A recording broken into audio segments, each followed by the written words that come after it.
Gambling on stones is a profession where one can either plunge into poverty or ascend to wealth with a single cut. An inconspicuous stone may conceal an unknown universe within. Driven by dreams of overnight riches, some individuals risk their entire fortunes, while others stumble upon treasures that alter their fates forever. That decisive slice may lead to euphoric abundance or the desolation of shattered fragments, all within the blink of an eye. Each incision serves as a query of destiny, a challenge to the unknown. In this high-stakes gamble, some emerge victorious, while others depart in silence, prompting reflections on the fickle nature of wealth and decline, all precariously balanced upon a slender bloody so cruel, yet so enticing. Chapter 1. Is there a provocation? In an antique street of Yuzhou City, an unusual figure emerged that a young man in his 20s, weariness etched upon his face, wandered the thoroughfare cradling a beautifully crafted wooden box. Given the nature of the street, curiosity drew many to approach him, yet strangely, each person who drew near adopted a grim demeanor upon glimpsing the box, muttering curses. Before dispersing, this curious behavior incited whispers and pointing from a distance. Yet the young man seemed oblivious, continuing his slow advance. Flanking the street were various shops, culminating at the banks of the mighty river below.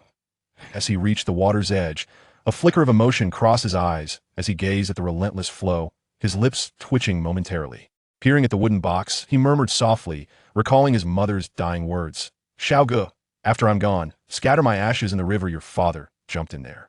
I wish to join him. Do not grieve, nor harbor resentment towards him." His name was Chun Ge. Reluctant to honor his mother's final wishes, he found himself ensnared by the harsh realities of life. Following her passing, he had inquired about the cost of a burial plot, but even the most affordable option was beyond his means. Perhaps adhering to his mother's wishes was indeed a noble thought.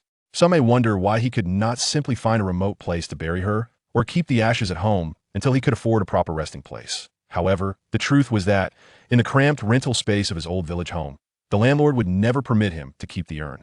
Similarly, burying her in the wilderness seemed no different from casting her ashes into the river.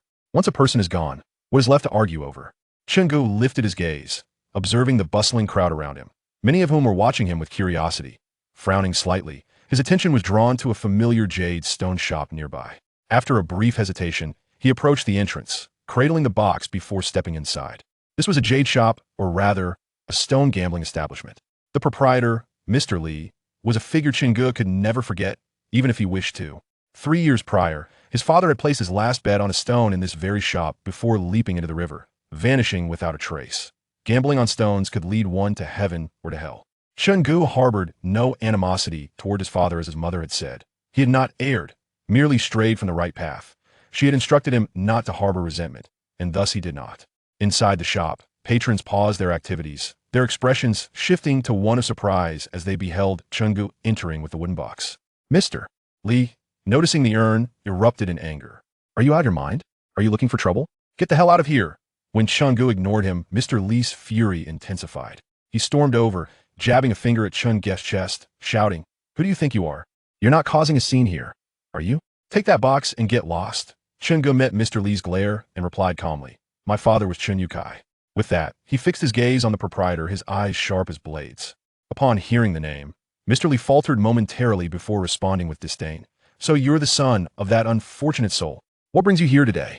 You think you can come into my shop with that box and extort me? Let me remind you, your father jumped into the river of his own accord. That's got nothing to do with me." Chungu felt a surge of anger, but understood that no one in this world would pity him. Nor did he desire anyone's pity. He was responsible for his own path, with no one else to blame. Mr. Li's words stirred whispers among the other patrons, who began to inquire about Chun Yukai. Many had heard the tale, some even recounting it themselves. As the gossip swirled around him, Chungu felt a pang of discomfort, but refrained from retorting. After all, what they spoke was the truth. What could he argue against? Their mouths were their own, and he had no control over them. Disregarding the venomous remarks, Chungu simply stated, "I'm not here to cause trouble, nor am I trying to extort you. I merely wish to purchase a stone." Mr. Li, taken aback, asked uncertainly, "Did you say you want to buy a stone? Do you know how to gamble on stones? Don't be like your late father. If you lose, don't die in my shop."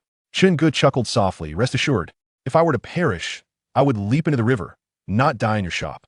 Now, will you conduct business with me or not?" Mr. Li looked at him with disdain. "With your appearance, do you think you have money to gamble? Get lost. I'm not in need of your trifling coins. Here, take this 200 and leave." With that, Mr. Lee thrust 200 yuan into Chun Guest's chest, attempting to shove him out the door. However, Chun Gu stood his ground, his expression unyielding as he stared back at Mr. Lee, stating calmly, "If you refuse my business, do you believe I won't scatter my mother's ashes throughout your entire shop?" The crowd gasped in astonishment. Immediately, Mr. Lee halted his aggression, his expression darkening as he scrutinized Chun Gu for a long moment before reluctantly asking, "How much money do you have?" Chun Gu replied with a light chuckle, "Including the 200 you just gave me, I have a total of 2,000 yuan. Upon hearing this, not only did Mr. Lee remain impassive, but many onlookers burst into laughter. 2,000 yuan? What could that possibly accomplish? Was he out of his mind for attempting to gamble with such a sum? Mr. Lee's expression remained cold as he remarked, 2,000? That pile of scrap outside is worth more than that. Fine, consider me unfortunate. The items on that shelf range from 5,000 to 10,000. Pick one, and he'll sell it to you for 2,000. But heed my warning. Regardless of whether you win or lose, I expect you to leave me in peace afterward." Chapter 2. A Knife of Poverty, a Knife of Wealth, a Knife of Burlap. Chun Gu paid no heed to Boss Lee's vitriolic words. Logically speaking, today, he had indeed acted somewhat unruly. Although his father had plunged into the river after losing his last gamble at this very establishment. The nature of business is such that both parties engage willingly. Losses and gains are merely the whims of fate, and no one coerced him into gambling. Merchants pursue profit. And when business beckons, what rationale exists to decline? While this reasoning holds true, Chun Gu could not shake the sorrow that surged within him upon overhearing the crowd's discussions regarding his father's past. What could he do? Right and wrong are but constructs of a living. Since his father had taken up gambling 5 years ago, he had become ensnared in its grip. Yet, to be candid, how many could resist the allure of sudden wealth? He vividly remembered the first time his father gambled. He had approached it with innocent curiosity, investing 20,000 yuan in an uncut stone, only to unexpectedly unveil a fully green gem worth 5 million on the spot. In hindsight, Chun Gu wished fervently that his father had lost that gamble, that the 5 million had never come pass. The windfall realized a dream of overnight riches, but simultaneously led his father down a treacherous path into the abyss.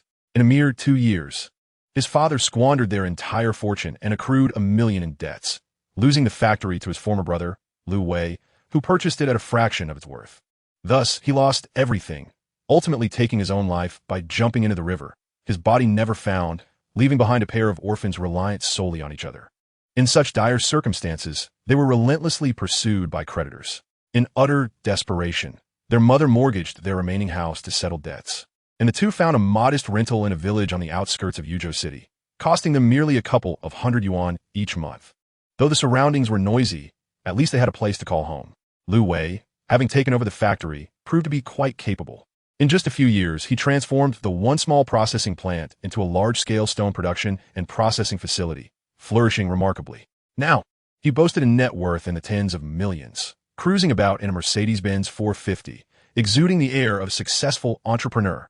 Out of compassion for the mother and son, he arranged for Chun Ji's mother to perform some menial tasks at the factory, paying her 4,000 yuan a month for cleaning duties. Meanwhile, Chun Gu balanced his studies with part-time work at Liu Wei's factory, earning several thousand yuan monthly. For this, Chun Gu felt immense gratitude towards Liu Wei. However, as the years passed, his mother's health deteriorated significantly. Chun Gu insisted that she cease working, urging her, "Mother, please rest at home. I can manage on my own." Yet she always looked at him with gentle eyes, shaking her head in refusal. "I'm fine." Unable to persuade her, Chun Gu understood that his mother harbored her own worries. Idleness led her to brood and weep, and he wished to spare her such anguish. Thus he relented, allowing her to continue. With myriad thoughts swirling in his mind, Chun Ji's eyes reddened slightly as he approached a shelf brimming with jade stones. The stones within this price range were not particularly large. The heaviest weighed but a few dozen kilograms, with most being the size of a fist or even smaller. His gaze slowly swept across the rough stones before him, his fingers brushing against each one, subtly savoring the tactile sensations emanating from their surfaces. Had Chun Gu ever engaged in stone gambling before?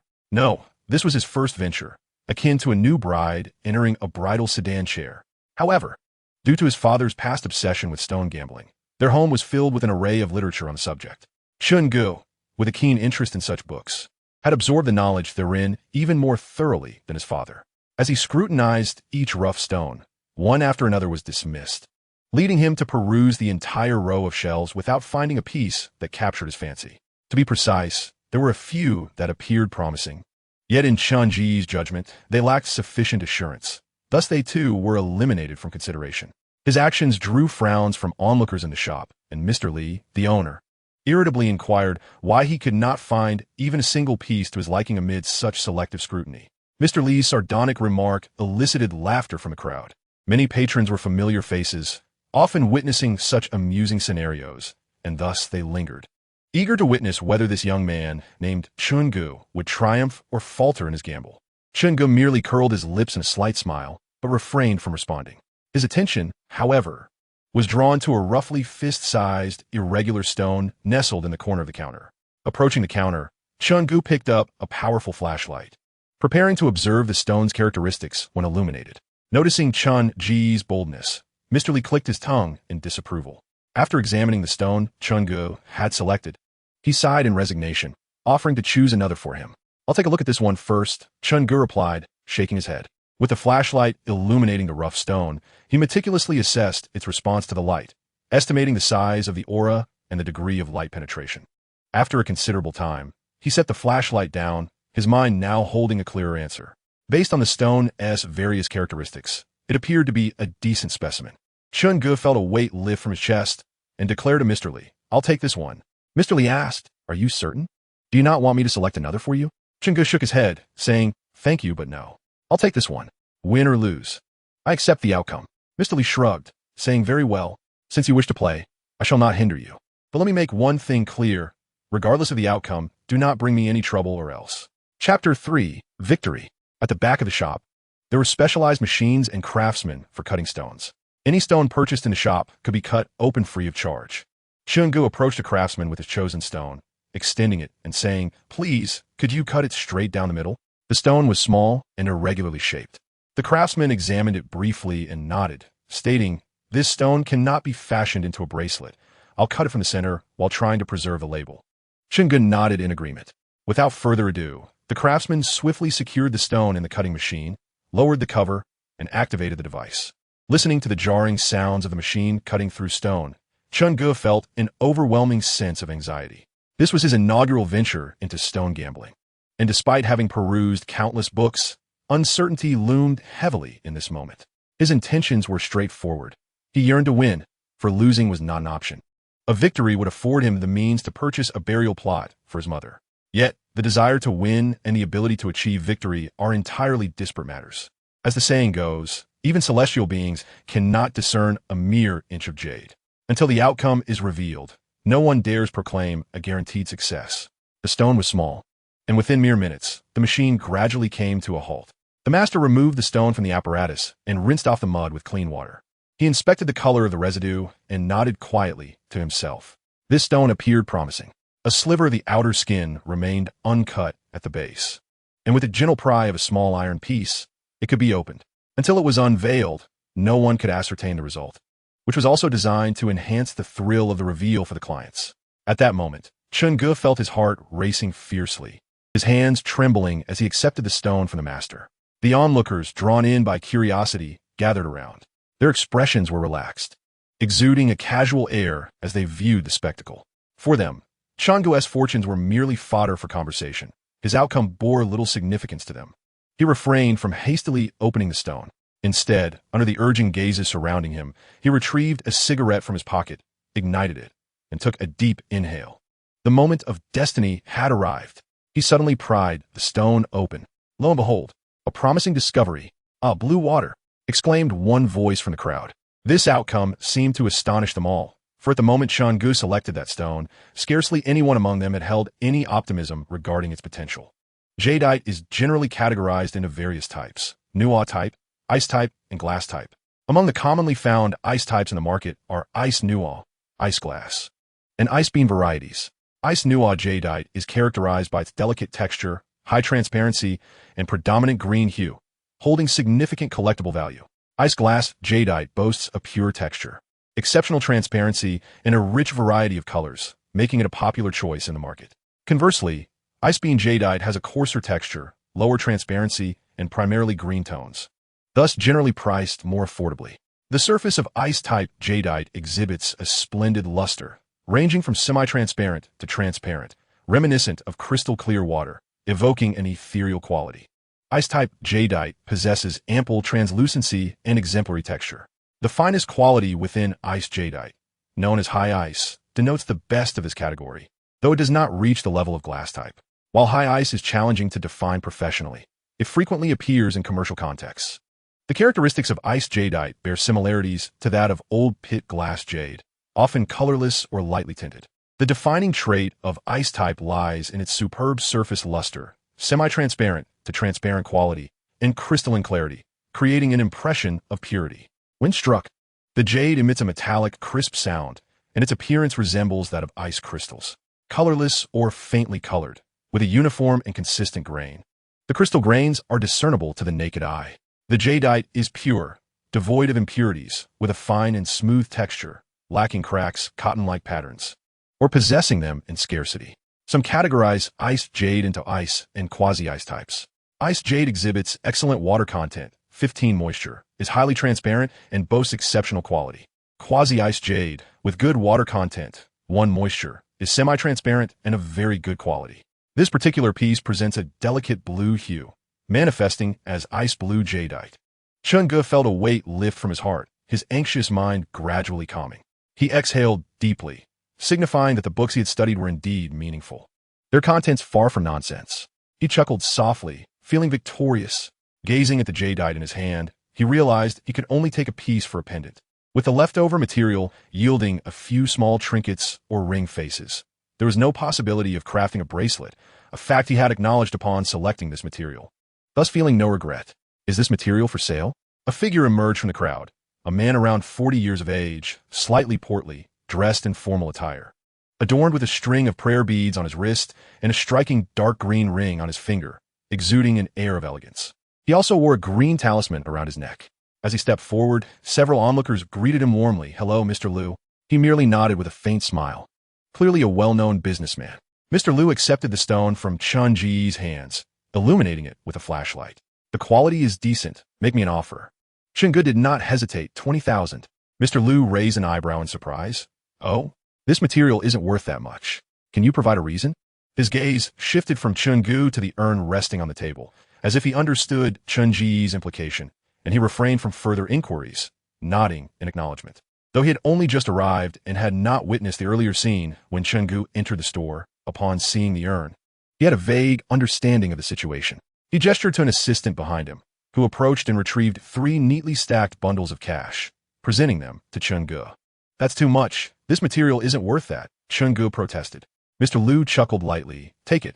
I have high hopes for you. At such a young age, you possess remarkable discernment. Let us exchange contact information. Once you've settled your matters, I would like to invite you for a meal to discuss further. Consider the excess as a token of my goodwill." Chun-Ge hesitated, but among the crowd of onlookers, someone urged, "You young man, this is Mr. Liu, the owner of the largest jade shop in Yuzhou City. Just accept it. Why hesitate when he offers to treat you?" Hearing these words, Chun-Ge looked back at the man, who continued to smile gently at him. Liu Yaozu, a billionaire. Chun-Ge extended his hand to accept the 3 bundles of cash, saying, "Thank you, Mr. Liu." They exchanged phone numbers, and Chun-Ge added, "Then tomorrow it is. I await your call." Chapter 4. Not worth it. In a remote corner of the suburban cemetery, Chun-Ge knelt before a newly erected grave, devoid of a tombstone. As local customs regard the erecting of a monument as a matter of considerable significance, he knelt in silence, tears unspilled. He felt no regret, for who could predict whether tomorrow or unforeseen events would arrive first? Each individual has their own destiny. One must honor their parents while alive. A bowl of water, shared in life, surpasses a mountain of ashes after death. Yet, it seemed his mother departed with a sense of regret, having never found Chun-Ji's father before her passing. Chun-Ge understood that his mother had never harbored resentment towards his father, despite enduring countless hardships over the years, never once complaining in his presence. Perhaps if she hadn't feared that Chun-Ge was too young to shoulder such heavy debts alone, she might have followed his father into the river on that fateful day. He recalled how his mother had once smiled as she recounted tales of her past with his father. They had been young lovers, clandestinely courting at the ages of 14 and 16, an act deemed scandalous in their time. Nevertheless, they braved the scorn of others and spent a lifetime together. Such must be the essence of love. After kneeling at his mother's grave for an extended period, Chun-gu rose slowly. As he prepared to leave, he noticed a frail, elderly man, somewhat stooped and disheveled, approaching him from a distance. The man's appearance obscured his features, leaving Chun-gu to ponder whether he was the cemetery's caretaker. He thought to himself, how unreliable this seems, observing the man who looked as though a gust of wind could topple him.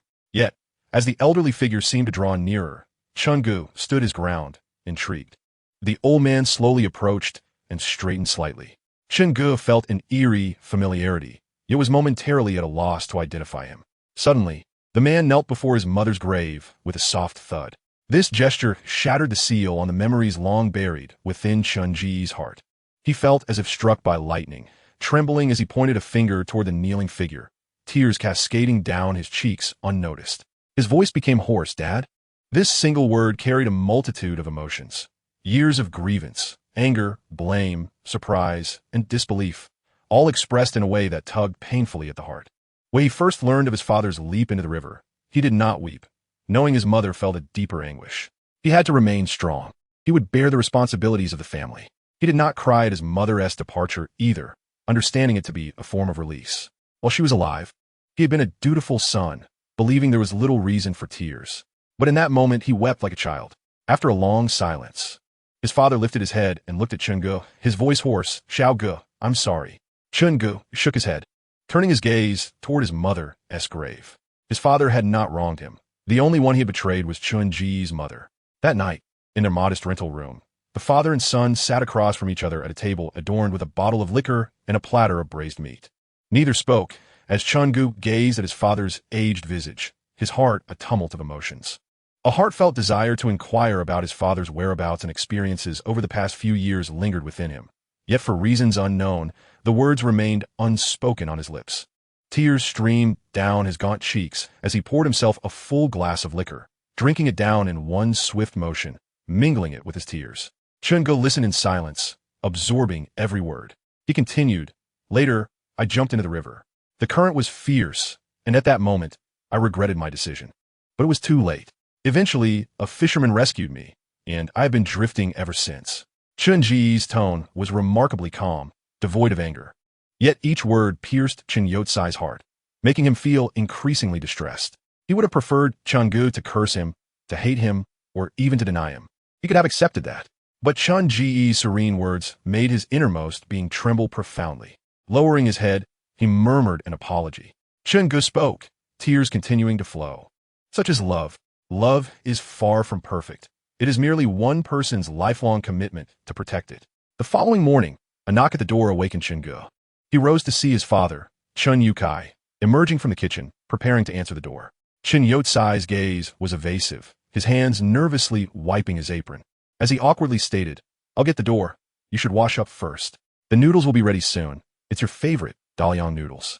Chun-gu nodded, but did not leave, instead fixating on the entrance. As the door swung open, a middle-aged man in a tailored suit, his hair meticulously groomed yet slightly portly, stepped inside. Lu Wei. His gaze swept past Chen Yukai without pause, directing his attention to Chun-gu. Chun-gu, how did everything go? Why haven't I seen you at the factory today? Lu Wei walked directly to the table and took a seat, casting a puzzled glance at Chen Yukai. He felt an eerie familiarity with the man, but could not place him, dismissing the thought. He continued speaking to Chun-gu. Young man, you can't be thinking of resting all the time. How about this? I noticed your previous position was rather strenuous. Therefore, I propose a change in your role. You could drive for me and assist in picking up clients. This way, I can mentor you more closely, and I'll pay you 5,000 a month. What do you think? Upon hearing Lu Wei's offer, Chun-gu felt a flicker of interest and gratitude. It was Lu Wei who had helped him and his mother clear their debts over the past few years. After a moment of contemplation, he replied, All right, thank you. Uncle Lu. Lu Wei smiled, nodding in satisfaction. Then it's settled. You'll begin tomorrow. Before Chun-gu could finish his sentence, Lu Wei suddenly leaped from his chair, staring at Chun-gu in astonishment. Your father? Chen Yukai? He repeated incredulously, turning to the man who had just opened the door with an expression of disbelief. At that moment, Chen Yotsai's gaze met his, and the joy and excitement in his eyes surpassed that of when Chun-gu first encountered Chen Yukai. Chapter 5. A hand shortens when it is grasped, and a mouth shortens when it is fed. Lu Wei's eyes scanned Chun-gu, recalling the brotherhood they once shared, now overshadowed by Lu Wei's wealth, worth millions, while he felt akin to a beggar. Upon contemplating this, my gaze inevitably dimmed slightly. If I were to refrain from engaging with the gambling stones and abandon those unrealistic dreams of overnight wealth, would I not be akin to Lu Wei in his current state? Lu Wei remarked, "Brother, now that Chungu is with me, rest assured, I shall wholeheartedly dedicate myself to teaching him. Given your current health condition and inability to work, I have observed that your family situation is not particularly favorable. As parents, we must prioritize our children's well-being. Perhaps you could come to my factory and lend a hand?" Chin Yukai chuckled softly. "I've become quite useless. What could I possibly do? I wouldn't want to cause you any trouble." "Ah, Yukai, how can you say that? Without you, I would not be who I am today. Just come to my factory to help with some cleaning and observe the operations. There is no need for anything beyond that. How does a monthly compensation of 3,000 sound?" Lu Wei said with a sincere smile. However, for reasons unknown, his words had an oddly jarring quality to them. After multiple invitations from Lu Wei, Chin Yukai found himself at a loss for how to decline, ultimately saying, "Well, all right then." Upon hearing Chun Yotsai's acquiescence, Lu Wei beamed with satisfaction. "Very well, you both carry on. I shall take my leave now. I will wait for you at the factory tomorrow." "All right." Chunga nodded in agreement and accompanied Lu Wei to the door. Once back inside, the father and son quietly consumed their breakfast. Chunga lifted his gaze to meet his father's, saying, "Dad, your health is not good. You should refuse Uncle Lu's offer. I can manage with my salary. It suffices for our expenses." Chin Yukai smiled gently. "It's nothing. Idleness is burdensome. If I can alleviate a bit of your burden, that is a good thing." Hearing this made Chun Ji's heart ache, rendering him speechless. After tidying the room, he went out to purchase some daily necessities for his father, and by the time he returned, it was already midday. At that moment, Chun Ji's phone rang. Upon answering, he was greeted by Lu Yaozu's hearty laughter from the other end. Little Chun, are you free today? I am at the water pavilion. Come join me for a meal and a chat." After informing his father, Chun Gu stepped out, locating a shared bicycle to hasten his way to the water pavilion. The water pavilion is a relatively well-known commercial hub in Yuzhou City, integrating shopping, hotels, leisure, and entertainment.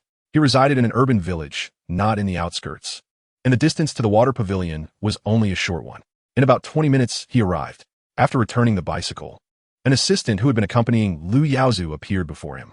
After exchanging pleasantries, the assistant led Chunga directly to a Chinese restaurant on the 8th floor. Lu Yaozu greeted him with a smile and gestured for him to sit down. He inquired, "Have all matters been settled?" Chunga nodded. "I must thank you again. Without your assistance, I would have been utterly lost." Lu Yaozu waved his hand dismissively. "It's a trivial matter. As a businessman, I am driven by profit. There is a saying that one does not rise early without a gain. What I value is capability, and you possess the ability that caught my eye. So there is no need for thanks."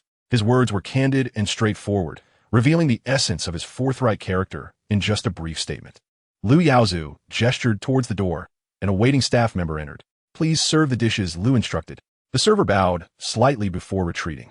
Shortly thereafter, a flurry of servers began to bring forth a sumptuous array of dishes, filling the table to its brim with an exquisite selection of delicacies, each vibrant with color, aroma, and flavor.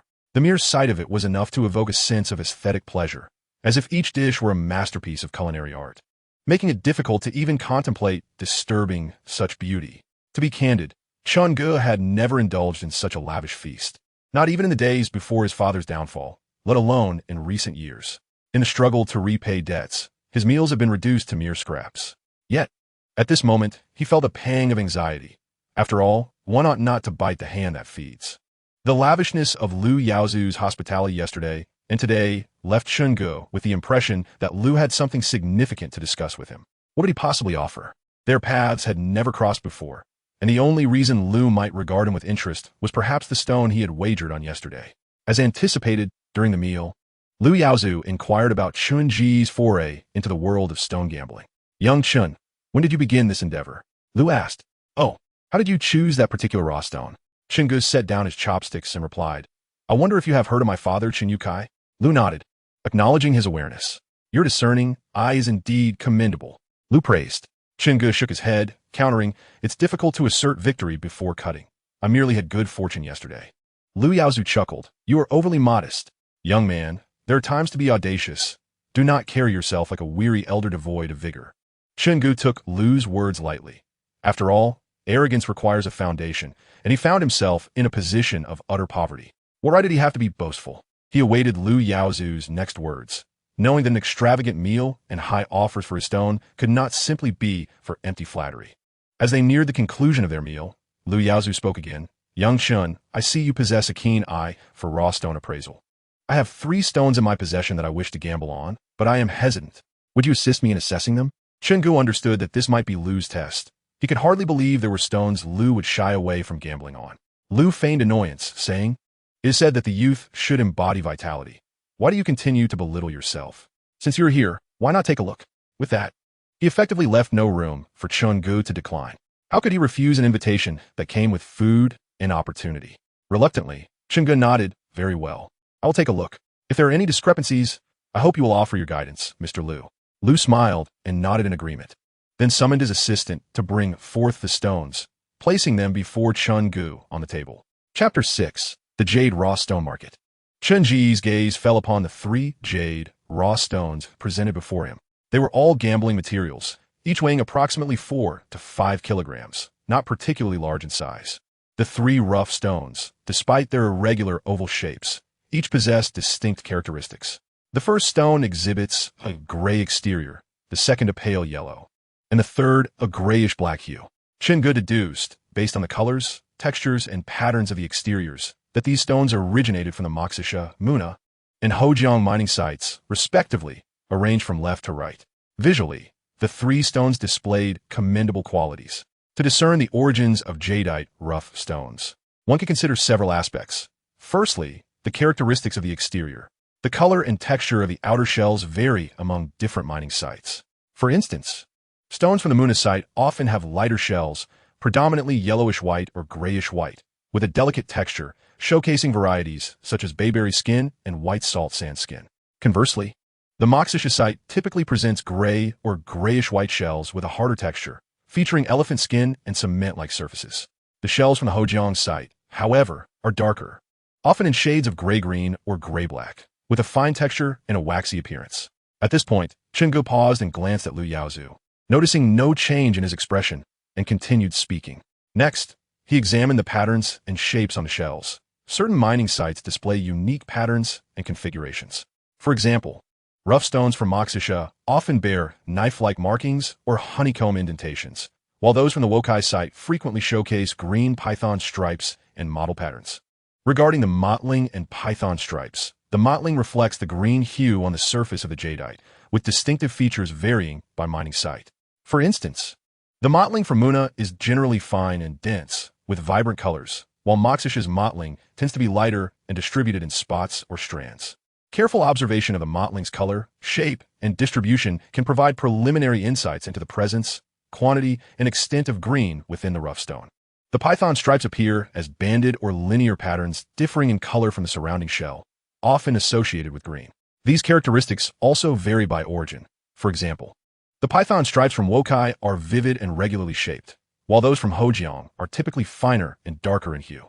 Subsequently, one must employ a light source to observe the translucence, which can indicate the quality and texture of the stone. The performance under light varies across different mining sites. For instance, stones from Moxisha exhibit strong light penetration and excellent fluorescence, indicative of high quality, while Muna stones present a softer light, with snowflake cotton becoming more pronounced under illumination. Lighting can also reveal the internal colors and structures of the rough stones, with some sites displaying characteristic internal color distributions. For example, Hojiang stones are often vividly green, while Muna stones may exhibit structures such as snowflake cotton. In conclusion, Gu summarized the distinctive attributes of jadeite rough stones from various mining sites in terms of color, quality, texture, and exterior characteristics, allowing for comparative analysis to determine the origin of the rough stone. For instance, Muna is renowned for its high-quality, uniformly colored materials and snowflake cotton. Moxisha is famous for its glassy and icy jadeite, while Hojiang stones are noted for their smaller size, appealing color, and excellent quality.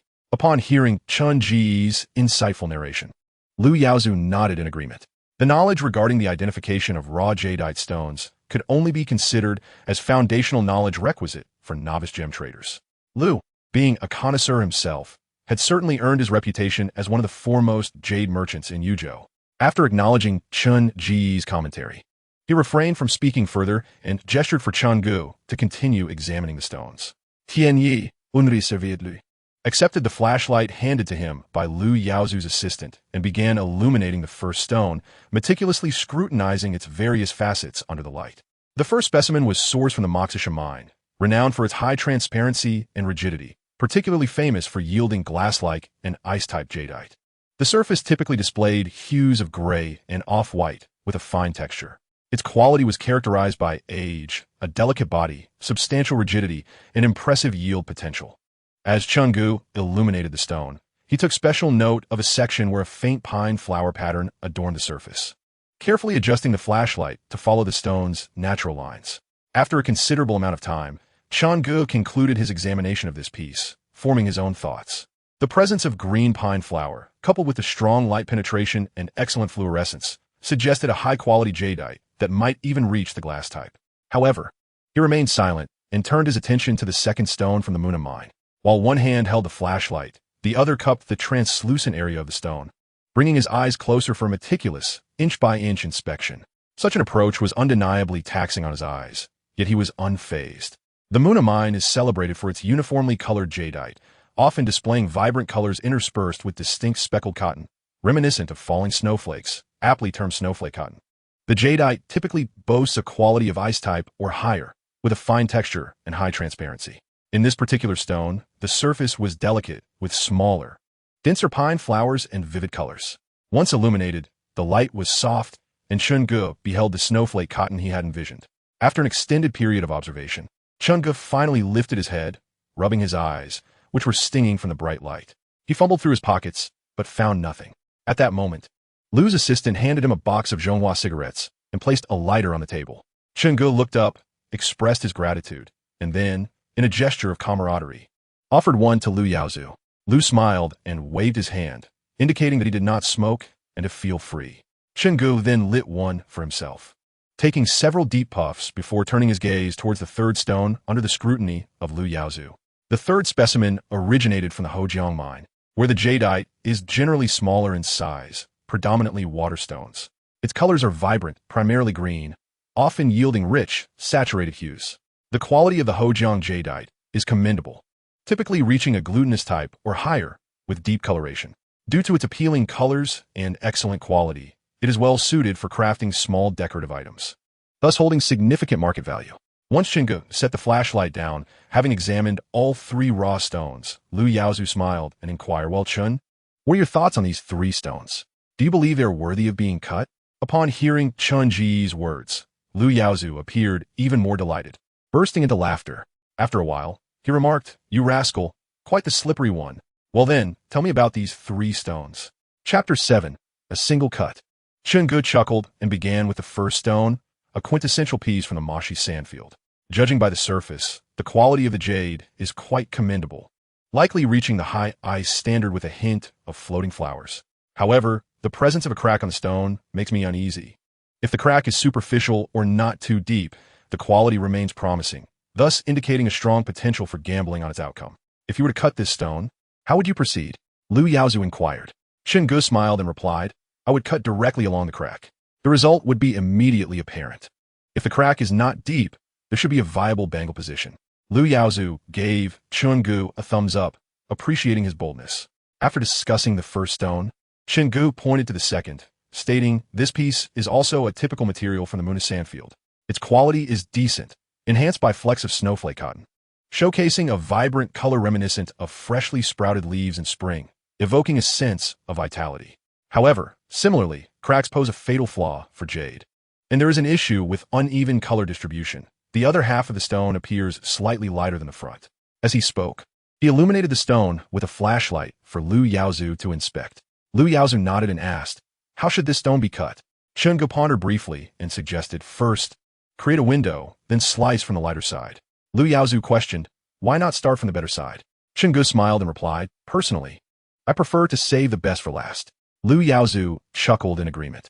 Then, Chungu set down the flashlight and pointed to the third stone, stating, "Mr. Lu, I must say, the three pieces you brought are indeed rare finds. This third piece, from the Hojiang sandfield, is of water jade, so its quality speaks for itself. Under the light, it displays a subtle purple hue, with fairly even color distribution, and I have not observed significant cracks or impurities. The focus now lies on the saturation and whether it leans towards pale purple, pink purple, or true violet.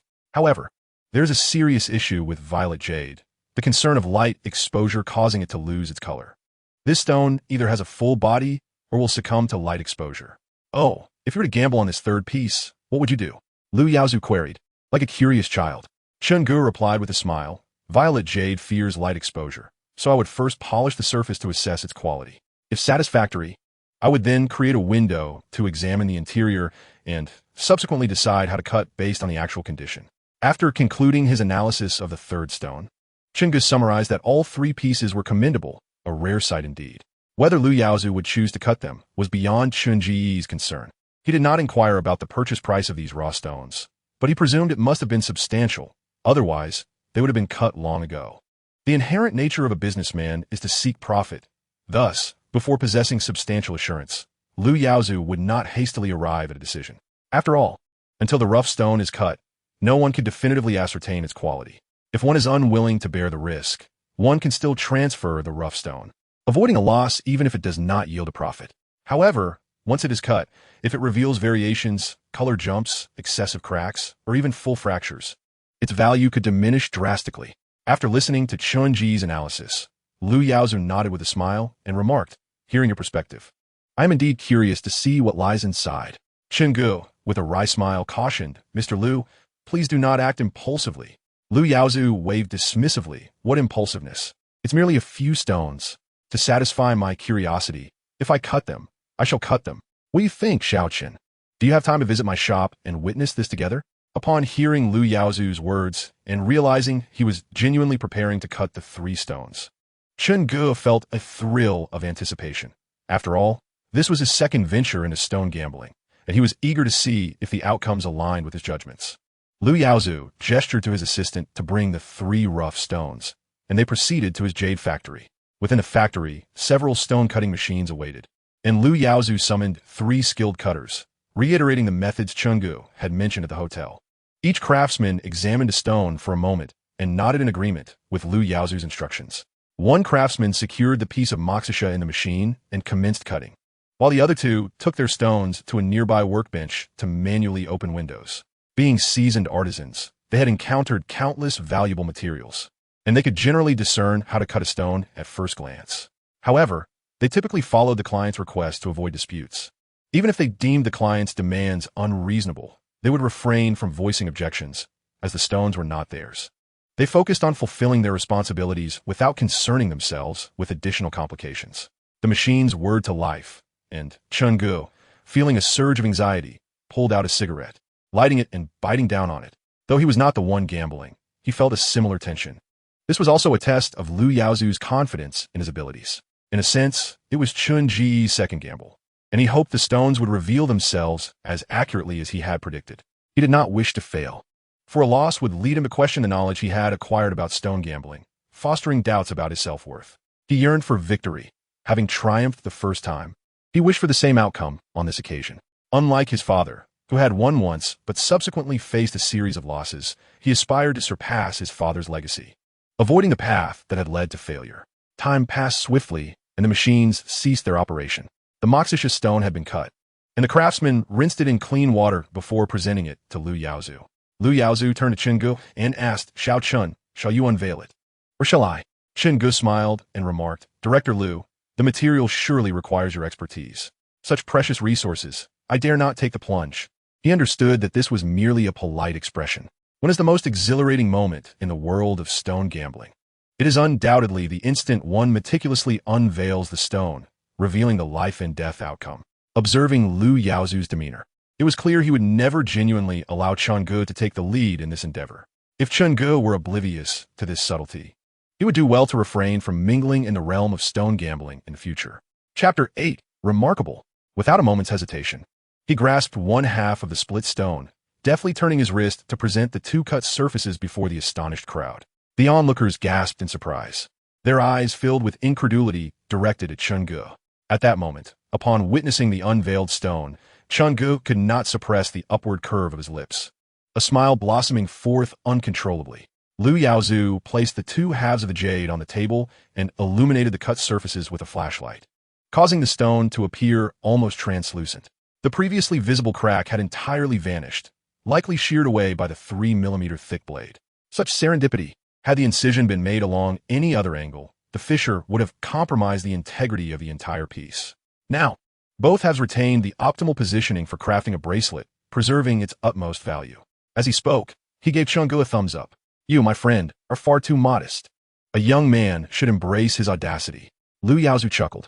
What more could Chenggu say? He merely smiled and shook his head, lighting a cigarette and taking a deep drag, instantly feeling a wave of comfort wash over him. At that moment, the second piece of wood non-material was revealed. The master presented it to Lu Yaozu, who, without hesitation, scrutinized the window of the material with his flashlight. Once again, gasps of astonishment filled the air. Why? Simply put, this was a high-quality piece of wood jade, characterized by its vibrant ice-type snowflake cotton jade, completely intact, is among the most precious and sought-after hues in jade, boasting a brilliant, pure color that neither leans towards yellow nor blue, but rather a vivid green with a slight brightness. The saturation of the color is profound, and the tone is rich and genuine. The material showcased two windows. From the superior half, one could discern the high ice quality, clear and transparent, reminiscent of a lake's surface lightly coated with ice on a winter-s day, pure and bright. The internal snowflake cotton was particularly enchanting, resembling delicate white specks that danced like flurries of snow, gracefully cascading throughout, light and airy. The distribution of these snowflakes was perfectly balanced, with a harmonious density and uniform size, each seemingly imbued with life, dancing in this crystalline world, evoking a sense of serene and distant beauty. A bracelet of such quality could fetch a price reaching into the millions. He turned the material over and illuminated the slightly inferior window on the other side. Here, too, the quality reached ice type. However, when viewed from this angle, the internal snowflake distribution appeared somewhat chaotic, lacking the same regularity. Nevertheless, even in its inferior aspects, the value of the bracelet extracted from this material still reaches no less than 100,000 yuan each. Lu Yaozu smiled as he instructed his master to put the material away, gesturing grandly that this piece need not be cut. First, let's store these two blocks in the safe. No, wait. Let's take a look at the third piece before we store them together. The third piece was also to be windowed first. When a master brought over the windowed material, he casually remarked, "This skin is truly ancient." Unbeknownst to the speaker, the listener took note. Upon hearing the master's words, Chun Ji's anxious heart finally found solace. Although the first two pieces had yielded perfect results, some matters cannot be lost. Even a 2-to-1 victory would be unacceptable. The master's comment about the ancient skin indicated that the jadeite rough had existed in a natural environment for an extended period. During this time, it had endured various natural tests, potentially resulting in a denser structure. Much like the rings of a tree, the age of the skin bears the marks of time, and this prolonged sedimentation increases the likelihood of the jadeite being of superior quality. Moreover, ancient skins typically possess a harder texture, which offers better protection to the jade within. It is akin to adorning the jade with a sturdy armor, safeguarding it from damage during the complex geological conditions and extraction processes, thereby preserving the integrity of the jade inside. Simultaneously, an ancient skin often signifies that the jade within has a finer texture and superior quality, as it has formed through prolonged geological processes, having undergone intricate weathering and oxidation. For instance, some jadeite rough from ancient mines, with skins formed over long periods, allows the jade inside ample time to crystallize and develop, thus enhancing the likelihood of high-quality jade, such as ice and glass types. Once more, Lu Yaozu picked up the flashlight, as the strong beam illuminated the windowed section of the violet water material from the Hojing mine. A dreamlike visual feast unfolded. Under the light, the rich violet hue appeared to flow, as if quietly blossoming. The purple, reminiscent of a mysterious violet planet surrounded by nebulae in the deep night sky, exhibited a vibrant and uniform color, devoid of any blemishes or fractures, naturally spreading from the window into the depths, as if to embed this noble hue deep within the soul of the jade. Under the white light, it emanated a bluish-purple halo, exuding elegance tinged with a touch of cool allure, while under the yellow light, it transformed into a romantic and enchanting pinkish purple, akin to the blush of a shy maiden. The transition of colors was seamless and fluid, devoid of any abruptness. The water content revealed itself under the illumination as light penetrated the jade unobstructed, akin to a clear stream flowing through smooth jadeite. This translucent quality allowed the light to extend its path within, as if the illumination sought to uncover the endless mysteries hidden within the jade. The light scattered evenly, without a hint of shadow. The entire windowed area was enveloped in a bright yet gentle glow, reminiscent of a sacred light in a fairyland, showcasing the uniformity and purity of its internal structure. Free from impurities and fissures. When illuminated from the side, the fine granularity was nearly imperceptible, as if nature had meticulously crafted it with the most delicate of strokes. The jadeite exhibits a texture as smooth as silk, devoid of any rough granules, its compact structure resembling the most formidable fortress in the universe, safeguarding this divine beauty. As the direct light shifts, the halo's translucence remains uniformly radiant, akin to the gentle rays of the rising sun casting their glow upon a tranquil lake, further affirming the perfection of its structure. Even more enchanting is the elusive fluorescence effect, reminiscent of fairies dancing upon the surface of the jadeite, a soft luminescence enveloping it, as if draping this exquisite violet in a dreamlike veil, rendering it even more resplendent under the illumination, resembling a treasure concealed by nature, revealing its unparalleled charm and worth at the call of light. Exquisite violet. After a considerable pause, Lu Yaozu set down the flashlight, his gaze fixed on Chungu. Remaining silent for an extended moment, typically averse to smoking, he extracted a cigarette from the box on the table, lit it, inhaled deeply, and then exhaled the smoke slowly. He gave Chungu a thumbs up and uttered a word of praise, impressive.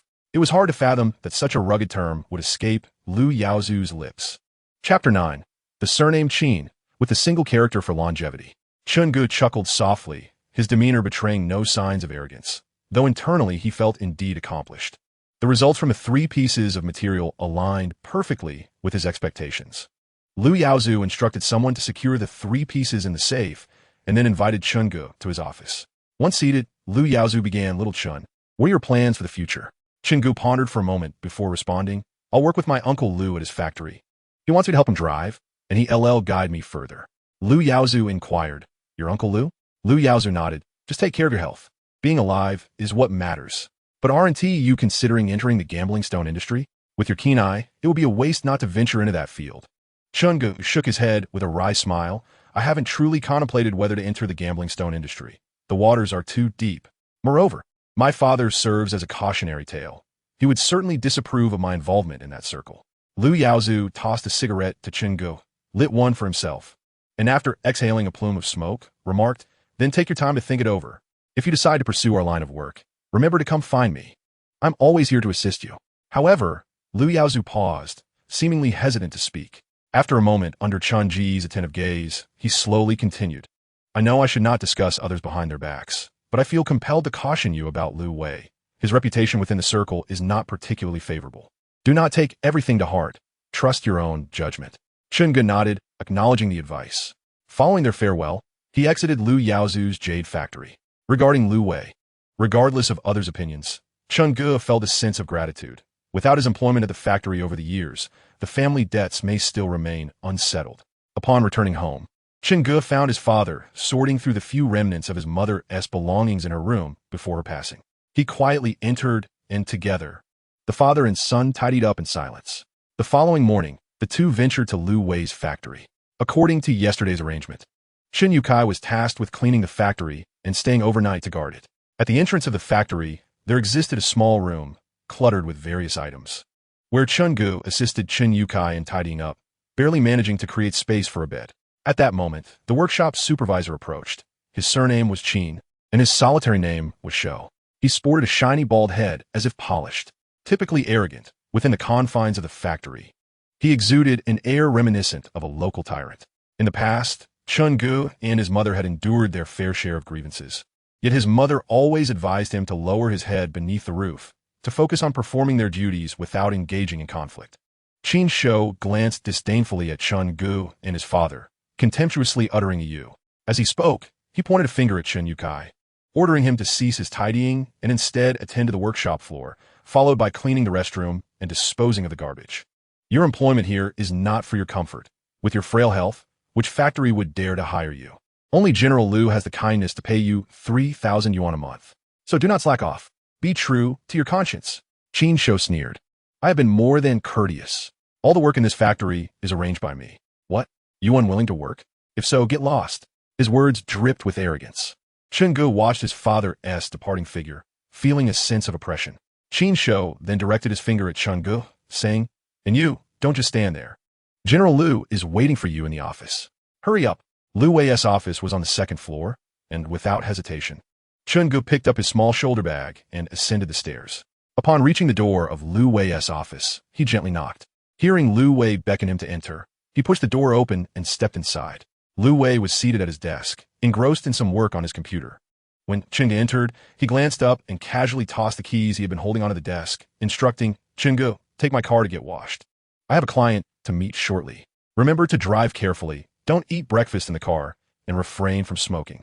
Liu Wei's vehicle was a Mercedes-Benz 450, worth over 1 million yuan. Chen Gu had obtained his driver's license during university, yet since then, he had never driven a car. Nodding silently, Chen Gu took the keys and exited the office. Just as he stepped out, an individual hurriedly descended the stairs. A smile involuntarily spread across Chen Ji's face as the newcomer spotted him. Xiao Tsong, you're here, he called out. Xiao Tsong, whose full name was Liu Tsong, was Liu Wei's son, only a few months younger than Chen Gu. The two had grown up together, with Liu Tsong often visiting Chen Gu's home during their childhood. At that time, Chen Ji's family was quite affluent, filled with numerous toys. However, Liu Tsong would frequently break a few of Chen Gu's beloved toys during his visits, and would even take a few with him when he left. Tian Yi, unwilling to part with them, had cried and complained on several occasions, but Chen Ji's parents taught him the virtues of being the elder brother, emphasizing that he should be accommodating and look after his younger sibling. From the very beginning of kindergarten, the two had been in the same school and class. However, Liu Tsong's academic performance was somewhat unworthy of his name. While Chen Gu consistently ranked among the top in the class, Liu Tsong repeatedly found himself at the bottom. Consequently, Chen Gu often took it upon himself to tutor Liu Tsong, but with little success. Liu Tsong, with a dismissive tone, responded, All right, you go ahead and do your thing. I'll find my dad first. With that, he strode into the office, carelessly shutting the door behind him. Chen Gu, without a second thought, was ready to leave. Yet, the office soon echoed with Liu Tsong's words, laden with frustration and ire. He completely disregarded the office's lack of soundproofing, allowing his remarks to reach Chen Ji's ears in their entirety. Each word struck Chen Ji's heart like a heavy hammer. Chapter 10, The Truth. Chen Gu halted his departure, listening intently to every word. Inside the office, Liu Tsong was angrily lamenting to Liu Wei, Dad, hasn't Chen Gu been absent for several days? Why is he back today? Can't you just fire him? I can't stand the sight of him. Liu Wei, lowering his voice slightly, retorted, What do you know? He and his father are the ones I specially sought out yesterday to ensure they continued working. Just go about your business and stop your whining. Liu Tsong, displeased, inquired, Why, Dad? You know I don't like him. Why bring him back? Wouldn't it be better to let them fend for themselves? You have no idea how he acts at our class reunions, always posturing like my brother, speaking in his tone, making me lose face. Who does he think he is to act like my brother? He is merely a worker at our factory. Liu Tsong's voice was unrestrained, each word piercing Chen Ji's heart. A self-deprecating smile crept onto Chen Ji's lips. He had always treated Liu Tsong like a younger brother, but in Liu Tsong's eyes, what was he? Just a fool lost in his own affections? Yet Liu Tsong's tirade was far from over. His voice continued to resonate. And what's worse, there's Xiao Na. Chen Gu clearly knows I like her and have been pursuing her, yet he claims she has feelings for him too and even wrote her love letters. I just can't fathom it. Does Chen Gu not realize his own standing? How dare he compete with me for Xiao Na? Does he deserve it? With a bitter chuckle, Chen Gu repeatedly questioned himself. Do I deserve it? Shut up. Some matters are best kept to oneself. Refrain from blabbering about them. Liu Wei interrupted Liu Tsong's emotional outpouring. However, as his only cherished son, raised with tenderness, Liu Wei found it hard to suppress his compassion upon seeing Liu Tsong's enraged expression. He then continued to explain, In my youth, I followed Chen Yukai, and you too, were always trailing behind Chen Gu, yearning for his snacks and toys. Yet, they have kept us under their thumb. Are you content with that? I certainly am not. I wish to be a boss. I want you to be a wealthy heir, so we no longer have to live under the shadow of their family. The experiences of those years are a source of shame for both father and son. Do you understand? Do you think this factory came into existence by mere chance? How did Chin Yukai fall? Was it not orchestrated by your father a few years ago? I deliberately incited Chin Yukai to gamble on stones, and I continued to encourage him to pursue further gambling in hopes of a turnaround. Do you truly believe that his first piece of material was a stroke of luck? I paid a considerable sum to arrange that scheme. Do you comprehend? And now, look at the situation. Chun-gu, along with his deceased mother and father, has been trampled underfoot by us, father and son. Upon hearing this, Chun-gu felt an icy chill envelop his heart. The memories of the past flickered before his eyes like scenes from a film. Uncle Liu, whom he once thought treated him well, harbored such intentions all along. The conversation in the office did not cease. Liu Tsong's voice continued to resonate. Let them fend for themselves. Why bring them into the factory, where we see each other daily? It disgusts me. Every month, you still pay them thousands in wages. Does that make any sense? Liu Wei chuckled derisively. You know nothing. If we let them go, what if they stumble upon good fortune and turn their lives around? Therefore, we must keep them under our watchful eyes. And should any signs of rebellion emerge, I can extinguish them immediately, ensuring they will never have the chance to rise again. They will serve us for a lifetime. Upon finishing, he even laughed with a sense of triumph. Chun-gu looked at the car keys in his hand, his fist involuntarily tightening. He gazed toward the office, where the two men's voices continued to exchange words. Anger surged within him, and he contemplated turning around to kick open the not-so-heavy office door, confronting Liu Wei and his son, and vocally reprimanding them. Yet, he refrained from acting on that impulse, and instead descended the stairs. He recalled a book he had read, which stated, "Everyone possesses temper. Expressing it is instinctual, but controlling it is a skill. Emotions are akin to inner demons. If left unchecked, they will consume you. The stability of a person's emotions is rooted in strength and perspective. One should not quarrel over simple matters, nor fret over complex ones. Refrain from speaking in anger and avoid making decisions while upset." Chun-gu found his father, Chun Yukai, cleaning the restroom in the workshop. The workers were rough men, few of whom practiced good hygiene, resulting in a restroom that was a disgrace, filthy, disordered, and odorous. His father was bent over, wielding a long iron tong, gathering discarded paper towels into a garbage bag. Chun Yukai looked up at Chun-gu and said, "It's fine. You should attend to your own matters and not worry about me." Chun-gu snatched the tong from his father's hand and cast it aside, declaring, "I just overheard the conversation between Liu Wei and his son upstairs. They said that your gambling on stones was all part of their scheme to ensnare you. They systematically took everything from us. We will no longer tolerate this. I will seek another job. I have the ability to support both of us." Chun Yukai smiled slightly, shaking his head. "I know." Chun-gu was perplexed, his anger rising. "You know?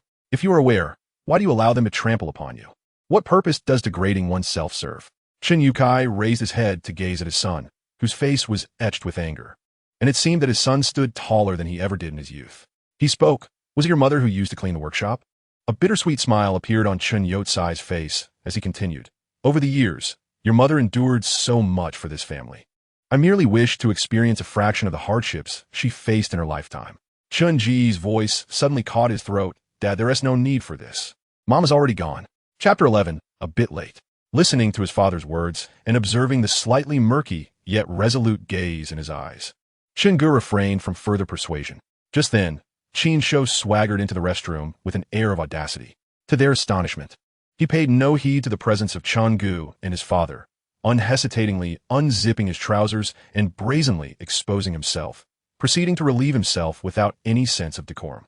However, the situation was far from simple. This despicable man not only urinated in front of others, but also swayed his body as he did so, resembling an unruly child competing to see who could urinate the highest and farthest. The consequences were predictable. The restroom walls suffered, drenched and filthy with urine, an eyesore indeed. Qin-shou, unfazed, chuckled at Chun Yukai, "Remember to clean the walls and toss the restroom trash into the bin by the roadside. Tien yi replete. There are bins within the factory. There's no need to go that far." Qin-shou, irritated, retorted, "The factory is too small. If we toss the trash in the factory bin, the wind will carry the stench everywhere. When I say toss it out, just do it without all the chatter." Chun-gu turned to leave, still clutching the key to the Mercedes-Benz 450. In his life, he vowed never to allow anyone to witness his anger. They would only ever see his smiling face. Liu Wei and his son's gaze fell upon Chun-gu simultaneously. Liu Wei's tone was somewhat harsh. "Aren't you supposed to be washing the car? Finished so soon? We have a client to meet shortly. We can't afford to be careless. Lu Wei scrutinized Chen Ge, momentarily at a loss for words. Just yesterday, when he asked for Chen Ji's assistance with driving, he was eager, but why had that eagerness vanished so quickly? Had he overheard their conversation in the office? His eyes shifted to Liu Kong. Chen Ge smiled. Uncle Liu, I truly cannot drive it. Besides, your Mercedes? Worth over $1 million. I can't afford to pay for any scratches I might cause. You should find someone else. You all are busy. I will take my leave now. With that, Chen Ge did not linger and turned to walk away. Lu Tsong's voice called out from behind. Hey you, this is a Mercedes worth over $1 million. And you're reluctant to drive it? Aside from being able to drive my dad's car, I fear you might never have the chance to touch such luxury cars again. Chen Ge chose to ignore him. Perhaps Lu Tsong had a point. Had he followed the trajectory of an ordinary family life, he would indeed have little chance of ever driving a car worth over $1 million. Yet, deep within Chen Ji's heart, he silently vowed to purchase a vehicle even more luxurious than Mercedes-Benz 450 in the future. Unbeknownst to him, he found himself once again at the entrance of Boss Lee's stone gambling shop on Yuzhou Antique Street. He glanced at the shop sign, hesitated for a moment, but ultimately stepped inside. His father had repeatedly admonished him, emphasizing that he must never engage in the practice of stone gambling. However, it was already too late. For Chen Ge had crossed the threshold into this perilous domain. Exiting was not as simple as it seemed, akin to his past self. Stone gambling resembled an alluring abyss, rife with temptations and traps. Once the first step was taken, it became nearly impossible to halt one's advance. As Bosley sat at the counter and noticed a customer enter, he rose with a welcoming smile. Yet, upon recognizing Chen Ge, his expression soured, and an irate tone seeped into his voice. Why are you here again? Can't you leave me alone? Boss Lee's intense reaction was understandable, as his previous dealings with Chun Yukai and his son had been far from pleasant. Chen Ge smiled, revealing his pearly whites. He was unfazed by Boss Lee's demeanor, acknowledging his prior misconduct. Boss Lee, please don't be upset. I'm merely browsing. You carry on with your work. I'll take a look myself. Boss Lee shot him an irritated glare. You little rascal, don't cause any trouble. Chen Ge hastily reassured him. I promise. I promise I won't stir up any trouble. You do your thing. I'll just peruse the materials, and if I find something I like, I'll buy it. Chapter 12. Bargaining. Just then, the sound of footsteps echoed at the entrance as a few more customers entered. Seeing this, Boss Lee quickly suppressed his displeasure towards Chen Ge and donned a warm smile, saying, All right then, take your time. If you see something you fancy, just let me know. No sooner had he spoken than he turned and briskly approached the newly arrived customers, his face beaming with enthusiasm. Chen Ge observed Boss Lee's swift change of expression, a subtle smile gracing his lips. He then nonchalantly reached out and casually picked up a flashlight from the counter. However, this seemingly innocuous action did not escape Boss Lee's notice. As he caught sight of Chen Ge holding the flashlight, his eyelids involuntarily twitched. Ignoring everything else, Chen Ge leisurely inspected the display racks, noting that new materials had been added over the past 2 days. Distinct from the typical stone gamblers, Chen Ge possessed a unique characteristic. He did not approach the materials with a mindset of winning or losing. Instead, he observed them from a third-party perspective, assessing their potential for jadeite based on various manifestations. He evaluated whether the conditions for jade production were sufficient and reasonable. This perspective starkly contrasted with the mentality of the majority of stone gamblers. Those who yearn to win at gambling, upon encountering an appealing specimen, often find themselves overwhelmed by an insatiable desire for possession. With a mindset fixated on avoiding any missteps, they embark on a quest to uncover flaws or weaknesses. Yet, this pursuit of perfection is fueled by an underlying psychological motive, the urge to possess.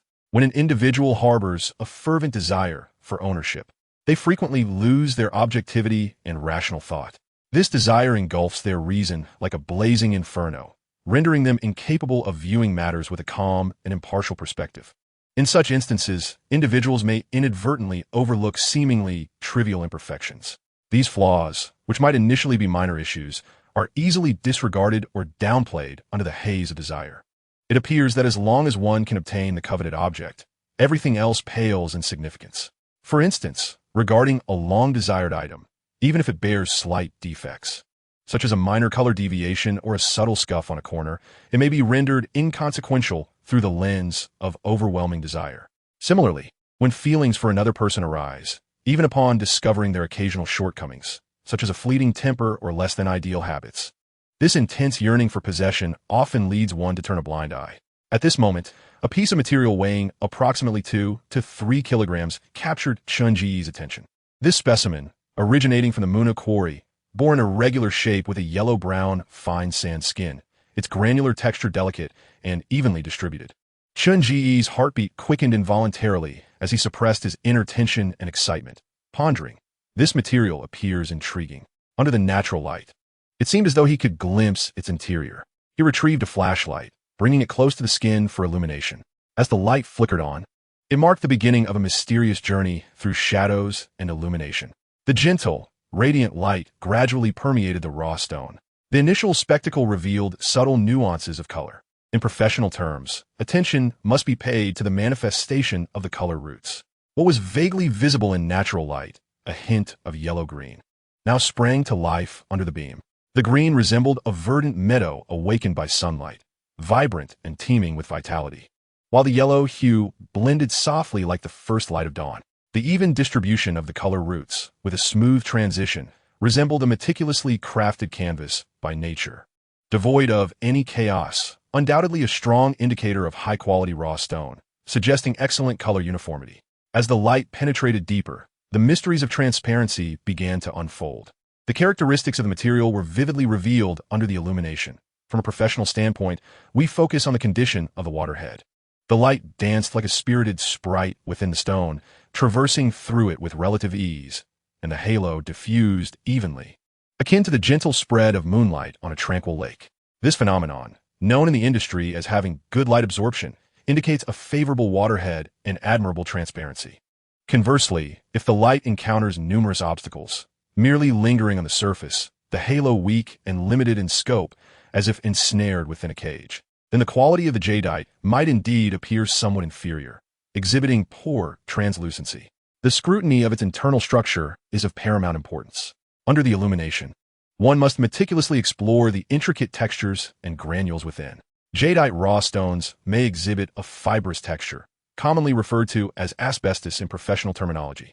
They drift like the first snowflakes of winter, scattered throughout the realm of jade.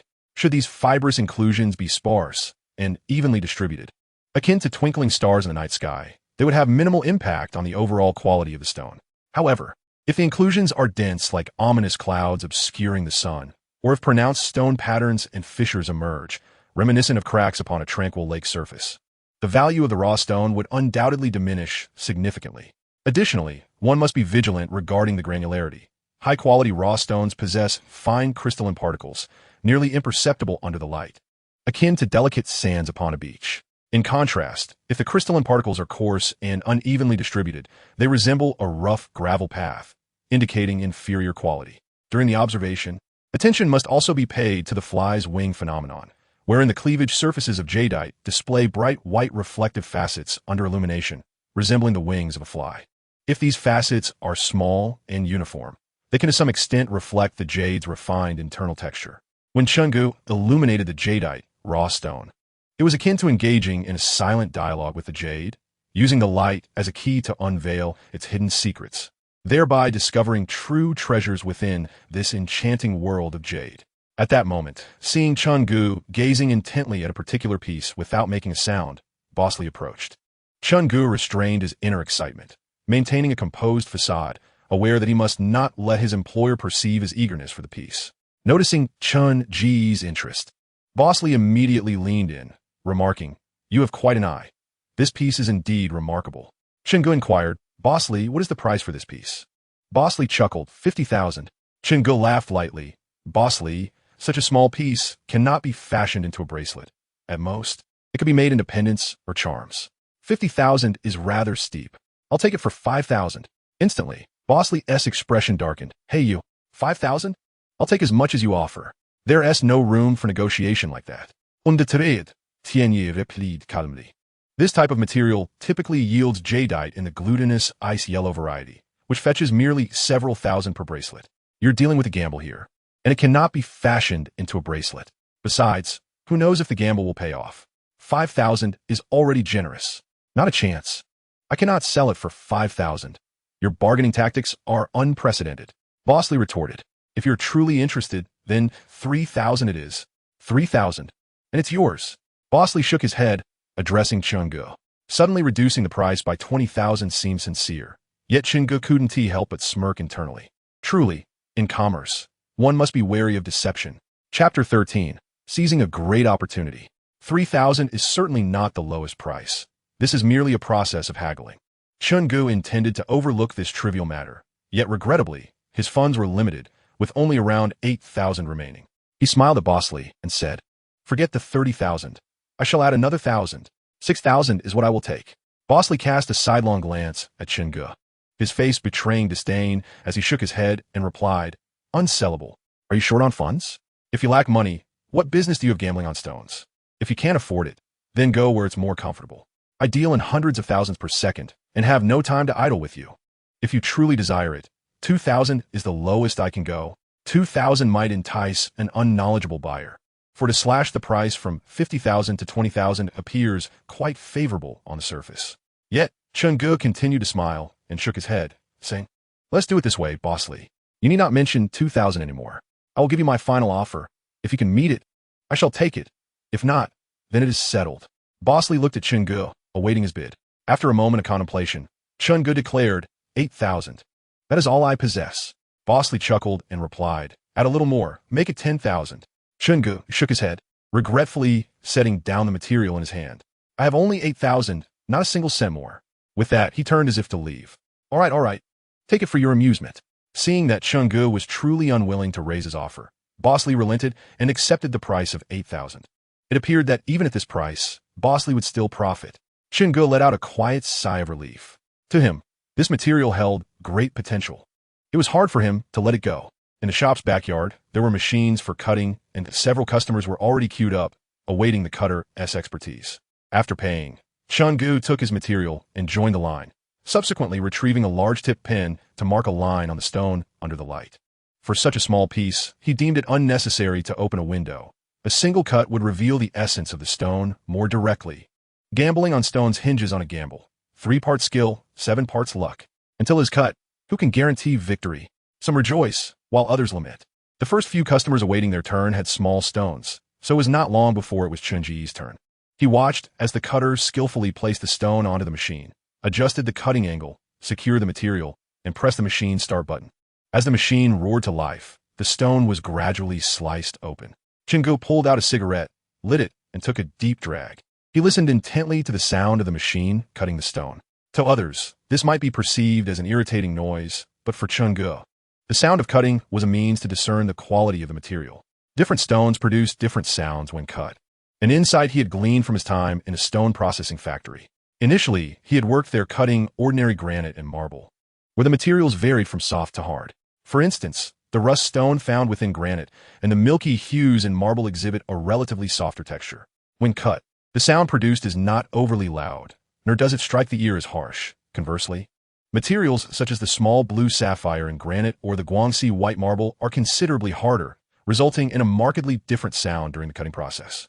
The same applies to jadeite raw stones, where the auditory experience varies with the type of material being sliced. The act of waiting can be an excruciating ordeal. At this moment, Chingu caught sight of Lu Yaozu, whose presence had unexpectedly emerged from the shop into the backyard. Lu Yaozu, in turn, noticed Chingu engaged in the cutting process. Chingu found no peculiarity in Lu Yaozu's arrival, for it was quite natural for someone in the jade business to frequently visit stone gambling shops. Lu approached and offered a nod to Chingu as a form of greeting. Before long, as the machine came to a halt, the material was ready. The craftsman first rinsed away the mud with clean water and then placed it on a nearby table. This practice adheres to the unwritten rule in the jade industry of not handling the stone before proper examination.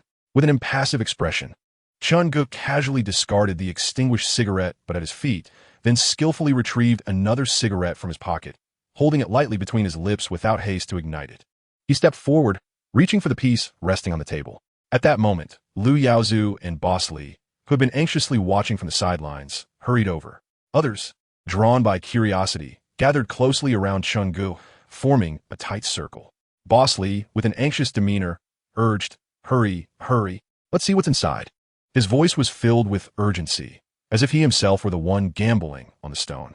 In response to Boss Lee's pressing request, Chingu displayed remarkable decisiveness. Acting without hesitation, he swiftly took a slender metal piece from the table, carefully inserting it into the gap left by the cutting blade. With a subtle exertion of force, a faint cracking sound echoed as the final remnants, still connected by a thin layer of skin, gave way. Upon completing this step, Chun-Gu instinctively inhaled deeply, then rotated his wrist to reveal the entire cutting surface to the onlookers. A chorus of gasps erupted. Although Chun-Gu did not gaze directly at the stone in his hand, the astonished reactions of those nearby conveyed to him the certainty of a successful outcome. A sense of exhilaration welled up within Chun-Gu. He had triumphed. A subtle smile crept across his lips as his gaze fell upon the material. This piece was a creamy, icy yellow-green jadeite, with a small section at its center exhibiting a water-like clarity. It was a splendid gift from nature, radiating a soft, enchanting luster. The edges of the cut revealed a typical icy texture, exuding an air of mystique and infinite imagination, lingering in a delicate semblance of translucence. The central region appears to be graced by the ethereal spirit of ice and snow, achieving a realm of crystalline purity. It is as clear as jade, exuding a pristine brilliance. The vibrant hues of yellow and green are akin to the first buds blossoming in spring, reminiscent of sunlight piercing through the morning mist, radiant and invigorating. Against the backdrop of the icy material, these colors become even more animated and exquisite, with emerald green sprawling freely, merging harmoniously with the surrounding glutinous ice. It resembles a natural landscape painting, seamlessly uniting the qualities of softness and transparency, elegance and brightness, captivating the hearts of all who behold it. The onlookers are filled with envy, yet only Boss Lee wears a countenance akin to one who has ingested a dead fly. He glances at Chun-Gu with a hint of resentment, muttering, "You lad are truly fortunate. You've struck a major windfall. Angry? What is there to be angry about? With profit at hand, why harbor any ill feelings? I will take this material." Lu Yaozu interjects, his smile direct and unambiguous.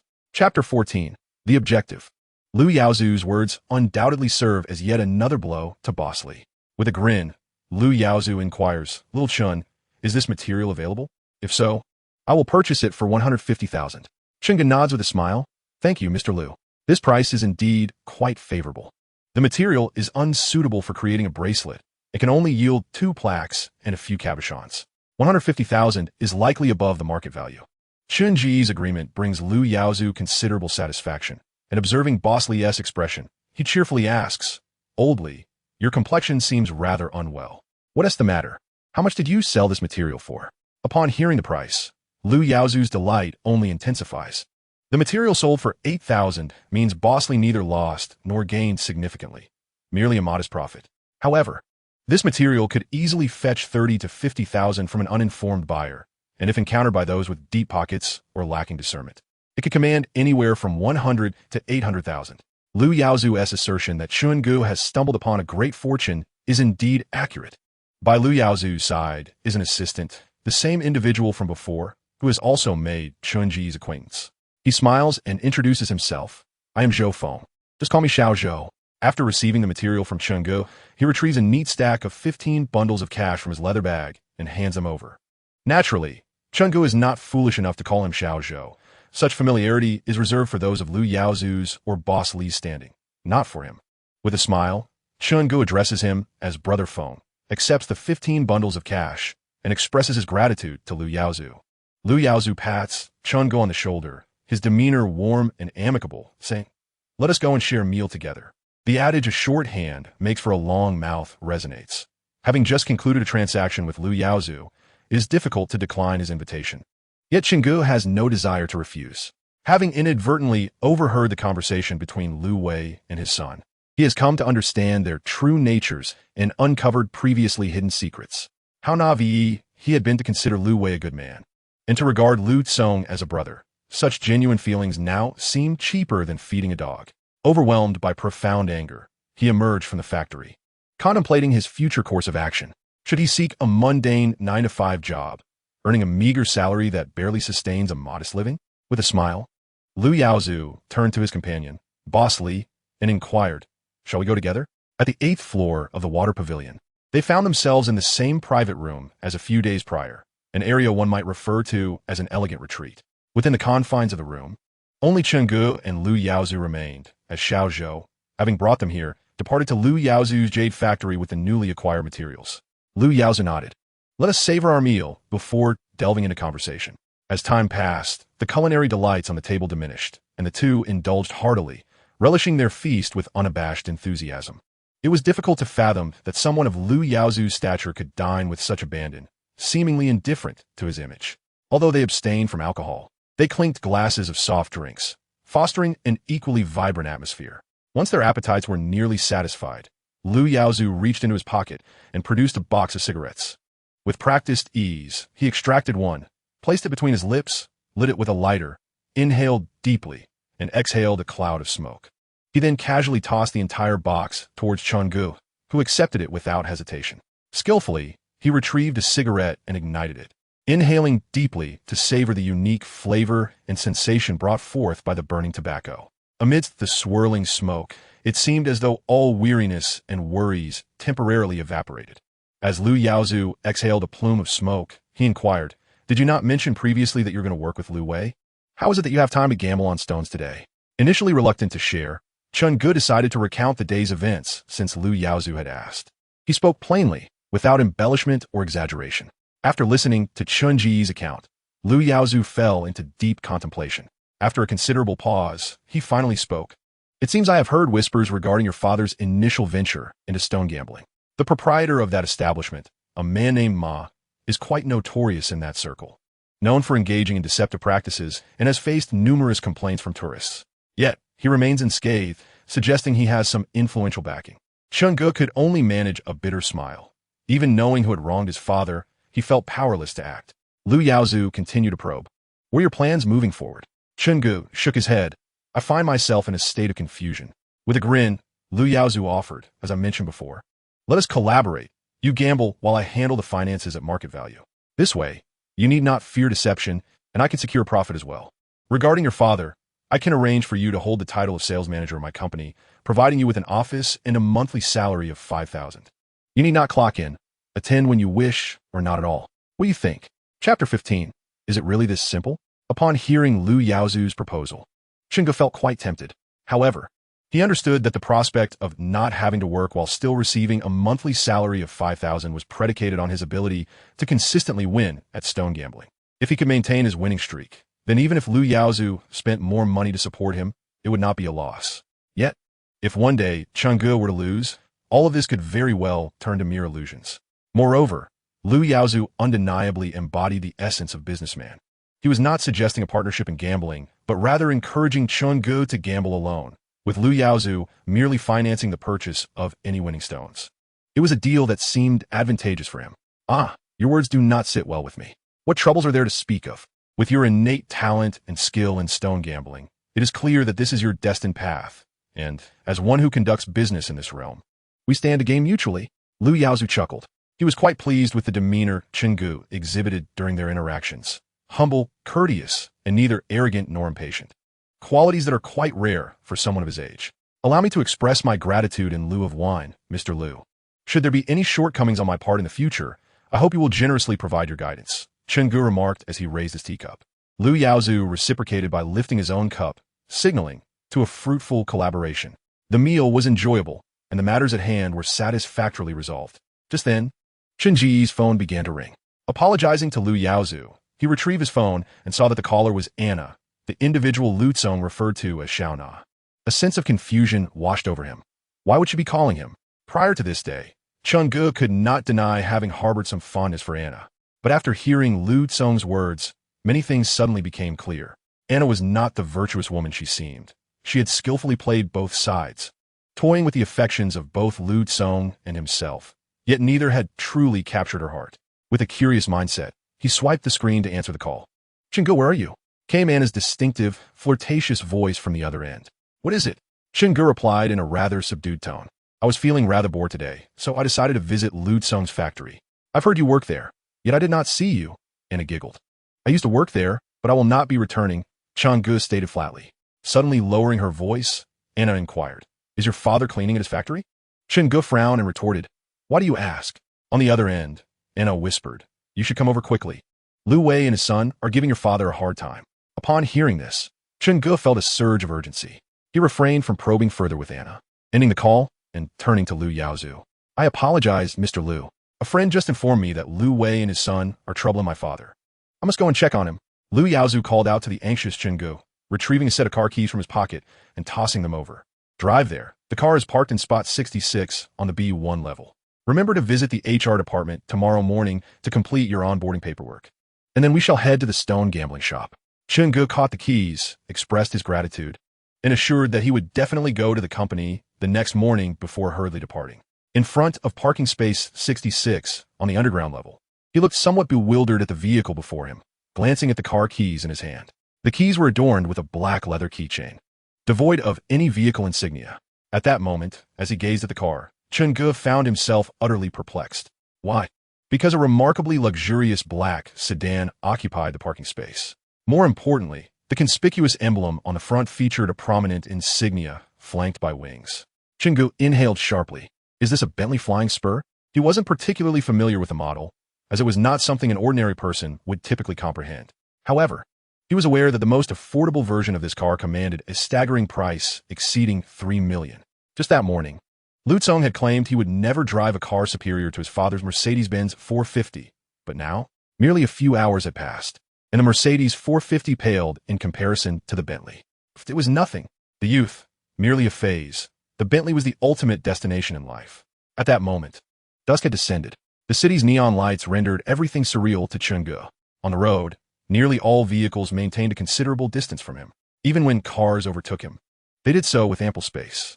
Even those typically reckless yellow Ferraris approached the Bentley with caution, particularly noticeable at traffic lights.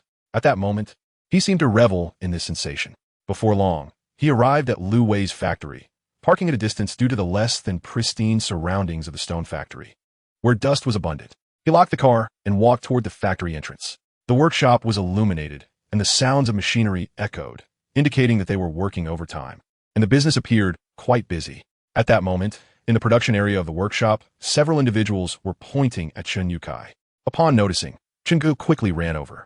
The individuals pointing at Chen Yukai were Lu Wei and his son, along with Qin Shou and two other production team leaders, while Anna stood to the side, arms crossed, observing them with keen interest.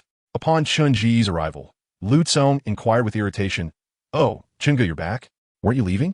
What are you doing here?" Chenggu merely smiled, refraining from responding, as he focused on his father, who was clad in water shoes, holding a shovel, and bent over to clear the drainage ditch behind the infrared bridge cutting machine. Without hesitation, Chenggu approached and grasped his father's arm, saying, "Dad, we're done here." Chen Yukai looked at Chenggu, then at Lu Wei and the others. A smile crept across his face as he whispered in a tone only Chenggu could hear, "It's fine. It's just clearing the ditch. You go take care of what you need to do." Chenggu felt a tumult of emotions within him.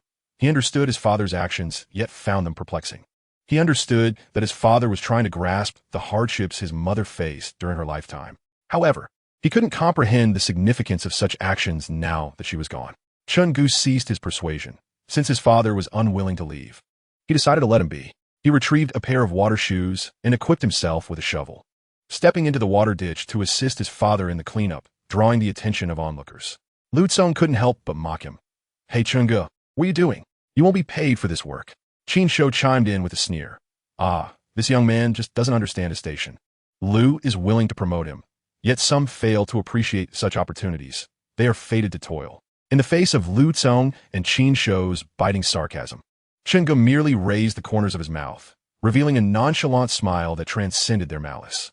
Lu Wei, observing Chen Ji's calm demeanor and the enigmatic smile adorning his face, felt a ripple of confusion within him. This was not in keeping with Chen Ji's usual straightforward and passionate character. Nevertheless, the smile that soon appeared on his face was stiff and insincere, resembling a poorly crafted mask that was all too easy to see through. Lu Wei raised his hand, glancing at his flashy wristwatch. The hour hand was nearly at 8.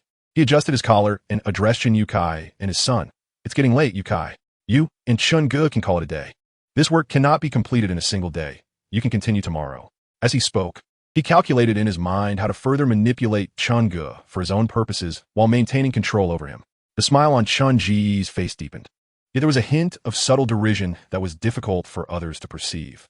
He regarded Lu Wei's facade of insincerity and replied in a calm tone, as tranquil as a still lake. "All right, thank you, Uncle Lu."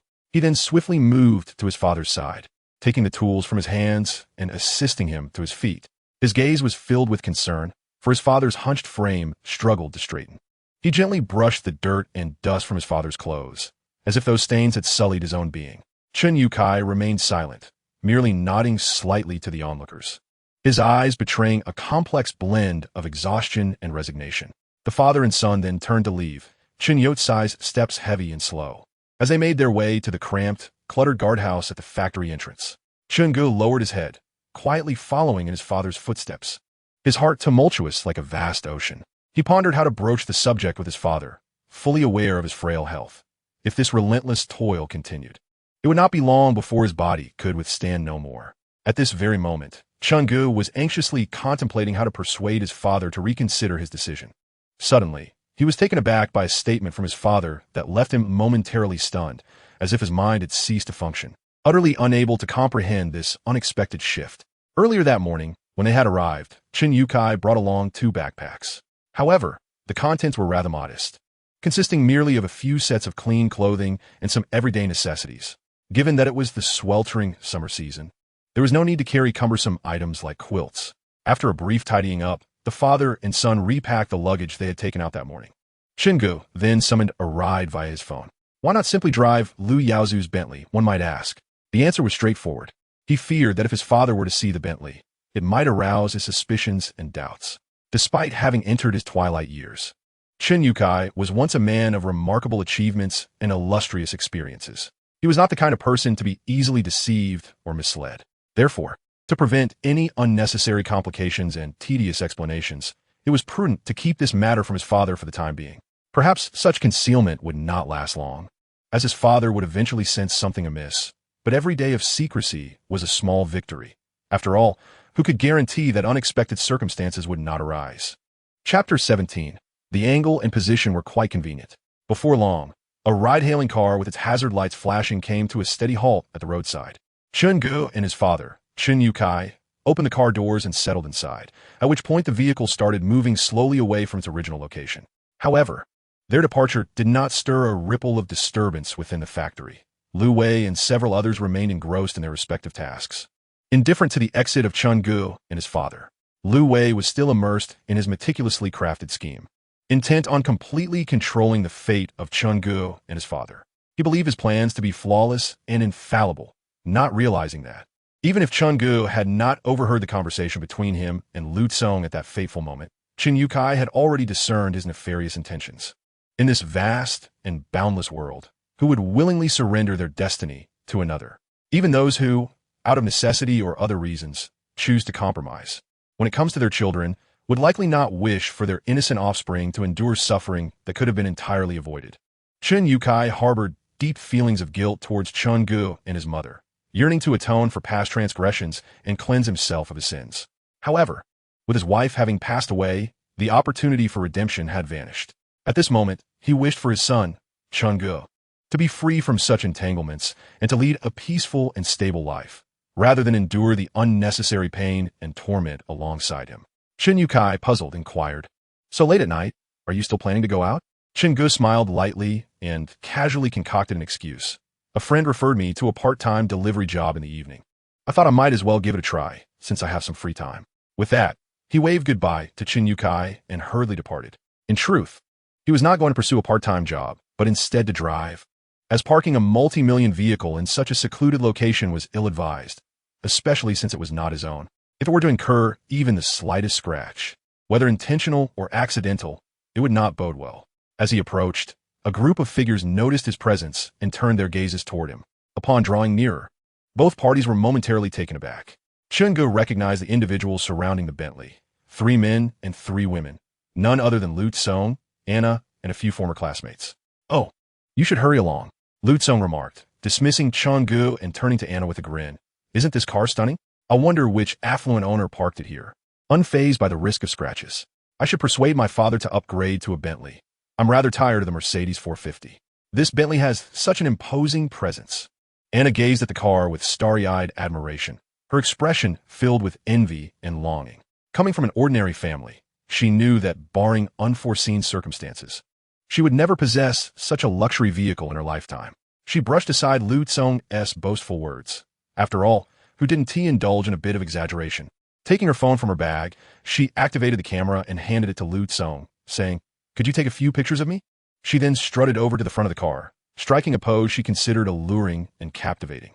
Leaning against the engine, one delicate strap of her top slipped to the side, revealing a hint of her fair skin, accentuating the enticing curve of her waist and hips. Her hair cascaded naturally, and she nibbled on her red lips, casting a dreamy glance towards the lens. Anna was indeed quite beautiful. If Liu Yifei rated a 90, Anna would earn around an 80. As for her current stance, irrespective of its allure, it was quite advantageous from both angle and position. Chungu observed their performance with keen interest, a smile creeping onto his face without conscious effort. After a flurry of clicks and flashes from various angles, Lu Tsong returned the phone to Anna. Upon noticing Chungu standing there with a smile, an unpleasant sensation stirred within him. He felt a twinge of jealousy towards Anna's pose, having always regarded her as his own, despite the lack of any concrete affirmation or denial from her. The thought of Chungu sharing in the vision of Anna's enticing pose was intolerable, even if it was merely a fleeting glance. With a tone laced in irritation, he snapped at Chungu. "Hey, Chungu, aren't you supposed to be busy? Why are you still hanging around? Shouldn't you be off doing something else?" At that moment, a few others gathered beside Lu Tsong. One girl with golden-dyed hair sneered, "What's the matter? Do you want to take some pictures of the car too? I advise you to stay away. Just look at yourself. You're all dirty with dust and mud. Don't go smudging the car." "Exactly," chimed in another. Aside from Anna, the others nearby mocked and jeered in unison. Lu Tsong and his companions, noticing Chun Ji's unperturbed smile on the face of their derision, lost their enthusiasm for further taunting. Lu Tsong turned to his companions and said, "All right, let us go drink and sing." They nodded in agreement, at which point Anna addressed Chungu, saying, "Chungu, why not join us? It's been ages since we gathered together." Lu Tsong, visibly displeased by Anna's invitation to Chungu, feigned generosity for the sake of his pride, and said, "Fine, if I'm inviting you, you might as well come along. It won't cost you anything. Why would you refuse free food and drink?" In the past, Chungu would have certainly declined such a veiled invitation filled with sarcasm. However, ever since he learned the truth of the situation, he nodded in agreement. "All right, let us go." The group climbed into a parked Buick 8. After starting the vehicle, Lu Tsong rolled down the window and addressed Chungu. "My car seat 6. You should take a taxi to Huadu. You know the drill." He then fished a 100 yuan bill from his pocket and tossed it to Chungu, saying, "I'll cover your taxi fare. We'll head out first. Just follow us at your leisure." Chungu, smiling, picked up the money from the ground and replied, "No need. I drove here too. You all go ahead. I'll just follow behind." Lu Tsong, puzzled, asked, "You drove here? Is it that electric tricycle your mom used to have? Don't be ridiculous. Aren't you embarrassed?" Shaking his head, Chungu responded, "Not at all. I drove this one." With that, he pulled out his keys and pressed the unlock button, causing a nearby luxurious Bentley to flash its lights twice. This scene left everyone present utterly astounded, their faces painted with expressions of shock and disbelief, akin to absurd caricatures. Observing their bewilderment, a sense of exhilaration surged within Chungu, and he couldn't help but smile softly. He swiftly opened the car door and elegantly settled into the driver's seat. Lu Tsong had previously claimed that aside from his father Lu Wei's Mercedes-Benz 450, Chungu would never drive a luxury vehicle in his lifetime. Well, today he would show them. What was a Mercedes compared to a Bentley? It was utterly insignificant, and there was nothing to boast about. While it may have seemed like a case of borrowing prestige, it nonetheless served as a slap in Lu Tsong's face. "Hey, Chungu, where did you get this car?" Lu Tsong and the others remained ensnared in their stupor, unable to comprehend. However, Anna was the first to recover and asked, "I can't believe this luxurious car belongs to you." Knowing Chungu well, she was fully aware of his family circumstances. In her eyes, given his financial situation, even renting such a luxury vehicle would likely cause him considerable distress, and she simply could not fathom how he managed it. With a look of confusion, Anna inquired, "Your boss?" "Indeed," Chungu replied. "I happen to have a free day today and found a job. I just discussed work with my boss, and knowing I was picking up my dad, he kindly lent me the car, fearing it would be inconvenient for me to take a taxi." At this moment, Lu Tsong's words echoed, imbued with a palpable bitterness. "What are you flaunting your boss's car for? Be careful not to scratch it. You won't be able to afford the repairs." However, Anna, who had been seated in Lu Tsong's Buick 8, had already disembarked as Chungu took his place in the driver's seat of the Bentley. She effortlessly opened the passenger door, her rounded form gracefully sliding into the seat, captivatingly accentuating her alluring curves, a sight that undeniably caught the eye. Once inside, Anna promptly closed the door and fastened her seatbelt with an air of eagerness. Perhaps her haste was genuine, or perhaps it was a deliberate act. Inadvertently, the neckline of her blouse dipped slightly, revealing a hint of tantalizing skin. Indeed, luxury cars often share the common flaw of inadequate air conditioning, leading women to feel the heat and contemplate shedding layers. Observing her actions, Lu Tsong nearly choked with rage, exclaiming, "Anna, what are you doing? That car doesn't belong to Chun-gu." Ignoring Lu Tsong's furious expression, she merely rolled up the window and nonchalantly opened the vanity mirror, retrieving a lipstick from her purse and began applying it inside the vehicle. Chun-gu chuckled, remarking, "This car belongs to my boss, so you ought to be careful not to stain it with your lipstick." He had come to a clear understanding of Anna, merely a beautiful, voluptuous gold digger. How to describe her? In 2 words, enchanting. She seemed to oscillate between him and Lu Tsong, perhaps even other men, yet Lu Tsong appeared to hold her in high regard, treating her as his girlfriend. Ultimately, whether it was Lu Tsong, Chun-gu, or other men unbeknownst to them, they were merely placeholders in this woman's life, none having truly captured her heart. In terms of family wealth, Chun-gu could not compare to Lu Tsong. However, while Lu Wei indulged Lu Tsong, the monthly allowance he provided, after his personal expenditures, left little to be spent on Anna. Thus, she had no intention of relinquishing her backup, especially for one compelling reason. Chun-gu was undeniably handsome, standing at 185 meters, with a well-built physique and a strikingly handsome face.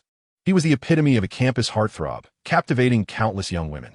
Seeing Anna close the window, Lu Tsong, filled with fury, started the vehicle, and they drove off.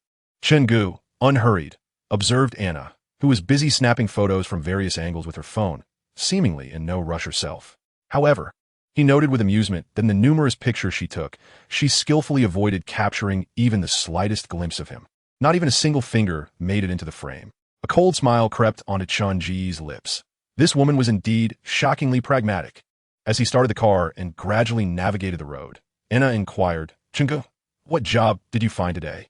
Is your boss really that wealthy? How much does he pay you each month?" Unbeknownst to her, her question floated lightly, yet it was laden with curiosity. 5,000, he replied. As they approached a traffic light, Chun-gu slowed down, preparing to come to a stop. "Turn right," Anna suddenly directed. Upon suddenly hearing Anna's words, Chun-gu instinctively veered to the right, entering the designated right turn lane. After completing the turn, he inquired with a hint of confusion, "Where are we going? Aren't we singing anymore?" Anna glanced at him, offering a gentle smile as she replied, "I changed my mind. Singing is too noisy. Would you accompany me to explore the Central District Mall?" "Sure." The Central District Mall, akin to the Water Lotus Flower City, is a comprehensive shopping center that integrates dining, shopping, entertainment, and leisure. Here, renowned luxury brands proudly showcase their stores, exuding opulence and sophistication. As Chun-gu stood on the second floor, his gaze inadvertently caught sight of a mannequin adorned in exquisite intimate apparel through the store's glass. The primary hue of the garments was a delicate blue, reminiscent of a clear spring sky, radiating freshness and purity, akin to the innocent charm of a neighborly girl. Yet, the intricate lacework and nearly transparent design imparted a distinctive allure, artfully accentuating the body's curves and emphasizing its sensuality. The seemingly contradictory styles of innocence and seduction harmoniously coalesced in this ensemble, creating a unique charm that imprinted itself deeply in one's memory, rendering it unforgettable with just a glance. Anna, linking her arm through Chun-ji's, pointed at the alluring outfit while playfully inquiring, "Do you think this is beautiful?" The very set he had just admired. Chapter 19, Indulgence. "Indeed, it is beautiful," Chun-gu affirmed with a nod, genuinely appreciating its allure. However, he was quite taken aback that Anna had brought him into such a store. "Then will you buy it for me?" Anna tightened her embrace slightly, causing Chun-gu to feel the softness from her curvaceous form. With a mischievous smile, he replied, "I can buy it for you, but only if you model it for me." Anna playfully pinched his waist, exclaiming, "You naughty rogue. How dare you?" Yet, after a moment, she added, "If you impress me, I might just grant you a chance to pursue me." With that, she released his arm and confidently strode into the store, resembling a proud hen after laying an egg. Was it merely an opportunity to pursue her? In the past, Chun-gu would have hesitated to enter such a shop due to the so-called male pride. However, now, not only did he step inside, but he also curiously examined the array of styles rarely seen. Pride? What pride? Who the hell knows me here? At that moment, Anna had already persuaded a sales assistant to retrieve the enticing outfit. Holding it up and gesturing to herself. Upon seeing Chun-gu approach, she cheerfully asked, "Is it beautiful?" Chun-gu nodded affirmatively. "Yes, it is." "Then will you buy it for me?" he asked as he examined the price tag of $800 for merely 2 pieces of fabric. It was indeed expensive, yet he affirmed buy. After leaving the store, Anna turned and entered a shoe shop, requesting a saleswoman to fetch a pair of red high heels. She then inquired with Chun-gu, "Are these beautiful?" Chun-gu nodded again.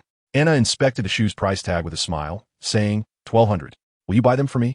At this moment, Chun-gu adopted a nonchalant attitude. The price, exceeding 1,000, seemed rather steep, yet having just won a piece of jade in his recent gamble, he found himself temporarily untroubled by finances. After all, the purpose of earning is to spend. Money can always be earned anew once the goal is achieved. He nodded, declaring his intent to purchase. However, he appeared to have underestimated Anna's purchasing power. After they exited the shoe store, Anna linked her arm with his once more, her intentions evident as they entered another clothing boutique. Once again, she requested the sales assistant to fetch a floral slip dress for her to try on. Casting a glance at Chun-gu, without hesitation, he approached the cash register to settle the bill. The price of 2,999 yuan stirred a sense of resentment within him. How astutely Anna calculated her expenditures, claiming a salary of 5,000 while managing to spend 49.99 in one go. Having exited the mall, they arrived at the parking lot, where Chun-gu placed several bags into the trunk before joining Anna in the car. Observing her reapplying makeup, he chuckled and asked, "Tired? Shall I book a hotel?" He smiled, having anticipated this outcome. Her character was typical of someone who could easily turn their back on others without a second thought. As the vehicle came to a halt in front of an old community, Anna unbuckled her seatbelt, opened the door, and stepped out. Noticing that Chun-gu showed no intention of following, she called out, "Open the trunk. I need to grab something." With a decisive slam, she shut the car door and walked to the rear. A smirk crept onto Chun-ji's lips. "Grab something? Is that truly yours? Do you take me for a fool?" He caught a glimpse of Anna at the back, arms crossed, and wearing a haughty expression. With a disdainful smile, he pressed the accelerator and drove away. At times, some individuals relentlessly pursue certain desires, neglecting the costs associated with them. In this world, everything adheres to the principle of equivalent exchange. How could one expect to take without understanding the necessity of giving? Watching Anna's furious silhouette through the rearview mirror, Chun-gu felt an overwhelming sense of satisfaction. The following morning promised yet another day of perilous endeavors, a relentless dance between heaven and hell. Should he prevail, he would lead a life free from want, even indulging in excess, but to lose? No, failure was not an option. The next morning, upon rising, Chun-gu discovered that his father had already left. A note was left on the table. "Xiao-gu, breakfast is in the pot for you.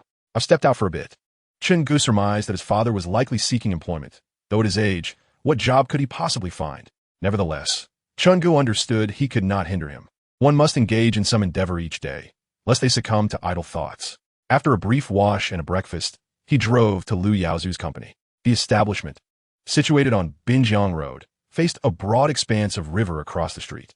Upon parking, he entered the company, which, while labeled as such, was essentially a jade sales outlet of considerable size, also offering other precious materials like gold and silver, divided into various sections. The receptionist, recognizing Chun-gu, approached with a smile. "Hello, Manager Chen. I am Xiao Shi.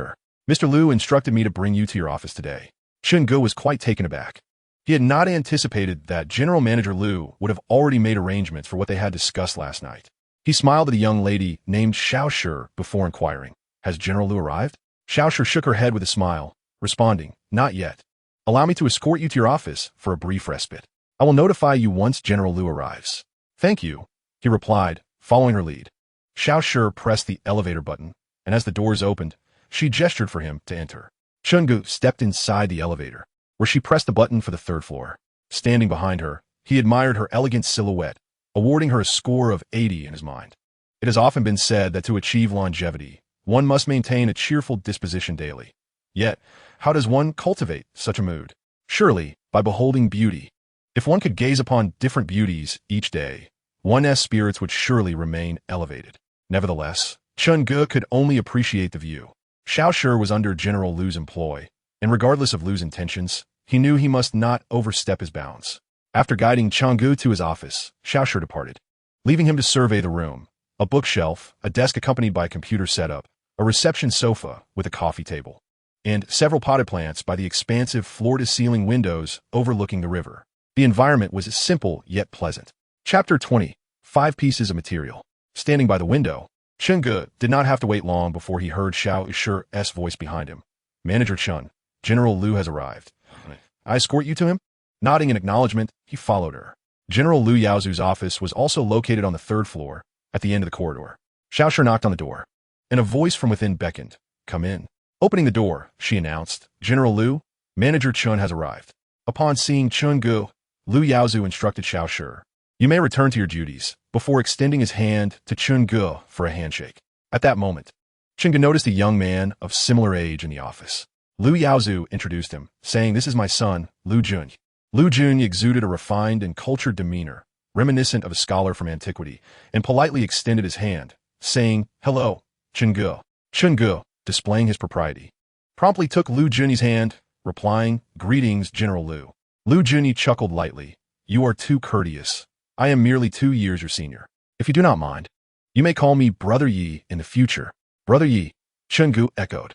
Liu Jun draped an arm around Chun-gu's shoulder, while Liu Yaozu laughed heartily, saying, Little Chun, though Yi is a few years older than you, in terms of jade expertise, you are his mentor. Do guide him more in the future. Chun-ji's demeanor inspired a genuine smile on Liu Jun's face. Ah, here are your car keys, Chun-gu said, producing the Bentley keys from his pocket and handing them over. Thank you, General Liu. Liu Yaozu then inquired about the urgent matter that had brought Chun-gu to him the previous night, to which Chun-gu provided a brief account. After exchanging pleasantries, the group descended the stairs, opting to travel in Liu Yaozu's Bentley, driven by his assistant Zhou. Chun-gu was seated in the back, while Liu Jun took the front passenger seat, and together they set off toward the stone gambling shop. It was still the gambling stone shop owned by Boss Lee. Why not visit other establishments? In truth, the gambling stone industry is fraught with intricacies. Venturing into an unfamiliar shop significantly heightens the risk of being taken advantage of, perhaps even rendering it inevitable. Thus, nearly all patrons of jade shops prefer to return to the one they know best. Perhaps Liu Yaozu had communicated with Boss Lee beforehand, for upon their arrival at the shop, Boss Lee was already there to greet them at the entrance. After Liu Yaozu and his son, along with Chun-gu, disembarked, they entered the shop. Boss Lee approached and shook hands with Liu Yaozu and his son, but appeared somewhat astonished when it was Chun-ji's turn, perhaps not expecting him to accompany Liu Yaozu.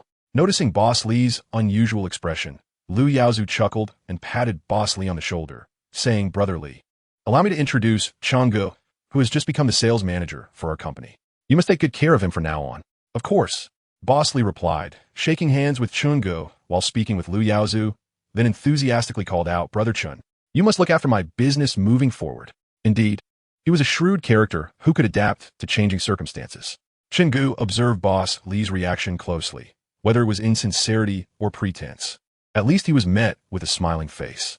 The group took their seats at the tea table, engaging in a bit of casual chit-chat before Boss Lee, adopting a more serious demeanor, retrieved a box containing several pieces of jade rough from the shop safe.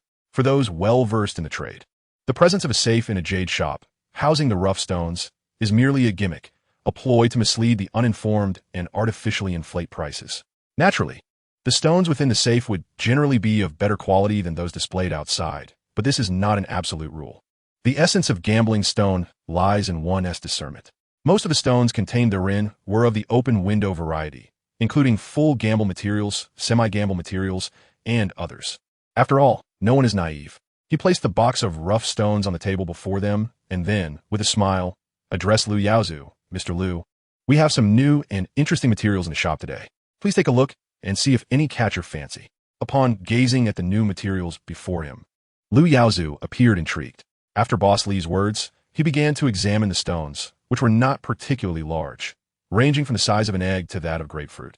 Judging by their skin characteristics, they originated from various mines, all classified as open window stones. In gambling stone terminology, these are divided into full gamble, open window, and clear materials, among others. Each piece before them exhibited an open window, and from this, it was evident that the quality was quite promising. Chun-gu did not take a closer look. He merely surveyed the 5 stones within the box. Based on the open window performance, even if they yielded complete materials, only a few bracelets could be produced, most likely resulting in items that could only serve as tags. However, if the stones did not yield bracelets, the price would significantly decrease. He glanced at Liu Yaozu but remained silent. If it were a purchase of raw materials, his visit this time would seem somewhat redundant. However, after Lu Yaozu examined the contents of the box with a cheerful smile, he nodded and remarked, "Indeed, quite good." He then directly inquired about the price from Boss Li. "Brother Li, these materials are exceptional. What is the price?" Although Lu Yaozu did not finish his sentence, the implication was clear to all. After a brief contemplation, Boss Li glanced at Chun Gu and the others before slowly responding, "Well, Mr. Lu, since we are old acquaintances, I will give you a flat price. Take all these materials for 100. How does that sound?" He then looked towards Lu Yaozu. Upon hearing the quote of 100, Lu Yaozu subtly raised his eyebrows, calculating in his mind. He then picked up a teacup, using the action of drinking tea to discreetly signal Chun Gu without drawing the attention of the others. While the others remained oblivious, Chun Gu instantly understood. This was a hint that the price was too high and suggested he select some gambling stones instead. If Chun Gu were to win today, Lu Yaozu would not need the few pieces recommended by Boss Li. Conversely, if Chun Gu lost, he would have to spend 100 to purchase them. 5 pieces for 100. While it could be seen as expensive, it was still within an acceptable price range, considering the quality appeared quite promising. Yet, one could argue it was indeed pricey, for after deducting costs, little profit would remain, and the raw materials still held significant potential for color variation. Thus, Lu Yaozu's decision would hinge on Chun Ji's subsequent fortunes. Chapter 21. The Cut Stones. Lu Yaozu, being a businessman, naturally prioritized profit and would not engage in endeavors that offered little reward. Chun Gu, on the other hand, was a gambler. As the saying goes, fortune favors the bold. To achieve wealth, one must take risks. To alter his destiny and live a life of distinction, he must secure a victory. Even gods can struggle to discern the finest jade. Chun Gu rose and walked toward the area where the original stones were displayed. This section was distinct from the haphazardly piled stones he had previously selected. Rather, it was a separate counter within the shop, showcasing stones that appeared significantly superior in quality. Each piece was presented on a dedicated display stand, highlighting its most impressive characteristics for all to see. This, however, posed a dilemma for Chun Gu. For each stone seemed promising. Unlike the disorganized piles, where a good stone might shine like gold among a heap of sand, here every piece had its own allure. As Chun Gu stood, Boss Li recognized Lu Yaozu's intent.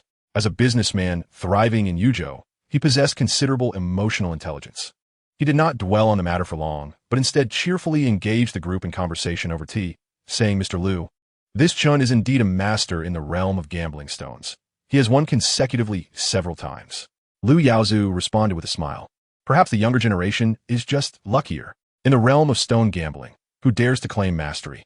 At that moment, Chun Gu, who was meticulously selecting materials, fixed his gaze on a piece of irregularly broken stone, weighing approximately 4 to 5 kilograms. The stone bore a white sandy skin, with grains that were uniformly fine and closely arranged, each one plump and rich in texture. This delicate sandy texture is one of the notable characteristics of the Moxisha jadeite rough. Chun Gu picked it up and brought it closer for inspection, noting the signs of sand shedding on the skin, with scattered traces of sand loss near the fracture, reminiscent of twinkling stars in the night sky, subtly revealing the luster of the jade within.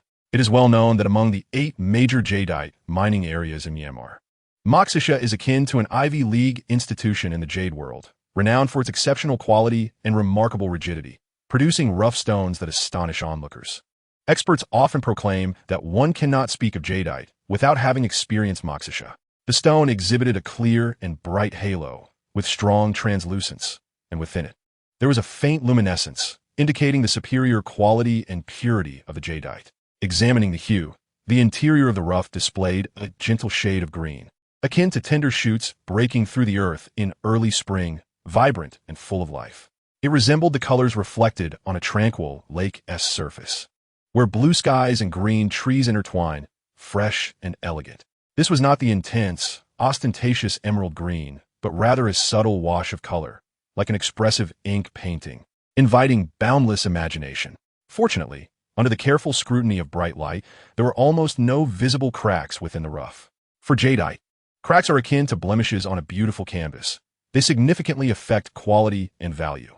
This rough resembled an untouched fairy, pure and devoid of any impurities, unimpeded by cracks.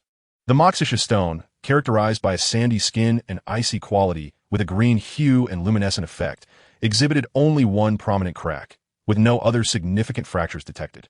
If the stone could yield a complete piece and the existing crack did not penetrate deeply, it could potentially yield 2 or 3 bangles. This stone was promising. Seeing Chungu's focused expression, Lu Yaozu and the others refrained from interrupting until he set down his flashlight. Chungu slightly raised his head and, in an unintentional moment, exchanged a nod with Lu Yaozu. He then turned his gaze to Boss Li and inquired, "Boss Li, how much is this piece?" Boss Li immediately shook his head, a bitter smile spreading across his face. "Brother, your price is a bit too harsh, isn't it? My shop has considerable expenses throughout the year, and many rely on me to make a living. Could you raise a little?" While Chungu and Boss Li deliberated over the price, Lu Yaozu and the others remained silent, watching quietly from the side. After some contemplation, Chungu smiled and replied, "Boss Li, I am someone who despises haggling. Let us be straightforward. My final offer is 38,000. If you can sell it at that price, I'll take it for my enjoyment.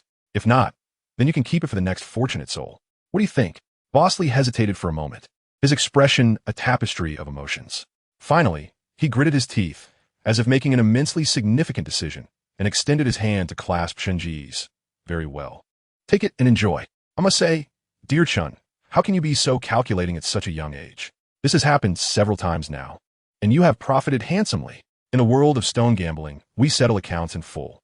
The group made their way to the stone cutting area in the back of the shop, where a skilled craftsman happened to be idle. Boss Li called out to him, and the craftsman approached. Chunga handed over the material, stating, "Please cut it. I'm hoping for a bracelet." The craftsman nodded, remarking, "A connoisseur, I see." He then placed the material on the machine and secured it.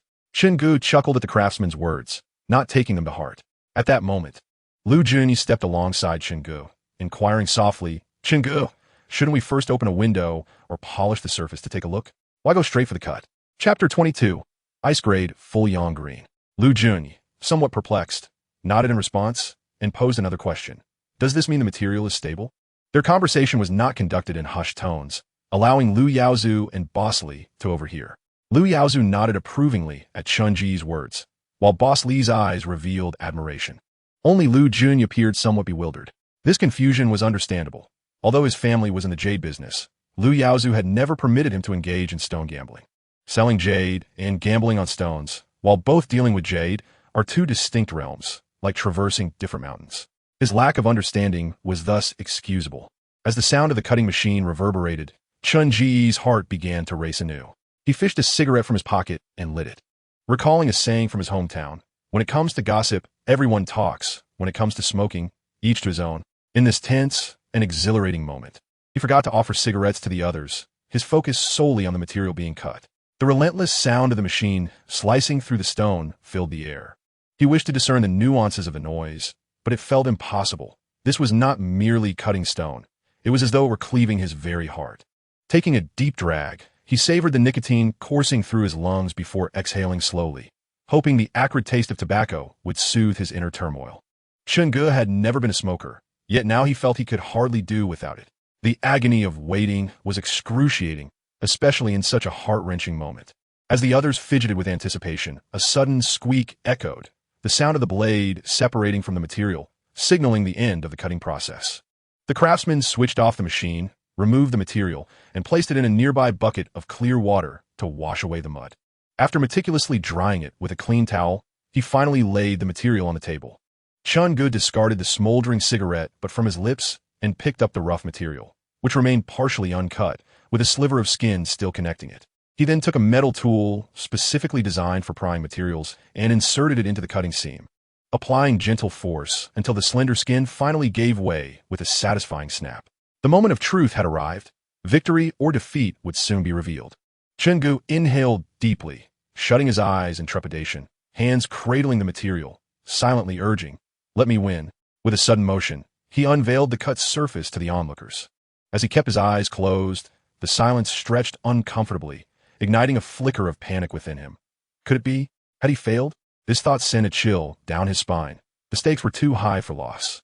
Just as anxiety gripped his heart, a round of applause broke the tension, followed by Lu Yaozu's voice, filled with joy. "It's a full piece, icy green jade, vividly uniform, with an exceptionally pure texture, high transparency, and almost no impurities.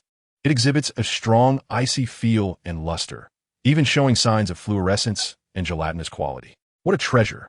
"Chungu, Stop standing there in disbelief and take a look at your material. Lu Yaozu's words were soon echoed by Boss Li with a teasing tone. Brother Chun, you truly are remarkable. At that moment, Chun's anxious heart finally settled. He opened his eyes and gazed at the material in his hands, a smile tugging at his lips, culminating in an uncontrollable burst of laughter. Quick, let us shine a light to check for any internal cracks, Lu Yaozu urged. Lu Junyi moved to fetch a flashlight from the shop, but Boss Li promptly retrieved one from his pocket and handed it to Chungu. Taking the flashlight, Chungu illuminated the cut surface, drawing the others closer to witness the material's brilliance under the light. He methodically adjusted the flashlight's position, and as the light penetrated the inner depths of the material, it seemed to come alive, radiating an extraordinary clarity. The lush green hue defied description, fresh and elegant. As the light moved from one side to the other, Chunji's excitement grew, for he found no cracks within the material. It was nothing short of flawless. What a gem! Boss Li exclaimed in admiration. The piece, though not large, was remarkable for its completeness and performance. It could yield 4 to 5 bangles along with additional smaller items like tags and buckles from the remnants. In summary, Chungu had struck gold. All right, let us go. Boss Li, shall we share a drink? Lu Yaozu's smile had not faded since the material was revealed as he spoke to Chungu while inviting Boss Li. Chungu nodded, retrieving a bag to carefully store the precious material. Upon hearing Lu Yaozu's invitation, Boss Li paused for a moment, casting a glance at Chungu before nodding in agreeable acceptance. Then let us share a drink as a toast to General Lu and Brother Chun. Subsequently, the group made their way outside. Boss Li waved to a saleswoman within the shop, who promptly hurried over. He quickly briefed her on the tasks at hand, and together they proceeded to the parking lot, accompanied by Boss Li's dedicated chauffeur. For magnates such as them, it is customary to be driven. The notion of them taking the wheel themselves is quite absurd.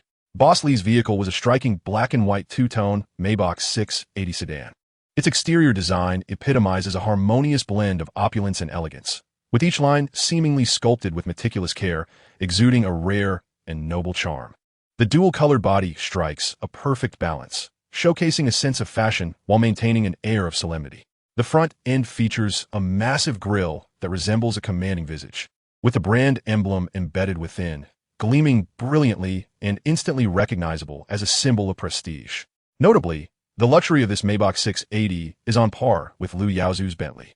When parked side by side, each vehicle possesses its unique merits, making it difficult to declare a clear victor.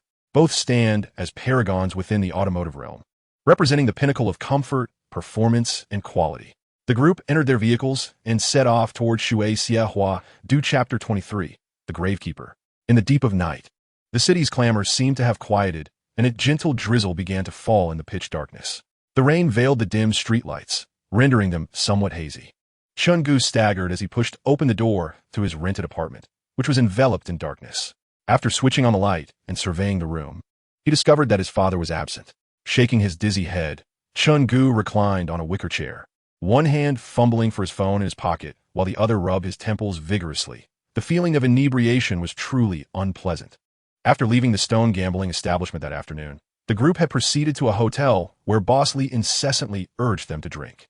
Amidst the clinking of glasses and the exchange of toasts, they unwittingly consumed a considerable amount. But that was not the end. Upon exiting the hotel, Lu Yaozu arranged for another round of festivities, continuing to drink while reveling in the company of women who lit cigarettes and poured drinks, enveloped in an embrace of indulgence. It was during this occasion that Chungu experienced drunkenness for the very first time. Boss Li's intentions were refreshingly straightforward. His face beamed with smiles as he flatteringly remarked, "Ah, Brother Chun, your discerning eye for stone gambling is truly remarkable, unparalleled indeed. I am utterly in awe of you. Next time such an opportunity arises, you must surely bring your old brother along for the fun." In response to Boss Li's exuberant, albeit somewhat insincere, expressions of enthusiasm, Chungu offered a modest smile, exhibiting a demeanor that was both humble and gracious. He nodded in acknowledgement and replied, "You flatter me. Boss Li, since you say so, I will certainly ensure you have a share next time. Let's prosper together." Chungu understood that to achieve long-term success in this industry, it was essential to cultivate a network of relationships. After all, in this society, solitary endeavors seldom lead to significant accomplishments. To effectively maintain these connections, a crucial element is the sharing of benefits. As the saying goes, when there is profit, everyone shares in it.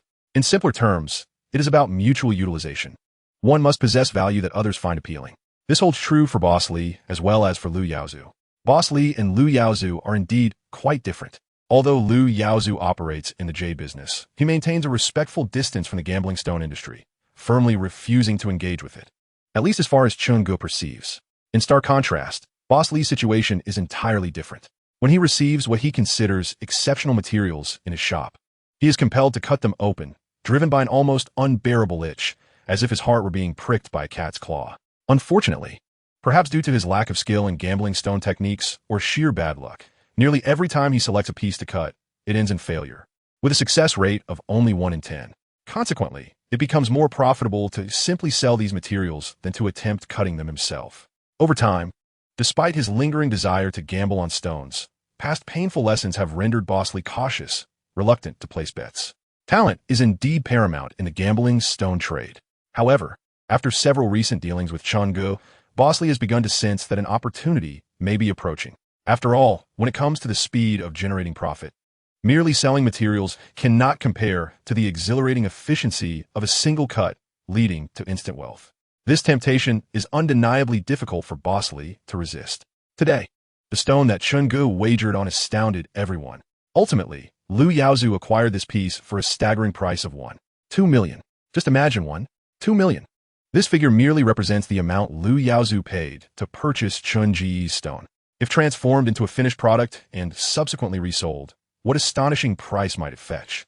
Chun Ge quietly estimated that, given the current market conditions, the finished piece would undoubtedly sell for no less than 2 million, and it could potentially exceed that figure by a considerable margin.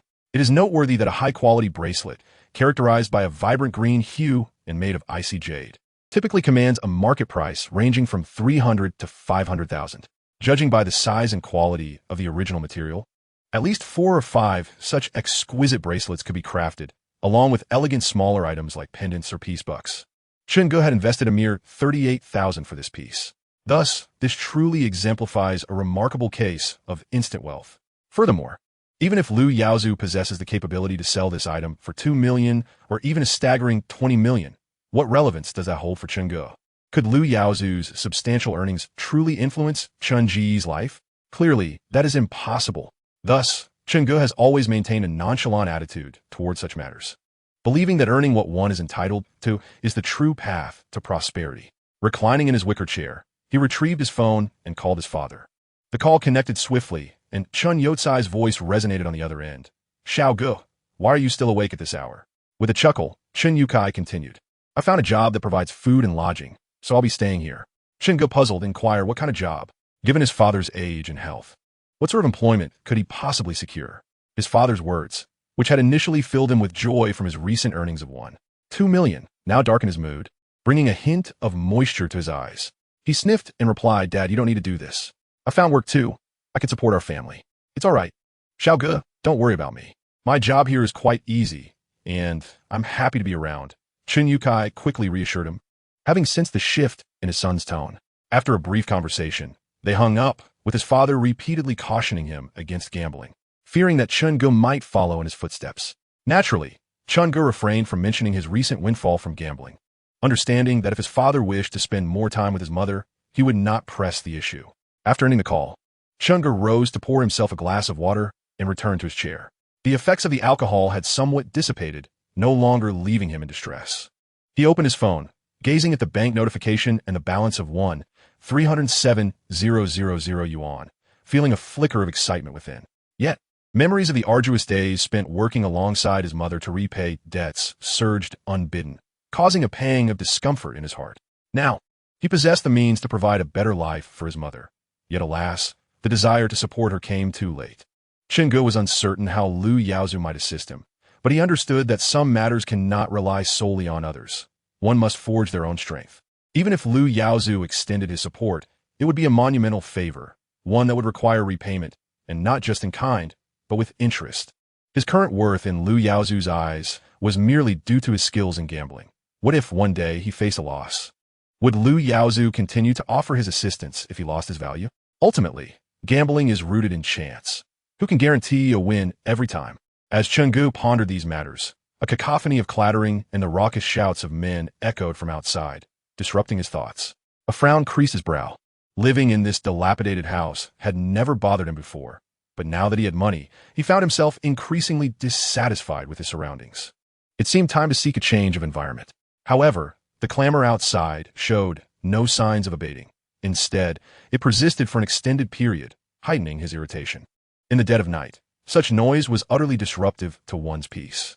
Although this situation was rather vexing, Chungu, adopting a philosophy of avoiding unnecessary trouble, decided to ignore it, believing it would pass since it was not directed at him. However, amidst the prolonged cacophony of insults, a sudden wave of a woman's sobbing and pleading filled the air. The voice struck a familiar chord within Chungu. After a brief moment of hesitation, he rose and opened the door, only to witness 4 or 5 men violently assaulting a neighboring tenant in the courtyard. The small courtyard where Chungu resided was a typical rural dwelling within the urban village, reminiscent of a traditional Sahiuan, with a spacious courtyard at its center. There were 4 households in total, and at that moment, the doors of the other 2 were firmly shut, perhaps indicating their absence or a prudent choice to remain uninvolved. The household under attack had previously been occupied by a mother and daughter. The mother was in her 40s, while the daughter, Zhou Xiaolan, was around 20 and attending Yuzhou University. Zhou Xiaolan was remarkably beautiful and possessed an appealing figure. Every time she encountered Chungu, she would blush slightly and call out, Tian Yi. When Chunji's mother was still alive, she and Zhou Xiaolan's mother shared a cordial relationship, and Chungu and his mother had been invited to their home for meals on several occasions. However, it seemed he had not seen Zhou Xiaolan's mother in quite some time. As the commotion continued, a figure dashed from behind the group towards Chungu, accompanied by Zhou Xiaolan's desperate cry, Chungu, please help me. Yet before she could get far, a large hand from behind seized her hair and yanked her back with such force that it felt as though her scalp was being torn apart, eliciting intense cries of pain from her as she fell backward. The assailant shouted, You think you can escape? Huh? Tell me, are you going to pay me back today? After this, he even struck Zhou Xiaolan twice, exclaiming, It's only right to repay debts. If you don't pay today, you'll come work for us to settle your debt. With your looks, you could easily earn 30 to 50,000 a month. In just half a year, you could clear your debt. All of this reached Chun Ji's ears, and he understood precisely what kind of place the man referred to, a reality Zhou Xiaolan was undoubtedly aware of as well. If she were to be taken there, her life would be irrevocably altered. Meanwhile, noticing that Chungu remained motionless, 2 of the men approached him, perhaps recalling the woman's earlier plea for help. One of them inquired, Do you know her? Chungu nodded slightly. The man continued, What is your relationship? Chungu offered a faint smile and shook his head gently. Just neighbors. The man scoffed. Then why are you just standing here? Mind your own business. Chungu asked, Does she owe you money? The man nodded, casting a sidelong glance at Chungu. What is it to you? Planning to help her out? Be a hero? How much does she owe? Chungu pressed. The man held up 2 fingers in front of Chun Ji's face, including interest. It's 200,000. Upon hearing that amount, Chungu couldn't help but sigh internally. Had it been a few thousand or even 20,000, he might have repaid her out of sense of past affinity. However, a debt of 200,000 is no trivial sum. Although he and Zhou Xiaolan were acquainted and had shared some moments together, he was not yet a paragon of virtue. The world is rife with injustices, and he must first look after his own well-being. In this moment, Chungu hesitated, torn by conflict. He indeed had the money and was not particularly perturbed by the 20,000. Yet the question lingered, should he aid her? If he were to clear her debt of 200,000, how would Zhou Xiaolan ever repay him? He was not a benefactor. Money lent must be returned. However, his gaze drifted to Zhou Xiaolan's curvaceous figure, and a wicked thought began to take shape. Zhou Xiaolan remained oblivious to the shift in Chun Ji's gaze. His silence gradually chilled her heart, and it dawned on her that Chun Ji's circumstances were hardly affluent. She had witnessed the struggles he and his mother faced. How could he possibly come up with 200,000? If he had such wealth, why would he reside in this dilapidated place? Moreover, even if he could manage to produce such an amount, why should he be compelled to help her? As these thoughts swirled in her mind, she slowly released her grip on Chungu's arm. Tears streamed down her face uncontrollably, and as she recognized that he could not assist her, despair enveloped her. What other options were left to resolve her predicament? Was she truly destined to work in a venue to repay her debts? Would she become a massage therapist, an escort, or a prostitute, subjecting her body to the whims of loathsome men? Zhou Xiaolan was engulfed by sorrow, akin to a ship lost in a tempestuous sea of despair. Yet, Just as Zhou Xiaolan felt herself on the brink of being submerged by hopelessness, Chen Ge finally spoke. Addressing the debt collector, he declared, "Give me a card number. I will repay her 200,000. The men opposite him regarded him with skepticism, their expressions a mix of disbelief and mockery. Even Zhou Xiaolan, upon hearing Chen Ji's words, was filled with incredulity. After a prolonged pause, she timidly inquired, "Chen Ge, are you serious? Kid, are you truly planning to pay her debts?" One of the men asked, astonished at Chen Ji's assertion. Chen Ge retrieved his phone, waving it before them, and replied, "Is that a problem? Of course not. As long as the debt is settled, whose money isn't money? If you clear her debts, I ought to thank you and call you boss. However, boss, we only accept cash. Bank transfers are not suitable for our dealings." The man chuckled. Upon hearing that cash was the only method of payment, Chen Ge found himself in a predicament. Yet, he understood the rationale. High-interest lenders would never allow a traceable transaction. However, it was the dead of night, and banks were long closed. Where could he possibly procure that much cash? He scratched his head and then recalled the words Lu Yaozu had just spoken while patting him on the shoulder at the dining table. "Xiao Chun, as long as you work diligently, should you encounter any matters in the future, feel free to reach out to me at any time. Exchange contact information with Xiao Zhou as well. If you require transportation or assistance with anything else, he can help you resolve it." Xiao Zhou, whose full name was Zhou Feng, was implied to be a man of the world. From Lu Yaozu's words, Chen Ge understood that if there were matters that were inconvenient for him to address, Zhou Feng could step in to assist. With this in mind, Chen Ge gestured for the debt collectors to wait, and he picked up his phone to call Zhou Feng. The call connected swiftly, and Zhou Feng's voice came through. "Manager Chen, how may I assist you?" Zhou Feng chuckled. "I hope I'm not interrupting. Is there something you need?" Without beating around the bush, Chen Ge inquired directly, "Brother Feng, could you help me procure 200,000 in cash right now?" Zhou Feng responded with a hint of confusion. "You need it immediately? Where are you? Is something wrong?" "All right, hold on, I'll be there shortly," he said before abruptly ending the call. Chen Ge set down his phone and addressed the men opposite him. "Please wait. The money will arrive shortly. Are you trying to pull a fast one on us?" 200,000 resolved with just a phone call, the leader of the group questioned, his tone laced with skepticism and a subtle threat. "Brother, my friend will bring the 200,000 soon. It's only right to repay debts. I have no intention of causing trouble." Chen Ge replied with a smile, then took out some cigarettes and offered them around. The men accepted the cigarettes, and Chen Ge quickly produced a lighter to ignite them, finally lighting his own cigarette and inhaling deeply. "Observing Tian Yi este mi honor." The group found him to be sincere and polite, leading them to momentarily discard any further doubts. The men, gathered at the door, leaned against it, smoking and occasionally stealing glances at Chen Ge and his companion Zhou Xiaolan. Meanwhile, Zhou Xiaolan discreetly scrutinized Chen Ge. With the immediate debt crisis temporarily resolved, she became aware of other matters. At that moment, Chen Ji's silhouette occupied her entire heart. In her memories, the Chen Ge of the past was not like this. Having shared a roof for nearly 3 years, the former Chen Ge, despite living in relative hardship, had always possessed a forthright and resolute character. Bluntly speaking, he was rather straightforward, lacking the current suave demeanor. This transformation had greatly altered her perception of him. How had he changed so dramatically in such a short time? This was the only question that lingered in Zhou Xiaolan's mind. Before long, the roar of an engine reverberated from outside, prompting the group to glance toward the entrance. A beam of headlights pierced the darkness, momentarily blinding them. Fortunately, once the vehicle came to a stop, the lights extinguished. It was not Lu Yaozu's Bentley, but rather a striking black Range Rover Sport, its imposing and robust form capturing their attention. Chen Ge then noticed Zhou Feng stepping out of the vehicle, carrying a black plastic bag, a type commonly used for household trash. Chen Ge quickly approached, a smile gracing his face as he said, "Brother Feng, I sincerely apologize for troubling you at such a late hour." As he spoke, he retrieved a cigarette and offered it to Zhou Feng. With a chuckle, Chen Ge briefly recounted the events that had transpired. Zhou Feng nodded in understanding, and the two moved forward. Zhou Feng, glancing at the leader of the opposing group, inquired, "What is the name of your company?" The leader scrutinized Zhou Feng, sensing an air of distinction that set him apart from the ordinary, and responded with a modicum of politeness, "We are from Ondai Company." After a moment's contemplation, Zhou Feng pressed further, "Your boss is Zhao Qian, correct?" Upon hearing the name Zhao Qian, the individuals opposite appeared momentarily taken aback, exchanging glances before the leader asked, "Do you know our boss?" After a few rings, the phone connected.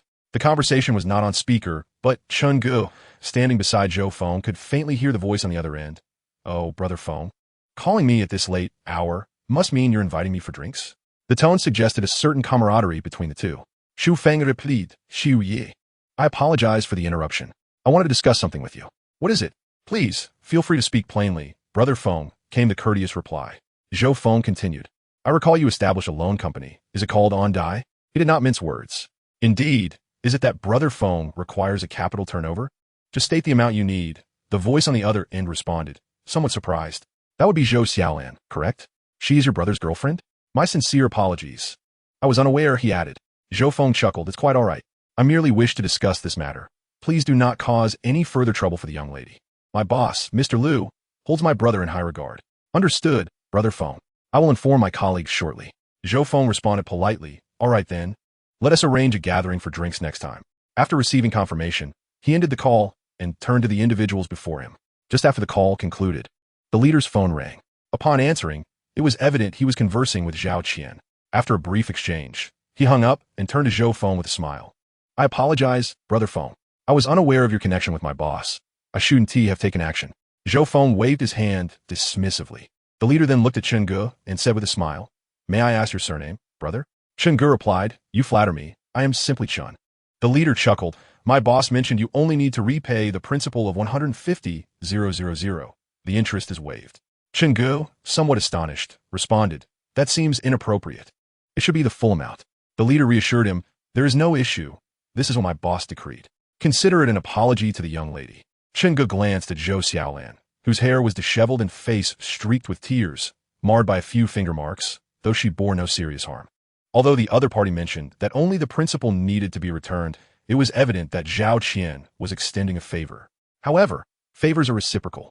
When someone bestows kindness upon you, it is only proper to acknowledge it with gratitude. Moreover, Chun Ge was keen on fostering connections, as navigating through society necessitates acquaintances across various industries. Despite several refusals, Chun Ge insisted on offering assistance, and ultimately, the other party accepted. They even proactively exchanged contact information before departing. Zhou Feng nodded in approval of Chun Ji's actions, recognizing his thoughtfulness and social acumen. With a smile, Chun Ge said, I appreciate your help tonight, Brother Feng. Just give me your car number, and I'll transfer the funds to you.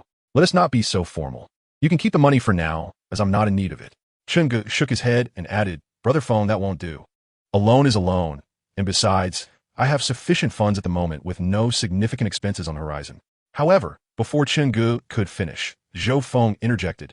All right, let us not be overly formal. I'm quite curious about the gambling stones, but I lack the expertise. You needn't repay me the 200,000. Instead, when you go gambling next time, please choose a stone for me. No matter the price, consider it as the capital for purchasing the stone. Seeing Zhou Feng's stance, Chun Ge found it difficult to persist in his refusal and smiled in agreement. Well, I suppose I'm benefiting from this arrangement. However, with gambling stones, the outcome is uncertain. I will do my utmost. Zhou Feng nodded in affirmation, discarding his cigarette butt, and glanced at Zhou Xiaolan. He then told Chun Ge, All right, I won't disturb you any longer. Remember to reach out whenever you need. In the dead of night, Chun Ge refrained from offering to treat Zhou Feng to a meal or drinks out of politeness. After seeing him off to his car and watching as he drove away, Chun Ge felt the weight of obligation grow heavier. This was yet another favor valued at 200,000. He needed to select a stone that could yield at least 500,000. Zhou Xiaolan then asked, Brother Chun, do you have paper and pen? I need to write a loan note. Without hesitation, Chun Ge retrieved paper, a pen, and a box of ink from his drawer, placing them before Zhou Xiaolan. Why did he have ink in his room? It was a long-ago purchase, a playful indulgence of 10 yuan on an online platform where he acquired a toy replica of the imperial seal. Zhou Xiaolan's handwriting was elegant and swift. With a few strokes, she nearly completed the loan note. However, when it came time to fill in the amount, Chun Ge gently suggested 15,000 will suffice. Zhou Xiaolan hesitated but ultimately wrote down 20,000. The figures, both in words and numerals, along with her signature, date, and the repayment terms spread over 60 months at 333,333 yuan per month, were meticulously penned. Finally, she pressed her thumb into the ink and stamped it next to her signature. Subsequently, she solemnly cradled the IOU in her hands and presented it to Chun Ge, saying, Brother Chun, I truly cannot muster such a sum at the moment. I can only repay you in installments. However, rest assured, I will certainly send you the money punctually each month. Chengge smiled faintly as he accepted the document. It was not his intention to have Zhou Xiaolan write an IOU. He had previously declared his desire to live a life of debauchery. And given Zhou Xiaolan's beauty and figure, he naturally entertained other thoughts. Chengge felt somewhat beastly, yet, upon reflection, he mused that being a beast was not entirely unfavorable. After all, it was better than being lesser than a beast. However, he understood that a more subtle approach was required. They both sat down, and Chengge pondered from which angle to approach the matter. Chapter 27. No good man exists. An air of awkward silence enveloped them. After a prolonged pause, Chengge broke the silence. Your mother has passed away. Do you have any relatives left? Upon uttering this, he mentally recited a prayer, chastising himself for his insensitivity. How old is your grandmother? He inquired. Do you have no other family? Tianye Kirhuned, perplexed. Zhou Xiaolan then briefly recounted her family situation. Her grandfather had passed, her mother was an only child, and her father, who once worked in logistics, had met his demise in a car accident. Now, only she and her grandmother remained, relying on one another for support. Hearing this, Chengge felt a pang of compassion, almost blurting out that she need not repay the money. However, he ultimately restrained himself and instead asked, Aren't you still in school? What do you plan to do now? Zhou Xiaolan shook her head with a bitter smile. I don't know what to do. As it stands, I cannot continue my studies. I must find a job to repay your money as soon as possible and take care of my grandmother. Chengge sighed and shook his head, inwardly lamenting. Misfortune often seeks out the most unfortunate souls. At that moment, Chengge felt a twinge of self-contempt, cursing himself for his hypocrisy. After a moment of hesitation, he looked at Zhou Xiaolan, and when she met his gaze, he spoke. Actually, you have another option. You need not drop out of school. You can care for your grandmother and not worry about monthly living expenses. Really? Zhou Xiaolan's eyes sparkled with excitement at his words. After all, she was merely a 20-year-old girl, still brimming with innocence and untouched by the harsh realities of life. In this world, fortune does not simply fall from the sky. To gain something, one must invariably give something in return. This is the essence of equitable exchange. She then excitedly grasped Chengge's hand. Is there a suitable part-time job for me? I am willing to endure hardship. As long as I can earn money, I can work part-time until midnight without issue. Chengge gazed at her, finding her purity enchanting. Yet he knew that soon he would shatter this innocence into fragments. Chengge slowly placed the IOU on the desk before Zhou Xiaolan, gazing at her as he spoke. The second option is this. You become my woman. I shall provide for you, and you need not repay the 200,000. I can also offer you a monthly allowance of 20,000. After a year, we shall owe each other nothing. Of course, if after a year I still possess the means, and you wish to remain with me, we can discuss it then. Though the term keeping you may sound harsh, it is the truth. We are adults. I shall not pressure you, but allow you to choose freely. Chengge's words struck Zhou Xiaolan's heart like thunder, leaving her in a state of disbelief, her eyes reflecting disappointment, anger, and fear. She stood there frozen. Internally, Chengge felt a surge of anxiety. He feared Zhou Xiaolan might reject him, which would shatter his confidence. Like a gambler, he aspired to be victorious, unwilling to hear any refusal from a woman. After what felt like an eternity, Zhou Xiaolan finally uttered, expressionless, men truly are worthless. And so, Chengge inquired, can we be boyfriend and girlfriend? Zhou Xiaolan asked, her eyes filled with hope. Boyfriend and girlfriend? Merely a different phrase, he replied. Can't you be a bit more devoted? Zhou Xiaolan retorted, displeased. Chengge shook his head. Devotion won't fill your stomach. I am solely focused on making money. With wealth, one can acquire anything. Without it, so-called feelings and fidelity are utterly meaningless. Enough. I shall not pressure you. The choice is yours. Zhou Xiaolan lowered her head, visibly torn. Observing her turmoil, Chengge couldn't help but smile inwardly. Her conflict indicated that she was not as innocent as she appeared. Had she been a truly virtuous woman, she would have slapped him immediately and categorically refused. Seeing that Zhou Xiaolan was still unable to decide, Chengge chose to stoke the flames further. As long as you are with me, you may continue your studies, and I shall cover all educational expenses as additional support. Zhou Xiaolan looked up at him, her eyes glistening with tears that soon cascaded down her cheeks like pearls. Chengge gently caressed her face, wiping away the falling tears. She did not resist or withdraw. In that moment, he understood her choice. He rose and approached her, softly taking her hand and drawing her into his embrace. She did not struggle or resist, displaying a remarkable compliance. Perhaps having made her decision, she chose not to adopt a pose that would disgust her. If one were to be a courtesan, There should be no pretense.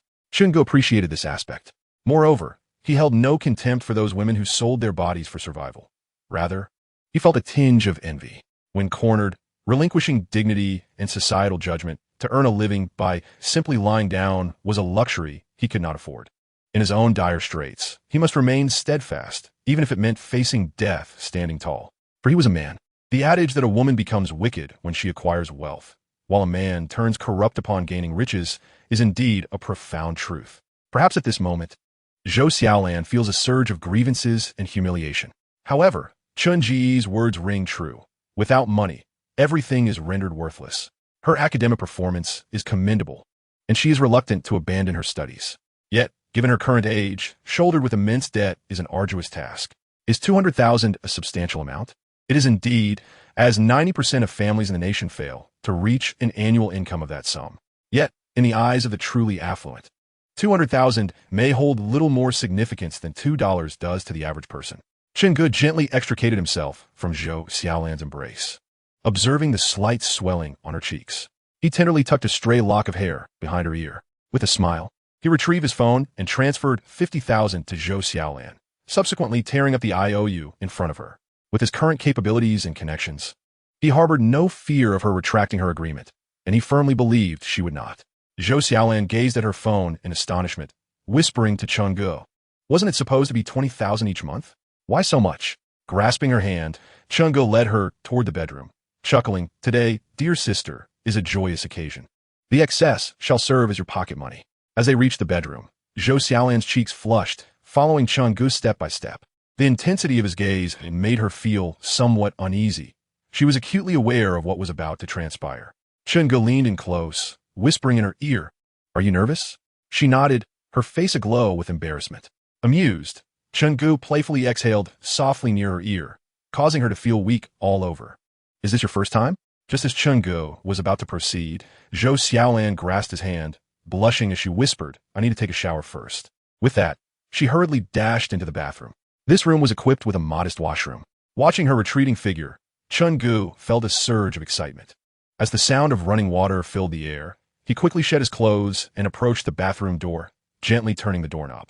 The door was not locked, and he slipped inside. Zhou Xiaolan's startled cry rang out, as she crouched down with her arms wrapped around her chest, her face ablaze with color. "Could you please step outside?" In the steamy bathroom, her skin glistened with a pearly sheen, and her crouched position only accentuated her alluring curves. Chengge stepped forward, caressing her hair, his eyes aflame with desire. Zhou Xiaolan shook her head in hesitant resistance, but Chen Ji's insistence prevailed. Though her movements were clumsy, at times causing Chengge discomfort, he remained undeterred. After a time, observing her pained expression stirred a sense of compassion within him. He lifted her up and carried her out of the bathroom, placing her gently on the bed. Both were novices in this dance, their actions awkward yet earnest. Reclining against the headboard, Chengge lit a cigarette, while Zhou Xiaolan nestled against his chest, her face still tinged with a blush.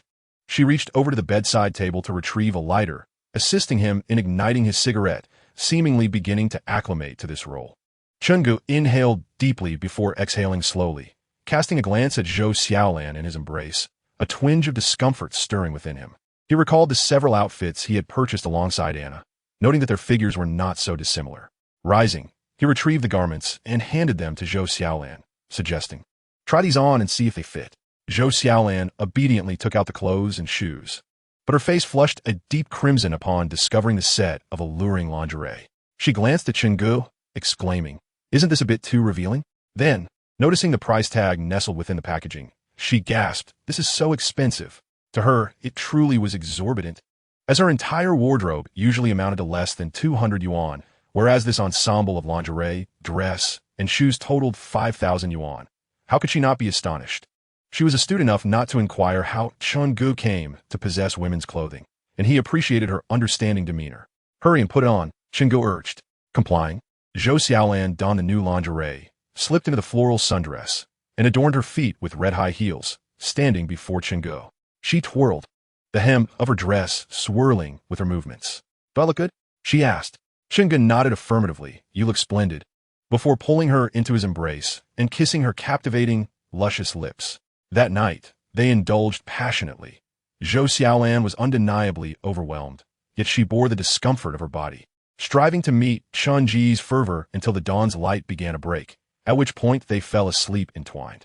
When they awoke again, it was nearly noon, and Chun-Ge felt a gnawing hunger. Observing Zhou Xiaolan beside him, her eyes closed yet her lashes fluttering occasionally, he chuckled, realizing she was feigning sleep. With a playful slap on her smooth, rounded backside, she gasped in surprise. "Time to rise," Chun-Ge said with a smile. "Today, we have no obligations. Let's go out for a bite to eat, then accompany me to shop." Zhou Xiaolan obediently got out of bed, shyly avoiding Chun-Ji's intense gaze while getting dressed. She initially sought to wear her ordinary t-shirt and jeans, but Chun-Ge insisted she don the sundress and red heels. "You look lovely in this outfit," he said. A woman should confidently showcase her advantages. Unable to resist his persuasion, she nodded in agreement. After a brief morning routine, they stepped out into the world. Yuzhou, a city teeming with culinary delights, beckoned, yet Chun-Ge felt an insatiable emptiness in his stomach. Rather than heading to a bustling food street, they opted for a familiar noodle shop. Zhou Xiaolan ordered a bowl of the signature small noodles, while Chun-Ge chose a large bowl of pig's trotter noodles. As they dined, Zhou Xiaolan inquired, "Were we headed to shop later?" Mouth full of noodles, Chun-Ge replied indistinctly, "We're off to buy a car. It's inconvenient to go anywhere without one, and then I'll pick up some things for my dad."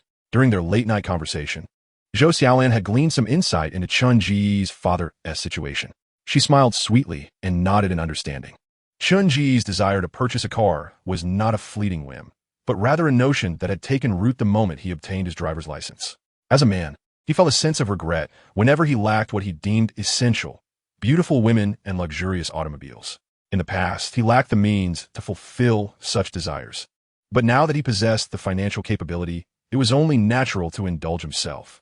For Chun-Ge, earning money was merely a means to spend, to squander, and to lead a life of extravagance. After all, what was money if not a tool for personal happiness? Soon, they hailed a taxi to the largest automobile exhibition center in Yuzhou, where nearly every car brand had a dealership. Chun-Ji's ideal car was a Mercedes-Benz.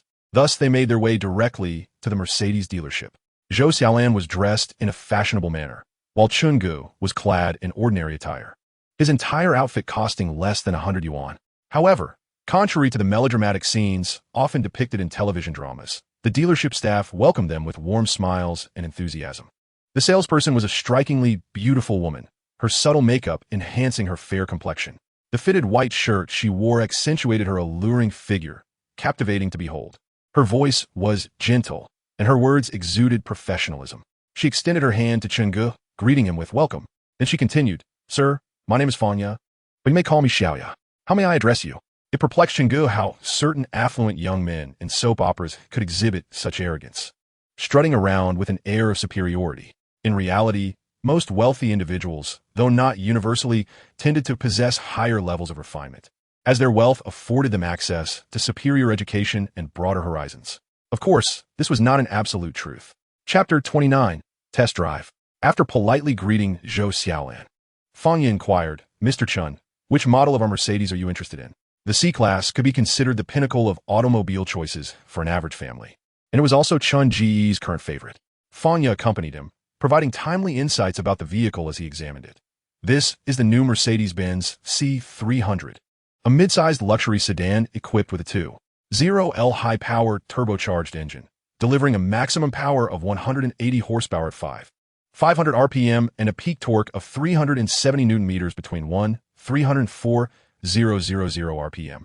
It boasts impressive power and acceleration performance. The car features a 9-speed automatic transmission with a clear and smooth shifting logic, seamlessly complementing the engine's output. There are 5 driving modes available, including manual, allowing for individualized settings of the suspension and steering systems according to one's needs.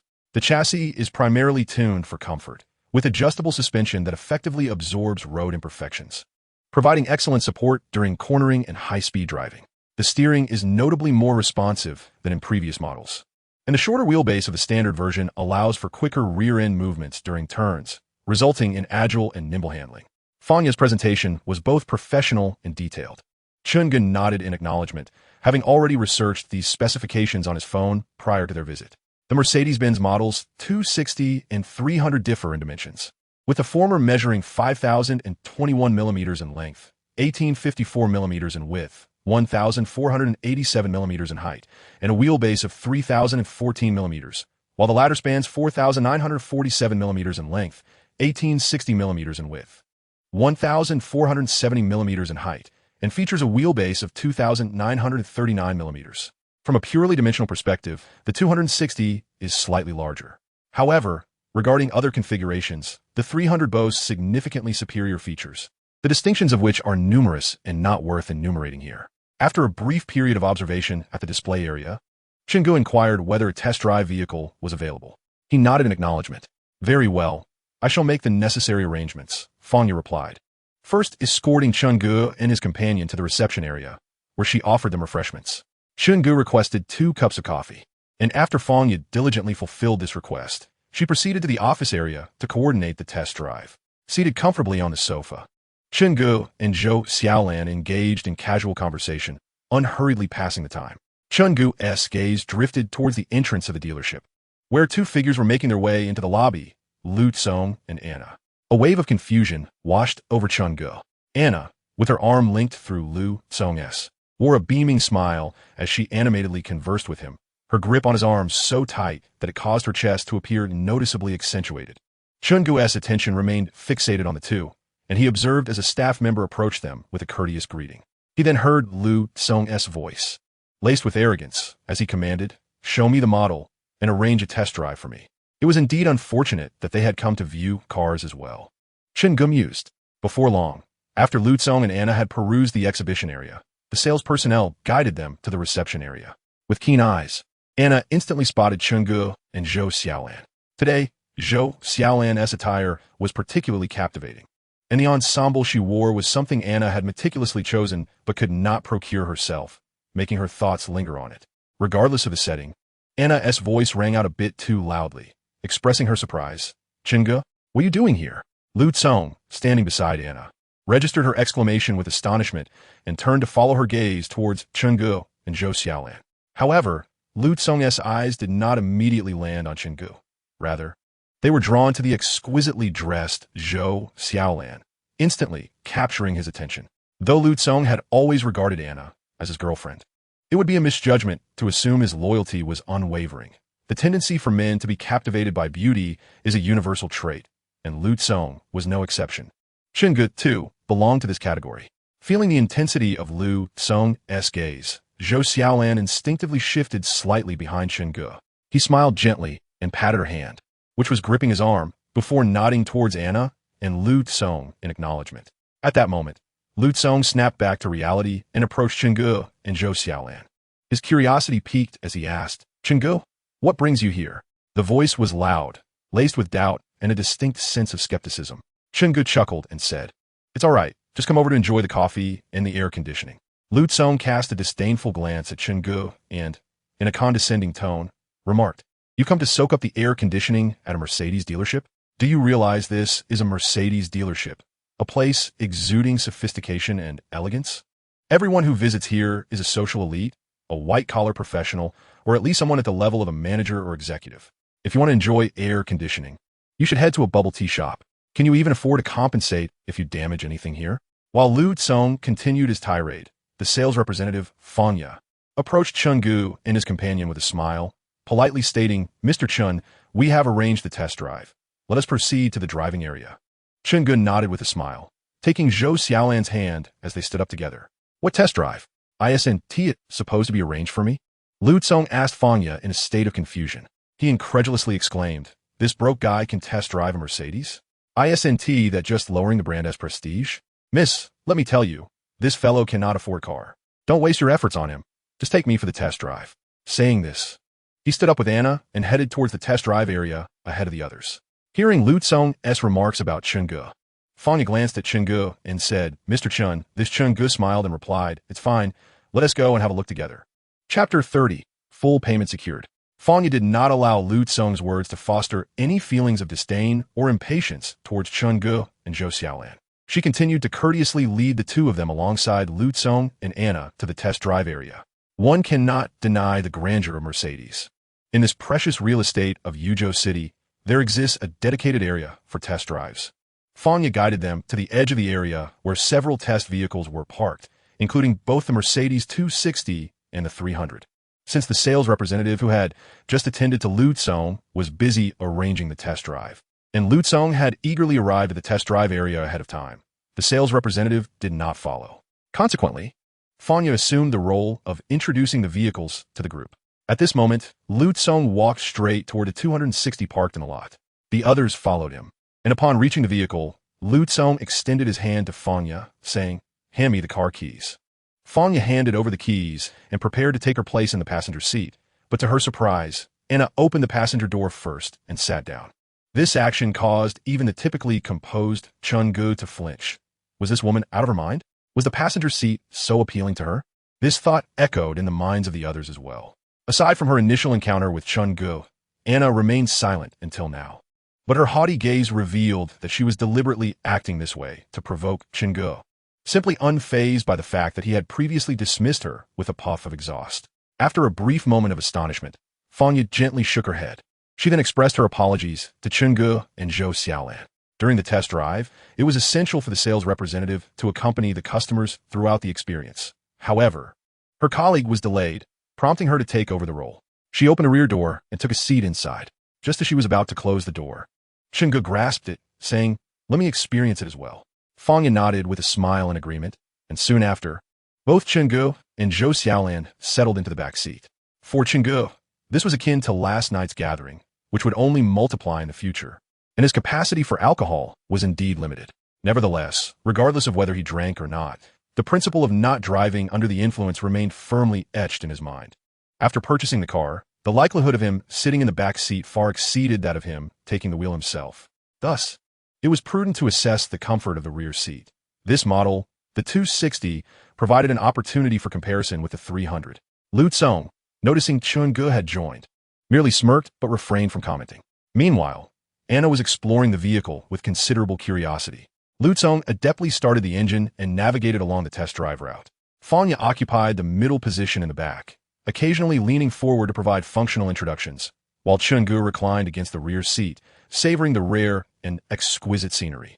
After completing 2 laps, Lu Tsong halted the car, grumbling that this model was not as comfortable as his father's Mercedes-Benz 450 and lacked several features. Fanya listened, unsure of how to respond, and offered only a sheepish smile. Chun-gu then inquired, "Don't you already have a car? Why are you considering another one?" Lu Tsong replied with a smile, "My dad frequently needs his car, and the one from the company is used for client transport. So I asked my dad to buy me a car of my own. However, this Mercedes 260 isn't quite living up to my expectations." He finished with a slight grimace of disdain. At that moment, Fanya seized the opportunity to interject, "Mr. Liu, we also have a Mercedes 300 available, which boasts a higher configuration than the 260. Would you like to give it a try? It would make for an interesting comparison." Lu Tsong pondered for a moment before shaking his head. "Never mind. It is what it is. My father hasn't allocated a substantial budget for me." Chun-gu then chimed in with a smile. "In that case, I shall give it a go." Fanya nodded in agreement and accompanied Chun-gu to the 300. However, Lu Tsong and Anna unexpectedly followed suit, taking seats in the rear. Fanya settled into the passenger seat, while Zhou Xiaolan, unwilling to sit next to Lu Tsong, opted to wait on the sidelines. As Chun-gu started the vehicle, he listened attentively to Fanya's various descriptions of the car, finding every aspect to his satisfaction. After completing a lap, he felt quite pleased. Lu Tsong, shaking his head, declined, "We all know each other. Let us just settle for here." The sales representative then found herself seated across from Lu Tsong on the sofa. Fanya glanced at Chun-gu and offered an apologetic smile. "Say, Mr. Chun, let me prepare a quote for you." Chun-gu nodded, signifying his agreement. Soon, both sales representatives had prepared their quotations. Lu Tsong offered the 260 sport model at 47.78 million, while Chun-gu proposed the 300 luxury sport model at 59.98 million. Fanya smiled and remarked, "For our current model, if paid in full, there's only a discount of 30,000. I would recommend opting for a loan, as it allows for a discount of 80,000. Furthermore, the monthly repayment burden is manageable, and the remaining funds could be utilized for other investments or liquidity purposes. Thus, financing is considerably more economical than a full payment." Lu Tsong responded, "Let us go with the loan then, a down payment of 200,000 and spread over 3 years. Please calculate my monthly installments." Fanya turned to Chun-gu and inquired, "And you, Mr. Chun?" Just as Lu Tsong was preparing to make a sarcastic remark, he heard Chun-gu say, I might as well pay in full to avoid any hassle. Fanya chuckled softly. Mr. Chen certainly has a sense of humor, claiming to lack funds while paying in full. At that moment, Lu Tsong, astonished, asked Chenggu, "What? Are you really buying it? Where do you have that kind of money?" Upon learning that Chenggu was purchasing on behalf of his employer, Lu Tsong mocked further, "I knew it. How could you possibly afford such a luxury? You're just flaunting your boss's money." After that, he dismissed the matter entirely. Anna, too, had initially brightened at the mention of a full payment, but her expression turned disdainful upon realizing it was for his employer. She proudly clung to Lu Tsong's arm, seemingly oblivious to the public setting, as if she wished to hang onto him entirely. Fanya worked swiftly, organizing the contract before handing it to Chenggu. After a brief inspection, he signed his name at the indicated spot without any hesitation. The vehicle's price included a discount of 30,000, with additional costs for taxes, insurance, and registration totaling nearly 650,000. Chenggu made the payment promptly. Following his transaction, Lu Tsong and Anna continued to regard Chenggu with condescension, while Fanya merely shook her head slightly, casting a glance at Lu Tsong imbued with subtle disdain. It was clear that Chenggu was merely humoring them, yet they remained oblivious, naively believing he was genuinely purchasing for his boss. Before long, Lu Tsong signed a contract and completed his payment. He inquired, "When can I pick up the car?" Lu Tsong displayed a hint of impatience, though he refrained from elaborating. At that moment, Chenggu asked, "Is it possible for me to take the car today?" Fanya hesitated, responding, "Mr. Chun, I'm afraid that may not be feasible. The insurance for the vehicle purchase requires time to process, along with the registration and other formalities. Tienye interrupted. Surely, obtaining a temporary license plate should be straightforward for the dealership. As for the insurance, let us do this. I'll become a member and deposit 100,000 for future maintenance costs. You, meanwhile, think of a way to expedite the process. I do prefer to drive the car today. I dislike waiting. What do you say?" Chenggu exchanged a glance with Zhou Xiaolan, and both shared a laugh.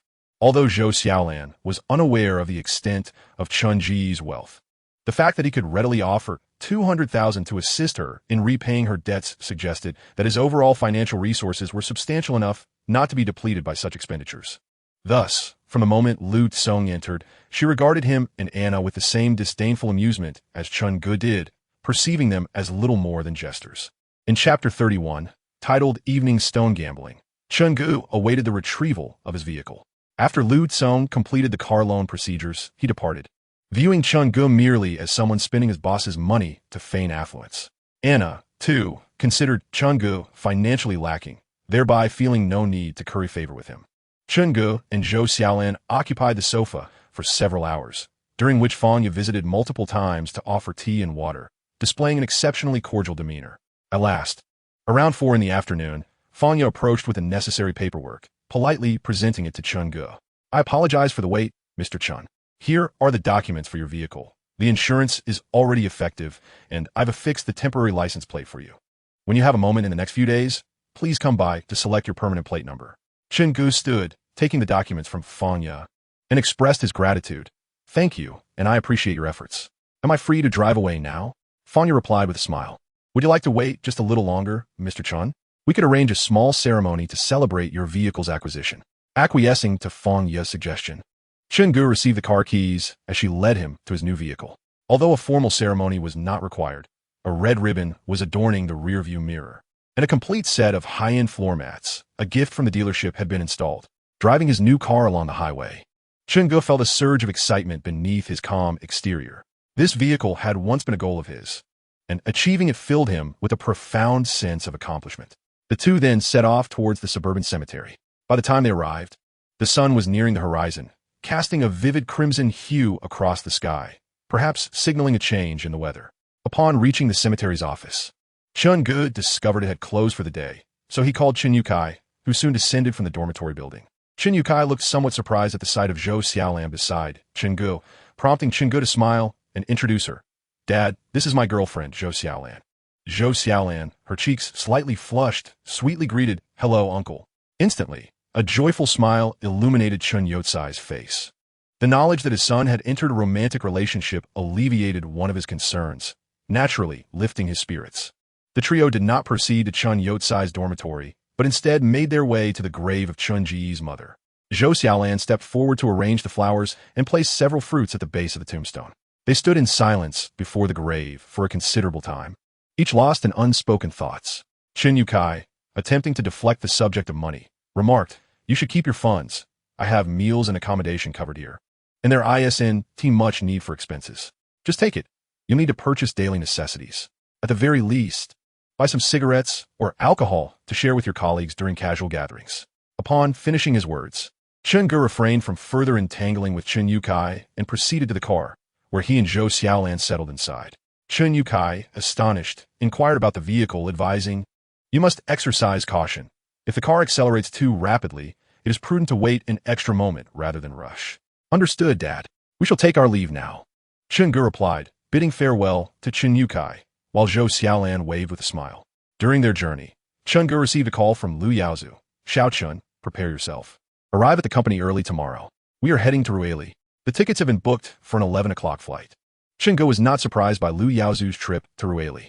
Although there were numerous stone gambling shops in Yuzhou, the materials predominantly originated from Rueli, having changed hands numerous times. Acquiring high-quality materials in Yuzhou was indeed challenging, and to engage in serious gambling, one must venture to the border regions. Zhou Feng chuckled. "Not busy. Is there something on your mind?" Chen Ge replied with a smile. "Tomorrow, President Liu has asked me to accompany him to Rueli. Will you be joining us?" After exchanging a few casual remarks, Chen Ge suggested, "If you're free, why not come to Boss Lee's stone gambling shop? I'm heading there now to select a piece. I also need to go to Rueli tomorrow, and given the time constraints, especially since it's my first visit, I've heard there are many fakes, making it rather risky." Yuzhou City, a new first-tier city in the country, boasts a thriving tourism industry. In this city that never sleeps, many shops operate round the clock, and Boss Lee's shop is among them. After the call, Chen Ge led Zhou Xiaolan into Boss Lee's stone gambling shop, where a considerable number of people were leisurely browsing, indicating a lively atmosphere. However, the appeal of stone gambling varies greatly under the artificial lights of night compared to natural daylight, which tests the skills and acumen of the gamblers. In truth, most patrons are mere tourists seeking the thrill of gambling, casually selecting stones based on instinct, indifferent to whether they incur losses or gains. Upon seeing Chun Ji's arrival, Boss Lee's eyes lit up, and he hurried over with a broad smile, exclaiming, "Welcome, welcome, Brother Chun." Chen Ge greeted Boss Lee warmly. Boss Lee continued, "Brother Chun, we are old acquaintances. Feel free to browse. If anything catches your eye, just let me know. I have a few tourists to attend over there." Chen Ge nodded, saying, "Mr. Lee, please attend to your matters." Boss Lee smiled and departed to tend to the other tourists.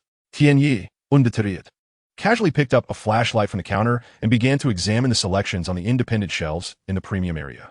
His goal today was straightforward, to turn a profit of at least double from an investment not exceeding 200,000. This way, he could provide Zhou Feng with a satisfactory explanation. Zhou Xiaolan quietly followed Chen Ge, refraining from interrupting. Chapter 32, Nanchi and Mowanji. Was it true that Chun Ji's wealth stemmed from gambling on stones? Yet, could these stones genuinely possess such value?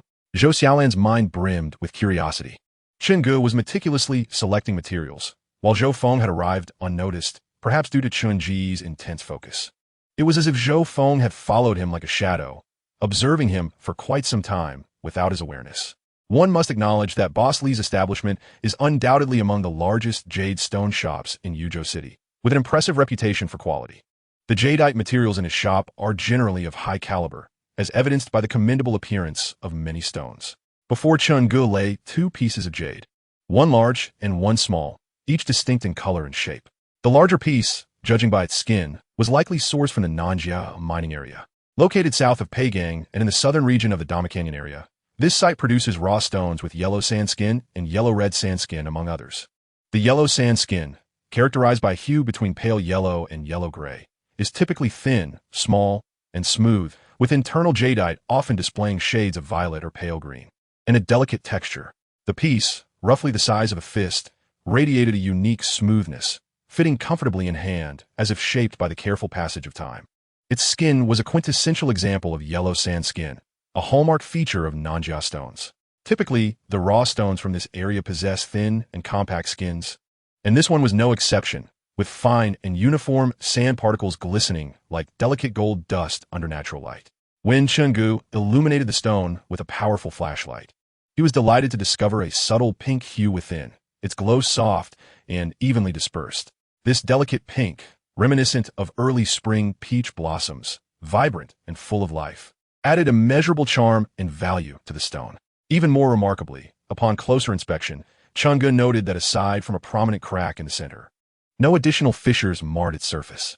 While cracks are undeniably detrimental flaws in jadeite, if one could skillfully navigate around this particular imperfection, it might yield considerable value.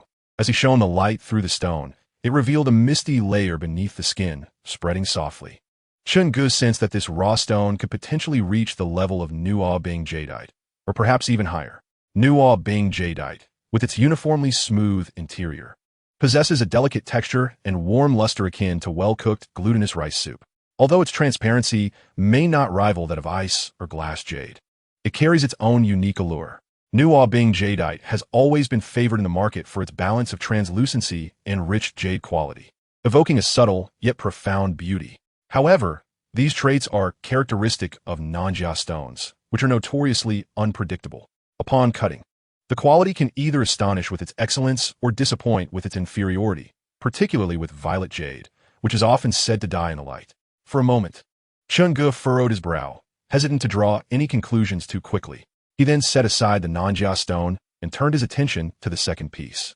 This piece was approximately the size of a soccer ball, heavy and marked by a rugged surface yet with rounded edges, displaying the typical characteristics of water-turned sandskin. Its skin was a deep gray-black, with remnants of waxy skin in places, producing a faint rustling sound when lightly scraped with a fingernail.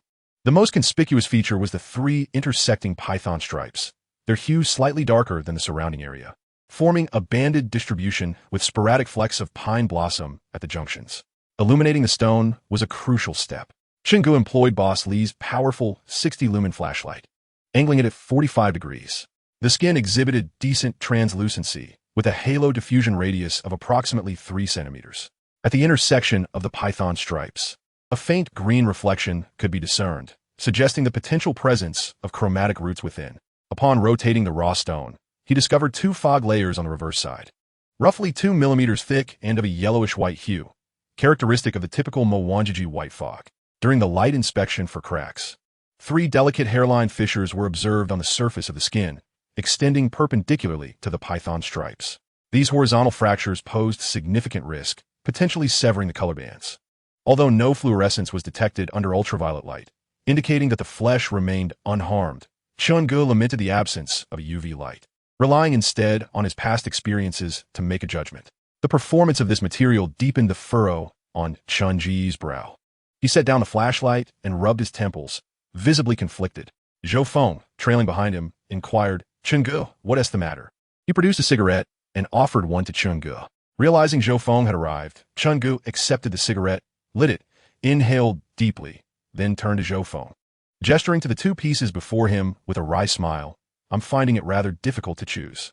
Based on my experience, both pieces exhibit good betting potential, yet their flaws are also quite evident. The first piece, from Nanjing, is highly likely to yield a violet of the glutinous ice variety. However, the material may be compromised by a grayish base due to its tender nature, and the violet could suffer from light-induced fading. Furthermore, Nanjing is notorious for producing anomalies, with a considerable chance of color mutations." After discarding the cigarette butt, he placed his hand on the 2 pieces, contemplating, "If one seeks a safer option, I would recommend this Nanjing piece. If one is inclined to take a risk, perhaps consider this Mwanjiji material." Chunga was merely assisting in the selection. The final decision rested with Zhou Feng. Zhou Feng had previously requested Chunga to help choose a piece, not to guarantee a win. He understood the industry's nuances.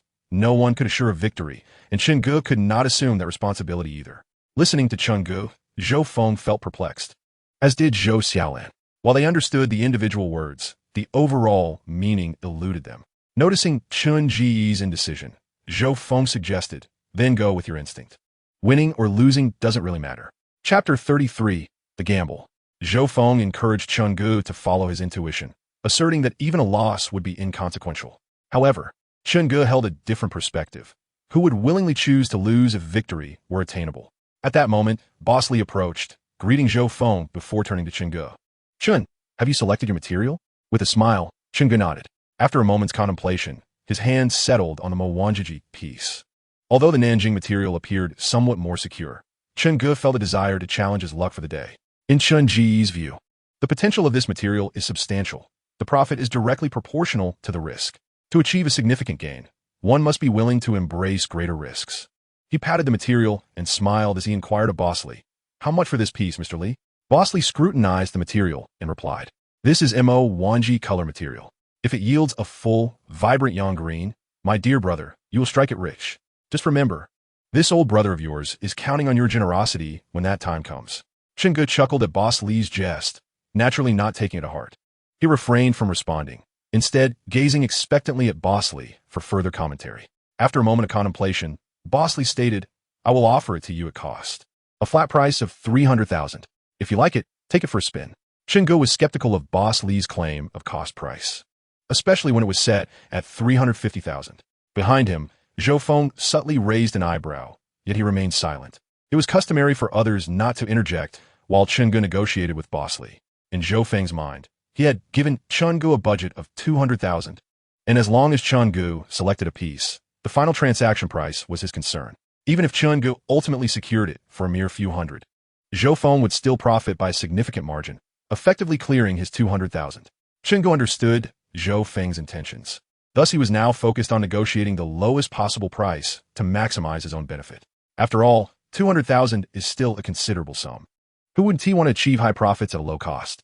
At this moment, a thought crossed Chunji's mind, and he smiled as he addressed Boss Lee, "Mr. Lee, your price seems a tad high." Boss Lee, with a smile on his face, responded, "Come now, Chun, why call me Mr. Lee? Just call me Lee Gu or Old Lee. Listen, this piece is truly a fine find. How about this? You propose a price, and if it's appropriate, it's yours." Chungu, no longer in a rush to make an offer, picked up the piece of Nanchi material and asked, "Let us set that one aside for now. What about this piece?" Boss Lee's eyes flickered with confusion. He couldn't fathom which piece Chungu had his eye on, or if he desired both. However, after a moment's pause, he said, "This piece may be small, but judging by its skin, it is indeed a fine Nanchi material. Let us say you give me 88,000 for it. How does that sound?" Chungu shook his head with a smile. "Old Lee, your quoted price leaves me at a loss for how to negotiate. It seems too high for my liking, yet too low, and I fear you might send someone after me." Boss Lee laughed heartily. "Oh, come now, Chun. Prices are meant to be negotiated. Offer price. And if it's suitable, I'll gladly accept. If not, we can take our time discussing it further." After a moment of reflection, Chungu replied, "Old Lee, I want to beat around the bush. I like both pieces. For the first piece, I offer you 80,000, and for the second, 20,000, totaling 100,000. Upon hearing Chunji's price, Boss Lee grew anxious and hastily waved his hand at Chungu, saying, "Brother Chun, this simply won't do. 100,000 is more than I can afford. Please increase the offer." Chungu chuckled.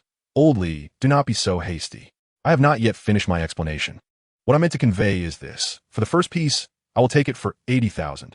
This piece is selected as a token of gratitude for my brother Feng, who assisted me greatly in the past.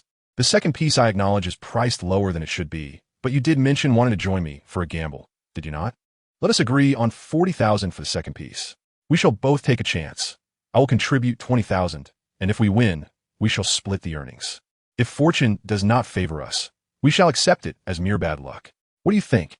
Boss Lee regarded Chungu and inquired, "Do you have confidence in the second piece?" With a smile, Chungu replied, "I would say there's a 50% chance. In Nanchi, one either encounters marvels or misfortunes. It all depends on your willingness to wager. If you are unwilling, I shall raise the offer to a total of 120,000. After contemplating, Boss Lee smiled and said, "Very well, 100,000 it is. Let us partake in this gamble together." Upon reaching an agreement, Chungu promptly disbursed the sum of 100,000. He then lifted the piece of Mowanjiji, which was indeed quite heavy, and handed it to Zhou Feng, saying with a grin, "Brother Feng, this piece now belongs to you." Zhou Feng received it with a smile and inquired, "How should we cut this piece?" Chungu looked at the stone in his hands and explained, "First, we shall polish the surface. Have the craftsman use an angle grinder to gently abrade the skin in the python band area, allowing us to observe the internal jade's characteristics. After that, we will open a window for verification. We will create a small window in the most pronounced part of the python band, using a strong flashlight to examine the color's penetration depth before proceeding with layer cutting. It is crucial to preserve the color band, leaving a protective layer of 0.5 to 1 on either side of the python band during cutting to avoid directly slicing into it. We should prioritize cutting parallel to the direction of the python band, ensuring its integrity is maintained as much as possible." After speaking, noticing Zhou Feng's bewildered expression, Chun-gu felt that his explanation had been in vain. He sighed and said, "Do not worry if you do not understand. When it comes time to open the stone, I will instruct the craftsman." Zhou Feng nodded sheepishly, an endearing look of innocence gracing his face. Subsequently, Chun-gu picked up the piece of nanshi and addressed Boss Li. "Old Li, shall we proceed to open the stones?" Boss Li nodded in agreement and gave a brief instruction to a beautiful sales assistant in the store before leading the way. The group made their way to the back area designated for cutting stones. There were only 2 craftsmen remaining, both idling as their shifts had yet to end. Boss Li beckoned them over, and the 2 craftsmen approached. Chun-gu first indicated for Zhou Feng to place the piece he was holding down, then briefed the craftsman on the cutting procedure. The craftsman nodded in understanding, lifted the stone, and placed it on the nearby workbench to commence the polishing process. Chun-gu then turned to the second craftsman, placing the nanshi stone before him, and said with a smile, Chapter 34, "It's settled." With a smile, Chun-gu addressed the master craftsman, saying, "This is a small piece. Here, let us observe the direction of the cracks beneath the skin along this fissure and the variations in the fog layer of the material. If this major crack does not extend into smaller ones, we might consider cutting along this line directly. It seems this material cannot yield a bracelet, so we should retain as much of the primary section as possible." As he spoke, he took out a marker and traced a line along the crack on the material. The master nodded and gave Chun-gu a thumbs up, exclaiming, "An expert indeed." Chun-gu humbly waved his hand, expressing gratitude to the master for his hard work. He then produced some cigarettes, offering one to each of the 2 craftsmen, and subsequently handed one to Boss Li and Zhou Feng. Do not question why he was so courteous to the craftsmen. After all, the fate of the material rested in their skilled hands. From a perspective of self-preservation, should one offend the craftsman, the consequences could be dire. An ill-timed mishap could transform a valuable piece into mere waste, leaving you with no avenue for lament. Such occurrences have indeed transpired in reality. Hence, it is imperative to cultivate a good rapport with the craftsman when necessary. A little courtesy can ensure they handle your material with greater care, requiring no prompting from you. Chun-gu lit a cigarette and took a deep drag, relishing the slight euphoria brought on by nicotine and tar. Observing the craftsman's movements, he felt a twinge of anxiety gnawing at him. Although this stone was Zhou Feng's and another was a joint gamble with Boss Li, even if the material faltered, he would not incur a loss. In fact, Zhou Feng's 20,000 would still leave him with 10,000. Yet, Chun-gu was unwilling to accept defeat. The amount won was secondary. Losing even once could shatter his steadfast belief in his ability to triumph consistently. Moreover, what would Zhou Feng, Lu Yaozu, and the others think of him? Would they assert that his prior victories were merely due to luck, devoid of any skill or insight? A single loss could obliterate all previous successes. Much like a person who, after performing 99 good deeds, is remembered solely for one misstep, overshadowing the multitude of his virtuous acts. Chun-gu had long harbored a perplexing question. Why must a virtuous person endure countless trials to attain enlightenment, while a wicked person merely needs to relinquish their weapon to achieve the same? Why is this disparity? Just as Chun-gu's mind wandered through these musings, the master had finished cleaning the mo wanji material. He washed away the mud with a hose, and soon Chun-gu and the others gathered around. Chun-gu took a dry towel from the side and wiped the moisture from the window of the material, then retrieved a flashlight from his pocket to illuminate the opening. Noticing the somewhat tense atmosphere, Boss Li jestingly remarked, "Isn't that my flashlight? How did it end up in your pocket?" With a smile, Chun-gu replied, "I borrowed it." "Don't be so stingy." Boss Li retorted, "Honestly, how much does a flashlight cost? Since you use it often, wouldn't it be more convenient to buy one for yourself?" Boss Li chuckled, "Choose SF Express, it's swift." Chun-gu replied, "How can SF be faster than swift?" His words elicited laughter from those present, instantly transforming the previously tense atmosphere into one of ease. Among the crowd, Zhou Xiaolan stood like a talisman, her face adorned with a smile. Chun-gu waved her over, and she obediently approached, tilting her head slightly in curiosity, unsure of why he had summoned her. Chun-gu smiled and said, "Why stand so far away?" Zhou Xiaolan replied, "I feared I might disrupt your conversation." "Nonsense, just watch from here," Chun-gu reassured her. He then redirected his attention to the piece of jadeite before him. The inner jade, originally concealed by weathered skin, was now fully exposed, radiating a vibrant, lustrous green hue. This green was as fresh as the new leaves of early spring, its saturation rich and evenly distributed, glimmering softly under natural light. Small, fine spots of snowflake-like patterns were visible, reminiscent of stars scattered across the night sky. The quality of the jade was exceptional. with a seamless transition from glutinous to icy textures. The crystalline structure was dense, akin to congealed fat, and when illuminated by a strong flashlight, a sense of transparency reached deep into the jade, creating a gentle halo effect. Notably, the white mist layer beneath the skin was merely 0.3 to 0.5 millimeters thick, evenly covering the colored band. This characteristic, referred to in jade geology as thin mist color protection, indicated that the jade had formed in a stable oxidizing environment, effectively preserving the purity of its chromatic elements. The jade's base was immaculate, and upon magnification, a few snowflake-shaped cotton spots were evenly distributed, adding a lively essence to the piece. Furthermore, at the juncture of the python band and the non-color band, a distinct phenomenon of cohabitation between the jade structure and color was evident. The hardness in the colored band reached Mohs 6.8, while the non-colored band measured 6.5, a disparity that validated the geological origin of the color roots embedded within the jade. In conclusion, Chun-Gu provided an overall assessment of the jade piece, stating, after polishing, the python band exhibits a vibrant, uniform green hue, with rich color and scattered snowflake patterns. The texture is delicate and transparent, surpassing the glutinous ice quality, and the base is clean without noticeable cotton cracks. When viewed through the window, the color penetrates, radiating a substantial fluorescence. Chun-Gu then looked up at Zhou Feng, unable to contain his smile, and said, Brother Feng, shall we cut it?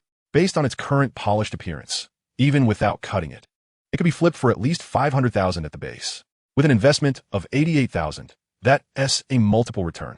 Zhou Feng, having witnessed the polished performance of the jade, though unfamiliar with gambling stones, recognized the potential in the piece's revealed quality. It was nearly assured. Chun-Gu handed the jade to the master, instructing, prioritize color extraction, cutting parallel to the python band to retain the integrity of the color band.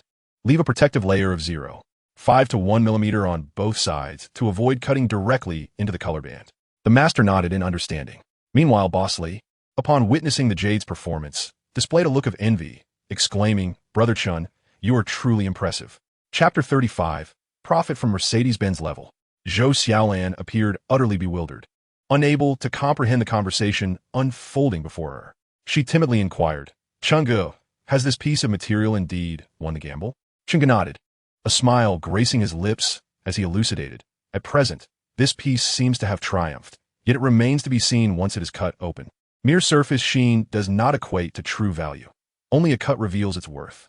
Curiosity sparked within Zhou Xiaolan as she pressed further. If this piece is indeed successful upon cutting, how much could it fetch? She pondered, recognizing that even though jadeite is not inexpensive, what could be its maximum worth? Especially considering the investment of 88,000. With a grin, Chun-Gu responded, based on its current internal qualities, if we do not cut it now, it could easily be sold for 5 to 600,000. Should we cut it and find no variant hues or additional cracks beyond what is visible, the price would not fall below $1 million. The staggering figure left Zhou Xiaolan momentarily speechless, her mind reeling at the thought of a stone potentially commanding such a price. This singular idea dominated her thoughts. While Zhou Xiaolan remained a daze, Boss Li grew increasingly animated as the Nanjing material had completed its opening, and the craftsman proceeded to wash away the surface mud with clean water before placing it on the table. Chun-Gu stepped forward, taking the fist-sized Nanjing piece into his hands. To his immense relief, the feared death by light did not manifest. Rather, the stone flourished under illumination. Indeed, the Nanjing piece revealed an enchanting display of colors. The window, measuring approximately 4 centimeters in diameter, radiated a delicate lotus-pink luster in the soft natural light, reminiscent of cherry blossoms drifting upon a tranquil lake in spring. Under a strong light source, a gradient of pink and purple hues deepened from the surface inward, showcasing a unique color transition, a phenomenon exceedingly rare in jadeite. The texture reached the level of icy, glutinous variety, with a crystalline structure as fine as agar. When illuminated, one could discern a dense, interwoven fibrous architecture, a hallmark of glutinous jade. Along the edges of the window, a 0.2 millimeter thick layer of white mist was visible. This naturally occurring oxidation layer draping the violet hue in a delicate veil, rendering the color softer and more lustrous. Notably, at the boundary between the white mist and the jade flesh, exceedingly fine, snowflake-like cotton points were distributed, shimmering in silver against the purple backdrop, akin to twinkling stars in the night sky. When illuminated, the jade flesh emanated a faint blue-pink fluorescence, creating a subtle contrast of warm and cool tones, reminiscent of dawn's glow along the horizon. Moreover, at the center of the window, an exceedingly fine color route traversed the jade, with feather-like diffusion patterns surrounding it. A geological phenomenon known as color feather structure, indicating that the color permeated deep within the jade, within the remaining mist of the rough stone surface.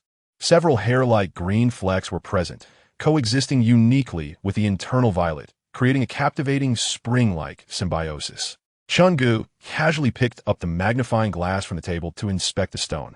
He observed that the green areas of the material exhibited a mesh-like permeability, a characteristic suggesting the potential for a richer palette of colors within the raw stone.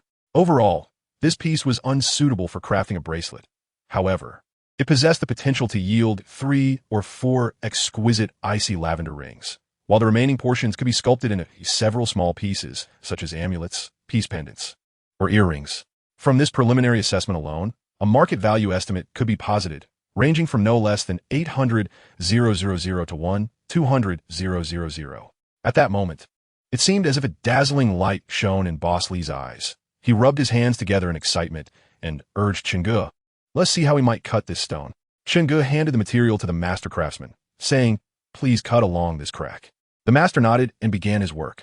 Zhou Xiaolan, present at the scene, inquired, "Chun-Gu, will this material yield a profit?" "Chun-Gu, Boss Li."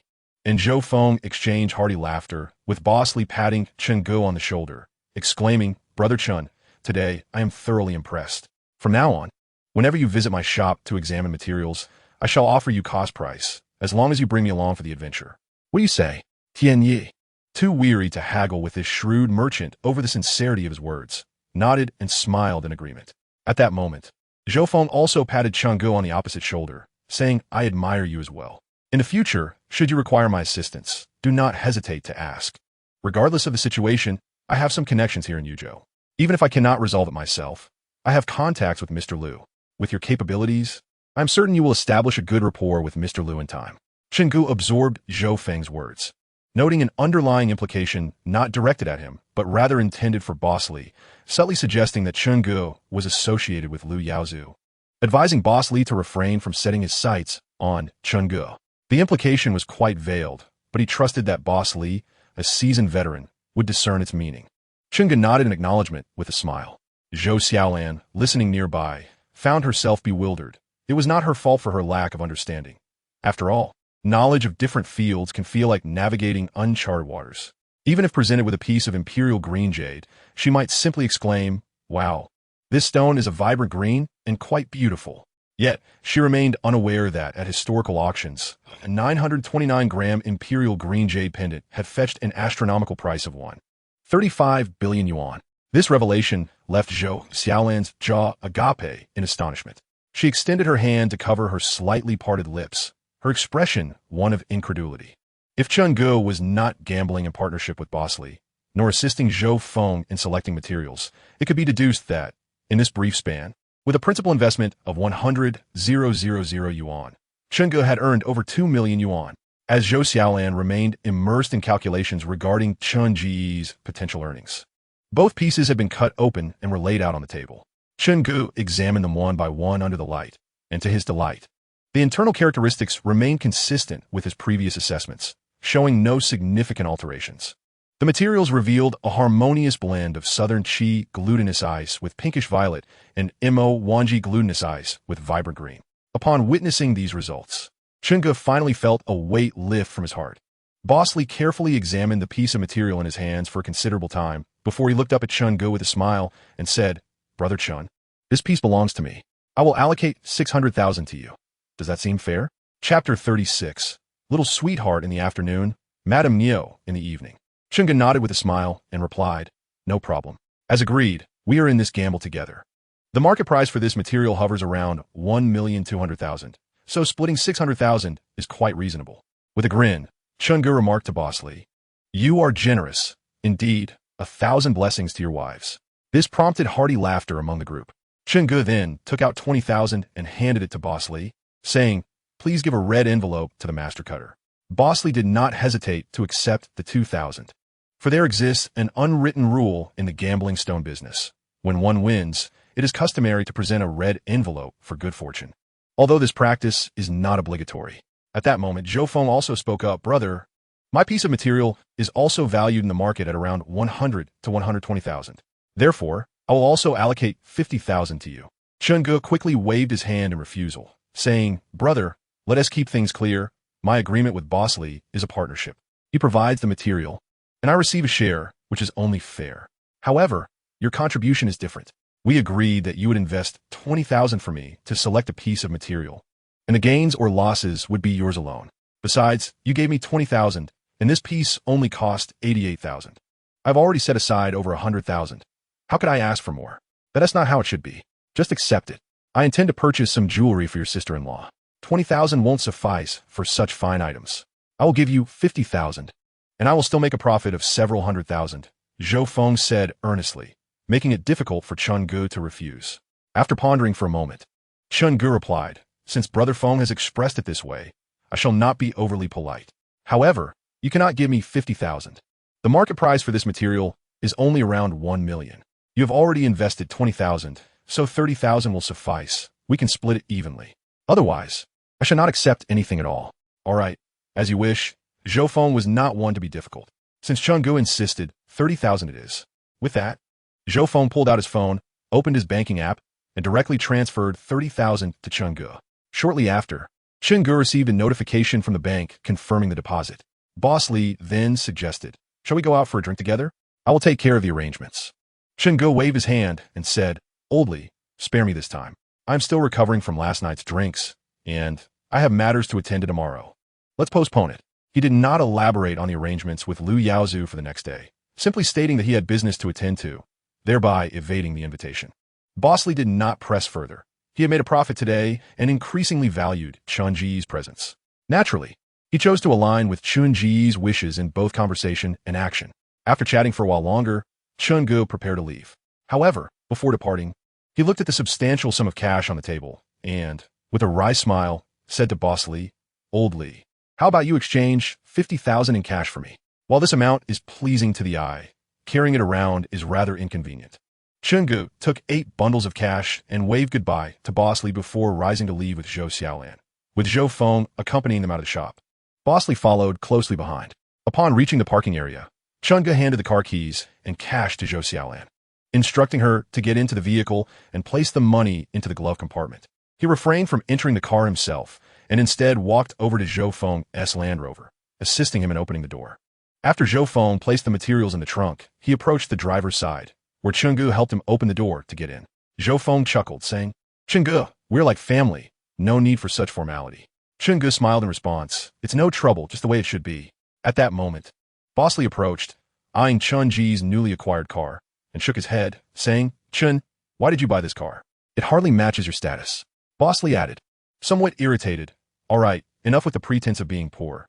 This car is decent, but it is rather too common. Given your capabilities, it indeed seems beneath you. How about this?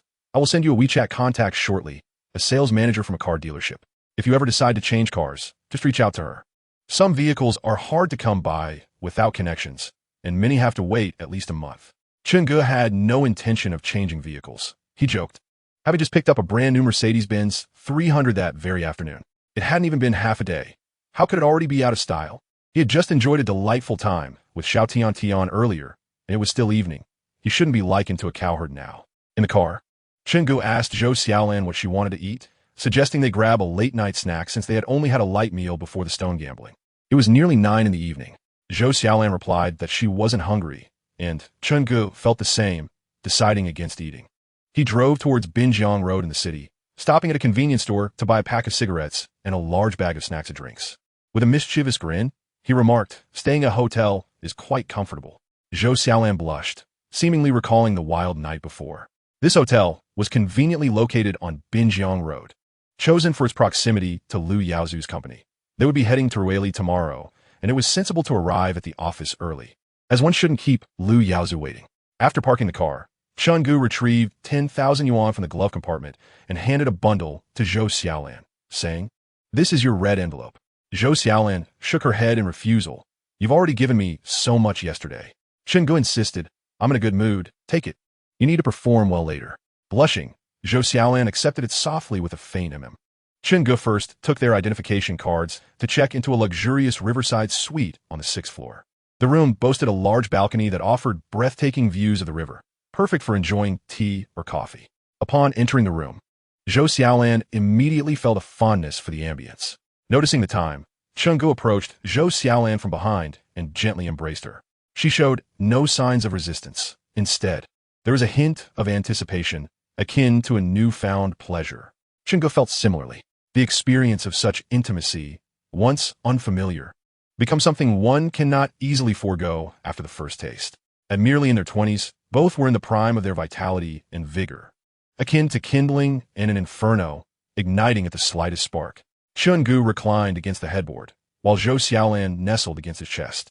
She retrieved a cigarette, first placing it upon her lips and igniting it with a lighter, before offering it to Chen Ge, shyly exclaiming, "I suddenly wish to learn to smoke too. Your smoking gestures are rather captivating." As night transitioned to dawn, Chen Ge awoke to the sunlight streaming through the window. Stretching his somewhat numb arm, he beheld Zhou Xiaolan's exquisite visage beside him, feeling a sense of tranquil contentment. He playfully slapped her pert backside, prompting her to wake with a start. With a mischievous grin, Chen Ji's hand wandered downward, eliciting a startled cry from Zhou Xiaolan as she firmly restrained his arm, preventing further advances. With a gentle hum, she rose under his gaze, feeling bashful as she turned away, hastily gathering the scattered garments on the floor and dressing quickly. She then placed his clothes on the headboard. After a brief wash, Zhou Xiaolan checked out of the hotel, and they took their seats in the car, with her at the wheel. Chen Ge was uncertain of her driving skills. Should she prove to be the type who panics in emergencies rather than applying the brakes, he would reconsider his decision to allow her to drive. Such drivers were often deemed road hazards, a danger to themselves and others. As a responsible citizen, he felt it was his duty to mitigate potential threats to public safety. Chapter 37, Delong Jewelry City. Fortunately, Zhou Xiaolan, despite initial nervousness, quickly adapted and exhibited competent control of the vehicle. While her driving prowess might not be exceptional, she maneuvered adeptly enough on the roads for him to feel assured. Before long, they arrived at the company, and Chen Ge instructed Zhou Xiaolan to drive away. The employees had already begun their workday, while he proceeded to his office.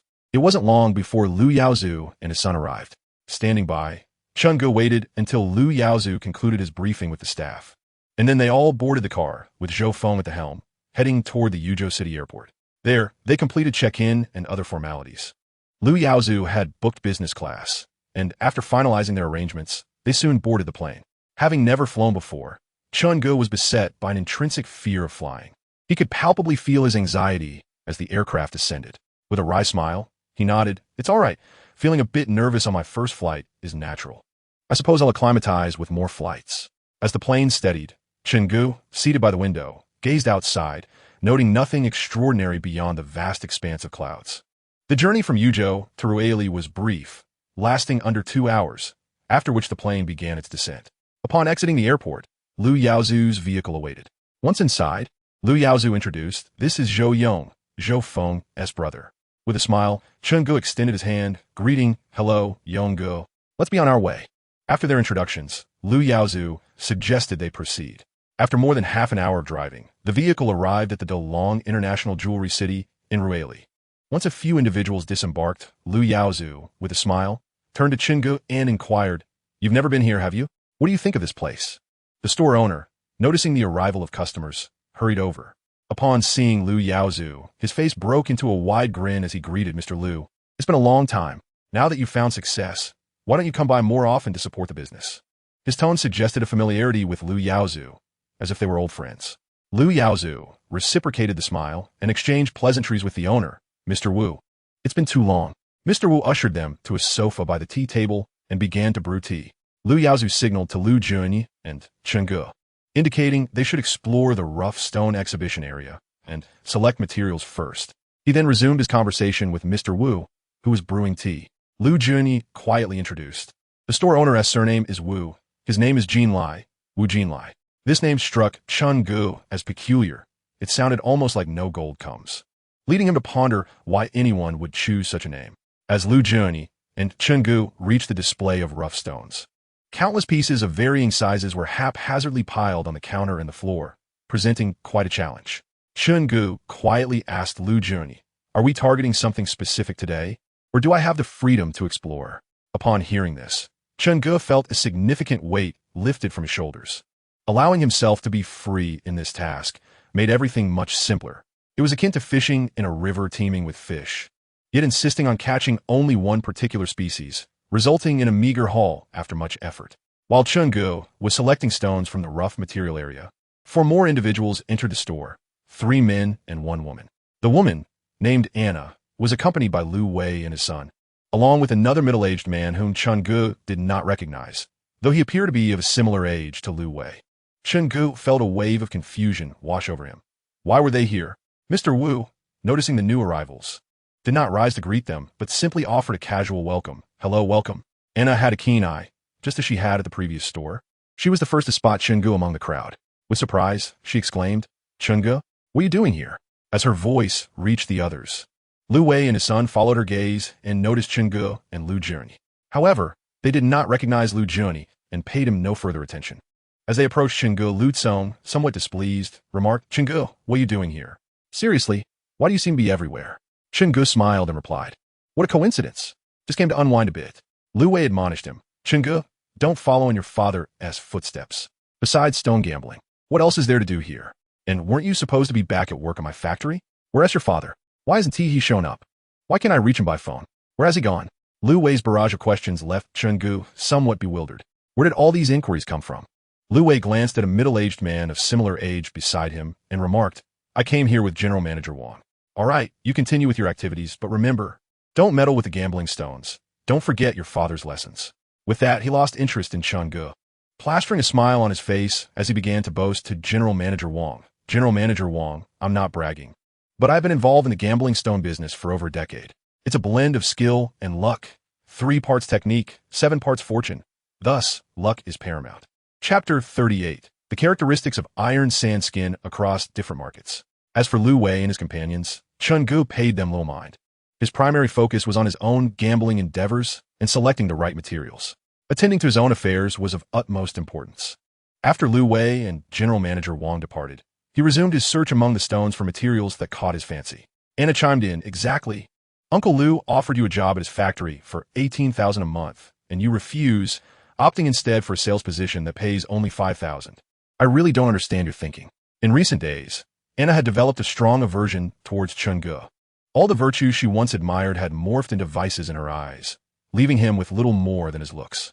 Regarding Lu Junyi's comments, Chun-gu did not voice any objections.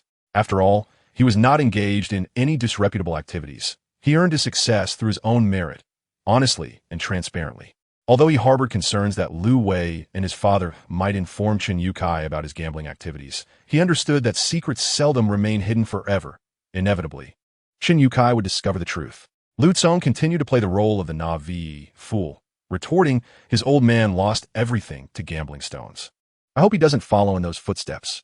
Besides, how much can one earn from a mere piece of stone?" Lu Junyi scoffed dismissively.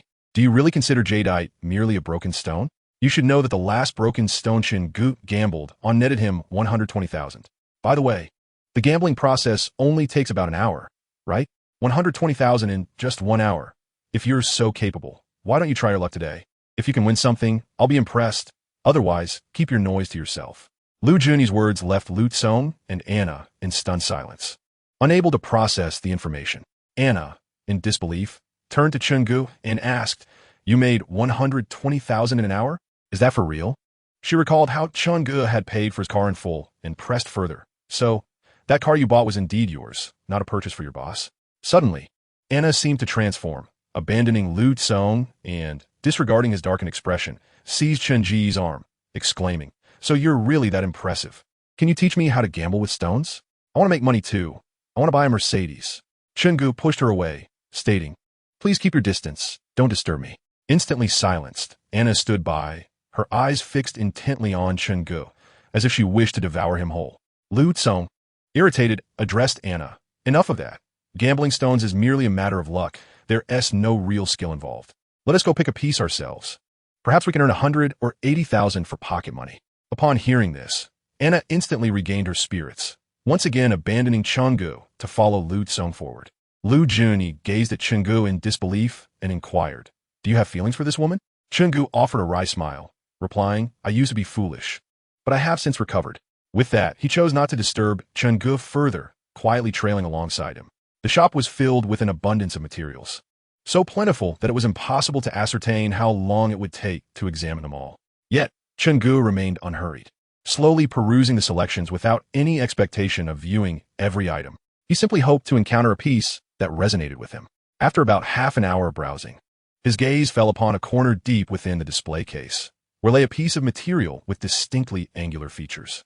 Its outer shell bore a rust-like hue, reminiscent of ancient metal eroded by the passage of time, exuding a unique sense of antiquity. The coloration of the shell was uneven, with some areas displaying a rich reddish-brown, while others appeared lighter, approaching a yellowish-brown. Upon closer inspection, one could discern fine granules embedded in the shell, arranged tightly to form a singular texture. Chungu reached out to lift the piece, finding it surprisingly weighty, approximately 10 kilograms. As he touched it, he could feel the presence of the granules, which provided a certain roughness, yet did not feel abrasive. Scraping it with his nail revealed no shedding of granules, causing Chunji's heart to race with excitement. Seeing Chungu embrace this irregularly shaped piece, Lu Juni's face lit up with enthusiasm. He leaned in closer and whispered, Chungu, what type of material is this?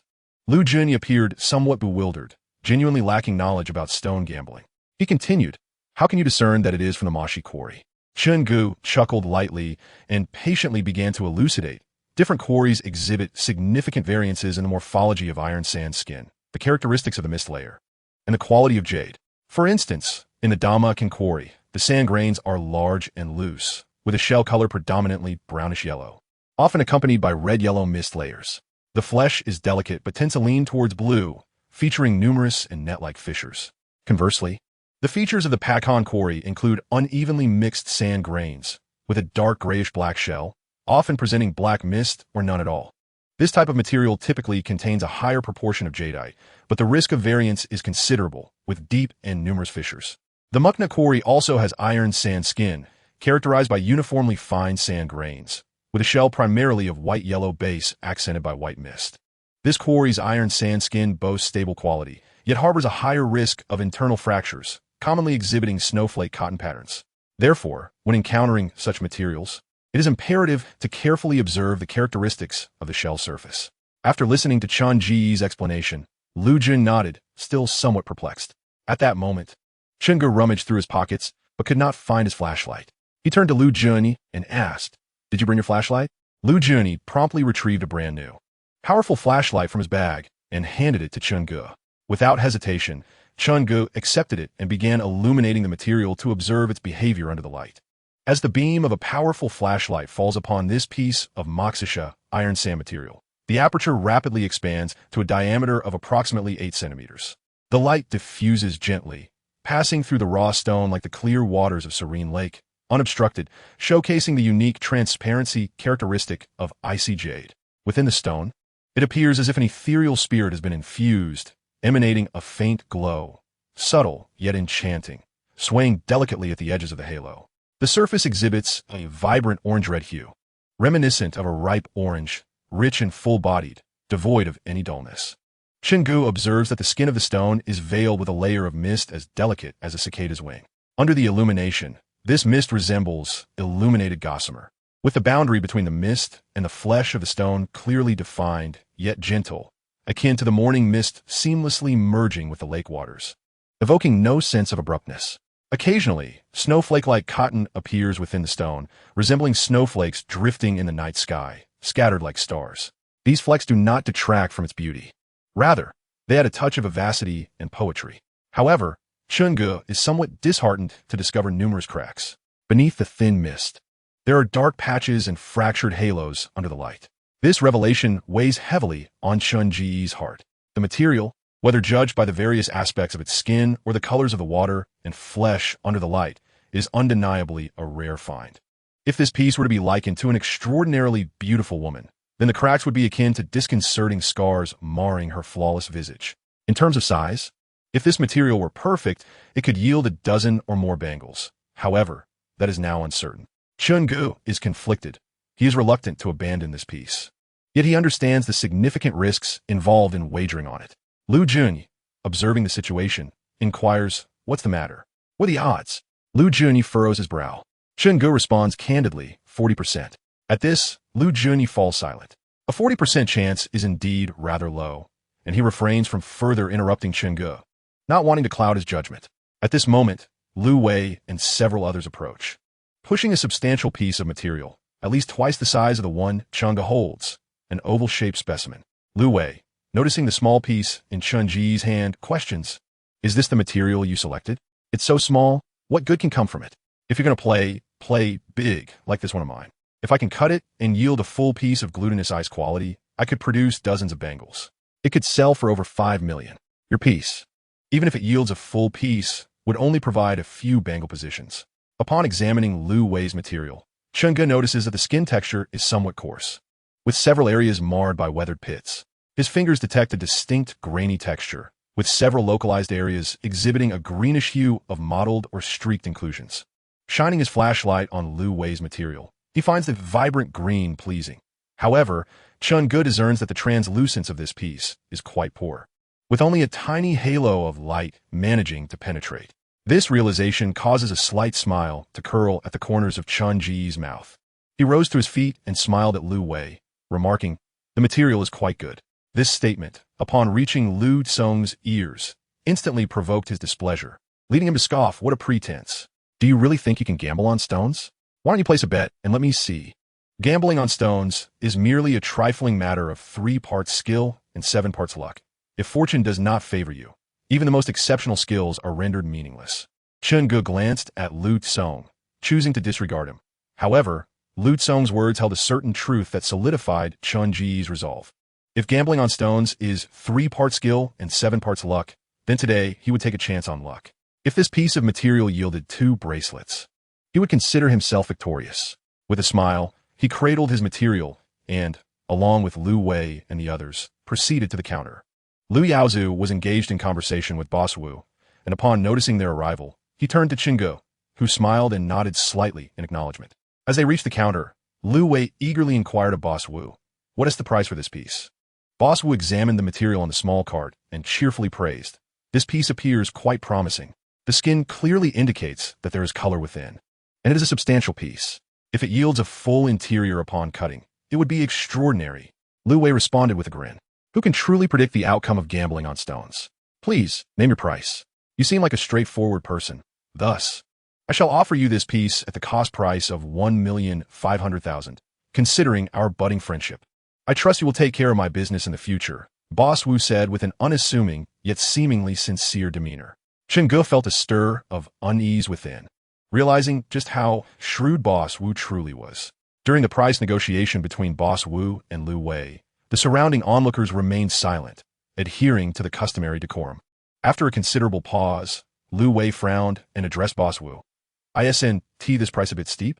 While the material appears commendable in the realm of stone gambling, it is said that even the gods cannot discern the truth before it is cut. Until then, no one can ascertain the condition within. Can we negotiate a lower price?"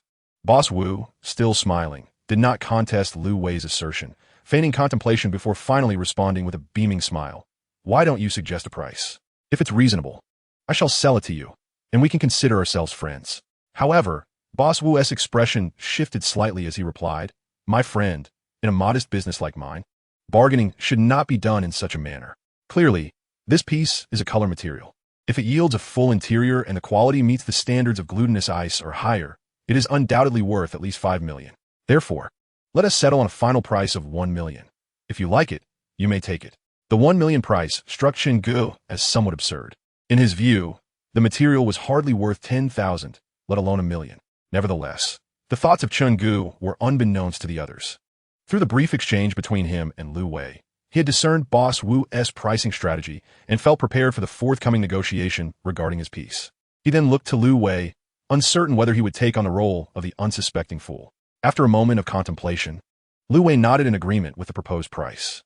The initial price of 1.5 million was negotiated down to 1 million, thereby reducing the cost by 1/3, amounting to 500,000. In his perspective, even if the proprietors still managed to turn a profit, it would likely not exceed 200,000 or 300,000. Lu Wei remained silent, as he possessed a modicum of understanding regarding the intricacies of this trade. At the entrance, there were backpackers, individuals dedicated to assisting customers with cash exchanges. The reasons for opting against a bank withdrawal were twofold. Firstly, it was exceedingly cumbersome, and secondly, the local banks simply lacked sufficient funds, having their cash swiftly depleted each morning by these very backpackers. Mr. Wu waved towards the entrance, and promptly, a young man entered, carrying a backpack, and courteously greeted Mr. Wu. "Hello, Mr. Wu. Do you require cash?" Mr. Wu gestured towards Lu Wei with a nod. Chapter 40. Exorbitant Pricing. Lu Wei spoke. "Please convert 1 million into cash for me." The young man smiled and nodded, proceeding to extract stacks of cash from his specially designed backpack, which could accommodate approximately 3 million. This weight, around 34 to 35 kilograms, was manageable for an average adult, not overly burdensome, yet not trivial either. Carrying such a load, one could rest if fatigued, unlike the strenuous demands of military rucksack training. Once the young backpacker piled up 99 stacks on the table, he paused to retrieve a mobile device. Lu Wei felt a pang of regret. Converting 1 million yielded only 990,000. He remarked to Mr. Wu, "This material is worth 990,000. Mr. Wu, unconcerned about the $1,000 difference, recognized the folly of letting a lucrative deal slip away over such a minor sum. He feigned a grand demeanor, waving his hand dismissively. "Very well, 990 it is." This concession eased Lu Wei's mind somewhat, and without hesitation, he proceeded with the card payment. Afterward, he pushed the material towards the section of the shop designated for cutting, where a considerable crowd had gathered, necessitating a queue. They took a number, and soon Lu Wei and his son, along with Anna, huddled together, their faces alight with excitement as they envisioned a substantial profit. In contrast, Mr. Wang appeared remarkably composed. Just prior to Lu Wei's discussion with Mr. Wu regarding the material's price, he had clearly communicated to Lu Wei that he found the material perplexing and would refrain from participating in its gamble. Mr. Wu glanced at Chen Ge, then at the quietly contemplative Lu Yaozu seated nearby. He inquired of Chen Ge, "Are you the one gambling on this material, or is it Mr. Lu?" Chen Ge chuckled. "What difference does it make whether I gamble or Mr. Lu does?" Mr. Wu smiled, responding, "If you're the one gambling, I shall extend a discount of 20% out of respect for Mr. Lu. However, if Mr. Lu decides to engage, I shall offer it at cost. A 50% discount." Lu Yaozu interjected with a grin, "Enough, Mr. Wu. You know I do not dabble in gambling stones. Please provide an honest price." Chen Gu added with a smile, "Indeed, Mr. Wu, please quote a price, and if it is reasonable, I shall take it for some amusement." Chen Ji's words conveyed another meaning. If it is unsuitable, then let it be. Although he wore a smile, his tone, facial expressions, and gaze exuded an air of indifference, starkly contrasting with Lu Wei's earlier display of eager desire. At that moment, Boss Wu chuckled and said, "All right, I won't lead you on. This piece is a mossy, sand-iron skin, aged and weathered, with visible water and color under the light. The yellow mist that arises suggests it could be a piece of yellow jade, a truly fine item. I offer it to you at a fixed price of 800,000. If you fancy it, take it and enjoy." Chen Ge was not taken aback by the price of 800,000, for he had mentally prepared himself for it. If this piece were flawless, such a price would not be exorbitant and could even be deemed a fair offer. However, Boss Wu only highlighted the advantageous aspects of the material, conveniently omitting any mention of the numerous cracks present. Given that he was aware of the piece's condition, he certainly knew about the many flaws it harbored. Thus, this quoted price of 800,000 seemed to treat Chen Ge as an unsuspecting fool. With a smile, Chen Ge addressed Boss Wu. "You have quite the sense of humor, Boss Wu. This piece is indeed, as you described, weathered skin with water and color. However, you neglected to mention the cracks. Just look at the intricate web of fissures. They could rival the complexity of a Yuzhou City long-pan interchange. Your 800,000 is priced as if the material were free of cracks, which is rather absurd, wouldn't you say?" Boss Wu, having initially underestimated the young man, was taken aback by Chen Ji's apparent knowledge of the trade and his discerning eye for materials. Now confronted with Chen Ji's revelations, a hint of embarrassment crept onto his face. Noticing the teasing glint in Lu Yaozu's eyes nearby, he awkwardly chuckled and said to Chen Ge, "You have a sharp eye." "Indeed, my young friend. How about this? You propose a price, and as long as it doesn't leave me at a loss, the piece is yours." At this juncture, Boss Wu hastily added, "Come now, my young friend, your words are a bit much. In business, it's customary to ask for a high price and then negotiate down. ISNT it? Come, let us sit and enjoy some tea while we discuss this further." Gu, unfazed, accepted Boss Wu's invitation and settled beside the tea table, while Lu Junyi took a seat next to Zhou Yao. The table was just right for 5 people, and the others remained silent, observing quietly. Boss Wu poured tea for Gu and Lu Junyi. Gu displayed no urgency, leisurely sipping his tea, until Boss Wu prompted him again. My young friend, please propose a price, and if it's reasonable, I shall sell it to you. Gu glanced at the material beside him and remarked, indeed, it is a fine piece, but alas, the cracks are too numerous. If these fissures were to extend, or if there were internal, chaotic minor cracks, it would not only jeopardize the bracelet, but would also render even moderately sized pieces difficult to craft. Wouldn't you agree? Gu gazed at Boss Wu, with a resigned nod, acknowledged that Gu indeed exhibited the traits of a seasoned stone gambler. Given that everyone was aware of the material's flaws, the conversation became candid. Boss Wu reiterated, what Brother Chun has stated is accurate. The sole drawback of this stone is its numerous cracks. However, we cannot deny that these fissures do not significantly compromise its potential. Thus, there remains a chance for a bracelet, does there not? The others present nodded in agreement, including Gu, who concurred with Boss Wu's assessment. With a smile, Gu remarked, that may be true, yet the risk remains excessively high. Mr. Wu, let's do this. I will offer a flat price of 200,000. A fixed price, not a cent more. If you can sell it at that price, I shall take it for amusement. If it does not work out, then I shall simply continue my search. The proposed figure left Boss Wu somewhat unsettled. After all, 200,000 was approximately the price of a yellow jade ice bracelet, making the price for this stone seem reasonable. Nonetheless, Boss Wu felt a pang of discomfort. This stone was truly a good piece, and if the cracks had not penetrated deeply, there could be at least 5, 6, or even 7 potential bracelets. If that were the case, he would be incurring a significant loss. Chapter 41.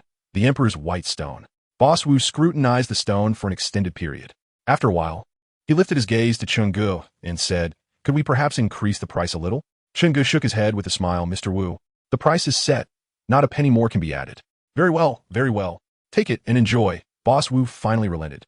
He had been fully aware of the stone's condition since acquiring it, initially intending to cut it for his own enjoyment, but the crack had deterred him from doing so. Upon hearing Boss Wu concede, Gu felt a quiet sigh of relief. It was no easy feat to gain the upper hand against this shrewd businessman. Subsequently, Gu prepared to queue for the stone cutting. Boss Wu, Liu Yaozu, and several others stood up simultaneously.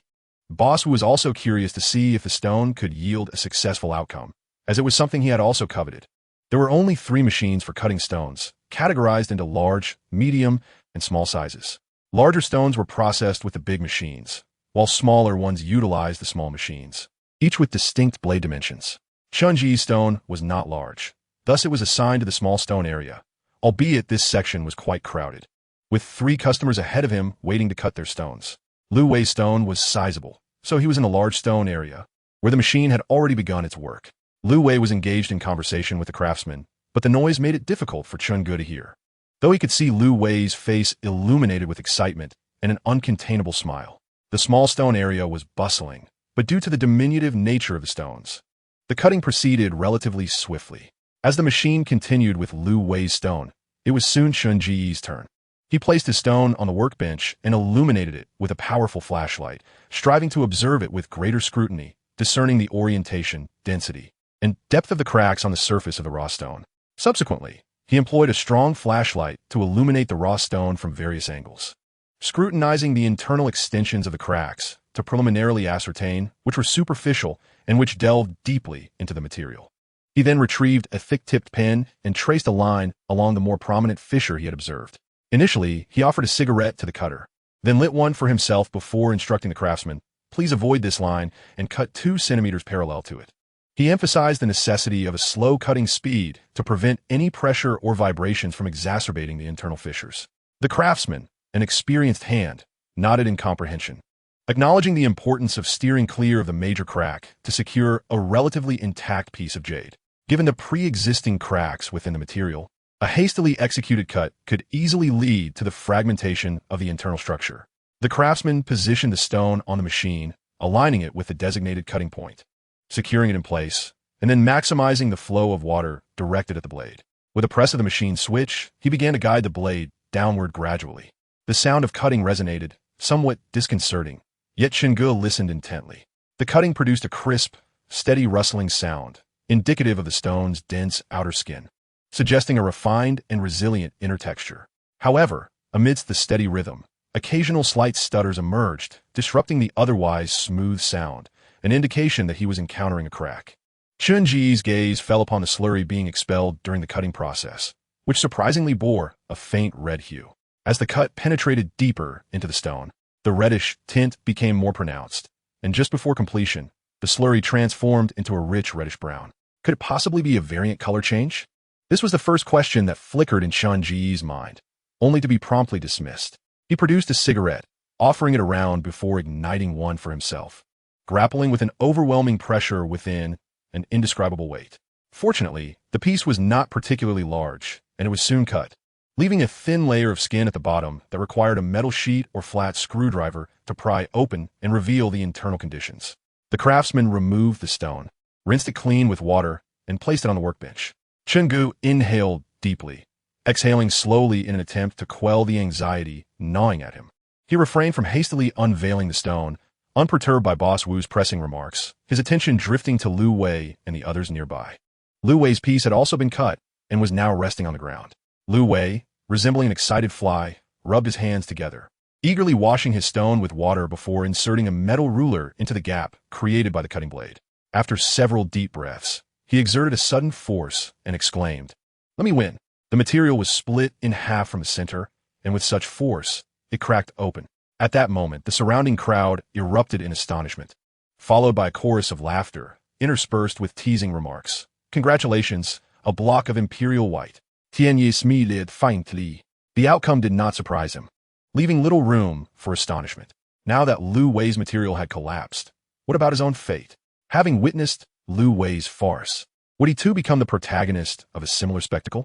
He discarded the nearly burnt-out cigarette but from his mouth and took an iron piece, inserting it into the cutting seam.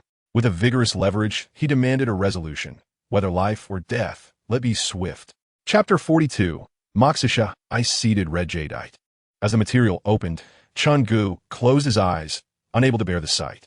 At that moment, Lu Yaozu and Boss Wu approached simultaneously, their silence regarding the material unsettling Chungu, instilling a sense of foreboding within him.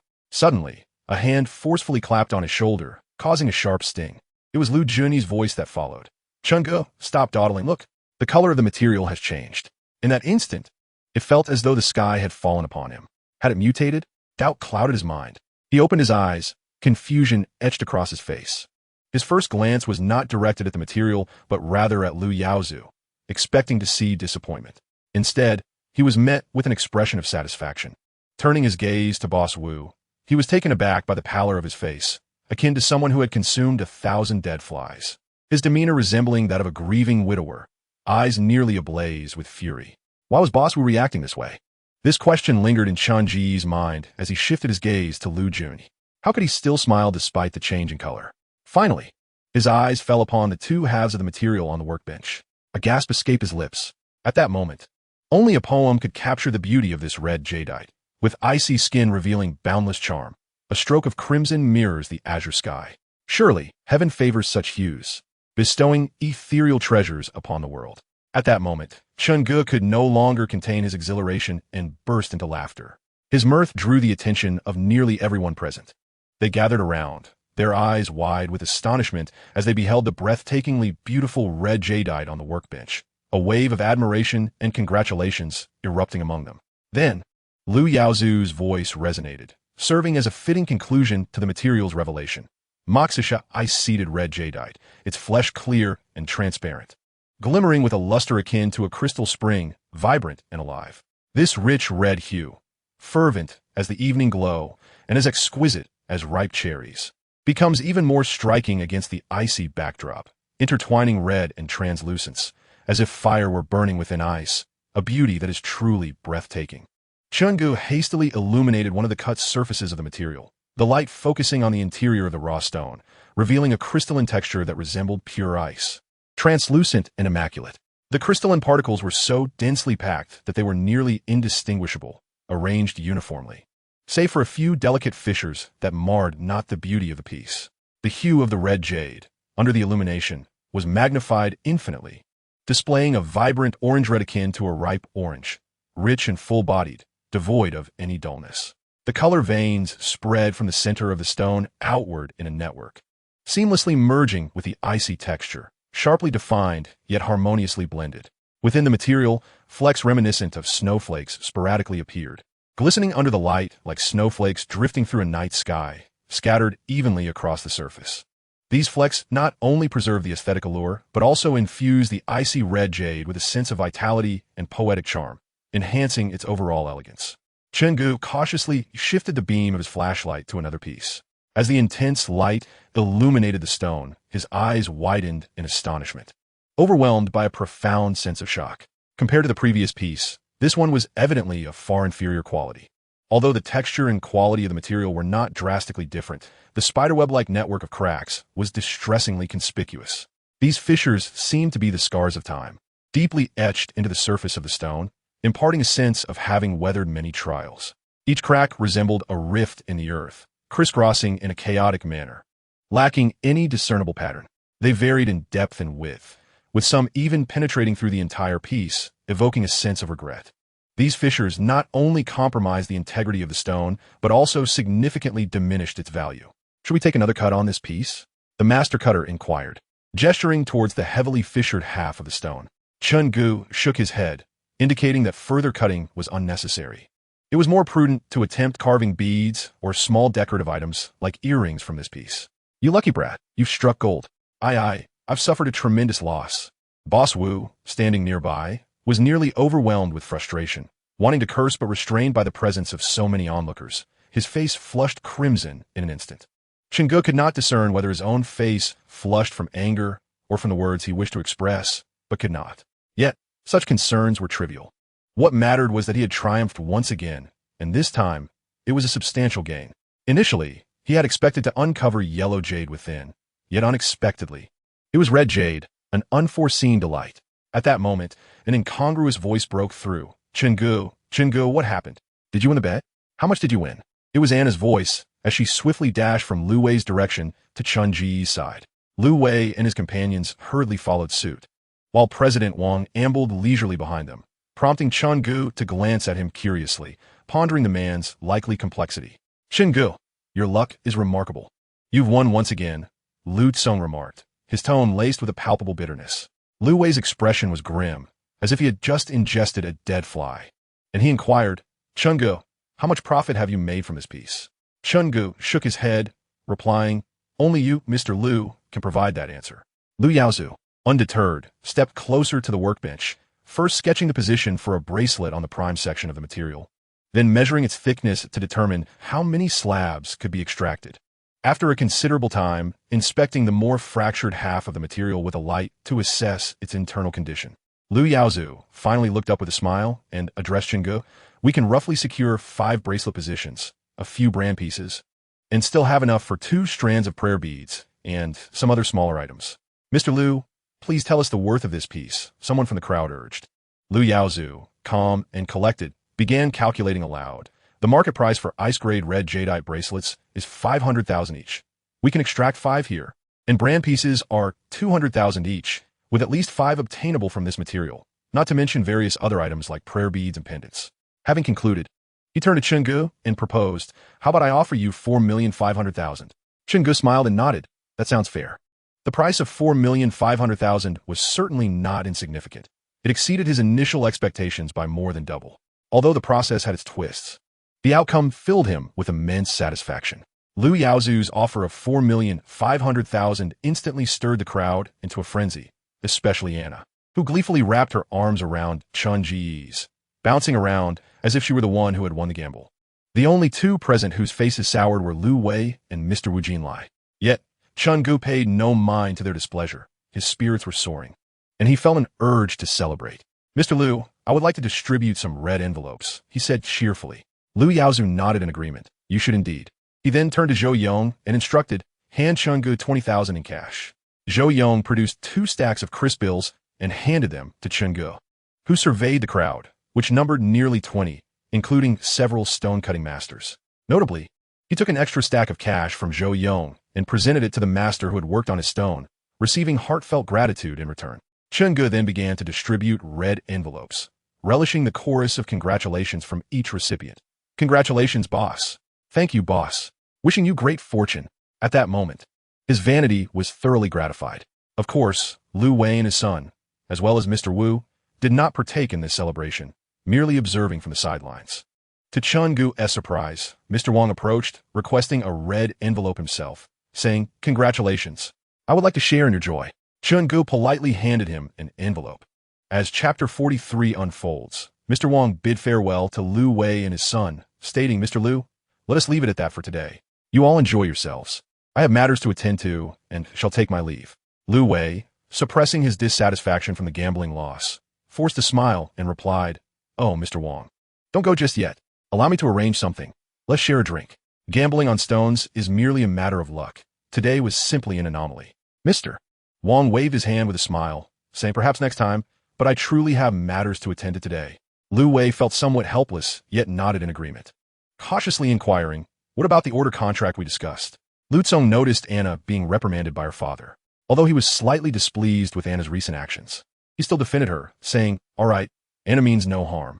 Let us leave. Staying here is making me feel quite despondent. If only you had given me that million for that worthless stone, I could have bought a car without being pressured by Chun Gu. It infuriates me." Upon hearing his son's complaints, Lu Wei's expression darkened further. Subsequently, the three of them ceased their conversation and exited the place that had saddened him. The setting was a hotel in the heart of Relics City. As a few individuals settled into their seats in a private room on the second floor, an unexpected figure entered, Mr. Wang. Lu Yaozu rose to greet him, and Chun Gu and the others followed suit. Lu Yaozu guided Mr. Wang to the main seat, but Mr. Wang declined, opting instead for a position beside Lu Yaozu. With a smile, Lu Yaozu introduced Chun Gu to Mr. Wang, saying, "Oh Wang, this is Chun Gu. I trust he has not disappointed you today." Mr. Wang nodded in acknowledgement, and Lu Yaozu proceeded to introduce Mr. Wang to Chun Gu, stating, "This is Mr. Wang, the president of Hengyuan Construction Company in Yuzhou, and an old friend of mine." Upon hearing this, Chun Gu promptly extended his hands, saying, "Hello, Mr. Wang." Mr. Wang graciously shook Chun Gu's hand, thus establishing their acquaintance. However, Chun Gu was puzzled as to why Mr. Wang, who was supposed to have come with Lu Wei, was now here alone. Soon after, Lu Yaozu began to explain the circumstances. It turned out that Mr. Wang's interaction with Lu Wei was entirely orchestrated by Lu Yaozu. Although Lu Yaozu was a businessman, he adhered to a gentleman's principle of keeping his word. He stated, "Since I promised to help you reclaim your factory, I must take action. Otherwise, you might suspect I am deceiving you." Chun Gu quickly waved his hands in denial.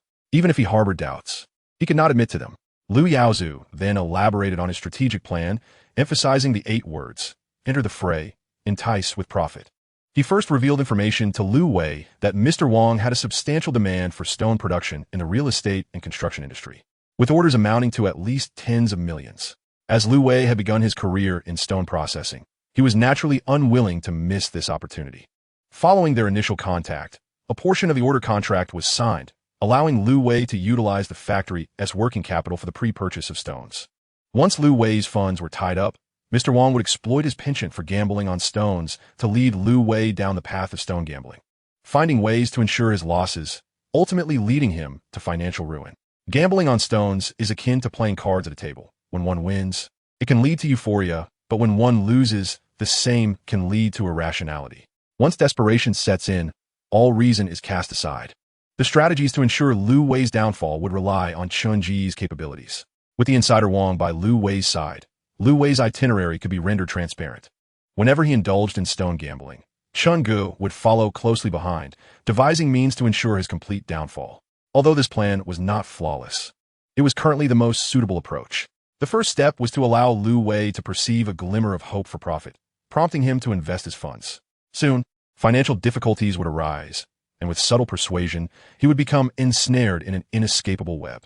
From Lu Wei's perspective, securing a multi-million order would nearly double his worth.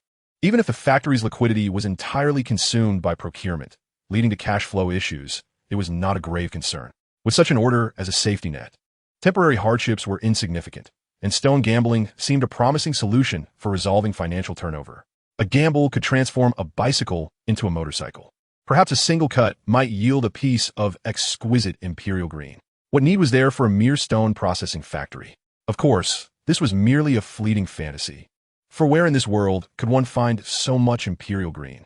After landing, Liu Yao and his father boarded the vehicle of Zhou Feng, who awaited them at the airport exit, heading to the company.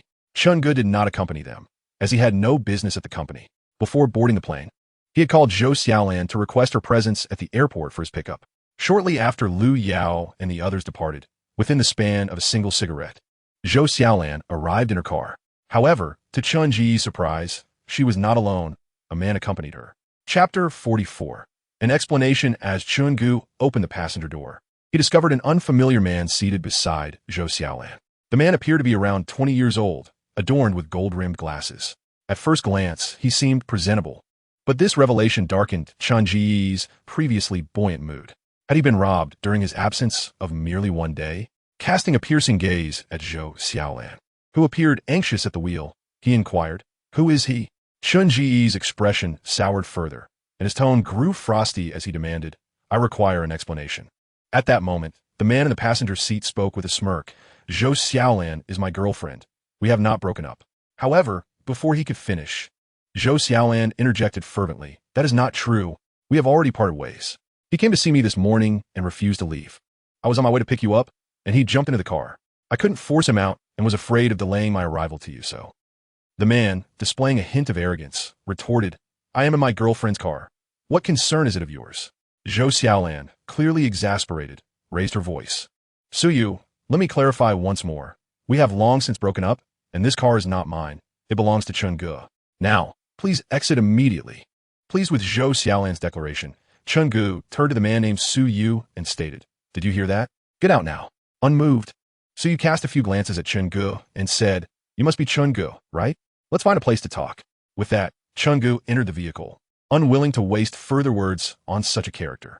Zhou Xiaolan leaned closer, wrapping her arms around Chun Ji's arm once more to apologize. "Chun Ge, I am truly sorry." Chun Ge reached out to tuck a stray lock of hair behind her ear, smiling as he replied, "It's all right, as long as you haven't betrayed me." Unable to restrain herself, Zhou Xiaolan playfully hit him, exclaiming, "Is that how you perceive me?" Chun Ge regarded her with a feigned, contemplative expression, only to earn another light punch to his chest from Zhou Xiaolan. Their seemingly flirtatious banter did not escape Suyu's notice. "Let's go," Chun Ge said as he fastened his seatbelt. Zhou Xiaolan obediently settled into her seat, securing her own seatbelt before starting the vehicle. At that moment, a knock on the window interrupted them. Chun Ge, exuding visible impatience, lowered the window and stated, "Speak your mind." Suyu, avoiding eye contact with Chun Ge, directed his gaze towards Zhou Xiaolan and said, "Zhou Xiaolan, shouldn't we find a place to sit down and have a proper conversation?" Suyu grasped the car door firmly and reiterated, "Zhou Xiaolan, I never said I want to break up with you. If you wish to end things, you owe me an explanation." Zhou Xiaolan felt a surge of anger. Suyu's persistent clinginess had been a burden for quite some time. Yet she was at a loss for how to extricate herself from the situation. Chun Ge then suggested, "Let us find a place to sit down and talk. Their SAT house, called Yashuan on Linjiang Road in Yuzhou. How about we meet there?" Suyu agreed. "All right, let us go there." As he prepared to open the rear door, Chun Ge instructed Zhou Xiaolan, "Lock the doors." She quickly pressed the lock button. When Suyu realized the back door wouldn't open, he approached again, saying, "Could you please unlock the rear door?" Chun Ge chuckled and replied, "I'm afraid I can't accommodate you. It's my car, and I'm not accustomed to having unfamiliar company. If you wish to talk, you can take a taxi there. We'll leave ahead and wait for you for 10 minutes, after which we'll depart." With that, Chun Ge raised the window. "Let us go," he told Zhou Xiaolan. She nodded, gently pressing the accelerator as they drove away. Along the way, Chun Ge inquired about Suyu's situation. Zhou Xiaolan then recounted her history with Suyu. It turned out that they hailed from the same hometown, having attended school together from elementary through university. Suyu had pursued Zhou Xiaolan since high school, but she had never reciprocated his feelings. After relocating to this city for college, they naturally grew closer due to their shared background. One day, Suyu arranged a circle of heart-shaped candles and flowers beneath the girls' dormitory, publicly confessing his feelings in front of many classmates. Although Zhou Xiaolan intended to decline and found such public displays distasteful, she felt pressured by the presence of their peers and their amicable relationship, leading her to reluctantly agree, planning to clarify her feelings later. However, Suyu never broached the subject again and continued to act as if Zhou Xiaolan was his girlfriend, which left her feeling increasingly frustrated. Upon hearing this, Chun Ge remarked, "He did not lend you money. That is not a fault. Lending is a courtesy, while not lending is a matter of principle. Surely, your decision to part ways with him was not solely due to this reason? Zhou Xiaolan chuckled softly, yet her smile was tinged with bitterness. I understand that principle. He declined to lend me money, and I bore him no ill will. As you rightly said, lending is an act of kindness, while withholding is merely a matter of obligation. Later, as the repayment date loomed and I found myself in a financial bind that fateful night, he summoned me to a secluded grove in the school garden. Without preamble, he began to remove my trousers. I resisted and struck him across the face. Yet he persisted, attempting to force his will upon me, offering 1,000 yuan in exchange for a night together. Chapter 45. I do not strike people. I strike only the inhuman. As she recounted this, Zhou Xiaolan's countenance darkened, yet a self-deprecating smile played at the corners of her mouth as she continued, 1,000 yuan, to be candid. I hesitated at that moment. Chen Ge, his expression impassive, inquired, and then what happened? Did you yield to him in that grove? After hearing her, Chun Ji's attention drifted, and he asked, it has not been long since that incident. You mentioned you did not give him your first time. Then to whom did you bestow it? Zhou Xiaolan abruptly halted the car, pulling over to the side of the road, her eyes brimming with indignation. Naturally, I gave it to you. Chen Ge shot her a sidelong glance. Do not regard me with such eyes. I am not a child. If there was no blood, how can it be considered a first time? This remark only deepened Zhou Xiaolan's sense of grievance, nearly bringing her to tears. If you're not a child, then how can you be unaware that many girls do not bleed the first time? If you doubt my words, we can go to the hospital for a checkup. If I am deceiving you, I shall leap from the hospital's rooftop to prove my despair. Zhou Xiaolan exclaimed passionately, a tear cascading down her cheek. This outburst left Chun Ge somewhat flustered. He hurriedly retrieved a tissue from the glove compartment to dry her tears. All right, do not cry. I believe you now. Is that sufficient? I was wrong to doubt you. Please do not be angry. Although Chen Ge did not place much significance on that thin veil, he was perturbed by the notion that Zhou Xiaolan had deceived him. It appeared he had formed a preconceived notion, mistakenly assuming her silence meant betrayal. With her heartfelt revelation, a knot in Chun Ji's heart began to unravel, bringing him a measure of relief. Gently stroking her hair, Chun Ge smiled and said, enough of the tears. Wait and see how I will address him. Zhou Xiaolan offered a soft affirmation. Their journey was not swift, and upon arriving at the Yashuan tea house on Lingjiang Road, they discovered Su Yu waiting at the entrance.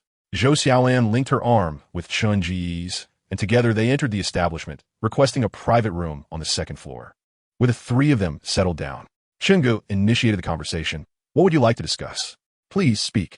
Su Yu glanced at Zhou Xiaolan nestled beside Chen Ge, a flicker of anger in his eyes. Zhou Xiaolan, do you not owe me an explanation? Chen Ge placed a hand on Zhou Xiaolan's, silencing her intent to respond. He turned to Su Yu and asked, what explanation do you seek? Su Yu replied, without my consent, how dare you declare a breakup? Tianye suklid softly. And after a considerable pause, under Su Yu's fiery gaze, he suddenly slammed his hand on the table and pointed accusingly at him, exclaiming, who the hell do you think you are? Do you expect me to offer you an explanation? You have the audacity to demand a justification here? With that, Chen Ge swiftly slapped him across the face. Su Yu, taken aback by Chun Ji's unexpected aggression, would have found it difficult to evade even if he had anticipated it. For he appeared to be an unassuming gentleman, a gentleman rogue abruptly surfacing in Chun Ji's mind. The sound of the slap echoed, marking Su Yu's face with a solid strike. How dare you call the police? Chun Ge continued, delivering another resounding slap. What right do you have to claim her as your girlfriend? What were you doing when Zhou Xiaolan's mother was hospitalized? Where were you when she was being pursued by loan sharks? Who do you think you are? As Chun Ji's anger escalated, he struck Su Yu once more. After this outburst, he felt an invigorating clarity wash over him. Indeed, when it is possible to take action, one should refrain from mere words. He then retrieved 30,000 yuan in cash from his bag, tossing it onto the floor before spitting in Su Yu's direction. 1,000 for each time. So is 10,000 enough for a slap? This cash is part of the 70,000 yuan left in the car, which Zhou Xiaolan hadn't yet used to acquire a fuel card. Su Yu sat there, dazed, his gaze evasive and bewildered. Chen Ge lowered his hand and warned, if I hear of you bothering Zhou Xiaolan again, next time, it won't just be me slapping you. There are plenty of people who thrive on quick money. Don't say I didn't warn you when you end up missing a limb. Just as he finished speaking, the door to the private room was pushed open. Boss Chun, what's going on? The newcomer inquired. It was none other than Zhang Long, the leader who had come a few days prior to press Zhou Xiaolan for debts. This tea house was also an enterprise under the ownership of Boss Qian from the Indai Company. Chen Gu smiled and offered a cigarette to Zhang Long, saying, "It's nothing, Brother Zhang. Please, don't call me Boss Chun. I am no such thing. From now on, if you don't mind, just call me Chun Laodi or Xiao Chun. I was merely teaching a lesson to a reckless young man who dared to bully my girlfriend. Brother Zhang, will my actions here cause you any trouble on your turf?" This lad just threatened to call the police. Zhang Long glanced at the slumped Su Yu and replied, "Then I shall call you Chen Laodi. This brat dares to bully your girlfriend? Would you like me to help you handle this?" Chen Gu waved his hand dismissively. "No need. The young fellow simply lacks awareness. A little lesson will suffice. If he remains obstinate in the future, I will certainly seek your assistance, Brother Zhang." Zhang Long laughed heartily, completely disregarding the still innocent Su Yu, and Chen Gu shared the same sentiment, never casting a glance in Su Yu's direction. In this society, money reigns supreme. If one dares to oppose, wealth can easily crush them. Zhou Xiaolan seemed taken aback by Chun Ji's violent display, as she had never witnessed this side of him before. To her, Chun Gu had always exuded a friendly demeanor, handling matters with a smooth charm. Today's revelations starkly contrasted with the person she had known. Chun Gu said to Zhou Xiaolan, "Let's go." Zhou Xiaolan hurriedly stood up and approached Chun Gu, her timid demeanor evoking a sense of sympathy. Chun Gu gently ruffled her hair, assuring her, "Do not fear. I shall not strike anyone, for I do not harm humans." Zhou Xiaolan couldn't help but chuckle at his words, stepping forward to wrap her arms around his. "Chun Gu, thank you." Subsequently, the two followed Zhang Hu downstairs. Chen Gu placed the remaining 40,000 yuan in cash on the counter. Zhang Long, surprised, inquired, "Brother Chen, what does this mean?" Chen Gu chuckled, "Zhang Gu, please set me up with a membership as a deposit." Zhang Long replied with a smile, "There is no need for that. As long as you come. You are a VIP. There is no such thing as a membership card. All right, you carry on, and I shall treat you later," Zhang Long responded jovially, secretly admiring how easy it was to interact with someone like Chun Gu. Chapter 46. Is it better to buy a large flat or a villa? This time, Chun Gu was driving, and Zhou Xiaolan leaned her entire body closer. With her eyelashes fluttering, she gazed at the focused Chun Gu and asked, "Where are we headed now? Should we buy a large flat or a villa? I remember that President Wang's Hengyuan Real Estate has properties. Do you think we should take a look?" As she pondered this, her phone rang. Chun Gu answered, "Chun Gu, come gather at the Central District Commercial Plaza." It was Anna's voice. Soon, Chun Gu arrived, parked the car, and spotted Anna and Lu Tsong seated at an outdoor CAF table by the shopping mall entrance. Approaching them, Anna waved and said, "Over here, Chun Gu. Would you like a cup of coffee?" Then, glancing at Zhou Xiaolan, she complained, "Chun Gu, we were supposed to have a gathering, and you brought someone we don't know. Look at her dress. She wore the same outfit yesterday and is wearing it again today. It's starting to smell." Chun Gu turned to Zhou Xiaolan and asked, "What would you like to drink?" He lifted her chin gently, saying, "Why concern yourself with what others say? I only smell your fragrance. There is no other scent." "Really?" Zhou Xiaolan asked uncertainly. "Indeed, truly. It's only been a few days of good fortune. There is no need for such fuss. Just be clean and beautiful. What do you wish to drink? It's fine. Being a bit plump adds to the charm." Chun Gu chuckled. He then turned to Anna, asking, "Did you call me over for something? Hurry up. I need to go buy some milk tea." Hearing the exchange between Chun Gu and Zhou Xiaolan, Anna expressed her annoyance, saying, "Chun Gu, you've changed. You weren't like this before." Chun Gu smiled and replied, "How was I before? Always revolving around you, perhaps?" Anna retorted, "You used to treat me so well, and now it seems I no longer hold your attention." Chun Gu chuckled, "I'm sorry. I'm currently focused only on making money and have little time for anything else." "What about her?" Anna pointed at Zhou Xiaolan, an act deemed extremely impolite. Chun Gu placed his hand over hers and declared, "She is my woman. Naturally, I must cherish her. And you? What role do you play in my life?"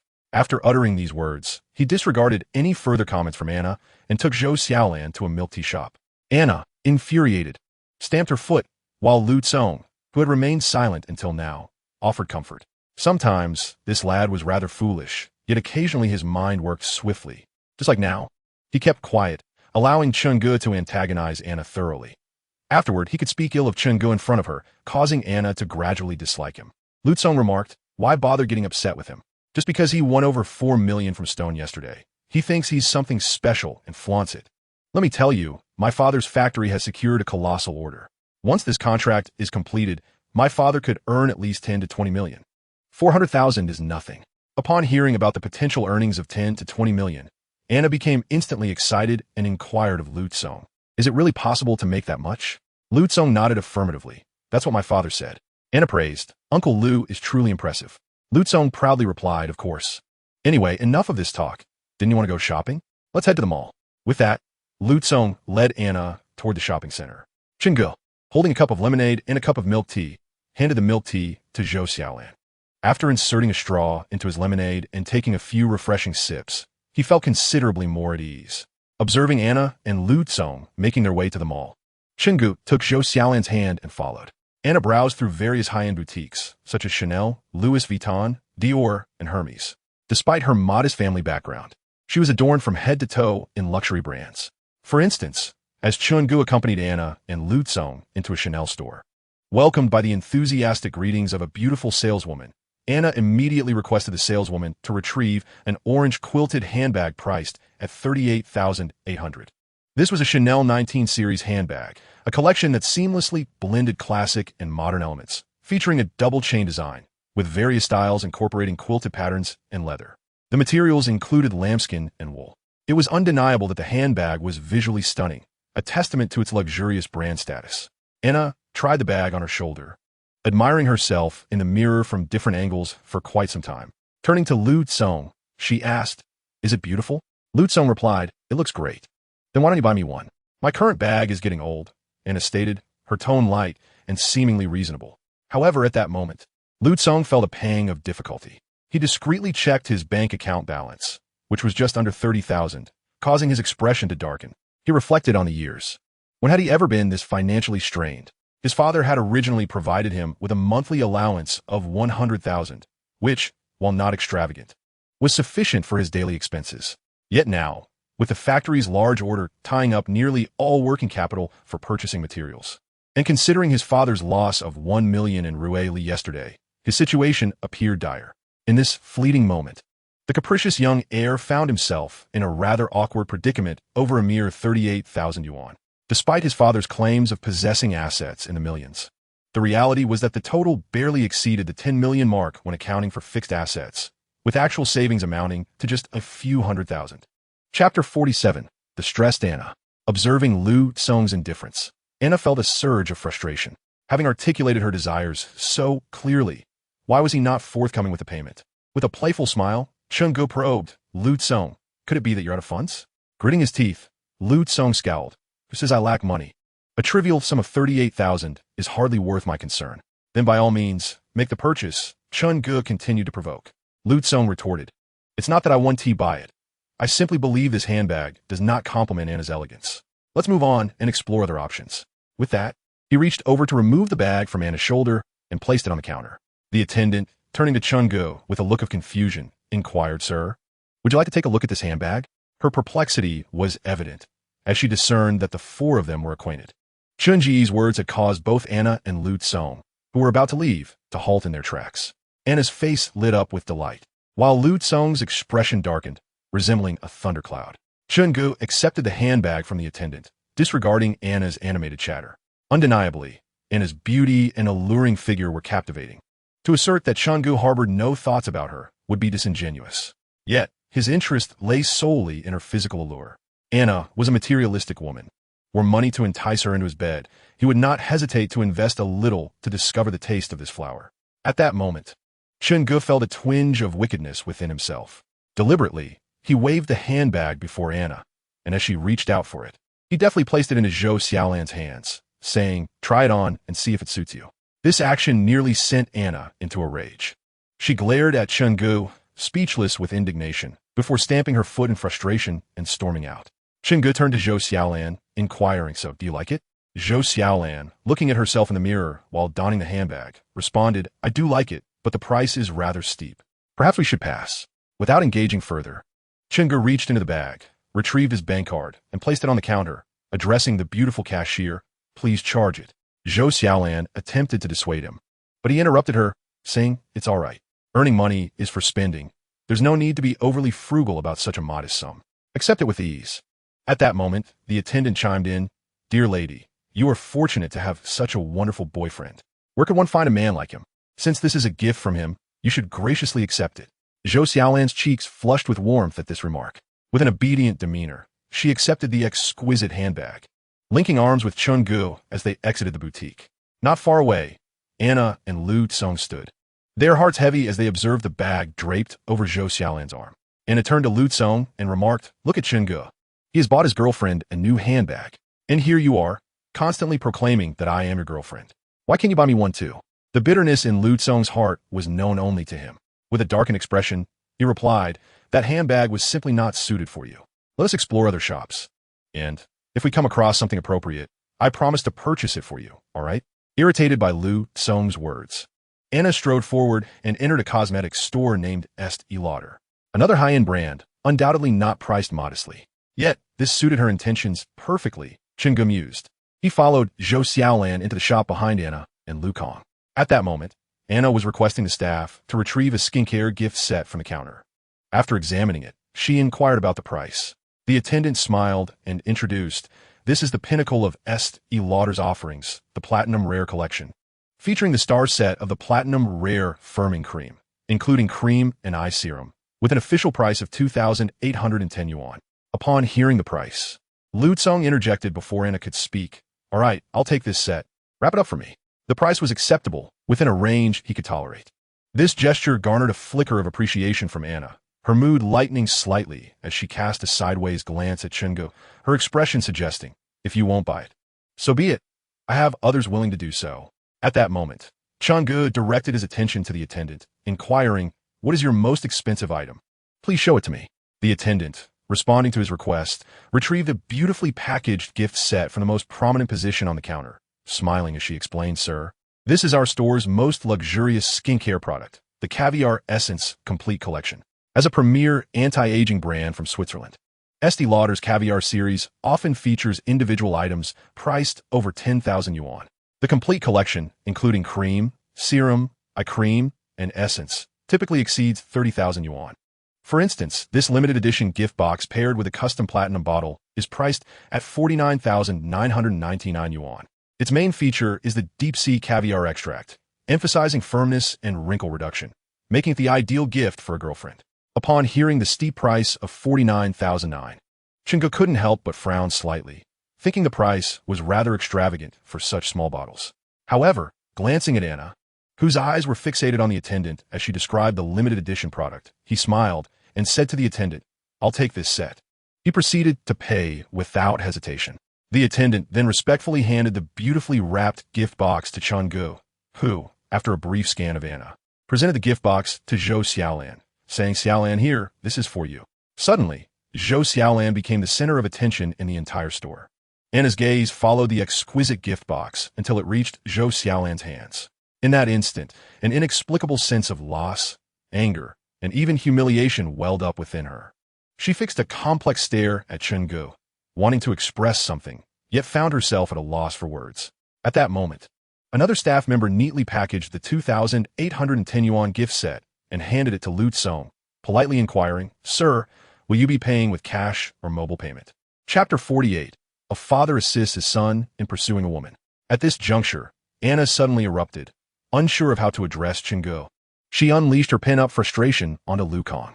She shouted vehemently, "What are you paying for? I have no use for something worth 2,000 yuan. If you need it, you can use it yourself. I refuse to accept such rubbish." With that, she turned and stormed out of the store.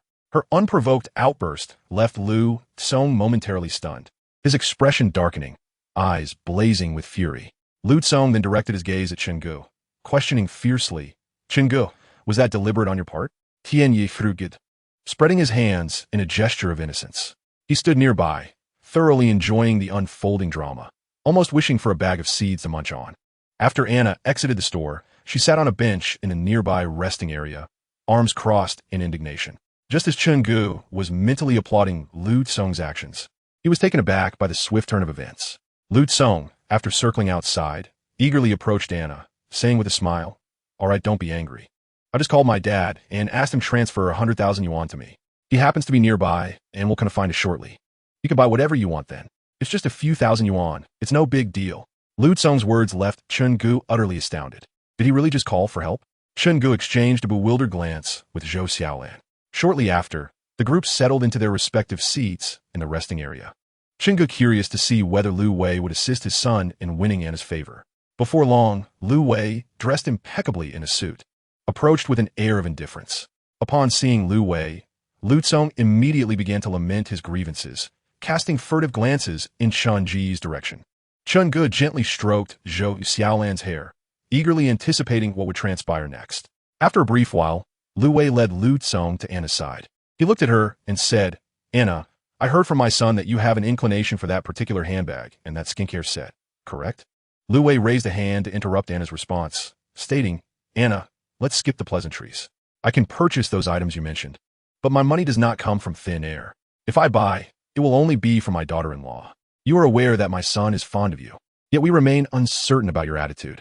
Can you provide me with a clear answer today? If you are willing to become my daughter-in-law, not only will I acquire for you the handbag and skincare products you desire, but I shall also purchase a fully renovated, spacious apartment for you both. You are not so young anymore. You have reached the age where marriage is a consideration. If you agree, I can procure the handbag and skincare products for you now, and we can promptly go house hunting. In a matter of days, we can send out invitations and arrange your engagement banquet. What do you think?" "Oh, Uncle Lu, we are still quite young and have not even considered marriage yet," Anna replied, feeling aggrieved. At this point, Lu Wei became stern, declaring, "Since you do not wish to marry my son, then you need not associate with him any longer. My son is a fool. Over the years, you must admit he has spent quite a bit on you. Henceforth, do not seek him out again. You cannot afford to play these games." With that, Lu Wei made a gesture to leave. With Lu Kong, Lu Tsong reacted vehemently, resisting, "I will not leave." Lu Wei glared at him, scolding, "You spineless wretch. So utterly captivated by a woman. Are you truly so foolish? It is evident she does not wish to marry you. She is merely stringing you along for your wealth. Have you learned nothing from your father's shrewdness?" Seeing Lu Wei was genuinely serious, Anna felt a pang of panic. After a moment of contemplation, she hurried after him, grasping his hand. "Uncle Lu, please don't go. I was wrong. Is that not enough? You can buy me the handbag and skincare products first, and then we shall go house hunting, all right?" With Anna clutching his sleeve and hearing her words, Lu Wei turned to her and inquired, "Does this mean you agree to become engaged to my son?" Anna nodded. "Yes, I agree. However, the apartment must be spacious." "Very well. I shall acquire a large apartment for you," Lu Wei replied. "Now, let's go buy the handbag and skincare products you have chosen. We shall go immediately." He released Lu Tsong and motioned for Anna to let go. In public, one should not behave so inappropriately. Chen Ge and Zhou Xiaolan stood by, utterly astonished. Lu Wei was personally stepping in to assist his son in courting a woman. Moments later, Anna appeared, proudly wearing her newly acquired handbag and carrying a beautifully packaged box of skincare products, albeit different from the one Zhou Xiaolan held. She approached Chen Ge, flaunting her possessions with a haughty demeanor. Lu Wei forced a smile, which appeared insincere, but to Chen Ge, it was commendable that Lu Wei could maintain such composure thus far. Lu Wei addressed Chen Ge, "Young Chen, where has your father gone? He was supposed to be at the factory, yet he has been absent for a day. I have not seen him these past few days, and I cannot reach him by phone." Chapter 49. Continue working with me. I will make you the factory manager. Let's go together then. I heard from my son that you have also purchased a car? Lu Wei inquired. Chen Ge nodded. "Yes, I bought a vehicle for commuting." Lu Wei smiled. "That is quite good. By the way, young Chen, you seem quite knowledgeable about the jadeite trade. Did you truly earn 450,000 from the stone you wagered on this time?" Chen Ge smiled and waved his hand, saying, "Uncle Lu, you jest. How could I possibly be skilled in stone gambling? I merely perused a few books on the subject that my father left behind. In stone gambling, it is a matter of 3 parts skill and 7 parts luck. When fortune smiles upon you, even a random stone can turn out to be a treasure. Wouldn't you agree?" Lu Wei nodded with a grin, acknowledging the truth in Chen Ji's words. "Indeed, that's the way of it. This time, I simply had an unfortunate turn of luck and lost 1,000,000. It's a loss I can bear. However, young Chen, I must advise you to refrain from pursuing stone gambling in the future. You must not follow the path your father took. I propose that you come work in my factory instead. How about I make you the plant manager?" As he spoke, Chen Ge couldn't help but smirk internally, thinking to himself, to make me a plant manager, what an ambitious title. Just wait, it won't be long. With that, Lu Wei chose not to dwell further on the topic. He then addressed the group, saying, "Yesterday, Mr. Wang, who accompanied us to Ailey, owns Hengyuan Real Estate, which has properties for sale. Let's go pay a visit. Since you drove here as well, you can follow us." With that, the group made their way to the parking lot. Soon, they arrived at the sales department of Hengyuan Real Estate. At the entrance, Lu Wei pulled out his phone to call Mr. Wang, but from their conversation, it became apparent that Mr. Wang was not in Yuzhou. After hanging up, They proceeded directly into the sales office. The sales representative welcomed them warmly, guiding them to the model display and introducing various residential complexes and their respective layouts. While they were engrossed in conversation, Chun-Ji's gaze fell upon a model building in another display. He signaled to a different sales representative nearby, and when she approached, he inquired, "Is this area designated for villas? Where are the houses located?" The sales representative introduced herself, saying, "Hello, sir, my name is Jiang Shuyao. You may call me Xiaoshi or Xiaoyao. I just overheard your conversation. You must be Mr. Chun." Chun-Gun nodded in affirmation. Xiaoshi continued with a smile, "Mr. Chun, this is our company's latest upscale community, Longhu Qianshan Villa District. It is situated next to Longhu Park in Bishan District. Although it is somewhat distant from the city center, transportation is quite convenient, and it takes only about half an hour to reach the city from the villas. The location boasts a particularly serene environment, with mountains and water, a perfect escape from the hustle and bustle of the world. Are you considering purchasing a villa? If you wish, we can take you to see the available properties right now." Meanwhile, Anna and the others, with the exception of Lu Wei, who was intently examining the floor plans with another sales representative, suddenly heard Xiaoshi's question. "Sir, are you planning to purchase a villa?" In unison, they turned to look at Chun-Gu. Anna seemed to have forgotten her earlier annoyance with him, as well as the conversation she had with Lu Wei. Whether it was genuine forgetfulness or a deliberate choice to overlook it, she rushed to Chun-Ji's side, grasping his arm in surprise, and asked, "Chun-Gu, are you planning to buy a villa?" Chun-Gu feigned a look of helplessness and remarked, "I am currently residing in a dilapidated house in the urban village. With a bit of spare change in hand, I thought about purchasing a home so my father would have a place to retire." Upon hearing Chun-Ji's words, Xiaoshi promptly interjected with a smile, "Mr. Chun, you are truly considerate. The environment and air quality there are exceptional, making it particularly suitable for the elderly to cultivate their well-being. How about this? I can arrange for us to visit together." After pondering for a moment, Chun-Gu nodded and replied, "Please make the arrangements for us to take a look." "Certainly, Mr. Chun. Please hold on a moment while I fetch the keys and arrange for transportation." After Chun-Gu nodded, Xiaoshi hurried off to prepare. At that moment, Lu Wei called out to Anna, "Anna, come over and see if you like the layout of this house." Anna walked over and said to Lu Wei, "Uncle Lu, Chun-Gu is planning to view a villa. I think living in an apartment is rather uncomfortable. Shall we also go and take a look?" "What? Chun-Gu intends to buy a villa?" Lu Wei looked at Chun-Gu in astonishment. He turned to Anna and proposed, "How about this? I will buy you and Xiao Tsong an apartment first, and once you are married, I promise to purchase a villa for you." At this, Anna's expression fell, and with her arms crossed defiantly, she retorted, "No, if we are to become engaged, you must first buy me a villa. Otherwise, I will not agree to the engagement." With that, she walked over to Chun-Gu. Reaching Chun-Ji's side, Anna spoke in a tone laced with a playful charm, "Chun-Gu, take me with you to see the villa." Chun-Gu chuckled, making no objections, his gaze drifting towards the visibly furious Lu Wei and his son. Lu Tsong looked at his father cautiously and suggested, "Dad, why don't we also go take a look? If the price is right, could we buy a villa as well?" Lu Wei, in a fit of rage, slapped him across the face, exclaiming in frustration, "Foolish boy, why must you cling to this woman? The factory's finances are nearly in disarray, and where do you think I will find the money to buy you a villa? I'll tell you this, no villas. At most an apartment. You can handle this yourself. If you can win her over, then it's your skill. If not, then let her go. She is nothing but a gold digger. Do you understand? Have you ever considered how much you have spent on her over the years? What have you gained? She is merely toying with you." Chapter 50. Strive for 2, preserve 1, develop 3, 4, 5, 6, 7.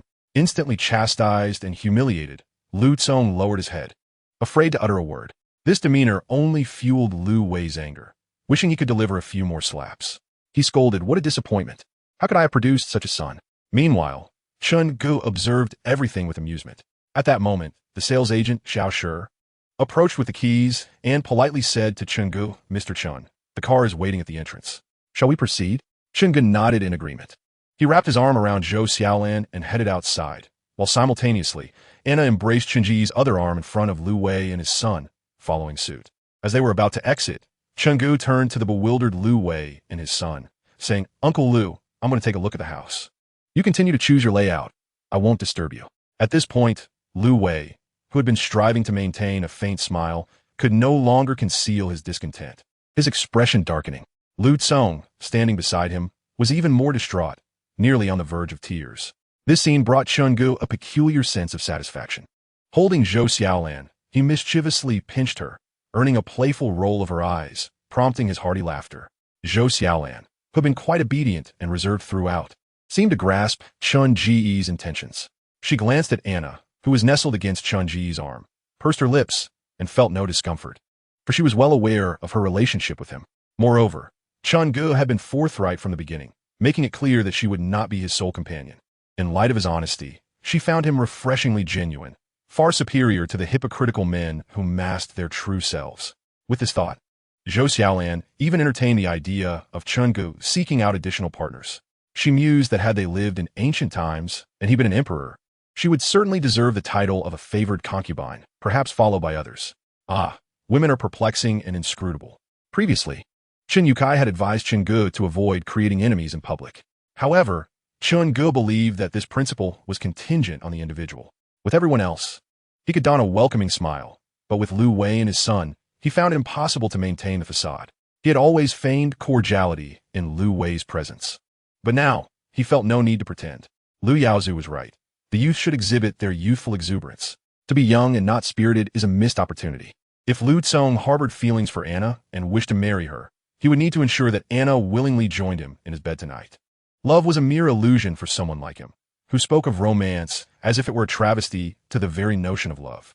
If Anna was indeed materialistic and fond of wealth, then he would shower her with riches until she willingly shed her inhibitions. Chunga looked at Anna, who clung to his arm, a slight smile gracing his lips. He subtly moved his arm, not to free himself from her embrace, but rather to mischievously caress the soft curves he had longed to explore. Anna, feeling the intensity of Chun Ji's gaze and the boldness of his touch, was unfazed. She continued to hold on to his arm, playfully saying, "Chunga, you really intend to buy a villa, don't you?" Chunga nodded, responding, "Of course. A man spends his life striving for cars, houses, wealth, and women. Do you also fancy villas?" Anna sweetly smiled and nodded. "I've never lived in a villa. After you buy one, can I move in too?" Chunga feigned refusal, saying, "That won't do. I'm buying the villa to live with my woman." "Are you my woman?" Anna pondered and remarked, "If you can add my name to the property deed, I might consider being your girlfriend." Chuckling to herself, she seemed to misjudge the situation, daring to request her name be added. Chunga chose not to pursue the topic further. With Anna, a direct approach was essential, as any ambiguity would only encourage her audacity. He decided to wait until the house was secured before laying all his cards on the table. At that moment, he noticed the driver, Xiao Shi, glancing at him through the rearview mirror. Amused, Chunga met her gaze when she looked his way again, prompting a slightly awkward smile from her. He playfully inquired, "Xiao Shi, is there something on my face?" Chunga felt a twinge of embarrassment as he feigned humility. What qualities could I possibly possess? Xiao Shi responded with a smile, "Mr. Chun, you are far too modest. It's truly rare to find someone your age who can afford villa. I also envy the two ladies by your side for having such an outstanding boyfriend." Chunga teased, "You don't have a boyfriend yet? Then let me be yours."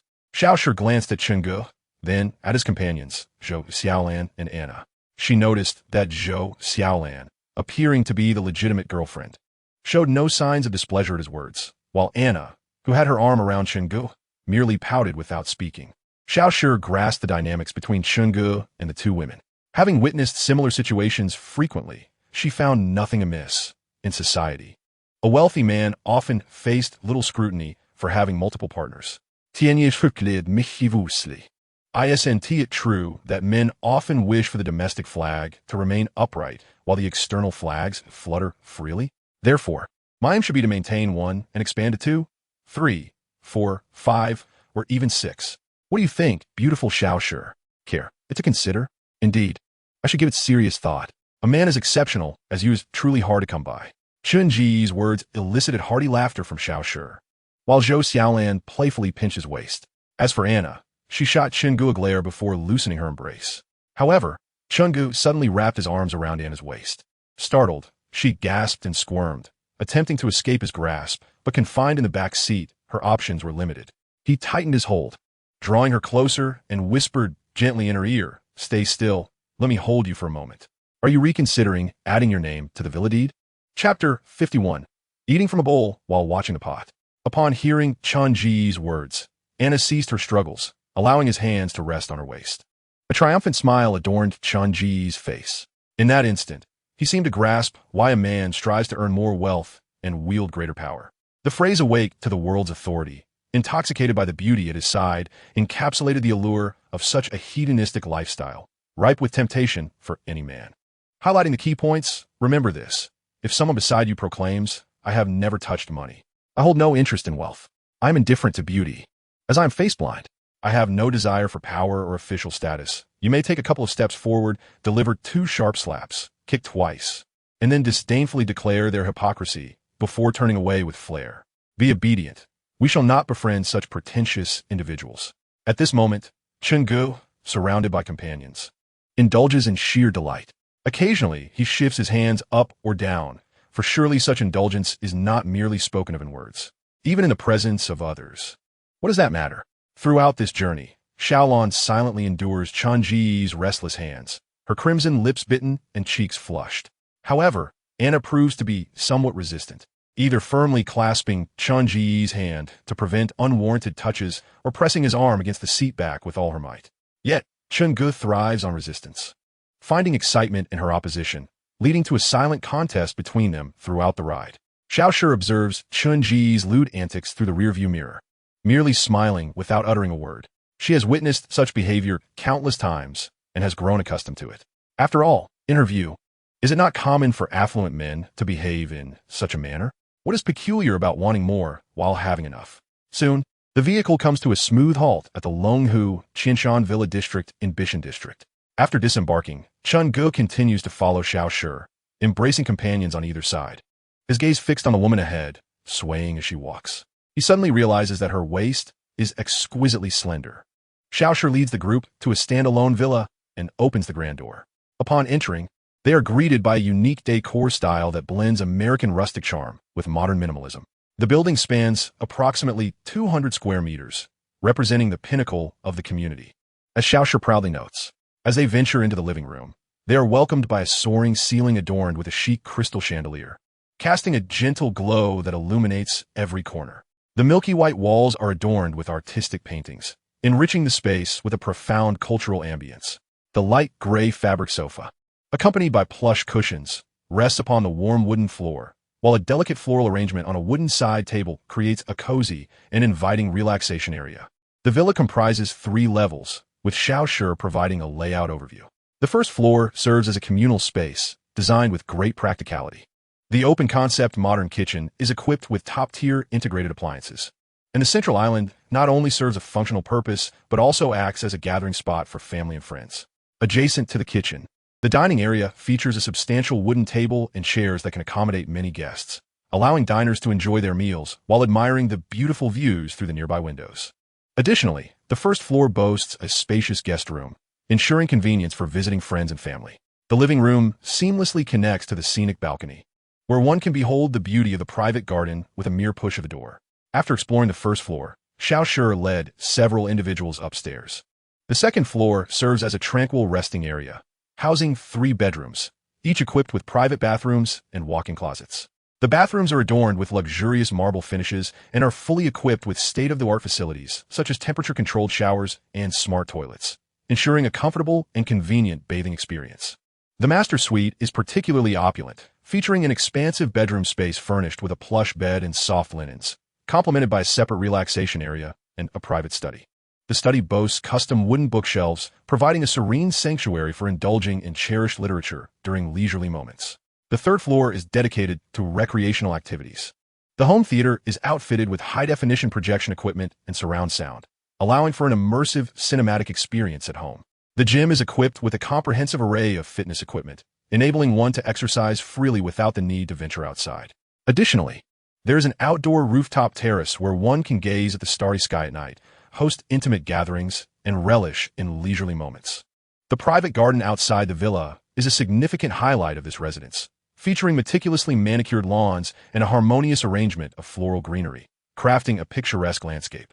Within the garden lies a crystal-clear swimming pool, surrounded by comfortable loungers and umbrellas, providing a refreshing retreat during the summer months.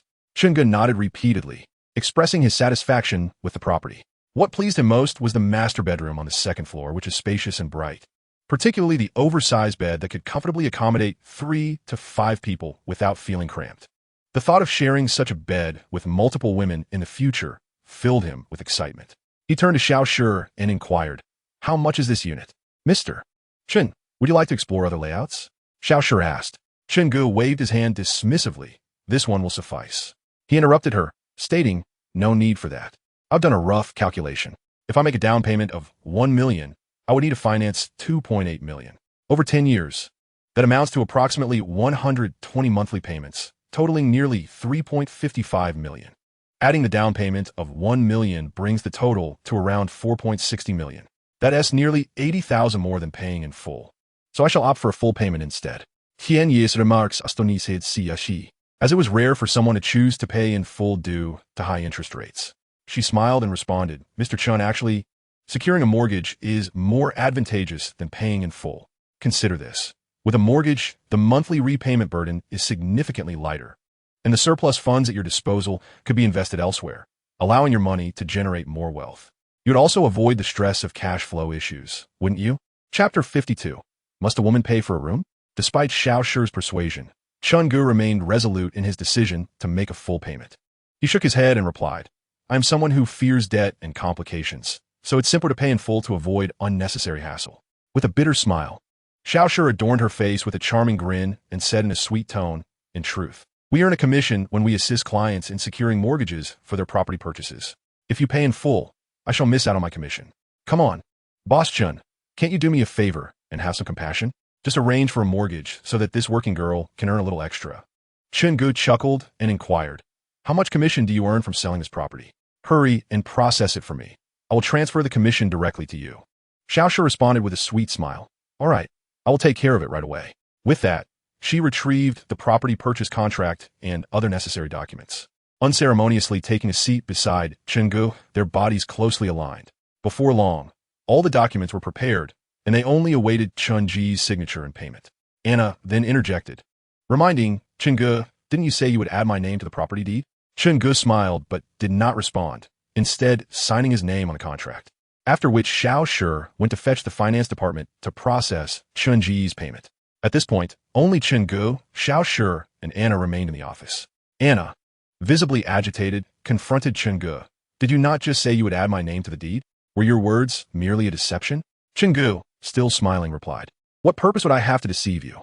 I did mention adding your name, but did I not also tell you that I only spend on my woman? Are you my woman? Upon hearing this, Anna immediately leaned closer, nestling into Chun Ji's embrace. I could be your woman. Just add my name. Chen Gu playfully slapped her rounded posterior, causing Anna to yelp and jump up, her expression darkening as she exclaimed, why are you hitting me? Those are your own words. Seeing that no one else was present, Chen Gu decided to be forthright, stating directly, Anna, let me be clear. Adding your name to the deed is not an issue. But the condition is that you must be with me, become my woman. If you do, I can provide you with a monthly allowance of 50,000 yuan. As for any bags or skincare products you desire, it will depend on my mood. If I feel generous, you shall receive them. If not, you must find a way to cheer me up. Understood? Anna stared at Chen Gu in astonishment, momentarily at a loss for words, before finally pointing at him and demanding, what do you mean by this? How do you perceive me? With a disdainful glance, Anna taunted, what are you bragging about? Do you really have that much money to throw around? What gives you the right to say such things? Chen Gu shook his head with a smile. Just because I won 450,000 yuan in a single bet on stone gambling. True, I may not possess such wealth at the moment, but who knows? Next time I might cut out another 5 or 6 million. Upon hearing this, Anna appeared momentarily stunned before she regained her composure and retorted, isn't gambling merely a matter of luck? If it's all about luck, then why doesn't Lu Wei have the same fortune? And why, from my first gamble to now, have I won every single time? Is it possible that I am just lucky every time I gamble on stones? Chen Gu replied with a smile, catching Anna off guard with his question. Indeed, could it be that Chun Ji's fortune was so exceptional? Observing Anna's momentary bewilderment, Chen Gu seized the opportunity to continue. I know Lu Tsong has been persistently pursuing you, but have you truly reflected on how much he has spent on you over the years we have played together? Excluding the payment his father made today, has he even spent 80 or 90,000 in total? I doubt it. Even if Lu Tsong were willing to spend money on you in the future, does he have any? All his money comes from his father's earnings, and as you witnessed today, his father's wealth is not easily accessible. Moreover, considering Lu Tsong's dependence on his parents, how much could he earn in the future? Are you really planning to rely on his monthly allowance of 10,000 for your livelihood? Chun Ji's words left Anna already in a state of confusion, even more flustered. She glanced at Chengu a few times, then noticed Zhou Xiaolan, who had been sitting beside Chengu, smiling silently. Pointing at Zhou Xiaolan, Anna asked Chengu, "What about her? What is your relationship with her?"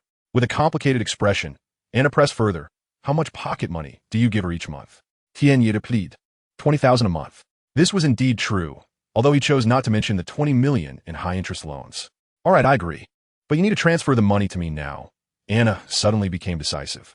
Chengu was surprised by her swift change in demeanor, but he did not inquire further. He promptly took out his phone and transferred 50,000 to Anna. Anna pulled out her phone, glanced at the transfer amount, and prepared to accept the payment. At that moment, Chengu interjected, "Let me be clear. You need to think this through. This is entirely voluntary. I am not coercing you. Once you accept the money, you must fulfill your obligations. Do not accept the money and then refuse to act. That would be unacceptable." For a moment, Anna seemed to struggle to grasp the implication of Chun Ji's words. Her focus remained on the 50,000 displayed on her screen as she casually asked, "What obligations?" Chungu chuckled in disbelief.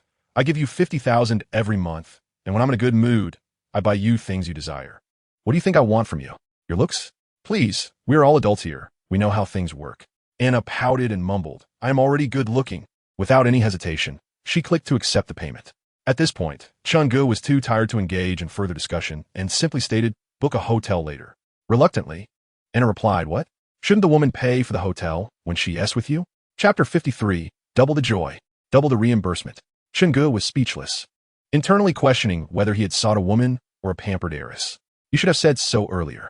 "Fine, I'll book it now," Anna said, moving to sit beside Chungu. Chungu reminded her, "Make sure to book a room with a king-size bed." Anna glanced at Zhou Xiaolan beside her, and then shot Chungu an exasperated look. At this moment, Zhou Xiaolan seemed to have a sudden realization, her face flushing with color. A series of knocks resonated at the door, and upon lifting his gaze, Chungu beheld Xiao Shi entering with a beaming smile. Observing her cheerful demeanor, he surmised that she had likely overheard his conversation with Anna. Following Xiao Shi was an older woman, presumably in her 30s, who regarded Chungu and Anna with evident curiosity.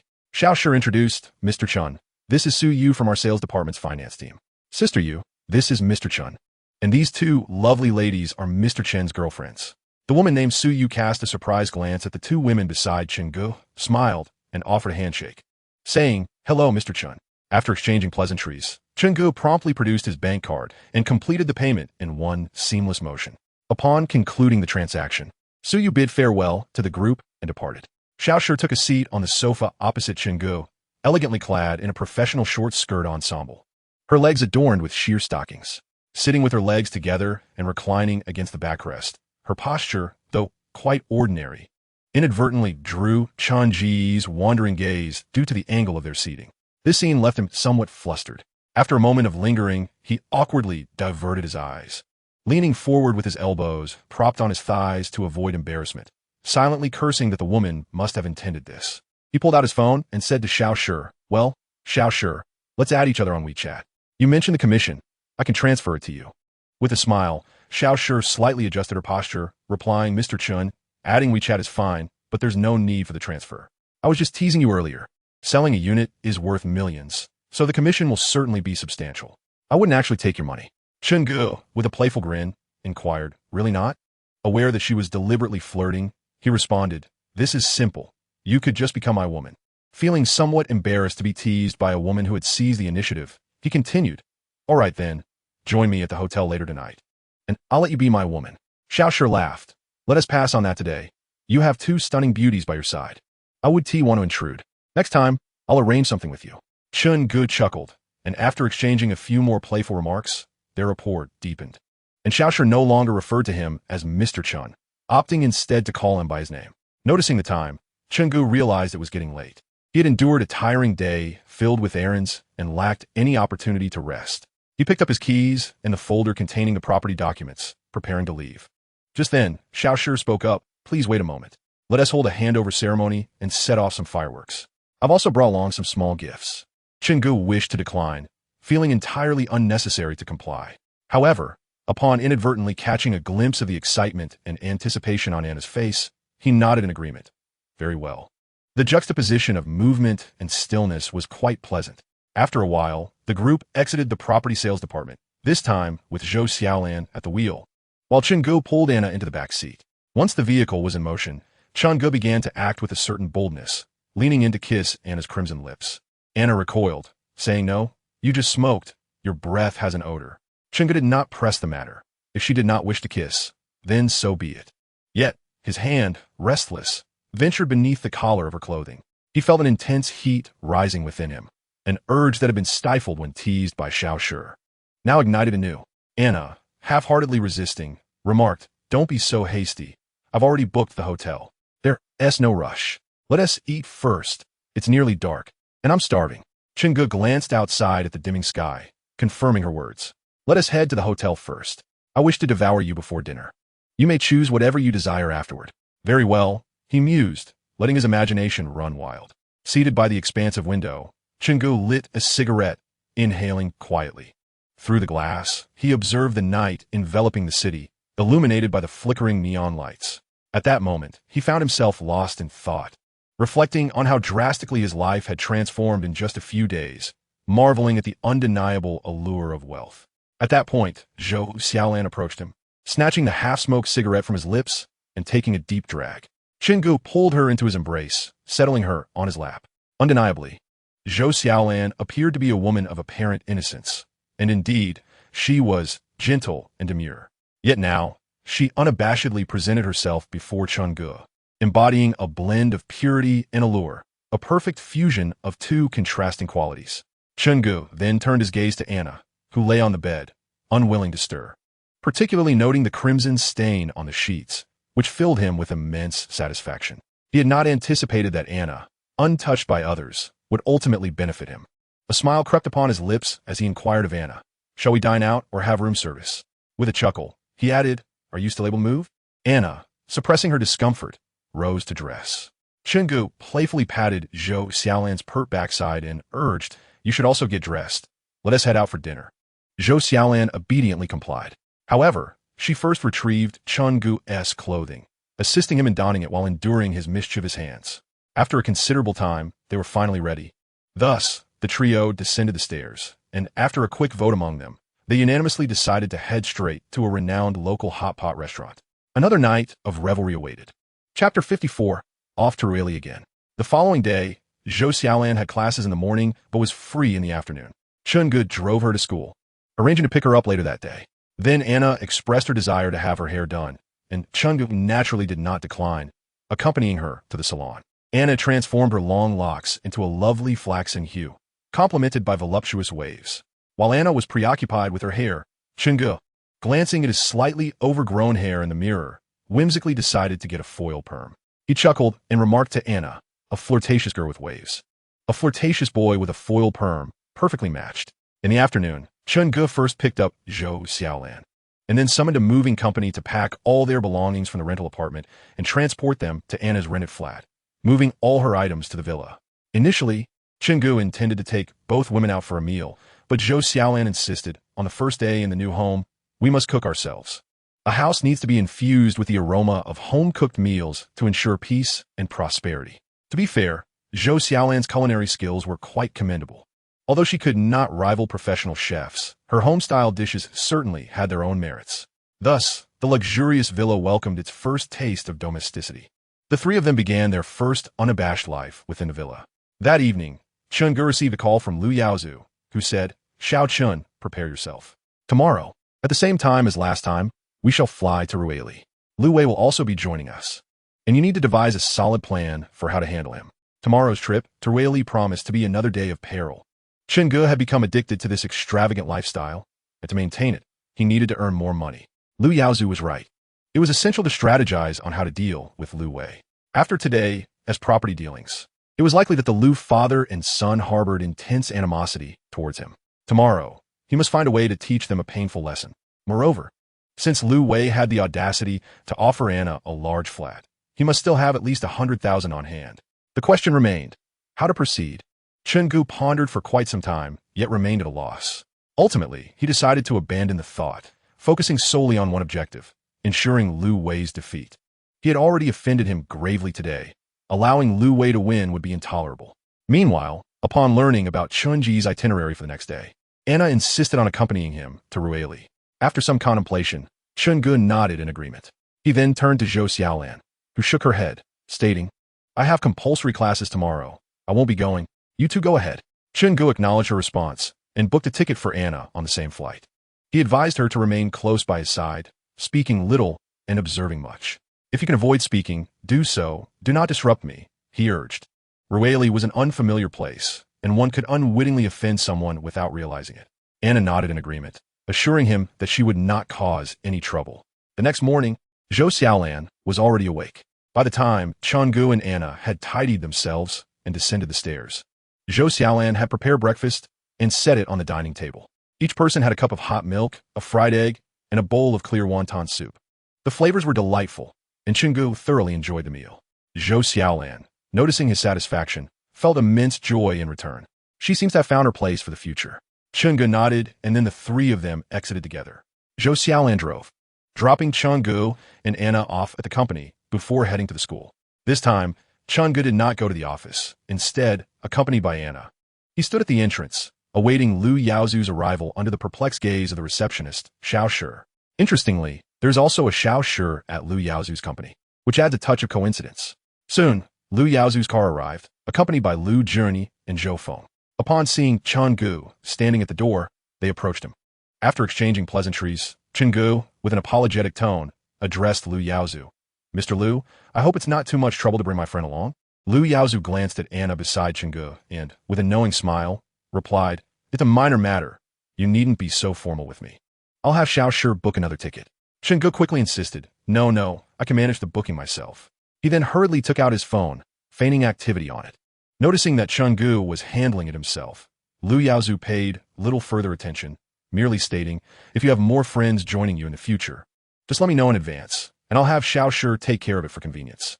Lu Yaozu nodded in satisfaction and patted Chungu on the shoulder before they all entered the store. As Lu Journey passed by Chungu, he exchanged a knowing glance that only men could understand. Subsequently, Lu Yaozu organized some company matters, and they all boarded the car heading to the airport. With Anna joining them, they replaced the originally planned Bentley with an Alfred. On the way, Lu Yaozu remarked to Chungu, upon our arrival in Rueli, I have a friend there who has been conducting business for years between Rueli and the old Myanmar. It's quite clear what kind of business it is, bringing girls from old Myanmar to work here, and he earns a commission from it. He's also quite interested in gambling stones. Depending on the situation, you might consider selecting a good piece to play with him. His influence there is considerable, and if we can keep him pleased, our business in Rueli will flourish. Chungu nodded in understanding. Chapter 55, Chun Ji's Scheme. While waiting in the departure lounge, Chun Ji's gaze fell upon Lu Wei and his son sitting not far away, along with General Manager Wang beside them. Lu Yaozu had informed him in advance about encountering them at the airport, so Chungu was not surprised. Lu Wei and his son naturally noticed Chungu and the others. When Lu Tsong spotted Anna, his eyes lit up and he prepared to rise, only to be firmly restrained by Lu Wei. Subsequently, Lu Tsong's expression shifted to one of complexity and dimness as he cast a few glances at Anna. Trailing behind Chungu, his face darkening, General Manager Wang, maintaining his composure, nodded discreetly to Lu Yaozu and Chungu. Witnessing this scene, an insidious idea suddenly arose in Chun Ji's mind. Since Lu Wei and his son accompanied General Wang to the stone gambling event in Rueli, and he remains unaware that General Wang is, in fact, the person Lu Yaozu intentionally arranged to be by his side. At this moment, the person Lu Wei is most concerned about is precisely General Wang, who stands beside him. If Chungu were to approach and greet the group, deliberately getting closer to General Wang in front of Lu Wei, what thoughts would occupy Lu Wei's mind? Would he not fear that Chungu might jeopardize the hard-won deal he has secured? Such a tactic is known as disturbing one's peace of mind. Simply put, it involves inciting anger, urgency, and rage, ultimately disrupting one's composure. With this in mind, Chungu wrapped his arm around Anna and said, Let's go over and say hello. Ever since Anna agreed to Chungu, she has appeared quite obedient in public, seemingly transformed from the previously arrogant and unruly persona she once exhibited. Chungu had perceived Anna as merely a superficial woman, but now it seems her intellect is not entirely lacking, which is precisely what Chungu finds most appealing about her. Anna obediently followed Chungu as they approached Lu Wei and Lu Kong, noticing the grim expressions on their faces. Chungu greeted them with a smile. Hello, Uncle Lu. What a coincidence that you are also here in Rueli. Chingu purposefully mentioned the topic of purchasing a house in front of Lu Wei and his son, which instantly provoked Lu Tsong, who could hardly contain his irritation. He glared at Chingu and retorted angrily, "Isn't it just a house? What is there to boast about?"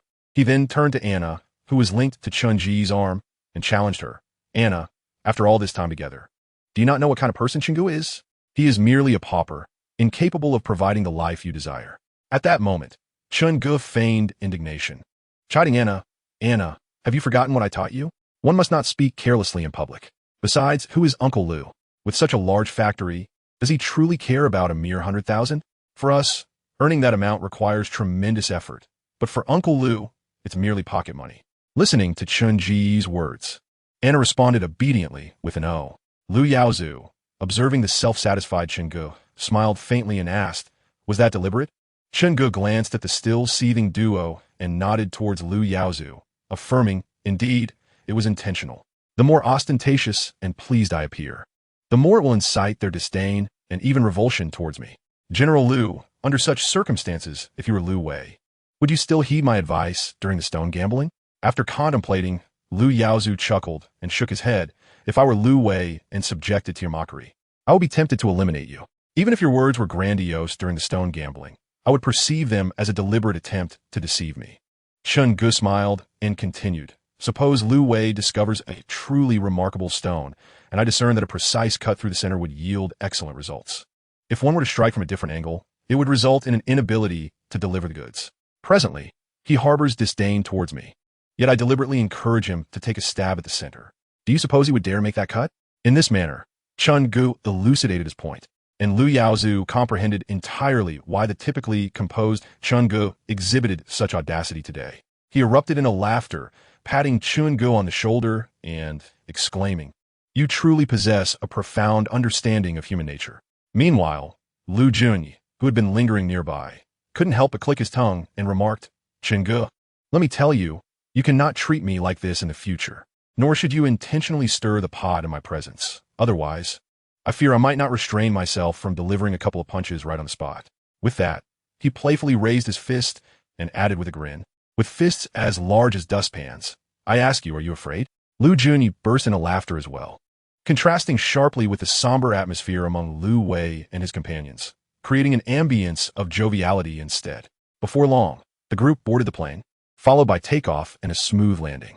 Upon exiting the airport, Zhou Yang's vehicle awaited them at the intersection. It was yet another Alfred, presumably arranged by Zhou Feng, who had given his brother specific instructions after Chenggu and the others boarded the aircraft. In Chapter 56, did Lu Wei truly step in something unpleasant? Once again, Chenggu and his companions arrived at the establishment of Mr. Wu Jinlai. Upon seeing Lu Yaozu and the others, Mr. Wu hurried forward with warm hospitality. However, when his gaze fell upon Chenggu, there was a hint of hostility in his eyes as he forced a smile and said, "Chun, my dear brother, you mustn't haggle recklessly today. Last time, you nearly put me at a loss." Nevertheless, he was not in a rush, leading Lu Yaozu and the others to the sofa before preparing tea. The Iron Goddess of Mercy tea, sourced from Anxi, Fujian, was brewed with a grace that resembled a flowing stream, evoking a sense of aesthetic pleasure. First came the warming of cups, also known as the White Crane's Bath. This involved pouring boiling water over the teapot and teacups to raise their temperature and prepare for brewing, while simultaneously cleansing the tea utensils. Next was the Goddess Enters the Palace, where Iron Goddess tea leaves were placed into the teapot, a process also referred to as Oolong Enters the Palace. Following that was the Suspended Pot High Pour, which involved pouring boiling water from a height into the teapot, allowing the tea leaves to swirl and fully unfurl. Also known as Mountain Stream. The water was poured until it surpassed the tea leaves and was then swiftly discarded to eliminate impurities and odors from the leaves while awakening them. Subsequently came the Spring Breeze Caresses the Face, which entailed gently scraping off the froth from the surface of the tea soup with the teapot lid to render the infusion purer. Then there was the Offering Fragrant Tea, where the brewed tea was respectfully presented to the guests as a sign of esteem. Finally, during the tasting of the sweet nectar, the guests would first inhale the aroma of the tea, then observe the color of the brew, and subsequently savor it in small sips, experiencing its flavor and essence. As everyone indulged in tea, Lu Wei, accompanied by Lu Tsong and General Wang, also arrived. They had rented a BMW 5 Series upon landing. which delayed their arrival slightly due to the rental process. Despite having lost $1 million in Mr. Wu's shop during their last encounter, Lu Wei refrained from venturing into unfamiliar establishments, fearing he might be easily taken advantage of elsewhere. Thus, he opted once again for Wu Jinlai's shop, unaware that Wu Jinlai was equally adept at exploiting him. Upon entering the shop, he greeted the owner briefly before immersing himself in selecting materials. Mr. Wang and Lu Tsong naturally accompanied him. This time, the strategy had shifted. After conferring with Lu Yaozu, it was decided that Lu Wei should not gamble alone, but rather engage in joint ventures with Mr. Wang to avoid arousing Lu Wei's suspicions regarding Mr. Wang's encouragement of his gambling pursuits. Once everyone had enjoyed their tea, Wu Jinlai cheerfully addressed Lu Yaozu, inquiring if he would like to see the few pieces of clear material he had acquired recently. Lu Yaozu nodded with a smile, affirming his interest. Lu Yaozu also owned jade processing factories and retail shops in Rueli, which required sourcing materials across various quality levels. Relying solely on Chenggu for all gambling materials was impractical, making normal procurement essential. Lu Yaozu's interest in Chenggu stemmed from the fact that, after winning at gambling, his acquisition cost would be lower by 10 to 20% compared to standard purchasing. One must not underestimate that margin, should a piece yield exceptional quality. Such profits could equal half a month's revenue for the store. Chenggu, however, had little interest in clear materials, preferring to gamble on whole stones for potentially greater returns. He smiled at Lu Yaozu, suggesting he take a look while he himself explored the newly arrived materials in the shop. Lu Yaozu nodded in agreement, and then rose, followed by Lu Zhernyi, who could no longer remain seated and trailed behind Chenggu. The area displaying the materials appeared quite chaotic, with items scattered on the counter and haphazardly piled on the floor. Given the varying sizes and shapes of the stones, this disarray was somewhat inevitable. Chenggu meticulously examined each pile, inspecting nearly every piece. Lu Zhernyi, offering a powerful flashlight, teased, "Hey, Chenggu, why do you never bring a flashlight?" He then suggested purchasing one online and having it shipped via express delivery, noting how swift it was. Chenggu glanced at Lu Zhernyi and the flashlight in his hand. Chuckling, "Express delivery can't compare to convenience. Look how quickly this flashlight is in my hand, just a second or two." Chen Ji's remark elicited a laugh from Anna, while Lu Zhernyi rolled his eyes in response. Regaining his focus, Chenggu continued to scrutinize the pieces under the light. Lu Zhernyi and Anna fell silent, their faces reflecting anticipation for what treasures Chenggu might discover that day.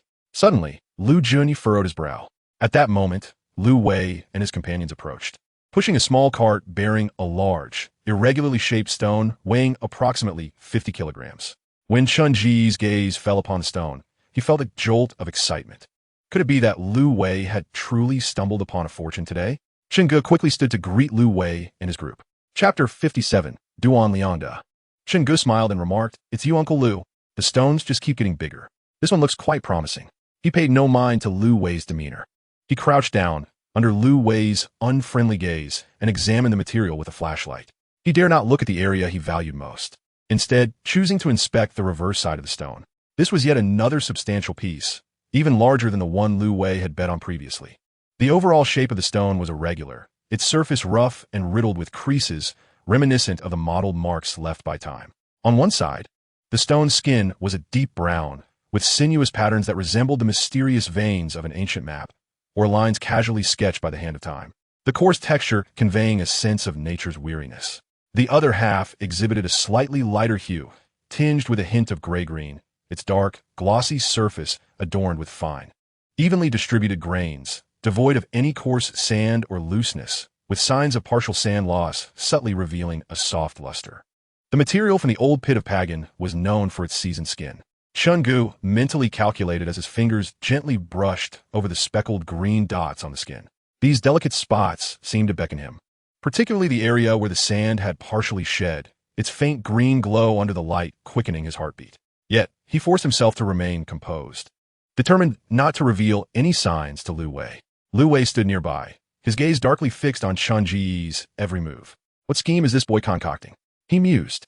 Previously, Chenggu had similarly examined the rough stone with an air of casualness, praising its quality, only for Lu Wei to lose $1 million in one fell swoop. That incident lingered in his mind like a thorn embedded in flesh. With this thought, Lu Wei's fingers unconsciously rubbed the powerful flashlight in his pocket, hesitating whether to approach and investigate further. Wu Jinlai and Lu Yaozu were seated by the tea table, sipping tea, while the few luminous stones had been neatly packaged beside Zhou Yong. It seemed they had reached a transaction.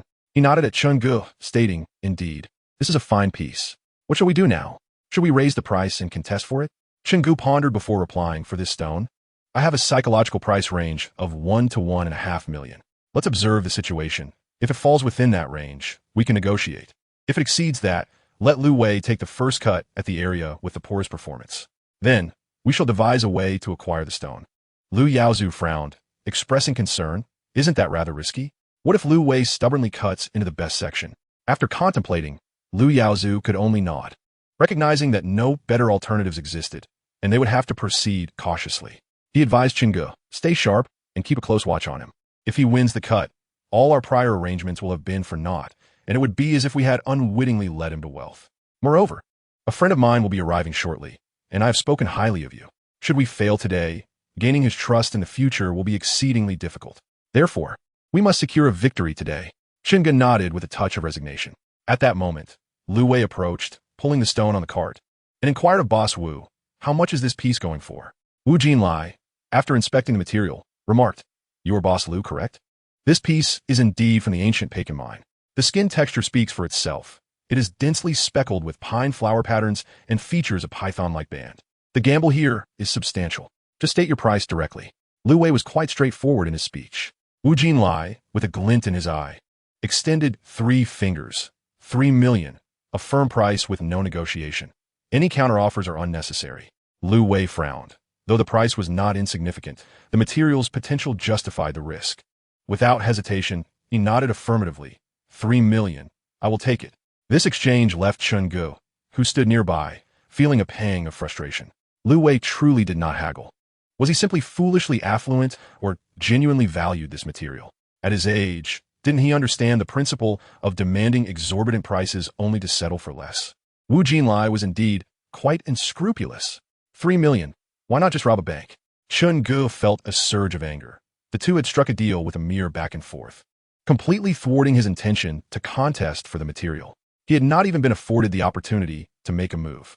Lu Wei turned with a smile to General Manager Wang beside him and said, "General Manager Wang, is it acceptable for us to split this price evenly?" Wang nodded, his face feigning a mix of excitement and concern as he asked Lu Wei, "Boss Lu, are we truly safe playing such a high-stakes game this time?" Lu Wei confidently patted his chest and replied, "Rest assured, we shall surely prevail." The transaction was swiftly concluded, with Lu Wei and General Manager Wang exchanging 150,000 in cash each with a backpacker. Although Lu Wei did not negotiate the 3 million price, he assigned Wu Jinlai the task of handling the cash exchange fee. Wu Jinlai readily agreed. A mere 30,000 was trivial compared to this transaction. Chen Ge estimated that Wu Jinlai had at least netted a profit of 2 million at the very least. Jade, indeed, is a venture that yields tremendous returns. Wu Jinlai turned to Chen Ge with an insincerely cheerful smile and asked, "Young Master Chen, why didn't you select any material today?" Chen Ge shook his head. "It is still early. I am merely observing. I am curious to see if Uncle Lu's piece will yield good results." Wu Jinlai had nothing further to say in response. At that moment, the friend Lu Yaozu had mentioned finally arrived. Chen Ge looked toward the store entrance to see a man in his early 40s, approximately 5 feet 6 inches tall, with sun-kissed skin, adorned with a thick gold chain around his neck and various ornaments of gold, silver, and jade on his hands. He was accompanied by a young, attractively dressed woman, and behind them trailed 7 or 8 well-dressed individuals, resembling bodyguards from film. Chapter 58, Lu Wei makes his move. Lu Yaozu promptly approached the newcomer, accompanied by store owner Wu Jinlai. Lu Yaozu gestured for Chen Ge to come over. Duan Liangda, laughing heartily, patted Chen Ge on the shoulder and said, "You are Xiao Chen, right? I admire your spirited enthusiasm, young man. Old Lu has certainly sung your praises. I have few passions, only gambling with stones and women. You must bring me along to play shortly." Chen Ge nodded in agreement. The stone purchased by Lu Wei and General Wang was moved to the cutting area, drawing a crowd of onlookers who were either selecting stones or waiting for their pieces to be cut. Everyone was eager to see what this expensive stone would yield.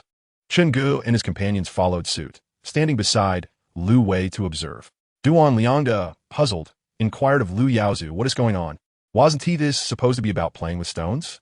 Why is everyone gathered here?" Upon hearing this, Duan Liangda, found the situation rather intriguing and patiently awaited Chun Ji's next move. Soon, it was Lu Wei's turn. The stone cutter was the same one as last time. With a smile, he asked Lu Wei, "Boss Lu, how do you plan to cut it?" At that moment, Chun Gu stepped forward, feigning a serious inspection of the stone, glancing left and right. After a considerable pause, a faint smile graced his face as he suddenly spoke. "Uncle Lu, the skin on this side of the stone is quite promising. Why not cut here to take a lid off? You might just see full green. This way, we could save a cut and witness a significant rise in value." Lu Wei abruptly looked up, his gaze fixed intently on Chun Gu.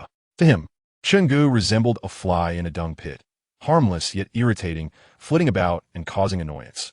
He sneered, "Little Chun, do you truly wish for your Uncle Lu to lose?" He felt an inexplicable unease about Chun Ji's smile.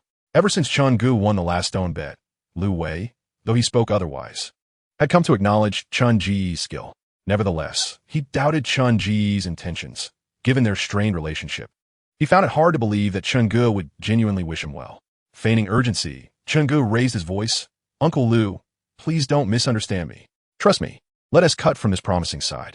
However, the more Chun Gu insisted, the more Lu Wei suspected a hidden agenda.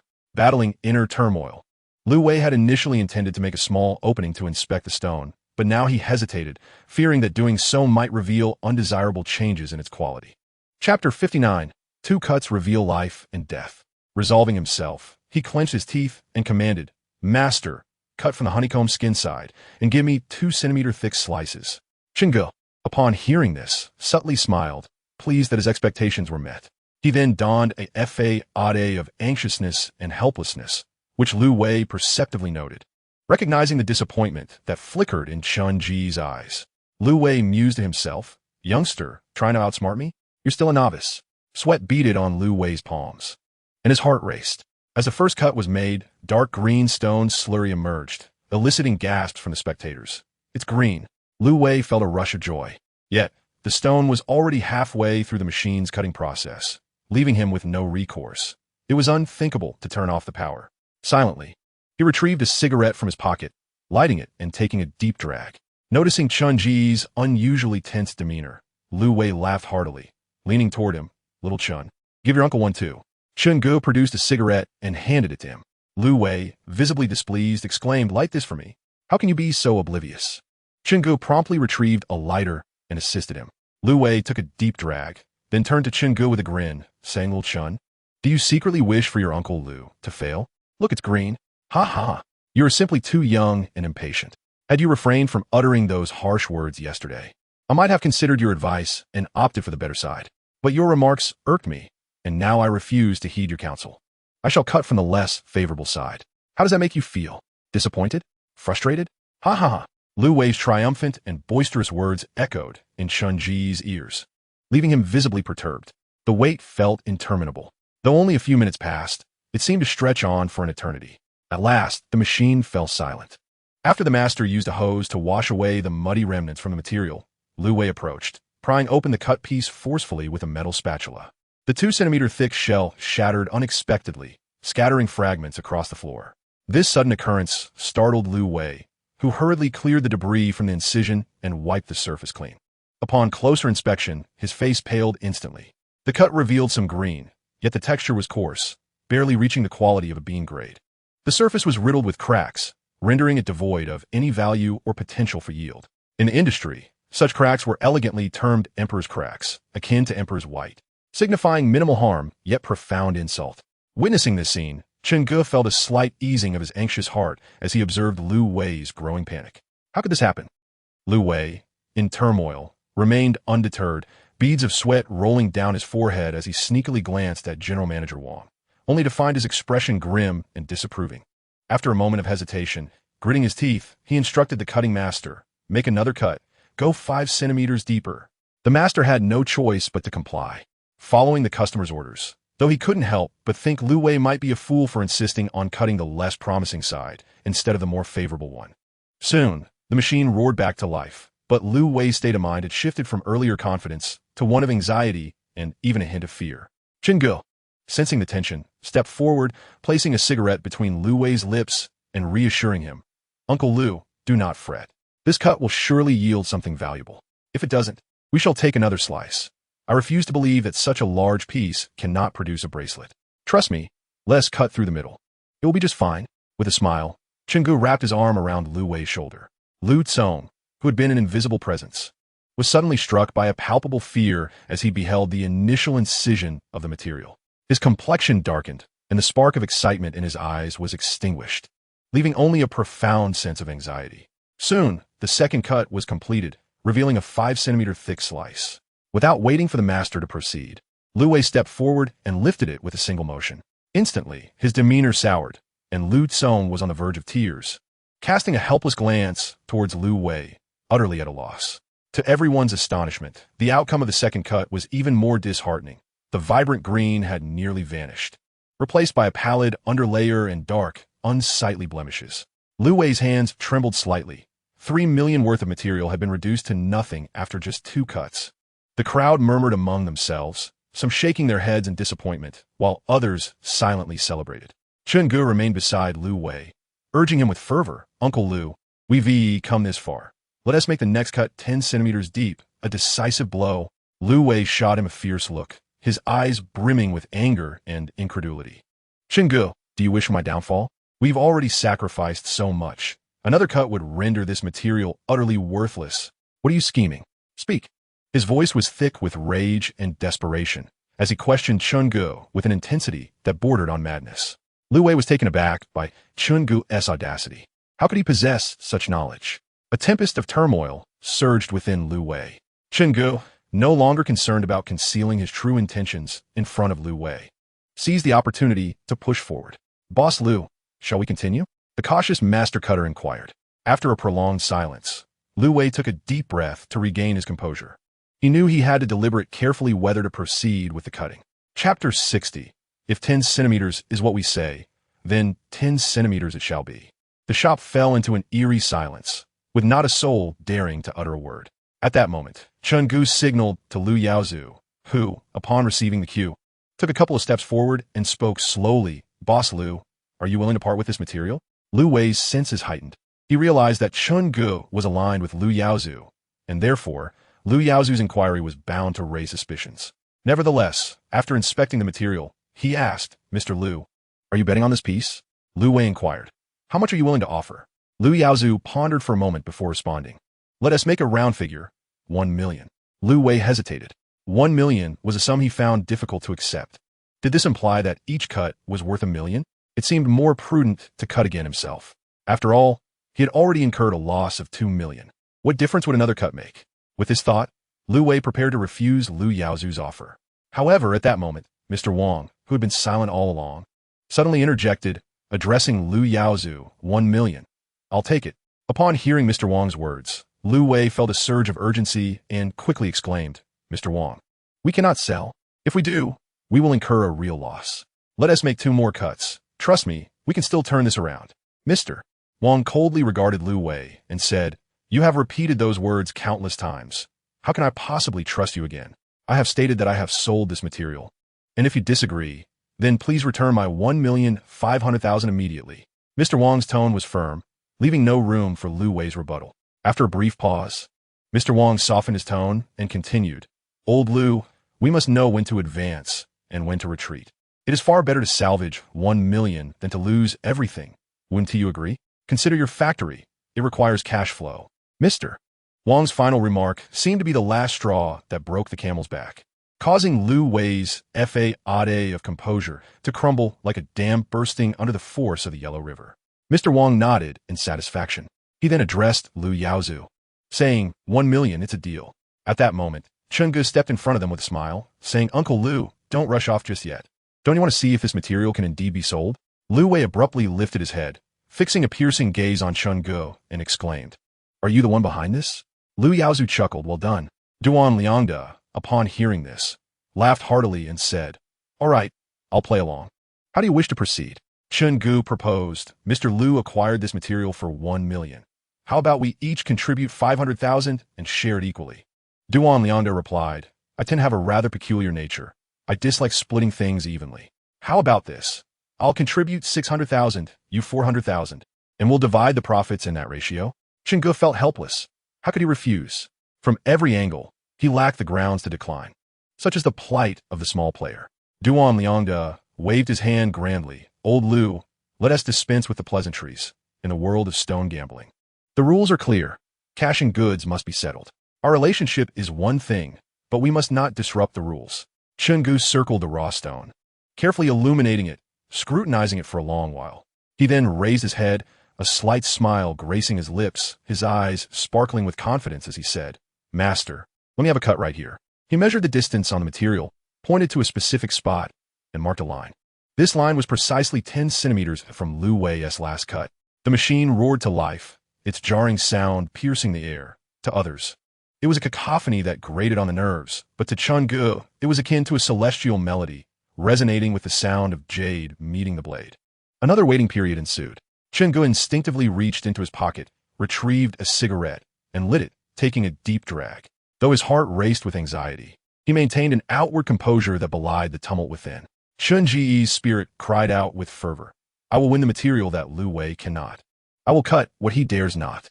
Lu Wei, watch closely. Stone gambling is not merely a game of luck or skill. It is fundamentally a test of courage. Chun Ji's heart thundered with determination. He had to win. It was imperative that he triumphed. After a considerable interval, the machine fell silent once more. This time, it had sliced through 10 centimeters of material, leaving a thin layer of skin uncut at the bottom, just shy of requiring a metal piece to be forcefully wedged into the knife seam. Once the master had thoroughly washed away the mud from the material, Duan Liangda displayed no hesitation as he accepted the piece handed to him by Chungu, inserting it into the knife's crevice. Chapter 61. Ice type with floating flower and bright green. Instantly, a commotion erupted in the room. It's green, someone exclaimed in astonishment. The fissures had vanished. Another voice echoed in disbelief, and amidst the exclamations, a chorus of wow resonated throughout. Chun Ji's laughter rang out, buoyant and infectious. Lu Yaozu could not help but show his satisfaction, nodding in appreciation. Well done. This was the moment every gambler yearned for, their proudest hour. At the center of the cut, a shimmering emerald green, approximately 20 centimeters in diameter, cascaded forth like spring water, sparkling under the sunlight. The verdant hue was rich yet not oppressive, vibrant yet not frivolous, capturing the essence of the most coveted jadeite color.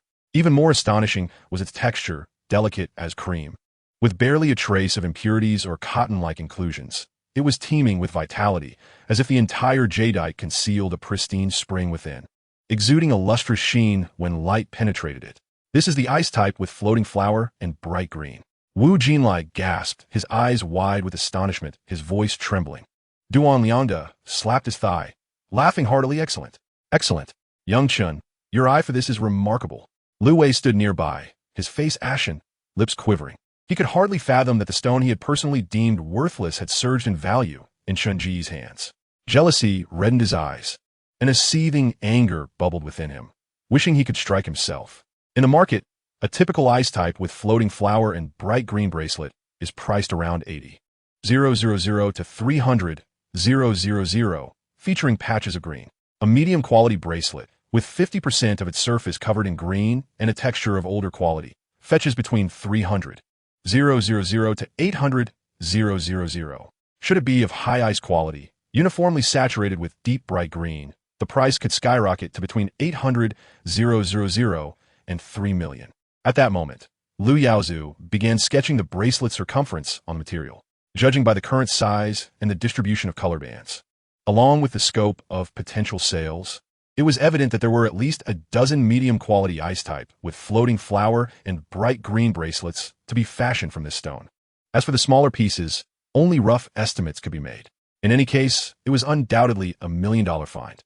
Many onlookers, well-versed in the trade, began to assess the approximate value of the material.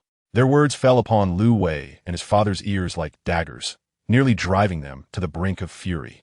Unable to contain her excitement any longer, Anna, who had been closely following Chungu, embraced his arm and asked, her eyes sparkling with exhilaration, "Did we win?" Chungu nodded, smiling. "Yes, we won." "How much did we win?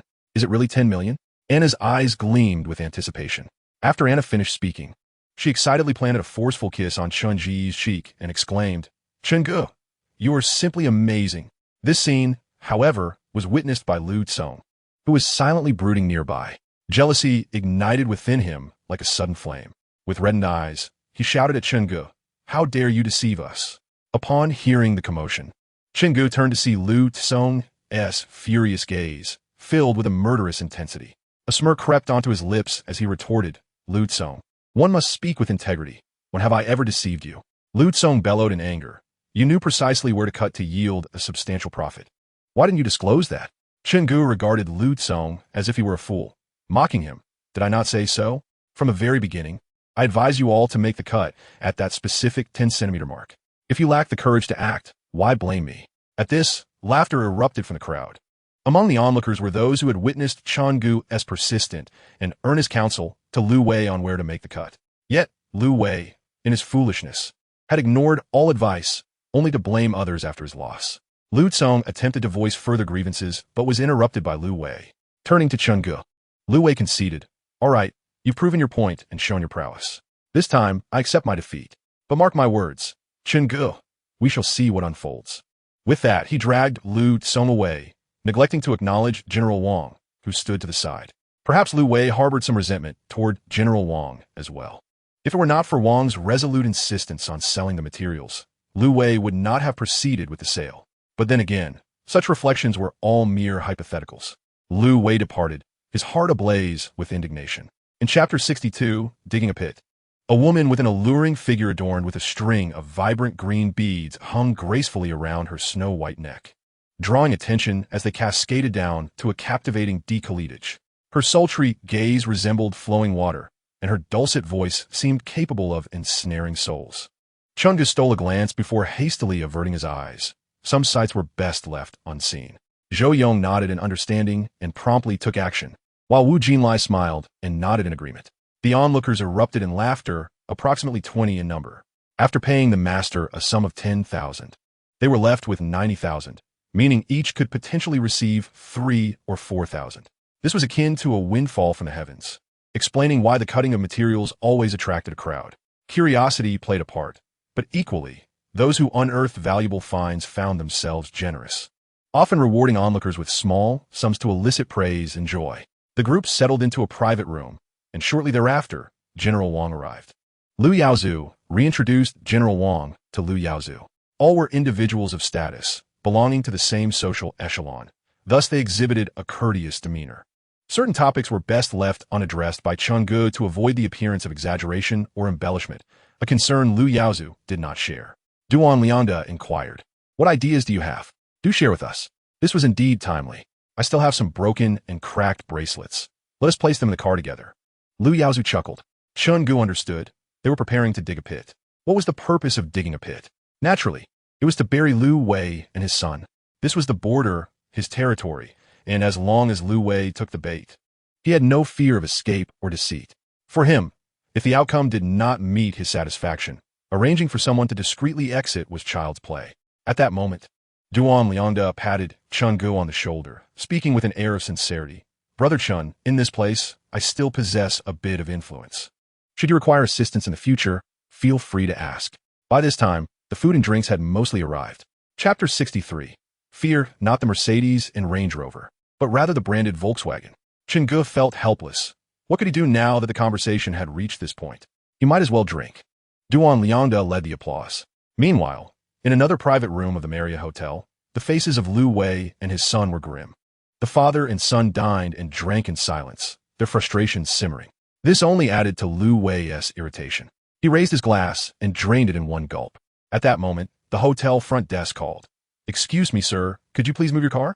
Lu Wei was puzzled. Why was there need to move a car parked in a space? The receptionist explained that the parking spot was reserved. Reluctantly, Lu Wei went downstairs to move the car.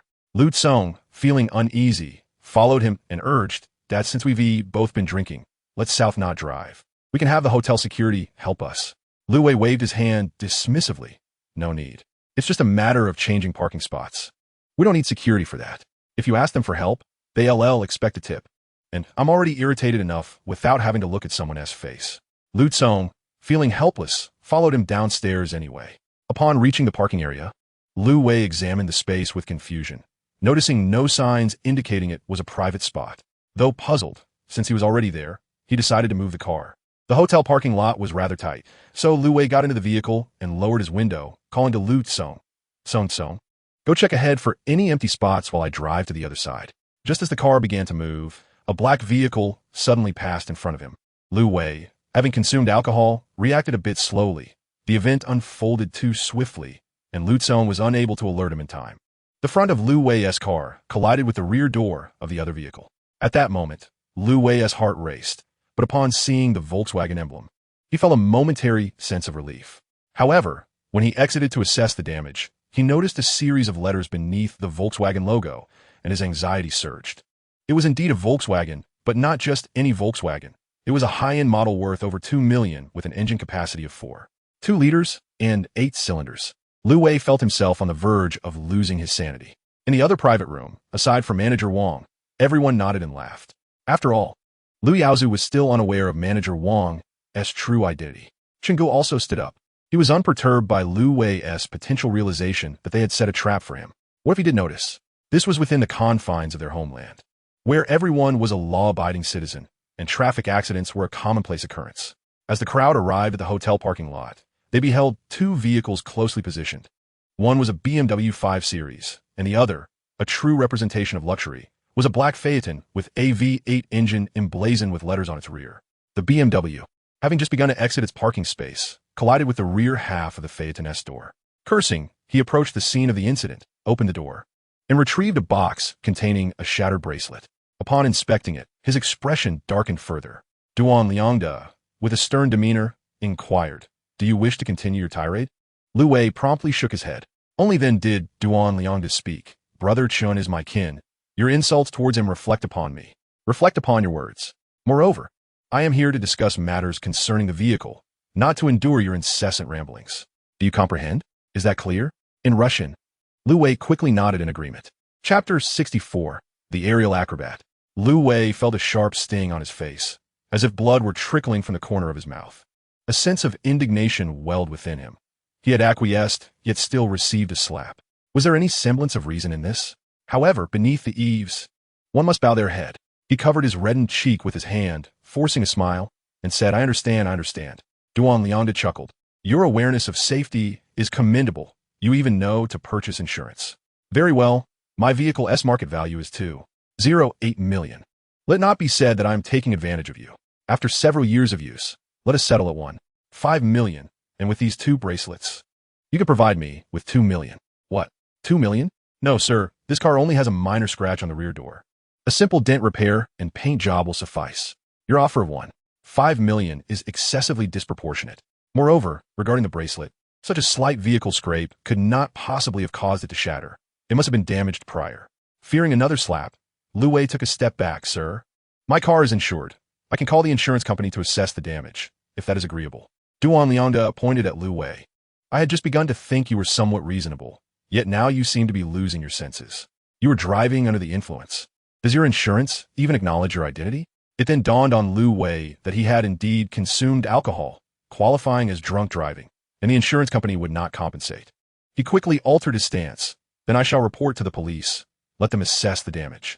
I acknowledge my responsibility for the drunk driving. I am prepared for detention.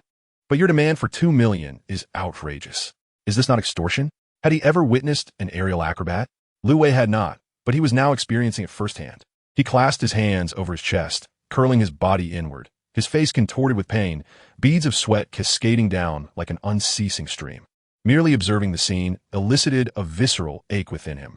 After a prolonged moment, he finally expelled the pent-up breath lodged in his chest, alongside a trickle of crimson blood. Nevertheless, Lu Wei exhibited commendable resilience. Despite enduring such a brutal blow, he gritted his teeth and remained silent. He was indeed a tough individual. Lu Wei patted his pocket and discovered that his mobile phone was missing.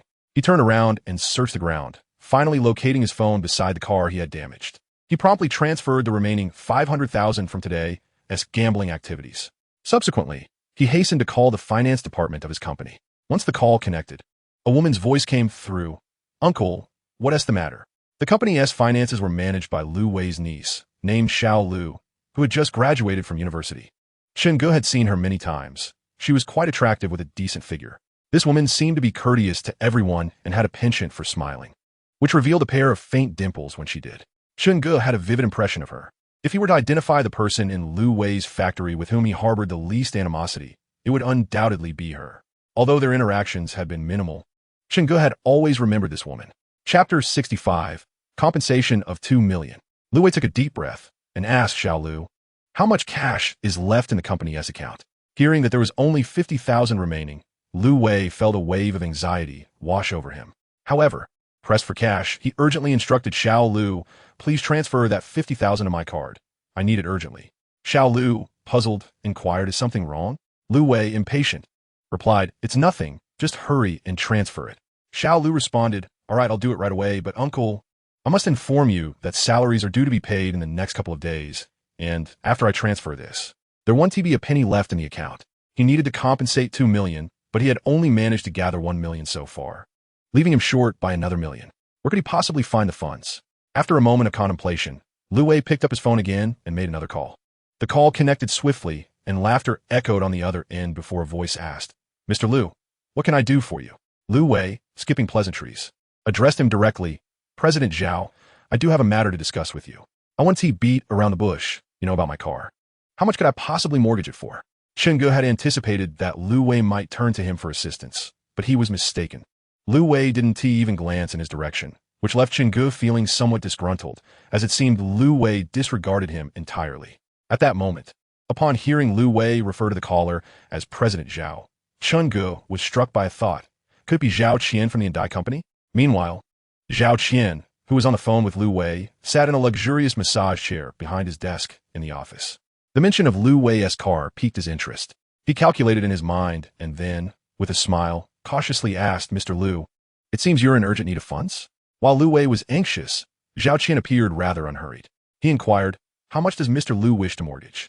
Zhao Qian chuckled lightly before leisurely stating, 1 million might be a bit excessive. You must know that your vehicle is not worth that much now. Then do provide a figure." Lu Wei found himself growing anxious at Zhao Qian's nonchalant demeanor. "Your vehicle, when assessed its second-hand market value, would be appraised at 600,000. The terms for short-term collateral can vary from half a month to several months, naturally affecting the interest rates accordingly. However, I am uncertain how long Mr. Lu intends to secure the loan."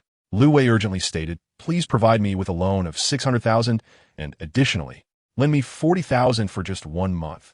That is all the time I require to repay it." "Very well," Zhao Qian replied. "I shall send you an electronic contract. Kindly sign it on your mobile device, and then provide me with your bank account number. I will transfer the funds immediately. Once you receive the money, I will arrange for my associates to come and retrieve the vehicle." Lu Wei responded, "The car is currently in my factory, temporarily stationed at the office. When your team arrives, please have the factory manager contact me." "Understood, Mr. Lu. Please continue with your business. I will proceed with the transfer," Zhao Qian said before ending the call. He quickly initiated the transaction on his phone and soon received a notification that 95,000 had been deposited into his bank account. Lu Wei cursed under his breath, "Damn it. We agreed on 100,000, yet they only sent me 95. How infuriating." Now, possessing 195,000, he realized he was still short by 50,000. After contemplating, he called out to Anna, who was beside Chen Ge. "Anna, a few days ago, you agreed to marry my son in exchange for a purse, cosmetics, and a house. Since you have now chosen not to pursue that relationship, I kindly ask you to return the 70,000 I promised for those items." Lu Wei cast a glance at Chen Ge, but remained silent, merely fixating on Anna. The tension in Anna escalated, and she instinctively clutched Chen Ji's arm tighter.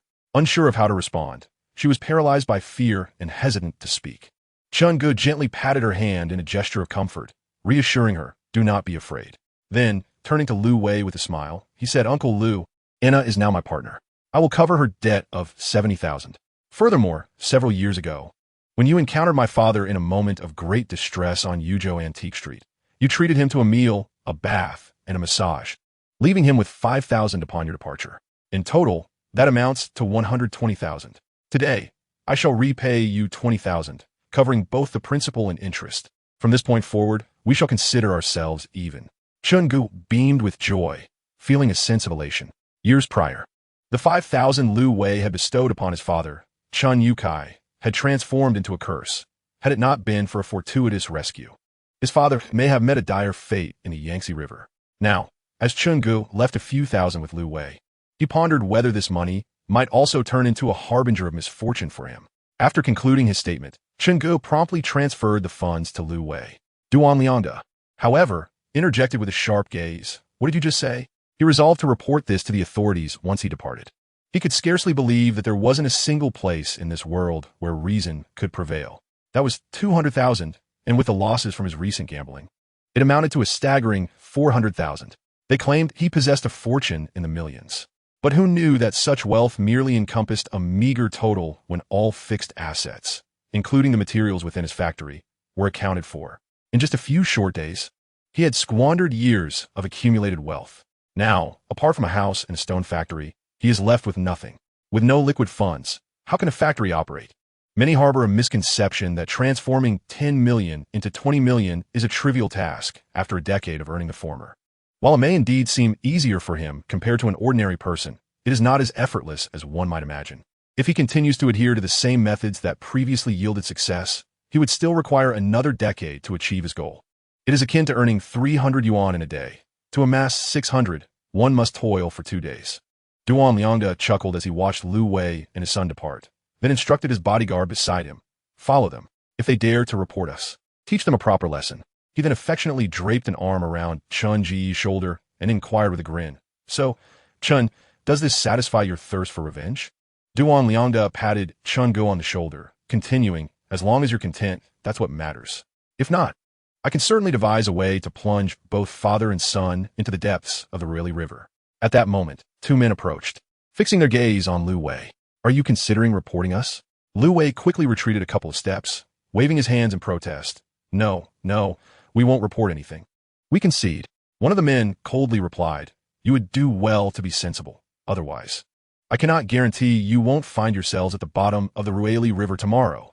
This remark sent chills down the spines of Lu Wei and Lu Xong, prompting them to assure that they would not report anything, after which they hurriedly fled, abandoning any thoughts of alerting the authorities. It was clear that their adversaries were seasoned and formidable. They could not afford to provoke them further. Duan Liangda laughed heartily a few times, then waved to the crowd before wrapping an arm around Bai Wei and striding out. His gait was uneven, as if he too had reached his limits. Anna supported the weakened Chun Gu as they made their way to a room, but just as they were about to enter, Lu Yaozu called them over and invited them into his quarters. Despite appearing heavily intoxicated earlier, Lu Yaozu now showed no signs of inebriation. It had all been an act. He brewed a cup of tea and handed it to Chun Gu, saying, drink this. Tea can alleviate the effects of alcohol. Chun Gu accepted the cup and drank it down, feeling considerably better. He set the cup down and gazed at Lu Yaozu, uncertain about the purpose of his summons. After a moment of contemplation, Lu Yaozu produced a pack of cigarettes, offering Chun Gu one of the Li Kun brand, which were relatively inexpensive. He lit one for himself and took a puff. Chun Gu was taken aback. Although Lu Yaozu smoked occasionally, it was rare for him to offer cigarettes to others. Furthermore, given Lu Yaozu's status, this brand seemed somewhat beneath him. Chapter 67. A nightly conversation with Lu Yaozu. Lu Yaozu smiled and reassured him, no worries. We are among friends here. Nothing will leave this room. Speak your mind freely. Chun Gu was momentarily taken aback, puzzled by Lu Yaozu's unexpected candor. Unsure of how to respond, Lu Yaozu discerned Chun Ji's bewilderment and suddenly chuckled, saying, you are puzzled as to why I, despite appearing to get along harmoniously with him, would make such a statement. You know full well what type of person he is, yet you still treat him as a brother, correct? Chun Gu nodded in affirmation. Lu Yaozu continued with a smile. Although I find him quite repugnant, he possesses wealth, connections, and a network. While his character may be distasteful, his money is not. Do you have any idea how much he spends daily, bringing 2 groups to my jade shop? Let me enlighten you. 2 groups, averaging 100 individuals each, with each person spending between 5,000 to 20,000. By this calculation, my shop's daily revenue hovers around 1 million. Do you comprehend now? Chun Gu nodded again. Absorbing the information, Lu Yaozu proceeded. What I wish to convey is that while collaborating with him is acceptable, forming a genuine bond is inadvisable. Otherwise, you risk losing everything. Even your name. Chun Gu was taken aback, surprised by the gravity of Lu Yaozu's words. Given his understanding of Lu Yaozu, he knew there was a significant reason behind his counsel. Since Lu Yaozu did not elaborate, Chun Gu refrained from probing further, opting instead to remember his advice. Lu Yaozu continued, therefore, do not be deceived by his outward demeanor. His words should not be taken at face value. Remember the adage about speaking differently to different audiences. You must remain vigilant when it comes to Duan Liangda. Chun Gu recognized that he had indeed failed to maintain his composure in front of Lu Wei. having revealed his fangs for the first time, and he anticipated that Lu Wei would now be more cautious around him. However, it was too late for regrets, and Chen Gu felt no remorse. He smiled and expressed his gratitude. "Thank you, Mr. Liu." Elated, he eagerly added, "Yes, yes, yes. I will take that car of his. And tomorrow I shall drive it to Lu Wei's factory for a visit." Chen Gu chuckled, looking forward to witnessing Lu Wei's reaction as he drove the Mercedes-Benz 450. "Very well. The car shall be yours tomorrow," Lu Yaozu replied with a grin, then added, "However, you must also prepare yourself mentally. Your father disapproves of your gambling on stones. If Lu Wei exposes your stone gambling to him, you will need to provide a satisfactory explanation. It is crucial not to cause him worry, nor to create discord between father and son. Filial piety is paramount. Communicate with your father frequently." A wave of gratitude surged within Chen Gu, recognizing that every word from Lu Yaozu was in consideration of his circumstances. Although he was unaware of the underlying reasons, he chose to trust that Lu Yaozu would not betray him. At least, he believed Lu Yaozu would not harm him before he faced any losses in his gambling endeavors. Chen Gu nodded sincerely and expressed, "Thank you. I understand." As Chen Gu rose with Anna's assistance and prepared to depart, Lu Yaozu recalled something and called out, "Wait a moment." Chen Gu turned to face Lu Yaozu. At that moment, Lu Yaozu took a box from Zhou Yong and handed it to Chen Gu, saying, "Here are some pieces made from the material you saw today, a gift for you." Chen Gu accepted the box and opened it, revealing 2 bracelets, a string of beads, a talisman, and a ring. Lu Yaozu explained with a smile, "As we engage in the jade trade, how can we recommend jade to others if we do not adorn ourselves with a few jade pieces? To excel in any field, one must study that field. These 2 bracelets shall serve as a meeting gift for your 2 Lu girlfriends. You may wear this string of bracelets and the accompanying tag, while this ring I intend to present to your father at a later opportunity." Chen Gu remarked, "Mr. Lu, this is far too extravagant. Indeed, the value of these gifts collectively exceeds 1.5 million. Lu Yaozu replied, "Enough, accept it without hesitation. We are among friends, no need for such formality." Upon hearing Lu Yaozu's words, Chen Gu ceased his refusal and expressed his gratitude once more. Seated on the sofa, Anna brought him a glass of water. Chen Gu embraced her, gently placing a bracelet on her wrist. Anna, delighted, pecked him on the cheek and inquired, "Chen Gu, how much is this bracelet worth?" He responded, "At least 500 to 800,000, though I am not certain of the exact price. Do you like it?" Anna wrapped her arms around his neck and affirmed, "I do." Chen Gu chuckled, his gaze fixated on the alluring curves before him. Anna shot him a playful glare, licked her luscious red lips, and gradually leaned in closer.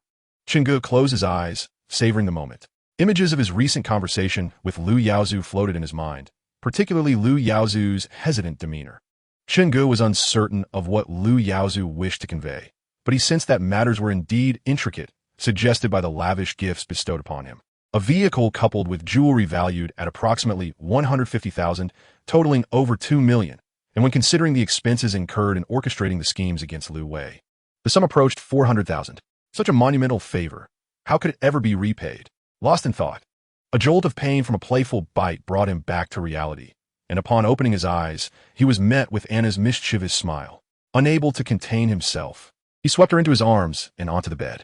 Text omitted for brevity. Chapter 68. The Scheming Woman Before Boarding the Plane. Chen Gu stumbled upon an amusing sight. As he boarded, he glanced back at Lu Wei and his son, anxiously waiting in the terminal, and could not suppress a chuckle. The sole purpose of returning to the company was to retrieve the car. After successfully acquiring the vehicle, Chen Gu intended to transfer the ransom money to Lu Yaozu. However, wave him off, stating, "No need. Consider this car as a company provision. I will reach out to Zhao Qian to press Lu Wei to finalize the transfer. Now, go enjoy a new ride." Chen Gu acquiesced, driving away with Anna. Since Lu Yaozu insisted on the gift, he felt at ease accepting it. He surmised that Lu Yaozu must have a request for him, though the timing had yet to be right. When the moment came, he would offer his assistance willingly. With this thought in mind, Chen Gu accepted Lu Yaozu's generous gift without reservation. He called Zhou Xiaolan and learned that she had no classes, so he drove to her school. Upon arrival, he found her in the company of her close friend. Zhou Xiaolan introduced Chen Gu to Anna, saying, "This is my dear friend Jingjing, with whom I share the closest bond at school." Chen Gu greeted her with a smile. Jingjing, appearing quite cheerful, graciously shook Chen Ji's hand. Then her gaze shifted to Anna. Chen Gu chuckled, opting not to make any introductions. Jingjing's eyes reflected a mixture of confusion and curiosity as she glanced between Chungu and Anna, then back at Zhou Xiaolan, who offered no explanation. Subsequently, Chungu led the group to a nearby restaurant for lunch. Understanding Jingjing's intentions, Chungu could not deny that she was indeed an attractive woman, tall and youthful, adorned with a subtle yet exquisite makeup, her form perfectly accentuated by a fitted dress that highlighted her curves. However, Chungu seemed indifferent towards her. Observing Zhou Xiaolan's flushed face from his fervent advances, he inquired, "Xiaolan, are you and your friend Jingjing quite close?" Chungu shook his head and continued, "Is she aware of our relationship? How have you conveyed this to her?" He then leaned in and gently kissed her lips, advising, "Trust me, it would be wise to distance yourself from her. I sense she harbors ulterior motives. You are so innocent, don't let anyone deceive you." Zhou Xiaolan, taken aback, protested, "Why? You cannot speak ill of my friend. She has been very supportive of me at school." Chungu shook his head with a smile. "You are simply too naive. Do you realize what Jingjing did during the brief moments you and Anna were in the restroom at the restaurant? She proactively added me on WeChat, mentioned that she was single, and expressed envy over your fortunate choice of such a handsome and wealthy boyfriend." Zhou Xiaolan at times could be quite innocent and pure. She tilted her head slightly, not comprehending Chun Ji's implications. To her, Jingjing's words seemed entirely innocuous. After all, friends often exchanged contact details. Chungu chuckled, "You, my dear, might not even realize when someone takes advantage of you, and you'd still be counting their money. Do you believe that if I were to text her now, inviting her to the hotel tonight, she would decline?" Skeptical, Zhou Xiaolan did not believe him. "Tian Yi, undeterred. Open WeChat and send a message to Jingjing. Jingjing, are you free tonight?" Under Zhou Xiaolan's watchful and uncertain gaze, he continued, "Let us go out and have some fun tonight." Chungu then presented his phone to Zhou Xiaolan, grinning, "Here, take a look at your dear friend." Zhou Xiaolan felt a wave of discomfort, momentarily at a loss for words. Chungu pulled her close, planting a kiss on her lips, and softly reassured her, "Listen, let us not associate with her any longer. Spend more time with Anna. Learn from her, for it will serve you well in society." Chungu added with a smile, "I did not mean it that way. I was merely praising your rich life experience. Now, focus on driving." Zhou Xiaolan remarked, "Jingjing has already agreed to meet you at the hotel tonight. Don't you have any thoughts about that?" Chungu laughed. "I'm not a dog that desires every pretty face I encounter." This statement elicited laughter from both women, easing Zhou Xiaolan's initial distress. She nestled against Chun Ji's chest, her face illuminated with joy. Chungu instructed Anna to drive to the suburban cemetery. While en route, they passed a flower shop, prompting Zhou Xiaolan to request Anna to stop. The two women disembarked and each purchased a bouquet of fresh flowers. After contemplating for a moment, Chungu visited a tobacco and liquor store to procure 2 packs of both fine and coarse cigarettes, along with a case of Wuliangye. He refrained from buying Mao Tai, as the market was rife with counterfeit products. Upon returning to the vehicle, he tossed a pack of fine cigarettes to both Zhou Xiaolan and Anna, advising them that if they enjoyed smoking, they should adhere to this standard henceforth. Chapter 69. Chungu confides in Chen Yukai. Zhou Xiaolan had previously expressed her desire to learn to smoke, and Anna, unreserved, promptly placed her pack in her bag. Though she had no experience, she was willing to learn. Soon, the trio arrived at their destination. Chun Yotsai's workload was relatively light, and he often found himself at leisure. As Chungu stepped out of the car, he spotted a figure by his mother's gravestone from a distance, surmising it to be his father, Chen Yukai. Upon closer inspection, he confirmed it was indeed him, who would often keep company with his late wife at her grave, standing or sitting, engaging in conversation. His colleagues at work were well aware of this behavior and had grown accustomed to it. Chen Yukai appeared surprised at Chun Ji's arrival, but his expression shifted to one of curiosity upon noticing the 2 women behind him. He recognized Zhou Xiaolan from their last encounter and found her to be a satisfactory companion for his son. However, he was unfamiliar with Anna, as this was their first meeting, and he regarded Chungu with a look of inquiry. Chungu introduced her, saying, "Dad, this is Anna, my girlfriend." At this moment, Chun Yukai's demeanor grew slightly serious. Yet out of respect for the presence of the 2 women, he refrained from probing further, merely nodding with a smile. After the 2 women had placed their bouquets at Chun Ji's mother's gravestone, they stood respectfully to the side, refraining from conversation, which briefly astonished Chen Yukai. Perceiving his father's unusual expression, Chungu chuckled and reassured him, "Dad, it's fine. They are both my girlfriends, so you needn't worry about me." At that moment, both Anna and Zhou Xiaolan affirmed, "Uncle, we willingly accompany Chungu. He treats us both well, and we feel no grievance. The slight furrow in Chen Yukai's brow eased at their words, and he discreetly gave Chun Gu a thumbs up. After all, Chen Yukai was a man himself and had once been young. He found it challenging to keep pace with the current generation's ideals. Yet this only underscored his son's remarkable character. After engaging in light conversation for a while, Chen Yukai suggested, "Shall we have a private chat?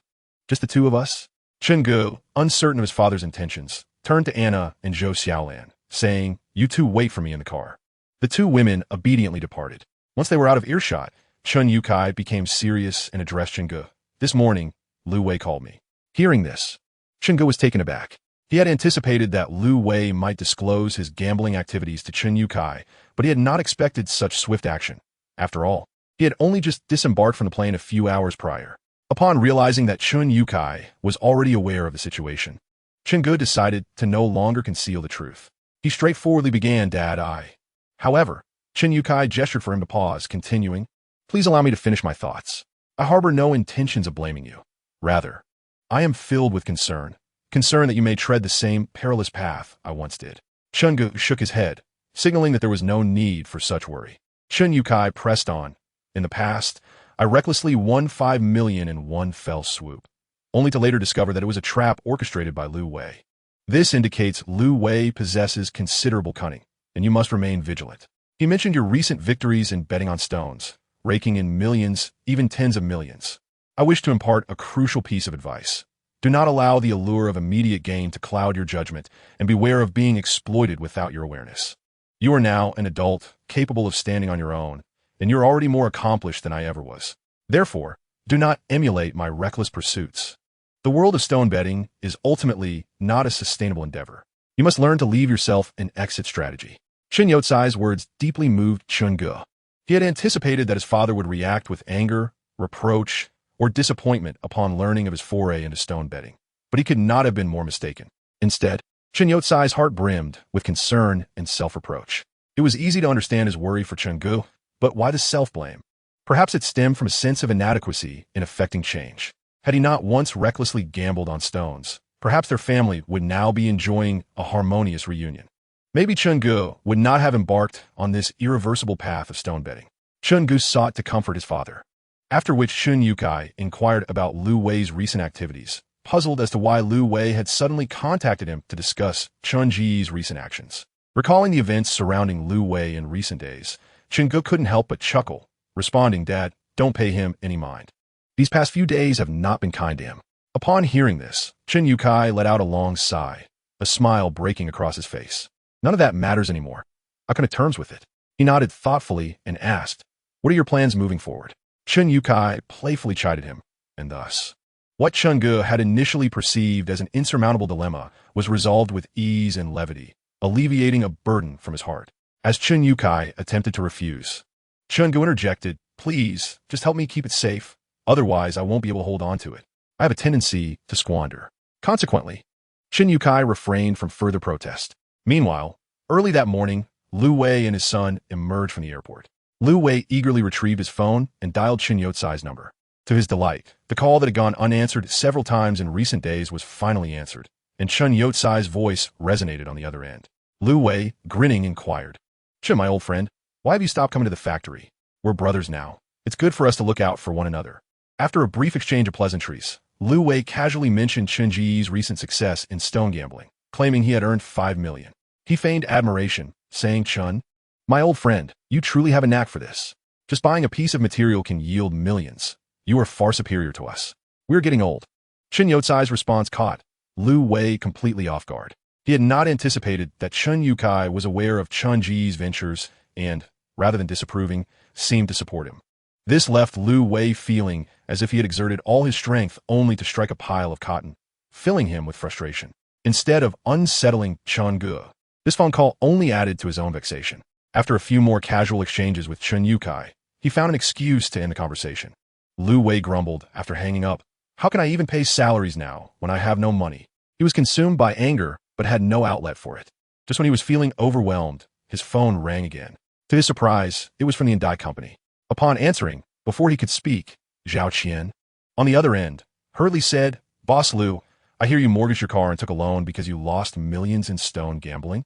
Despite Lu Wei's brusque tone, Zhao Qian remained unfazed, chuckling, "Please don't be upset, Boss Lu. As you know, I am in a lending business, and every loan requires risk assessment. Last night's loan was a special arrangement for your emergency. Now that I've heard about your financial troubles, I thought it prudent to understand the situation. If you have a capacity to repay, that would be ideal. Otherwise, I'd rather not see my money go to waste."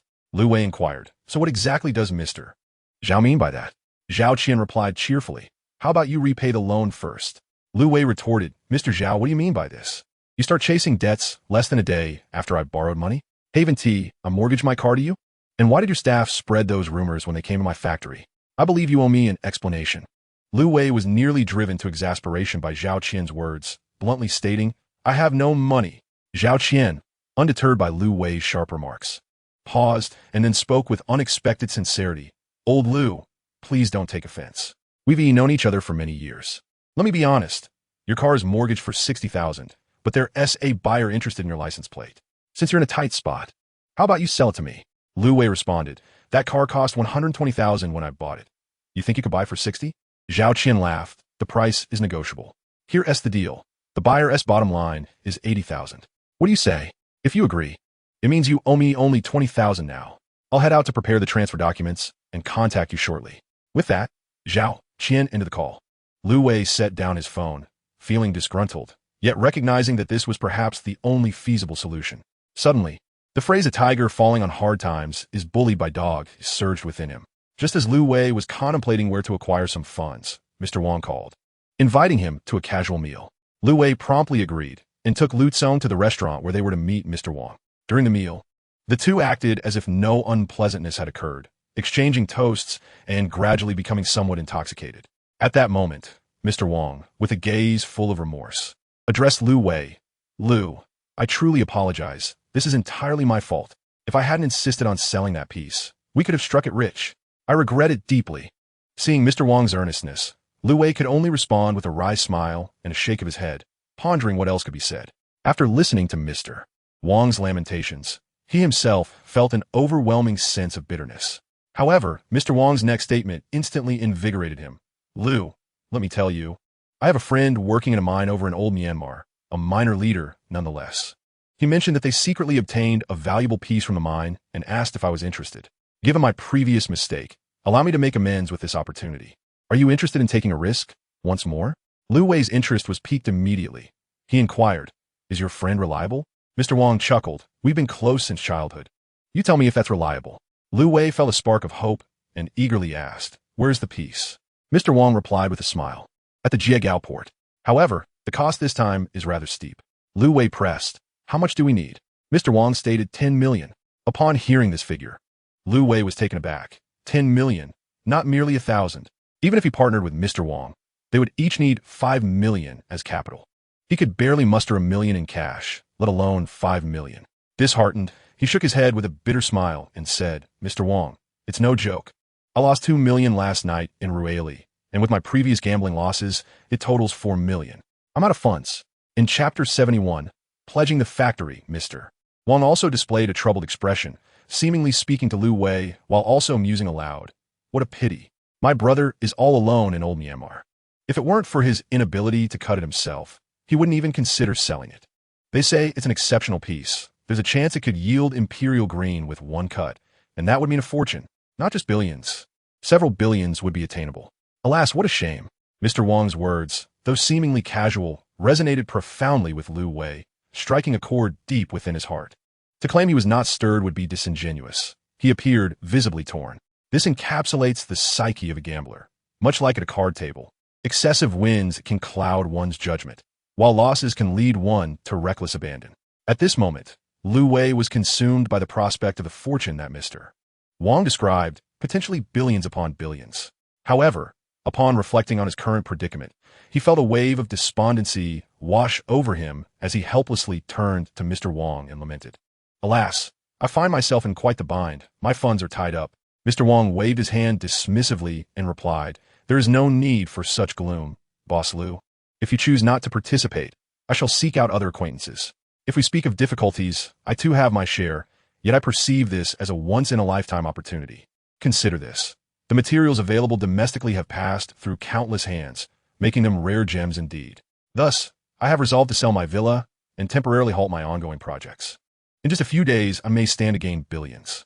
With such wealth, why would I toil away managing projects or starting new companies? At my age, I ought to relish life. With that, Mr. Wang downed his drink in one swift motion. Rising from his seat, he addressed Lu Wei, brother. I believe we shall conclude our discussion here for today. I must take my leave. By the way, do expedite the progress of your factory. That batch of goods is quite urgent. Having said this, Mr. Wang made his way towards the exit. At that moment, Lu Wei suddenly called out, Mr. Wang, please don't rush off. Let us converse a little longer. Mr. Wang waved his hand in response. Can I afford to be leisurely? I must swiftly reach out to my partners. The materials in question are not solely mine.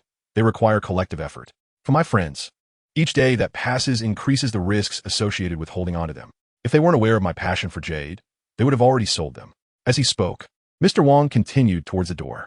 Yet, Lu Wei hurriedly stepped forward and grasped Mr. Wang's arm, insisting, my dear Mr. Wang, please, take a seat and allow me to express my thoughts. With that, Lu Wei pulled Mr. Wang back into his chair. Mr. Wang displayed signs of impatience.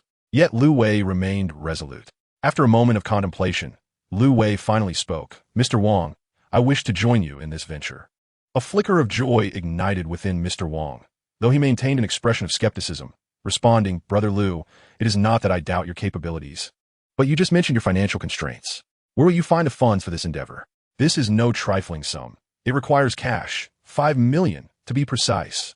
Lu Wei's expression was conflicted, yet he gritted his teeth and declared, I shall secure a short-term mortgage on my house and factory. If Mr. Wang possesses such audacity, I cannot be timid. As long as we prevail, this sum is insignificant. Mr. Wang chuckled, patting Lu Wei on the shoulder, and exclaimed, now that is the spirit. The opportunity is before us. We cannot afford to let it slip away. This time, Brother Lu, you shall take the lead, dictate how we shall approach the materials. And I promise I will not hinder you. I refuse to believe we can lose once, let alone twice or thrice. Lu Wei nodded in agreement, a smile on his face. At that moment, all else faded from his mind. He was consumed by the thought of that single piece of material capable of yielding billions with a single decisive cut. Mr. Wang spoke up in that case. My dear Lu, please wait for my notification in the coming days and ensure that your funds are arranged promptly. By the way, do you have any connections for mortgage loans? Would you like me to introduce you to a friend of mine who specializes in this field and offers remarkably low interest rates? I heard you previously sought assistance from Zhao Qian of the Indai Company. That company is utterly exploitative. Lu Wei nodded vigorously. Please, Brother Wang, do make the introduction. I have lost all faith in Indai. That Zhao Qian is truly despicable.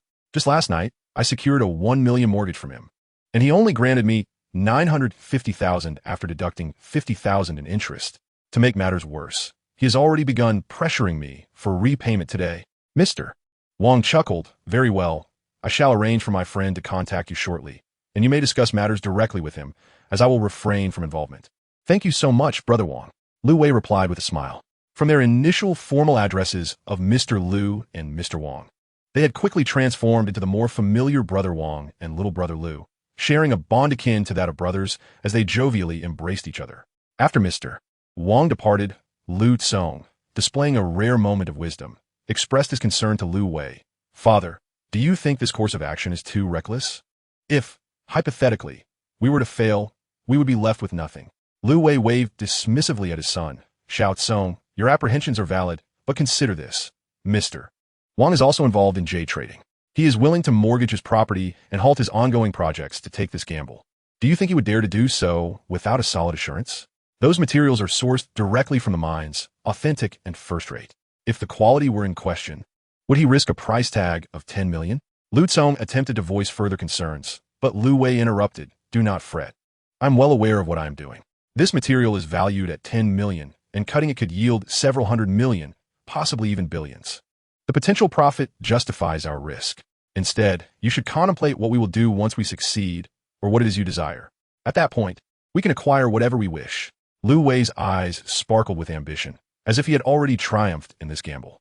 Under the influence of his father's fervent words, Lu Tsong felt his fleeting rationality overwhelmed by an insatiable desire. Indeed, should they win, their fortunes would soar into the billions. With such wealth, what could not be purchased? The thought of vanquishing Cheng Gu became tantalizingly achievable. Lu Tsong clenched his fists in silent fury, vowing, "Chang'e, just you wait." Meanwhile, after Mr. Wang's departure, he placed a call to Lu Yaozu. Once the line connected, Mr. Wang jovially stated the fish is hooked. Please arrange for someone to assist Lu Wei with the mortgage of his factory property. Lu Yaozu responded with a smile. Understood. Thank you for your efforts. Mr. Wang replied with a grin. Do we really need to be so formal, brother-in-law? It was then revealed that Mr. Wang and Lu Yaozu shared a familial bond, explaining the former's unwavering dedication to assisting Lu Yaozu. Chapter 72. In adversity, cultivate oneself. In prosperity, benefit the world. Upon receiving the news, Lu Yaozu summoned Zhou Feng, instructing him to arrange for a dependable acquaintance to sign a mortgage contract with Lu Wei. Concurrently, he recalled Zhao Qian's previous call, stating that Lu Wei had agreed to sell his Mercedes, and he arranged for the transfer of ownership as well. Once everything was properly organized, a subtle smile graced his face. He mused to himself, Chenggu, I have fulfilled my promise to you. I hope that when I seek your assistance in the future, you will not disappoint me. Lu Yaozu was no ordinary individual, and his ambitions were certainly not trivial. In truth, he was a gambler, albeit not in jade, but in the realm of human sentiment. He wagered that Chenggu was a man of gratitude, rather than one who would turn his back on kindness. This was undeniably a grand gamble, a high-stakes wager worth millions. Chenggu, filled with immense gratitude, was thrilled that the once-possessed Mercedes 450 of Lu Wei now belonged to him. Lu Wei, however, remained blissfully unaware of the transaction, merely going through the motions at the vehicle management office.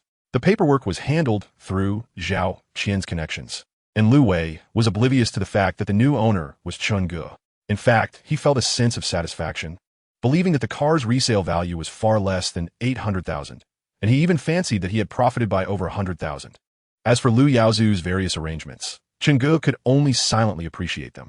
He was grateful to Lu Yaozu, and sensed that Lu Yaozu was intentionally cultivating a rapport with him, perhaps anticipating a future favor. However, Lu Yaozu had not spoken of it, and thus Chenggu refrained from inquiring. He would wait for Lu Yaozu to reveal the opportune moment, at which point he would strive to repay this enormous kindness. On this particular day, Chenggu was in high spirits. In the evening, he once again accompanied Zhou Xiaolan and Anna to the Central District Shopping Plaza. With one arm around each of them, he entered the mall and declared, Choose whatever you desire. Today, I shall indulge you both. Anna, her face alight with excitement, asked, Anything we want? Chenggu playfully pinched her cheek, laughing, You spendthrift? I can see in your eyes that you wish to empty the entire shopping center. Anna giggled, evading his hand, and retorted, Did you not say you would buy us anything we wished? Chenggu chuckled. Each of you has a budget of 200,000. But there's a condition. You must each purchase at least one outfit to wear for me tonight.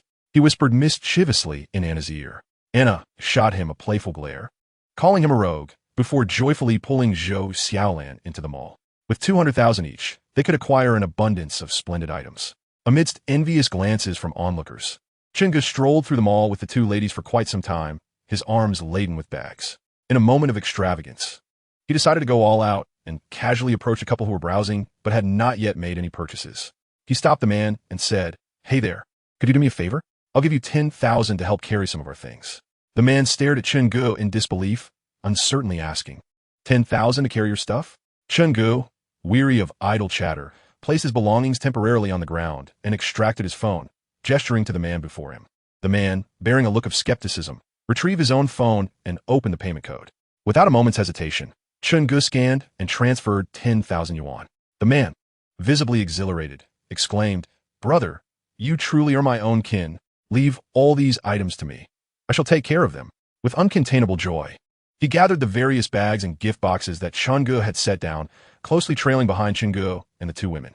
Meanwhile, his girlfriend watched her boyfriend, adorned with an array of bags and boxes, with a gaze full of concern. She removed several bags from him to assist and followed closely behind the group. Witnessing this scene, Chenggu felt a stir of emotions within him. Love, he mused, seemed a luxury in his life, something he need not pursue. If money could procure the companionship he desired, then what significance did sincerity hold? Though one might argue that a forced affection bears no sweetness, it suffices to quench one's thirst. What is the value of genuine feelings if they do not unlock more than mere financial transactions? If she desires money, then provide it. If she craves a car, then purchase one. As long as she remains by his side and brings him joy, It is merely a matter of expenditure. He then pulled Anna aside, instructing her, "While you're shopping for clothes, please select an outfit each for this lovely couple with a budget of 20,000 yuan." Anna glanced at the couple trailing behind and cheerfully agreed. To Chungu, several thousand yuan had become trivial, akin to a mere few dollars in the eyes of an average person. As long as he found happiness, the money spent was inconsequential. He aptly summarized his philosophy with a classic adage: in poverty, one may cultivate oneself. In prosperity, one may benefit the world. Thus, the group continued their shopping until the late hours of the night. The young couple placed all their acquisitions into the trunk of the Mercedes-Benz 450, exchanged smiles and farewells with Chungu, and prepared to depart. Chungu called out to them, and Anna rummaged through the multitude of shopping bags to retrieve 2 additional bags. Chungu accepted them and, with a smile, said, "You've worked hard tonight. These are outfits we had the sales assistant select for you based on your sizes. If they do not fit, feel free to exchange them. The receipts are within the bags. Consider this a little extra token of appreciation for your efforts this evening. May your happiness continue to flourish." The young couple, astonished, had initially considered the 10,000 yuan a delightful surprise, and now they were met with yet another unexpected gift. Amidst their repeated expressions of gratitude, Chungu, along with the 2 women, entered the vehicle as Anna drove away. Suddenly, Anna leaned in closer to Chungu in a teasing manner, causing Zhou Xiaolan to blush. From a small bag, Anna extracted 2 sets of delicate, sheer intimate apparel, one black and one purple, each seemingly composed of little more than a few straps and scant fabric, exuding an alluring sensuality. Waving them enticingly before Chungu, she playfully asked, "Which one do you think suits me better?" With a mischievous grin, Chungu pulled her into an embrace and replied, "You are more suited to the purple. It possesses a certain charm. The black set would look even more enticing on Xiaolan." As Chungu spoke, his hands began to wander restlessly. The 2 women obediently accepted his advances, gradually donning outfits that failed to conceal anything. Zhou Xiaolan, overwhelmed by embarrassment, was at a loss as to where to cover herself. The night was filled with reckless abandon, and it was not until dawn approached that the 3 of them finally succumbed to slumber in each other's embrace. Chapter 73. Make me dance on the pole every day. The next day, they awakened naturally. With no pressing matters at hand, Chungu recalled his recently purchased 300, still adorned with temporary plates. He requested Zhou Xiaolan to drive the 300, while Anna took the wheel of the 450, and together they ventured to the Mercedes dealership. After calling Fanya, she quickly emerged to greet them. Upon noticing that Chungu was also driving a Mercedes 450, her enthusiasm soared. Chungu left the 300 at the dealership, instructing Fanya to take care of the registration and window tinting, tasks that remained unfinished. He also arranged for a maintenance and detailing service for the 450, and once completed, the vehicle appeared as pristine as a new one. However, Chungu was not particularly fond of driving this car. While sitting in the back seat was acceptable, the thought of personally operating a vehicle once belonging to Lu Wei unsettled him. Although the transfer of Lu Wei's car, now being his, was satisfying, there lingered an inexplicable discomfort. Thus, the 450 became primarily Anna's vehicle, as she expressed her fondness for it, insisting that it did not disturb her. In the afternoon, Zhou Xiaolan went to school, and Anna turned to Chungu, stating, "A friend of mine has invited me to explore the prospect of opening a beauty salon together." Chungu, understanding her aspirations, did not wish to hinder her. While he had no qualms about supporting Anna as a decorative figure, he recognized her desire for independence and personal plans, which he felt compelled to encourage. Chungu was somewhat exasperated by her comment, which likened him to a mere dog, eager to pursue anyone in sight. With a playful yet firm slap on her dairy, Anna let out a startled cry before feigning anger and glaring at him. Chungu chuckled as he exited the vehicle. As Anna rolled down the window, she called out, "You better wait for me. Once I start earning, I want you to dance on the pole for me every day." Chungu, taken aback, felt a surge of irritation. Just as he contemplated opening the door for another playful reprimand, Anna pressed the gas pedal and departed in the Mercedes 450 with a flourish. Chungu was left speechless, realizing that despite both vehicles being his, he was now without a mode of transport. He briefly entertained the notion of purchasing another car, though it was merely a fleeting thought. Shaking his head in resignation, he took out his phone and summoned a ride to Lu Yaozu's company. Since his employment began, he had scarcely sat in the office, only attending when Lu Yaozu required him to visit Rueli. Initially planning to spend some time in his own office, he was informed by the receptionist, Xiao Shi, that Lu Zong was in his office. Consequently, Chun Gu made his way directly to Lu Yaozu's office, where Lu Yaozu expressed surprise at his unexpected visit. He chuckled and teasingly inquired, "What brings you to the office in such high spirits today?" Chun Gu felt a twinge of embarrassment. After all, he held the title of manager and earned a monthly salary of 5,000 yuan. With a smile, he replied to Lu Yaozu, "Please, Mr. Lu, no need for jokes." Lu Yaozu set aside his work and joined Chun Gu on the sofa. Then he retrieved some tea leaves and began to brew tea. Chun Gu quickly took over the task, saying, "Mr. Lu, I've been learning the art of tea brewing these past few days. Allow me to give it a try." Lu Yaozu graciously acquiesced, permitting Chun Gu to take the lead. Curiously, Chun Gu asked, "Mr. Lu, what is this?" Lu Yaozu lifted his teacup and took a gentle sip, gesturing for Chun Gu to open the folder and see for himself. Chun Gu's heart raced with excitement as he extracted the documents. Overcome with joy, he looked at Lu Yaozu in disbelief and exclaimed, "Mr. Lu, this?" Lu Yaozu smiled warmly and replied, "Since I promised to assist you, I shall certainly follow through. This is merely a mortgage loan contract. Once Lu Wei squanders away these millions again, this factory will truly belong to you." Chun Gu nodded vigorously, then spoke sincerely, "Mr. Lu, I will transfer these 4 million to you." Lu Yaozu waved his hand dismissively. "No rush. Keep the money for yourself. I'm not in need of these few million.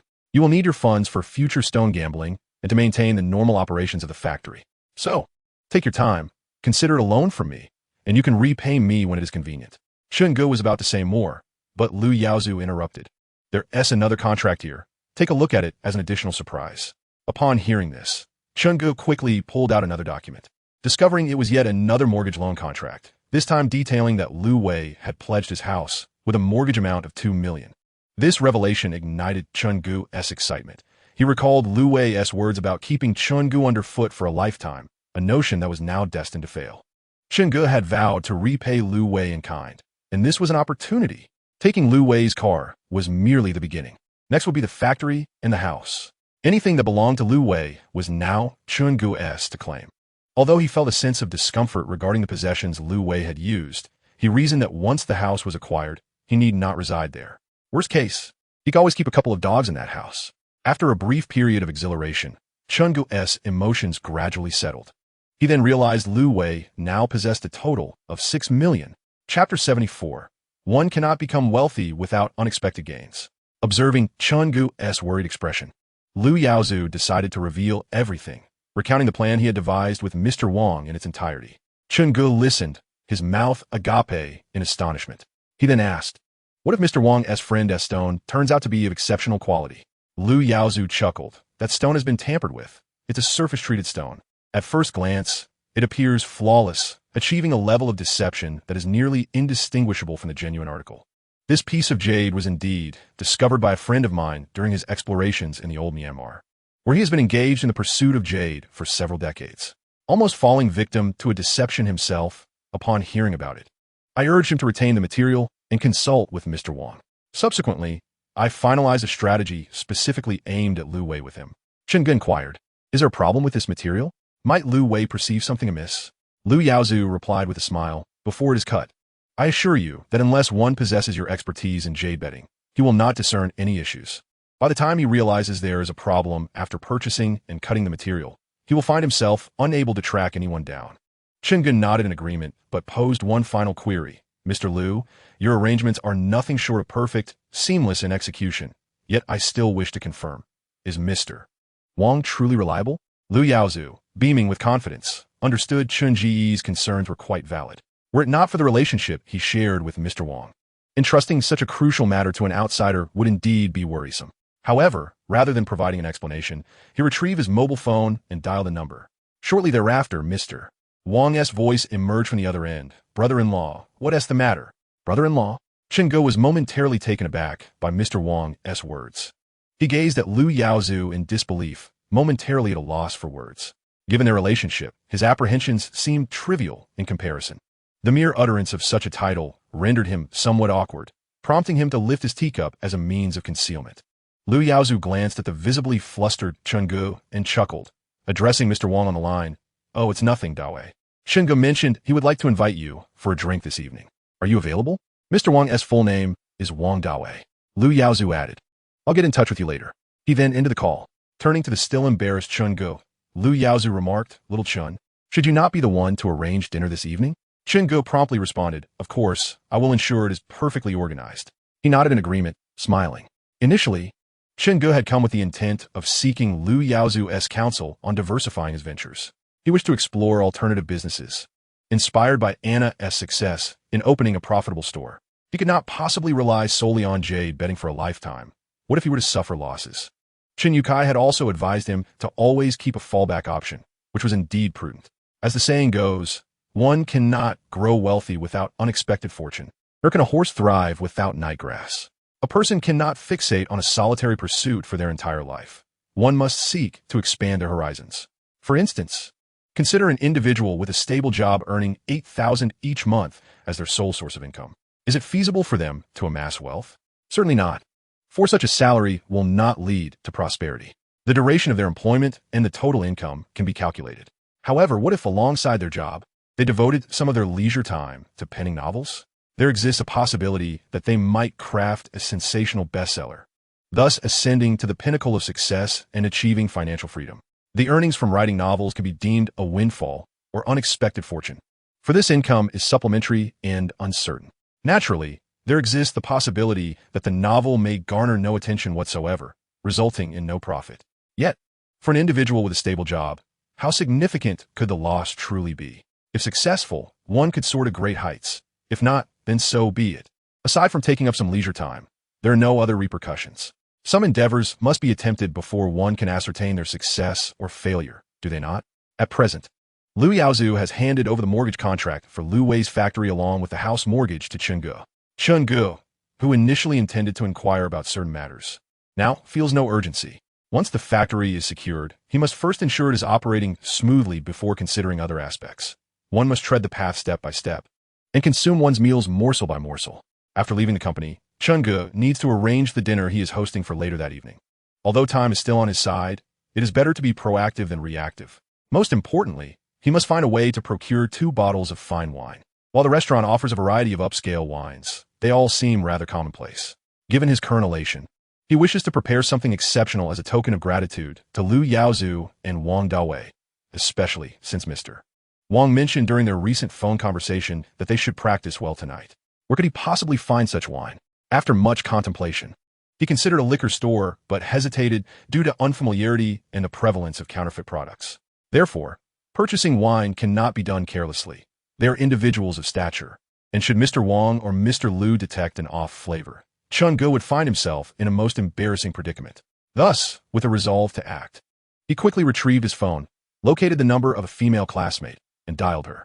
The call connected swiftly. A soft, melodic voice resonated from the other end. "Hello, Chen Ge." The sound was reminiscent of a cat's purr, sending a delightful shiver down his spine. Chen Ge replied with a smile, "It's me. Hello, Li Xiaoyu." Chapter 75. Li Xiaoyu. Li Xiaoyu chuckled. "How rare it is for you to take the initiative to call me. Pray tell, what brings you to seek me out?" Feeling somewhat embarrassed, Chen Ge responded with a grin. "There is indeed something I would like your assistance with." With a knowing smile, Li Xiaoyu teased, "I knew it. You never call without a purpose. What is it?" Chen Ge explained, "This evening, I have a very important dinner and would like to acquire 2 bottles of fine wine. However, I am hesitant to purchase from those liquor stores outside. I happen to see your recent post, and I recall that you have opened a shop specializing in fine wines here in Yuzhou.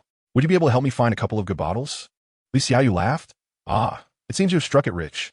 Of course, I can assist. In fact, you are helping my business as well, for which I must thank you." Chen Ge humbly replied, "Please do not say that. I am genuinely seeking your help." He added, "Ideally, the wine should be aged, as my guests are all business owners and are surely accustomed to ordinary wines. Hence, I will rely on your recommendations." Li Xiaoyu responded, "No problem. Where are you now? Should I deliver it to you, or will you come to pick it up?" Chen Ge said, "Please send me your location. I will come over immediately." The yellow Ferrari truly lives up to its reputation. Li Xiaoyu's establishment boasts 3 storefronts, spacious and elegantly adorned, with custom display cabinets showcasing an array of fine wines. A veritable cornucopia of selections. Seated at the counter, Li Xiaoyu greeted Chen Ge with a warm smile upon his arrival, exclaiming, "Chen Ge, it has been a while."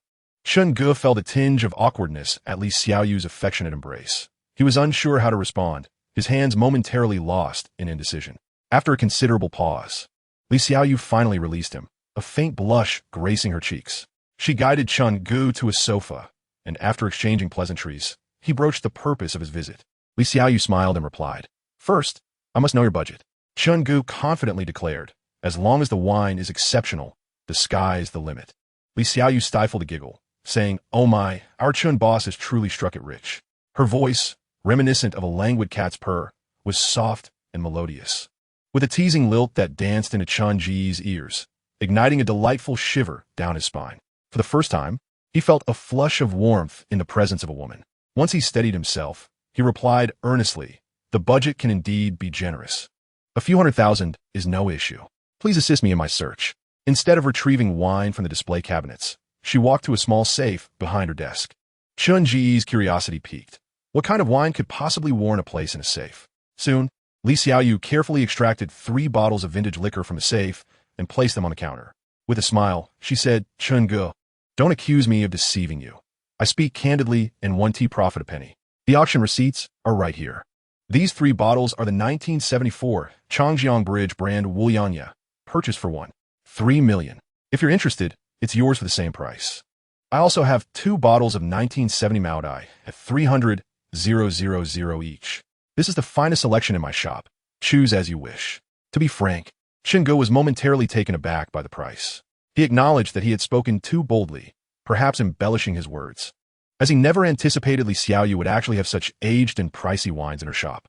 At that moment, Li Xiaoyu found herself in a similar state of disbelief. She had not expected Chun Gu to actually consider purchasing. During their school days, they often engaged in playful banter, both unwilling to concede defeat, and classmates would jokingly label them as rivals. Yet, only they understood that such exchanges fostered a sense of closeness. Li Xiaoyu admitted that her intention in showcasing the most expensive wines was not to mock or ridicule Chun Gu, but rather a simple desire to witness him flounder in her presence, a notion that brought her great satisfaction. Despite the years of minimal contact, some connections remain unchanged. Upon reuniting, they found themselves unable to suppress their playful antics. Chun Gu smiled and waved his hand, saying, "It's all right. The purpose of earning money is to spend it. And both of these gentlemen have been immensely helpful to me. This wine is a worthy gift for them." Upon hearing Chun Ji's words, Li Xiaoyu ceased her protests. Chun Gu promptly made the payment and prepared to leave. Li Xiaoyu pouted and muttered under breath, "Ungrateful." Chun Gu paused momentarily in his stride towards the exit, turning back with an amused expression. "Hey, Li Xiaoyu, could you perhaps wait until I'm a bit farther away before you start cursing?" Li Xiaoyu retorted with displeasure. "I can't do that. If you're too far away, how would you know I'm scolding you? Honestly, after all this time, we finally meet, and you just grab your things and leave without even chatting a bit." At this point, Chun Gu suddenly halted, casting a discreet glance at Li Xiaoyu before abruptly suggesting, "How about you join me next time?" Chapter 76. The Wild Boar Cannot Digest Fine Grain. Chun Gu pondered for a moment, realizing Li Xiaoyu was indeed correct. Discussions at the dining table with Lu Yaozu and Wang Dawei would inevitably touch upon matters concerning Lu Wei, making it somewhat inconvenient for Li Xiaoyu to be present. Thus, he rephrased his offer, saying, "How about I come find you after the meal? I'd love to invite you to sing." Li Xiaoyu beamed, responding, "Sounds great. I'll be waiting for you." Chun Gu nodded with a smile before hailing a taxi to depart. It was undeniable that Li Xiaoyu was a stunning beauty, particularly with her uniquely alluring voice. Chun Gu refrained from inquiring about her personal life, whether she was married or in a relationship, considering the years that had passed since their last contact. Asking such sensitive questions upon their first meeting would be rather presumptuous, wouldn't it? Pursuing a romantic interest requires patience. One cannot rush to devour hot tofu. Once everything was arranged, he called Lu Yaozu, saying, "Mr. Lu, the restaurant is all set. When are you and Mr. Wang available?" Lu Yaozu chuckled, replying, "I'll call Dawei right now. We'll head over shortly." Chun Gu then waited outside the restaurant to welcome them. Soon, Lu Yaozu arrived with Lu Junyi, preceding Wang Dawei. Chun Gu hurriedly approached to open their car door. Just as they settled, Wang Dawei's vehicle arrived, and Chun Gu was quick to assist him as well. After a brief exchange of pleasantries at the entrance, Chun Gu guided them to the private room, notifying the restaurant to begin preparing the dishes. Noticing the absence of wine on the table, Wang Dawei teasingly remarked, "Little Chun, weren't you the one who invited me for a drink? Where's the wine?" With a grin, Chun Gu retrieved a bottle of Changjiang Bridge brand Wulianya from behind the cabinet, presenting it to the table with a flourish. "Mr. Lu, Mr. Wang, I must confess I'm no connoisseur of wine. This bottle was procured from a good friend of mine, and I've heard it's quite decent. Please, do sample it, and let me know if my friend has led me astray." As his words hung in the air, Chinga noticed that both Lu Yaozu and Wang Dawei had their gaze fixed intently on the bottle. Afterward, Wang Dawei, perhaps with a deeper understanding of wine, held the bottle in his hand, its label bearing the marks of age. He smacked his lips and caressed the bottle as if it were a rare beauty, his eyes sparkling with delight. After examining the bottle closely for some time, he finally spoke. In 1973, Wuliangye replaced the Hongqi brand with the Yangtze River Bridge trademark, and the bottle design evolved from the old straight cylindrical shape to a curved radish bottle. The Yangtze River Bridge brand Wuliangye of 1974 was produced against this historical backdrop, witnessing the development and transformation of Wuliangye during a unique historical period. It is indeed a remarkable item. After praising it, he continued to elaborate. The bottle features the classic curved radish shape, with smoother lines than the old cylindrical design and a beautifully arched silhouette. The trademark showcases the Yangtze River Bridge emblem in vibrant red, exquisitely printed with a three-dimensional effect. The depiction of the Yangtze River Bridge is clear, and the characters for Wuliangye are rendered in intaglio printing, resulting in a smooth surface with a pronounced feel.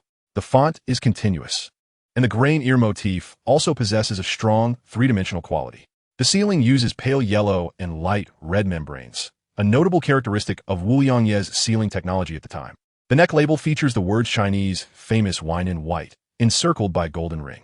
Judging by the bottle, it is undoubtedly authentic. You have shown great consideration, Xiao Chun. Chun Gu, who had earlier felt a twinge of anxiety, could now relax.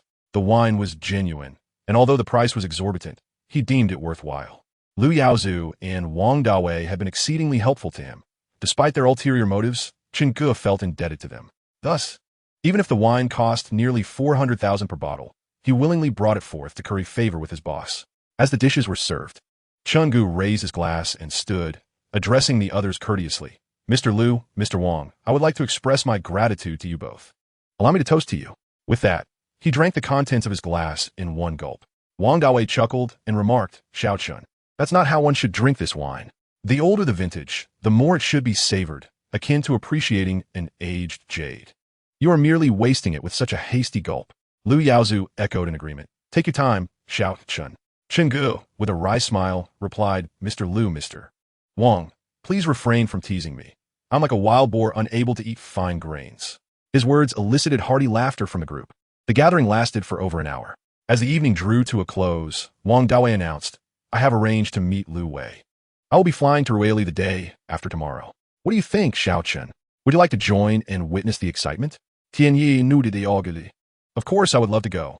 He was filled with anticipation, eager to witness Lu Wei's downfall, and whether he could rise again after losing everything. Thus, the group made plans to meet in Ruili the following day, and, as the banquet concluded, they had consumed only one bottle of Wuliangye, leaving two remaining.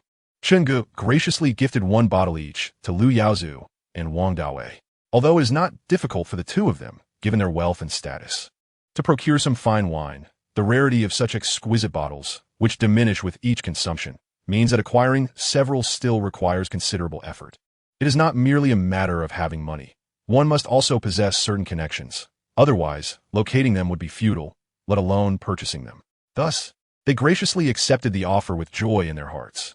Afterward, Chun Gu saw them off, watching as they departed. Chapter 77. Chun Ji's Bottom Line. Just right. It afforded him the time and opportunity to attend his appointment with Li Xiaoyu. Although Zhou Xiaolan and Anna were both women of Chun Gu, he strangely felt akin to a cat poised to indulge in a clandestine affair. Chun Gu summoned a vehicle and returned once more to Li Xiaoyu's storefront. The entrance was already closed, yet the lights within still glimmered. He took out his phone and dialed Li Xiaoyu. Soon, Zhou Xiaoyu opened the closed door and beckoned Chun Gu inside. Earlier that afternoon, Chun Gu had not lingered in the shop, but now, under Li Xiaoyu's guidance, he learned that the establishment comprised two levels, the ground floor serving as a shop, while the upper floor was her residence. Upon opening the door to the second-floor living quarters, a faint yet elegant scent of lavender wafted gently through the air. At the entrance, a petite wooden shoe bench sat quietly, adorned with a soft woolen blanket, beside which stood a simple wrought-tan shoe cabinet, exuding a natural, rustic charm. Ascending the staircase lined with a light beige carpet, the first sight that greeted him was the living area, a creamy chaise lounge, enveloped by several softly colored cushions embroidered with exquisite patterns, stood invitingly. Beside it was a uniquely designed floor lamp, its slender pole and translucent shade reminiscent of an elegant dancer. In the center of the living room, a round, vintage-patterned rug cradled a glass coffee table, atop which rested a freshly trimmed bouquet of lilies, emanating a delicate fragrance, accompanied by an open art book. Further inlay the bedroom. A wooden bed, intricately carved, bore a diaphanous canopy, its pale pink bedding adorned with intricate lace trim. Noticing Chun Ji's gaze linger on the bed, Li Xiaoyu suddenly recalled something, her cheeks flushing with a hint of embarrassment as she hurriedly tucked away several intimate garments into the cabinet. At the foot of the bed stood a walnut wardrobe, its door inlaid with an oval mirror, the surface polished to perfection. In the corner, a dainty vanity table captured attention, neatly arranged with an array of skincare and cosmetic products, its mirror encircled by a warm glow of light bulbs. On the balcony, a set of wrought tan chairs and table awaited, atop which rested an exquisite bone china cup, perhaps still holding the remnants of the afternoon's rose tea. The entire ambience of her room was dominated by warm tones, harmoniously complemented by well-placed greenery, creating a cozy, comfortable, and stylish atmosphere, much like Li Xiaoyu herself, refined and enchanting. Li Xiaoyu could hardly fathom why she had so unwittingly invited Chenggu into her private sanctuary, akin to revealing her secrets without reservation before him. She was unaware of what thoughts had crossed her mind, her cheeks flushing a delicate shade of crimson. As she observed Chenggu, who was curiously surveying the surroundings of her room, she snapped irritably, "Hey, have you finished looking around? Who else would intrude into a girl's room and inspect it so brazenly?" Li Xiaoyu was on the brink of laughter from her feigned annoyance. Of course, this irritation was merely an act. Chenggu, smiling with a nonchalant demeanor, responded in a manner that only served to aggravate her further. "I've never had another girl invite me into her room before." In that moment, Li Xiaoyu found herself momentarily speechless. Chenggu was not entirely incorrect. It was indeed she who had led him here. As this realization dawned on her, she rubbed her forehead and inwardly chastised herself. What on earth were you thinking? Although Chenggu was tall and handsome, with an impressive physique and endurance, she scolded herself for such frivolous thoughts. Shaking her head vigorously, she attempted to dispel those inappropriate notions from her mind. Stealing another glance at Chenggu, she was taken aback to find him grinning at her. Anger flared within her as she shot him a fierce glare. "What are you staring at? Haven't you seen a beauty before?" Chenggu maintained his gaze, and she mirrored his intensity, both unwilling to concede. It was as if they were destined adversaries, always ready to bicker and vie for supremacy, neither willing to yield to the other. Yet, when they were apart, she could not help but ponder him. After a prolonged silence, she found it increasingly difficult to withstand Changji's searing gaze and finally spoke. "Aren't you going to treat me to drinks and karaoke? Why don't you sit on the balcony for a bit while I change?" Chenggu readily agreed. "All right." He settled into a wicker chair on the balcony. Noticing an ashtray on the table, he turned to Li Xiaoyu, who was about to re-enter the room, and inquired, "Is it all right to smoke?" Li Xiaoyu, somewhat irked, replied, "I'm not stopping you. Go ahead if you want." With that, she slammed the door shut behind her. Chenggu took out a cigarette, lit it, and inhaled deeply. A smile played on his lips as he mused. There were no men's shoes on the shoe rack at the stairway. The large bed in the bedroom had only a single pillow. The open wardrobe and balcony showed no signs of any men's clothing. And the coffee table held only a single cup, while the ashtray contained only the remnants of women's cigarettes, devoid of any robust cigarette butts. With this information, a subtle smile crept upon his face. These observations were gleaned during his ascent with Li Xiaoyu, whether intentionally or not. All these clues pointed to a singular conclusion. Li Xiaoyu lived alone. This implied that she was likely unmarried, without a boyfriend, and still single. If this were the case, Chunji's perception of her shifted significantly. Otherwise, regardless of his greed or lust, he would never pursue a married woman. That was his principle. Even if a woman's marriage was fraught with discontent, he would not cross that boundary, for such a woman represented another man's threshold, a threshold that must remain unbreached, unless she were already divorced. Chenggu sat on the balcony for quite a while, having smoked several cigarettes. Just as he began to suspect that Li Xiaoyu was deliberately making him wait to tease him, the tightly shut door swung open, revealing Li Xiaoyu's figure in his line of sight. Chapter 78. Chenggu, you are not up to it either. Li Xiaoyu approached Chenggu, prompting him to quickly extinguish the cigarette he had yet to finish, an instinctive reaction reminiscent of their school days when Li Xiaoyu would rush over to twist his ear every time she caught him smoking. With a smile, Li Xiaoyu said, "Let us go sing and have some drinks." Chenggu nodded in agreement. "Let's go." Descending the stairs, Li Xiaoyu locked the door, and Chenggu hailed a taxi. Unfamiliar with the area, He turned to the driver and inquired, "Sir, where do you believe the environment is most pleasant around here? Could you kindly take us there?" The driver smiled and agreed, and they set off. Chungu, being a stranger to the locale, had no idea where they were headed as the driver navigated through winding streets, but he felt assured that they would not get lost. After approximately 20 minutes, the vehicle finally came to a halt in front of a venue that, from its exterior, exuded a refreshing ambience, aptly named Good Sound. Indeed, the term refreshing was precisely fitting, rather than luxurious or adorned with the common gaudy decor.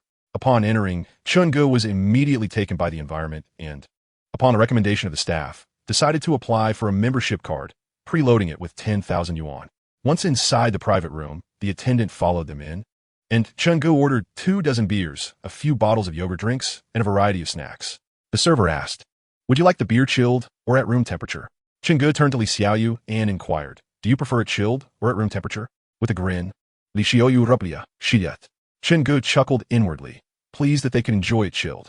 Soon, the beers, drinks, and snack were all served, and the attendant exited. Chungu opened 2 bottles of beer and passed one to Li Xiaoyu, stating, "It's been a while since we last met. This is our first time drinking together. Shall we toast?" Li Xiaoyu, showing no hesitation, accepted the bottle and clinked it with Chungu's before tilting her head back, exposing her fair neck as she drank heartily. In a matter of moments, the bottle was emptied. It dawned on Chungu that she was in the alcohol business, so her capacity for drinking was likely substantial. It occurred to him that he might end up intoxicated while she remained sober, potentially dashing his hopes. Li Xiaoyu raised her empty bottle towards the dazed Chungu, signaling that it was his turn to drink. Chungu felt a sense of resignation, akin to having shot himself in the foot. Mimicking Li Xiaoyu, he tilted his head back and downed a bottle of beer. The two continued to sing, drink, and enjoy themselves, and before long, they had nearly finished 2 cases of beer. Throughout the evening, Chungu made several trips to the restroom. Having consumed several shots of white liquor prior to this outing, he was feeling the effects of the beer, his steps becoming somewhat unsteady. As Chungu rushed to the restroom once more, Li Xiaoyu deliberately mocked, "Chungu, you seem to be struggling. Your kidneys must be weak." This remark rendered Chungu's already flushed face from excessive drinking even more crimson. When he emerged, swaying slightly, he purposefully settled beside Li Xiaoyu, his hand casually draping over her shoulder. Li Xiaoyu, with an air of disdain, remarked, "You didn't even wash your hands." She added with a playful smile, "Unlike you, I don't need to use my hands." Chungu found himself at a loss for words. After a moment of silence, he inquired, "How can you drink so much?" His question struck right at the core of his thoughts. Li Xiaoyu chuckled softly. Although she too had indulged, her relative stillness kept her intoxication from becoming too apparent. Chungu retrieved the last 2 chilled bottles of beer from the ice bucket, opened one, and handed it to Li Xiaoyu, continuing the conversation. "So, will you give me a chance?" Li Xiaoyu accepted the beer, casting a sidelong glance at him. "Hey, don't you have a girlfriend? We're quite familiar now. Are you really going to make a move? Even rabbits don't graze where they nest." Chungu shook his head, responding, "While rabbits may not eat near their burrows, they are not grass. They remain oblivious to the thoughts of grass. What if the grass believes that since it's destined to be eaten, it might as well be consumed by someone familiar?" His words elicited another round of laughter from Li Xiaoyu. She emptied her bottle in one swift motion and waved the empty container in front of Chungu, declaring, "No more beer. Are we still drinking?" She then asked, "Don't you have a girlfriend?" Listening to Chungu, her eyes grew moist, her heart aching. Not sure whether it was for the trials he had endured over the years or for the few words he had uttered about having women in his life before becoming inebriated. There were things she couldn't voice when he was sober, only to find the courage to speak them when he was intoxicated, hoping to hear his heartfelt confessions. She fought back the tears, threatening to spill as she gazed at the man who had bickered with her since childhood, naked and carefree. She admitted to herself that she liked him, had liked him since they were young. Yet, this affection was one she could not articulate, resorting instead to playful banter to convey her feelings, attempting to embed herself in his memory. However, Chungu remained oblivious, as if he were a wooden puppet, unaware of the nature of love. Now that he might comprehend such emotions, he was no longer the naive, straightforward Chungu of yore. He had 2 women in his life. If she were to pursue him now, what would she become? Li Xiaoyu incessantly questioned herself. Chapter 79, Rocking and Rolling. She stepped forward, striving to support Chungu as he stumbled towards the exit. Struggling to lift him, she angrily twisted his waist. Unsure whether her frustration stemmed from his drunkenness or his earlier words, she muttered in exasperation, "Hey, Chungu, Are you pretending to be drunk? They say women don't get drunk, leaving men with no chance. Is this intentional? Do drunk men give women opportunities? I must inform you that you should not expect any sympathy from me. You are nothing but a scoundrel, and I have no intention of acknowledging your presence. Can you manage to leave? You are exceedingly heavy. If you do not take it upon yourself to depart, I may very well leave you to sleep at the threshold. Chenggu remained languidly draped over her, mumbling incoherently. While Li Xiaoyu's words were sharp, she nonetheless supported Chun Ji's weight, gradually maneuvering him to the second floor. Despite not having vomited, Chenggu had consumed far too much alcohol, emanating a strong scent of liquor, with his clothes stained from spills. Li Xiaoyu placed him on her bed. Utterly fatigued, she lay down beside him, unwilling to move. However, she felt compelled to change her clothes before sleeping, and the smell of alcohol permeating from Chenggu made it difficult for her to accept. Summoning her strength, she unbuttoned his shirt, stripping him down, and fetched a basin of warm water, using a towel to cleanse him. After tidying up Chenggu, she found herself perspiring, glancing at the slumbering figure beside her. Blushing, she turned away to remove her own clothes and proceeded to wash up. Upon completing her simple ablutions, she lay down next to Chenggu, the effects of alcohol beginning to take hold. With a dreamy gaze, she observed his unconscious state, her cheeks aflame. As her eyes gradually drifted downward, her heart raced uncontrollably, ultimately compelling her to lean in closer. Eventually, that soft figure nestled into her embrace, remaining motionless, and she drifted into a blissful oblivion, unaware of anything further. The following morning, the piercing sunlight streamed through the window, rousing him from slumber. He opened his eyes, beset by a throbbing headache. After rubbing his forehead to alleviate the discomfort, he realized he was lying in Li Xiaoyu's bed, covered by a delicate pink blanket. Sitting up, he discovered to his astonishment that his clothes were missing. Pulling back the blanket, a chill coursed through him. His pants were also absent. Quickly covering himself with the blanket, he scanned the room, noting that Li Xiaoyu was nowhere to be found, though the sound of running water emanated from the adjacent bathroom. At that moment, the sound ceased, followed by the rustling of clothing. Moments later, Li Xiaoyu emerged, holding a hairdryer, her damp hair cascading around her shoulders.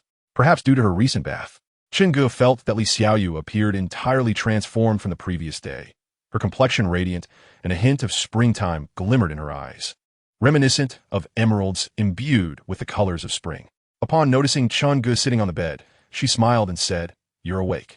Chenggu gazed at her, inquiring, "What did you do to me last night?" Li Xiaoyu's cheeks flushed as she slightly turned her head, avoiding his gaze, and nonchalantly replied, "What could I possibly have done? Do you think I am as indiscreet as you? Besides, I have 2 other women with me." Ingyist. Li Xiaoyu mimicked the tone Chenggu had used the previous night, recounting the events of their time together. Chenggu felt heat rise to his face and responded, "Whether I was intoxicated or not, I never intended to hide anything from you." Li Xiaoyu suddenly adopted a fierce expression, glaring at Chenggu. "You clearly have a woman already, yet you still come to invite me for a drink. Confess honestly, do you wish to sleep with me?" Tian Yi reiterated. "What about last night when you took off my clothes?" He added, "At least you could have left me one piece." Li Xiaoyu shot him a disdainful glance. "It's not like I haven't seen you before. When you were a child in your split-crotch pants, did you ever complain?" Chenggu was momentarily speechless. Every time they exchanged banter, he felt frustrated, as though his energy had nowhere to go. After a brief pause, he could no longer suppress the confusion brewing within him, and cautiously asked, "Did something happen between us last night?" Li Xiaoyu, feeling a bit guilty, avoided his gaze and feigned calmness. "What could have happened? Or are you hoping for something to occur? Look at you, so weak. Don't you have any self-awareness?" After saying this, her eyes inadvertently darted to certain areas of Chenggu, which he noticed, igniting a sense of indignation within him. He was now convinced that something indeed transpired between them last night, yet he couldn't recall the details. He vaguely remembered a soft entity rubbing against him incessantly, a sensation akin to a claw scratching at his heart, unbearable and maddening.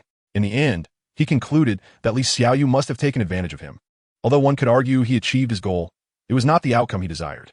He yearned to experience the entire process, yet felt utterly detached, devoid of any sense of participation. What a colossal loss!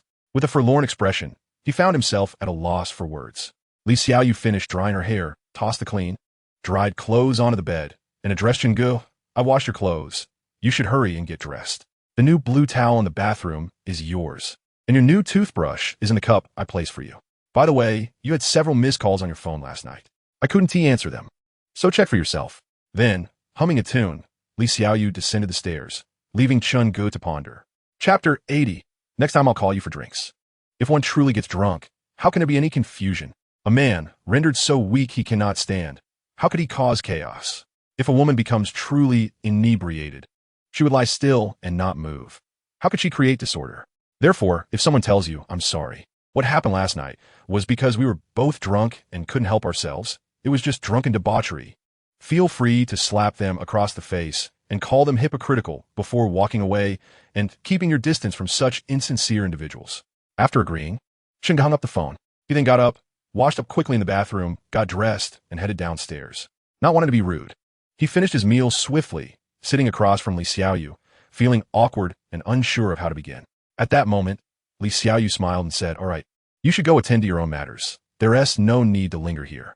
Chengge replied, I don't have much to do today. Li Xiaoyu retorted, if you have nothing to do, then hurry and get out of here. Just seeing you annoys me. Don't linger in front of me. Chengge gazed at her and began to speak, but was abruptly interrupted by Li Xiaoyu, who declared, what do you mean by last night or tonight? Let me make it clear, do not harbor any intentions towards me. We are adversaries. Have you finished eating? If so, hurry up. With that, she took it upon herself to push Chun-gu towards the door. Chun-gu, feeling helpless, naturally could not resist her. He was caught in a dilemma, afraid to reach out for fear of making a mistake, yet hesitant to let go for fear of missing out. As Li Xiaoyu ushered Chun-gu to the doorway, she noticed a hint of melancholy in his gaze. Biting her lip, she contemplated for a moment before saying, all right, enough of this sentimental nonsense. Just go. Next time I wish to drink, you must promise to be at my beck and call, all right? Chun-gu smiled, his face alight with assurance as he replied, absolutely. As long as I am in Yuzhou, I will be at your service. With that, he ceased to linger, hailed a taxi, and prepared to depart. However, at that moment, Li Xiaoyu unexpectedly grasped him from behind. Her eyes, infused with a trace of sorrow, lacked the previous banter they often shared. Instead, she softly implored, could you promise me, when I invite you for drinks, not to bring them along? If I don't see them, I won't overthink it. She never explicitly requested him to part ways with those two women or to become her boyfriend. Neither had they ever uttered the words of affection or love. What reason did Chun-gu have to deny her seemingly unspoken plea? Perhaps his presence was indeed a mistake, a disruption to the stable life she had built. He felt a surge of guilt, wondering if he should have refrained from re-entering her life and causing her distress. Once a vivacious and innocent girl, Li Xiaoyu now found herself ensnared by the complexities of love. Chun-gu reached out to embrace her gently, playfully tousling her hair fashioned into a bun, and placed a tender kiss on her forehead, assuring her, I promise. He recalled a childhood moment when he had complimented her, saying, you look lovely with your hair in a bun. From that day forward, every time he saw her, she wore the same hairstyle. Li Xiaoyu then pushed him away with a smile, saying, hurry and leave. You're being a nuisance. Chun-gu inquired, can I come over tonight for a drink? Li Xiaoyu shot him a glare, replying, no, you must wait for my invitation to come. If I don't notify you, you cannot come. Just then, Anna emerged from the bathroom, a towel wrapped around her, having just bathed. The scent of her fresh skin was intoxicating, and Chun-gu, unable to contain himself, recalled the previous night's unfulfilled desires. With youthful fervor surging within him, he swiftly snatched the towel from Anna, lifting her effortlessly before tossing her onto the enormous bed. Anna offered no resistance. Instead, she became increasingly assertive, no longer pleading as before, but rising to the challenge. Eventually, as they concluded their passionate encounter, Chun-gu leaned against the headboard. Anna, taking the initiative, retrieved a cigarette, lit it, and placed it between his lips. She then curled up against him like a cat, tracing circles on his chest with her fingers. Chun-gu understood her intention and smiled as he inquired, all right, speak up. How much do you need? Anna slightly lifted her head and replied, I need 200,000. Chun-gu nodded with a smile, saying, very well, I will transfer 200,000 to you. Overjoyed, Anna exclaimed, thank you, Chun-gu. Consider this 200,000 alone. I promise to repay you once I start earning. Chun-gu playfully slapped her smooth, rounded backside, leaving a distinct red mark on her fair skin. Startled, Anna looked at him with a mix of indignation and surprise, asking, why did you hit me? Tianyi responded. Next time you need to borrow money, just ask directly, okay? No need to be so forceful. I almost couldn't handle it. Anna couldn't help but stifle a laugh, teasing, what's wrong? Are you scared? Unable to resist, Chun-gu playfully slapped her again. The soft sensation made him glance at his own palm, and in that moment, he wondered if he had developed a peculiar fondness for such playful gestures. After indulging in their flirtation for a while, Chungu and Anna tidied themselves up and headed out. Anna drove a Mercedes-Benz 450, with Chungu seated in the back, as they made their way to Lu Wei's factory to attend to business matters. Chapter 81. Pretense and Deception. This was also a topic brought up by Wang Dawei at the dinner table last night, suggesting that Chungu should pay a visit to Lu Wei today, ideally driving the Mercedes-Benz 450 to provoke Lu Wei intentionally. The goal was to elicit information from Lu Wei about the upcoming visit to Sister Gao the next day, ensuring that both Chungu and Lu Yaozu would be present at the Gambling Stone event without raising Lu Wei's suspicions. Before long, Chungu and Anna arrived at Lu Wei's factory, which was open for business today. The clamor of machinery resonated throughout the premises. Chungu instructed Anna to drive into the workshop and park in front of the office. This action caught the attention of the workers, who instinctively turned to observe the scene. Lu Wei was currently overseeing operations in the workshop. Upon noticing the familiar vehicle entering, he approached with a stern demeanor. As Chungu sat in the car, the moment Lu Wei drew near, a broad smile spread across his face. He exited the vehicle, seemingly oblivious to any previous discord with Lu Wei. With a light jog, he stepped forward and grasped Lu Wei's hand, cheerfully saying, "Uncle Lu, are you busy?" Lu Wei's expression was grim, and with a frown, he curtly asked, "What brings you here?" Chungu replied with a smile, "I had some free time, and since I just acquired this car yesterday, I thought I'd take it for a spin. By the way, Uncle Lu, I wanted to ask if there's an issue with the air suspension and the chassis height. It feels quite bumpy when I traverse uneven roads. One would expect a car worth over $1 million not to have such problems." Chungu wore a sincere smile, humbly seeking Lu Wei's advice. At that moment, Lu Wei found Chunji's smile utterly insincere, viewing him as a small-minded individual reveling in his own success, which only deepened his distaste. He abruptly shook off Chunji's hand and spoke in a nonchalant tone. "If you have merely come to boast or to mock me, you may as well take your leave. It's just a car, hardly worth my attention." Upon hearing Lu Wei's words, Chungu naturally could not simply walk away. Still smiling, he replied, "Ah, Uncle Lu, your grandeur is commendable. After all, what status does Uncle Lu hold? It's merely a vehicle. Are you perhaps preparing to acquire a luxury car in a few days?" Lu Wei cast him a disdainful glance and retorted, "What I say luxury car? Soon, I shall be acquiring a grand sedan." Upon hearing the term grand sedan, Chungu momentarily paused, but soon recalled a film featuring Shun Tong, which mentioned such a vehicle. He realized that the grand sedan referred to the Hongqi H5. The starting price for even the entry-level model of the Hongqi H5 reaches around 5 million yuan, with the two-tone variant starting at 6,800,000 yuan, while the high-end version can soar to 7,280,000 yuan. Its high level of customization means that personalized versions, available for global reservation since 2018, start at 6 million yuan. With additional optional decorations, the final price could exceed 10 million yuan. With this in mind, Chungu could not help but give Lu Wei a thumbs up, exclaiming, "Uncle Lu, how impressive. If you truly acquire such a car, all other vehicles will yield the road to you." Lu Wei let out a hollow laugh, his expression unamused, and said, "Do you have any further business? If not, kindly make your exit. I have no time to engage in idle chatter with you." Chungu responded, "Uncle Lu, please don't be like that. Last time, I wrongfully took your materials. I acknowledge my mistake. May I offer you my sincerest apologies? After all, we are family. There should be no lingering grudges." "Who said we are family?" Lu Wei shot a glance at Chungu.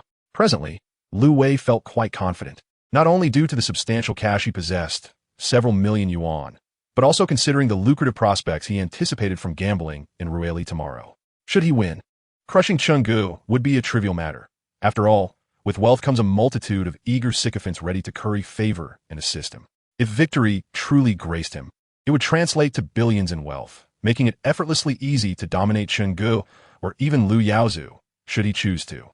Thus, Lu Wei's demeanor towards Chungu grew increasingly assertive. He felt no fear. To him, Chungu was merely a brash young upstart, who, having earned a few million, had begun to exhibit arrogance in his presence. Listening to Lu Wei's unabashed words, Chungu maintained his smile, unperturbed. Why would he be angry? Had their roles been reversed, perhaps he would have been enraged. With a bold face, he feigned ignorance, asking, "Uncle Lu, have you stumbled upon a promising opportunity? What materials do you have? Might you take me along to see?" Lu Wei scoffed. "Why on earth would I take you?" Chungu chuckled. "Don't be so petty. Just share a bit with me. When are you heading to Rueli? I'd love to accompany you and learn a thing or two. After Lu Wei resolutely decided to gamble $1 million on a certain item with General Manager Wang, he was already inclined to divulge the news, hoping to bring Chun Gu along. Much like Chun Ji's own thoughts, the distinction lay in Chun Ji's desire to witness Lu Wei's downfall, while Lu Wei yearned to instill despair in Chun Gu, allowing him to bear witness to his moment of worth exceeding $100 million. However, Lu Wei harbored a measure of wariness towards the uninvited Chun Gu, fearing that this little brat might concoct some mischief. Chun Gu said, "Uncle Lu, please, I still wish to learn more from you." Lu Wei discerned the insincerity in Chun Ji's smile, yet he refrained from voicing any objections, simply gazing at Chun Gu and asking, "Do you truly wish to go?" Chun Gu, with a face full of sincerity, nodded earnestly, "Yes, I genuinely want to go." Suddenly, Lu Wei's previously stern visage transformed into a jovial smile in an instant. He replied, "Bringing you along is not out of the question, but I have a condition." Chun Gu chuckled. "All right, then we won't inform him." "Uncle Lu, regarding the incident where he struck you, it truly was not instigated by me. I am but a trifling figure. Would such a prominent boss heed my words? Wouldn't you agree?" Chapter 82. Arrival at the Sisters' Announcement. "Very well, then. Please proceed with your affairs. I shall take my leave now." After extracting Lu Wei's words, Chun Gu achieved his objective and turned away decisively, without a hint of hesitation. Both were seasoned foxes, and there was no need to engage in further idle chatter. They were well aware of each other's intentions. As Chun Gu departed, Lu Wei's expression darkened once more, silently vowing, "Chun Gu, just wait. Tomorrow, after I triumph and gain several billion, you'll surely regret your previous actions." Meanwhile, after turning away, Chun Ji's gaze also grew cold, internally shouting, "Just wait. Tomorrow, I will witness your demise firsthand. Let you indulge in your fantasies for just one more day." Once Lu Yaozu had arranged everything, Chun Gu took his leave. Afterward, he lamented inwardly, "In just a few days, I already feel somewhat drained. How will I continue like this? It seems I must procure some supplements." Early the next morning, Chun Gu went to the company, and it wasn't long before Lu Yaozu and Lu Jun arrived. After Lu Yaozu briefly organized the work, Zhou Feng drove Chun Gu and the two Lus to the airport. In the waiting hall, upon seeing General Manager Wang and the Lu father-son duo, Chun Gu donned a smile, for as the old saying goes, one should not strike a smiling face. He approached Lu Wei and greeted him, then subtly nodded towards Wang Dawei, who stood behind Lu Wei. Lu Wei merely responded with a slight hum, offering no further comment. Lu Yaozu, smiling, remarked, "Boss Lu, yesterday I heard from young Chun that you have something good to show today, so I thought I would join in to witness the spectacle and perhaps broaden my horizons. If there truly is something of value, we might even strike a cooperative deal. I hope you don't mind, Boss Lu." Lu Yaozu smiled and nodded. "Then I thank you. Boss Lu, let me arrange this. Once we land in Rueli, I will have my people come to pick us up, avoiding the hassle of taxis or rentals." After a flight lasting over 2 hours, the airplane landed safely, and several individuals exited the airport, where they were met by Zhou Yong. Once again, they boarded the Toyota Alphard, and with Zhou Yong included, there were precisely 7 passengers. Mr. Wang settled into the front passenger seat, while the 2 independent airline seats in the middle were occupied by Lu Yaozu and Lu Wei. The rear row, designed for 3, accommodated Chun Gu, Lu Jun, and Lu Kong. Fortunately, the spaciousness of the vehicle ensured that the 3 in the back did not feel overly cramped, though the comfort level was undoubtedly inferior to that of the independent airline seats in the second row. This time, Zhou Yong drove directly towards the Jiegao port under the guidance of Wang Dawei. Their destination was somewhat remote, situated beside a farmer's market along the border, and did not resemble a legitimate jadeite shop.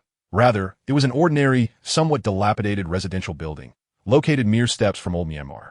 Upon entering the premises, Wang Dawei greeted a person known as Old Su, who promptly closed the door after their arrival and guided them to sit on the sofa within the room. After exchanging a few pleasantries, Wang Dawei cut to the chase and inquired, "Old Su, where is the goods? We need to inspect them first." Old Su did not linger on formalities. He rose and retrieved a small cart from another room, upon which lay a piece covered with a red cloth, resembling the size of a grinding stone. Wang Dawei lifted the cloth, revealing a deep brown material with a notably oily surface, some areas even gleaming with a dark luster. The sand on the exterior was evenly distributed, with fine, plump grains that felt smooth to the touch. On the surface of the material, there were patches of deep green moss interspersed in delicate threads, while other areas exhibited a more sprawling, sheet-like growth, reminiscent of moss flourishing on ancient walls. intertwining with the brown exterior. This was the exterior manifestation of a premium jadeite piece. A flicker of doubt crossed Chun-Ji's eyes. At one end of the material, a window had been opened, prompting both Wang Dawei and Lu Wei to approach eagerly, each wielding a powerful flashlight to illuminate the interior. Under the light, the jadeite's internal texture appeared refined and lustrous, exhibiting rich, even colors that seemed to glisten with an alluring radiance. From the reflections of light, it was evident that the quality could attain that of high-grade ice jade. The interior resembled a profound pool of turquoise, enticing them to delve deeper.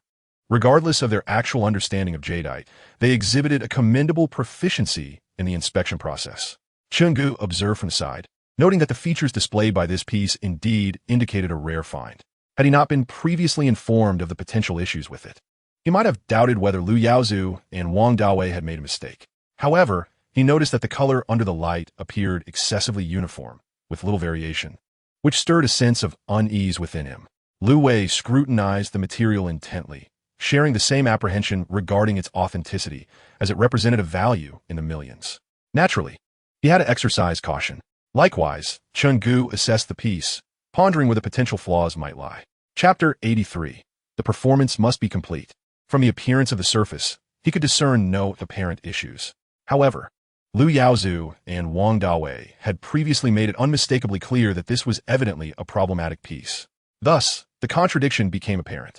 Given this context, the issue could only lie within the prominent crack. Chun-Ji's gaze fixated on the alarming fissure that marred the material. A ring-like crack that nearly traversed the entirety of the piece, reminiscent of a surgical incision on a skull.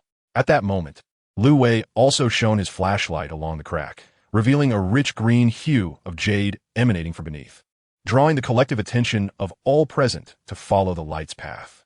Yet his flashlight moved with such rapidity that it barely lingered. Chungu inwardly shook his head. Had it been him wielding the light, he would have meticulously examined every inch of that crack. If this piece harbored any flaw, it undoubtedly resided within that fissure. To him, Lu Wei's seemingly professional actions struck him as mere pretense, a facade of understanding. The piece was sizable, and based on the surface's display, the flesh color was vibrant, with the quality potentially reaching high ice or even glass-like standards. Should it yield a complete piece, it could produce at least 100 bracelets. A bracelet of high ice or imperial green quality could command a market value of no less than several million, leading to an estimated worth of 3 to 500 million. If the green hue reached the level of imperial green, Lu Wei could hardly contain his excitement. His face flushed with anticipation. What audacity he possessed. After a lengthy pause, both Wang Dawei and Lu Wei rose in succession. After a few hushed exchanges, Wang Dawei turned to Old Su and stated, "All right, I'll take this piece." Old Su regarded Wang Dawei and the others, inquiring, "Old Wang, don't just talk the talk. Where's the money?" Wang Dawei replied, "Old Su, is there truly no room for negotiation on this price?" He nodded, conceding, "Fine. 10 million it is. I'll take the piece." Old Su looked at Wang Dawei, who had empty hands, and remarked, "Old Wang, I only accept cash." Upon hearing the word cash, Wang Dawei slapped his thigh, exclaiming, "Ah, I'm truly sorry. I have in tea exchange for cash. How about I convert it immediately?" Old Su responded, "Old Wang, we've known each other for many years. I hope you won't attempt any tricks." Wang Dawei chuckled, "Come now. What do you take me for? You have the goods, I have the funds. This is a standard transaction. ISNT it? If you want to accept a transfer, I'll have to convert cash on the spot. Please bear with me for a moment." With that, Wang Dawei turned, feigning newfound acquaintance with Lu Yaozu, and politely asked, "Mr. Lu, I've heard you have considerable connections. Could you assist me in procuring 10 million in cash?" Lu Yaozu nodded. "Securing 10 million in cash is feasible, but I cannot directly exchange it here. I can only assist in contacting a backpacker. If you don't mind, I can have Zhou Yong arrange it right away." Wang Dawei glanced at Lu Wei, asking, "Mr. Lu, what do you think?" Lu Wei was left with little to say. They could not possibly carry such a vast amount of cash on a flight, and even if they intended to withdraw it from a bankier, the need for an appointment for such a substantial sum is one matter. The availability of that much cash at the bank is another. He could only nod in agreement. Lu Yaozu cheerfully remarked, "This time, I extend my gratitude to Boss Lu and General Wang for bringing us along. Allow me to cover the transaction fee of 100,000 for the exchange of 10 million, as a token of appreciation to both of you." Wang Dawei, sensing Lu Yaozu's politeness, quickly expressed his thanks. Subsequently, Liu Yaozu instructed Zhou Yong to arrange for a capable backpacker who could exchange 10 million in cash in one go. In truth, this was premeditated. He merely stated it aloud to alleviate Liu Wei's suspicions. Zhou Yong began making phone calls, and within 2 minutes, it was settled. He smiled and said, "Let's wait 10 minutes. The money will arrive shortly." Upon hearing this, Wang Dawei and Liu Wei settled down in ease. Though Chen Ge felt an intense curiosity and wished to examine the material closely with a flashlight to uncover its hidden issues, he refrained from doing so, fearing that Liu Wei might catch on to his intentions. He decided to wait, thinking that there was no need to rush. Once the transaction was completed, he would undoubtedly cut it open, and then all mysteries would be resolved. Soon, 10 minutes passed, and Zhou Yong's phone rang. Upon answering, he grinned. The money has arrived. It's right outside. Old Su then opened the door, leading a few others out, where they spotted an unmarked van parked by the roadside. Zhou Yong approached, greeting the men who emerged from the van, both appearing to be in their 30s. One of them opened the van's door, revealing 2 large suitcases inside. After opening them, he presented the contents to the group, 2 hefty cases filled with brand new, vibrant red banknotes. One of the men shook Zhou Yong's hand and said, "Brother Yong, the money is all here. Who among you wishes to exchange?" At that moment, Wang Dawei and Liu Wei stepped forward together. Zhou Yong indicated, "General Wang, Boss Liu, the cash is here. Please proceed with the exchange." Liu Wei reached out, quickly flipping through several bundles in his hands, uncertainly questioning, with such a large amount. "There won't be any issues, will there? It's rather inconvenient to verify." In response to Liu Wei's concerns, the man who had just shaken Zhou Yong's hand smiled and assured him, "Rest assured, sir. In our line of work, we uphold our integrity. We would never tarnish our reputation. Moreover, since you were introduced by Brother Yong, I wouldn't dare to deceive you even if I had 10 times the courage." Zhou Yong chimed in, "You can trust me, Boss Liu. I guarantee that if there is even a single counterfeit note among them, I will compensate you tenfold." Chapter 84. How could he possibly lose? They had no choice but to enlist the help of a few others. 1 million in cash weighed approximately 230 pounds, making a single suitcase weigh over 100. Upon returning to the room, Liu Wei worried that Old Su might suspect the money was problematic. However, Old Su remained unfazed, accepting the 2 suitcases and stating, "All right, this material is yours now." Lose? How could he possibly lose? It was inconceivable. At this moment, the singular thought occupying Liu Wei's mind was quite profound. Soon, Old Su took his leave with the money, while Liu Wei and his companions proceeded to load the raw materials onto their vehicle, preparing to commence the cutting process. This was merely a dilapidated residential building, devoid of the machinery typically found in a stone gambling establishment. Liu Yaozu owned a jade factory nearby. However, he was reluctant to accompany Liu Wei there. Thus he refrained from suggesting it. After a brief discussion between Liu Wei and Wang Dawei, they resolved to visit Boss Wu's stone gambling shop, intending to make use of his equipment and the expertise of his cutters, with the understanding that they would compensate Wu Jinlai for the service. Before long, they arrived at DeLong's stone gambling city and entered Wu Jinlai's shop. Upon seeing his guests, Wu Jinlai's face lit up with a welcoming smile. Each visitor, with the exception of Chen Ge, was a significant client, deserving of his utmost attention. Among them was Liu Wei, who had previously visited twice and had incurred losses both times. While Liu Wei's losses were inconsequential, Wu Jinlai had profited immensely from selling materials to him. Liu Wei greeted Wu Jinlai with a smile, saying, "Boss Wu, it's a pleasure to see you again." After exchanging pleasantries, Liu Wei articulated the purpose of their visit. At this juncture, Liu Wei and his son worked together to unload a piece of raw material from the vehicle, subsequently borrowing a handcart from Wu Jinlai to transport it into the shop. Chen Ji's keen eye noticed changes in the area designated for raw materials within Wu Jinlai's shop, suggesting that a considerable amount of new stock had arrived recently. Liu Wei pushed the handcart toward the back of the shop, where the cutting area was located, closely followed by Chen Ge and the others. However, as Chen Ge passed by a container, his attention was drawn to a piece of irregularly shaped, fist-sized material resting atop it. He paused, reached out, and picked it up. The outer shell was a deep black, adorned with vividly colored, irregular-shaped models of varying sizes that protruded from the surface. This piece originated from Mo Wanjiji, a black sand material. Chen Ge discerned a few white spots on the shell, a distinguishing characteristic of Mo Wanjiji black sand compared to other sources. The group trailing Liu Wei halted upon witnessing Chen Ji's actions, as did Liu Wei and his son, who paused to observe. With the material in hand, Chen Ge turned to Wu Jinlai and inquired, "Boss Wu, how much for this piece?" After examining the material, Wu Jinlai replied, This is Mo Wanjiji black sand. I'll let you have it for 100,000. Chungu could not help but feel a pang of dismay. Indeed, those who engaged in this trade were rarely simple folk.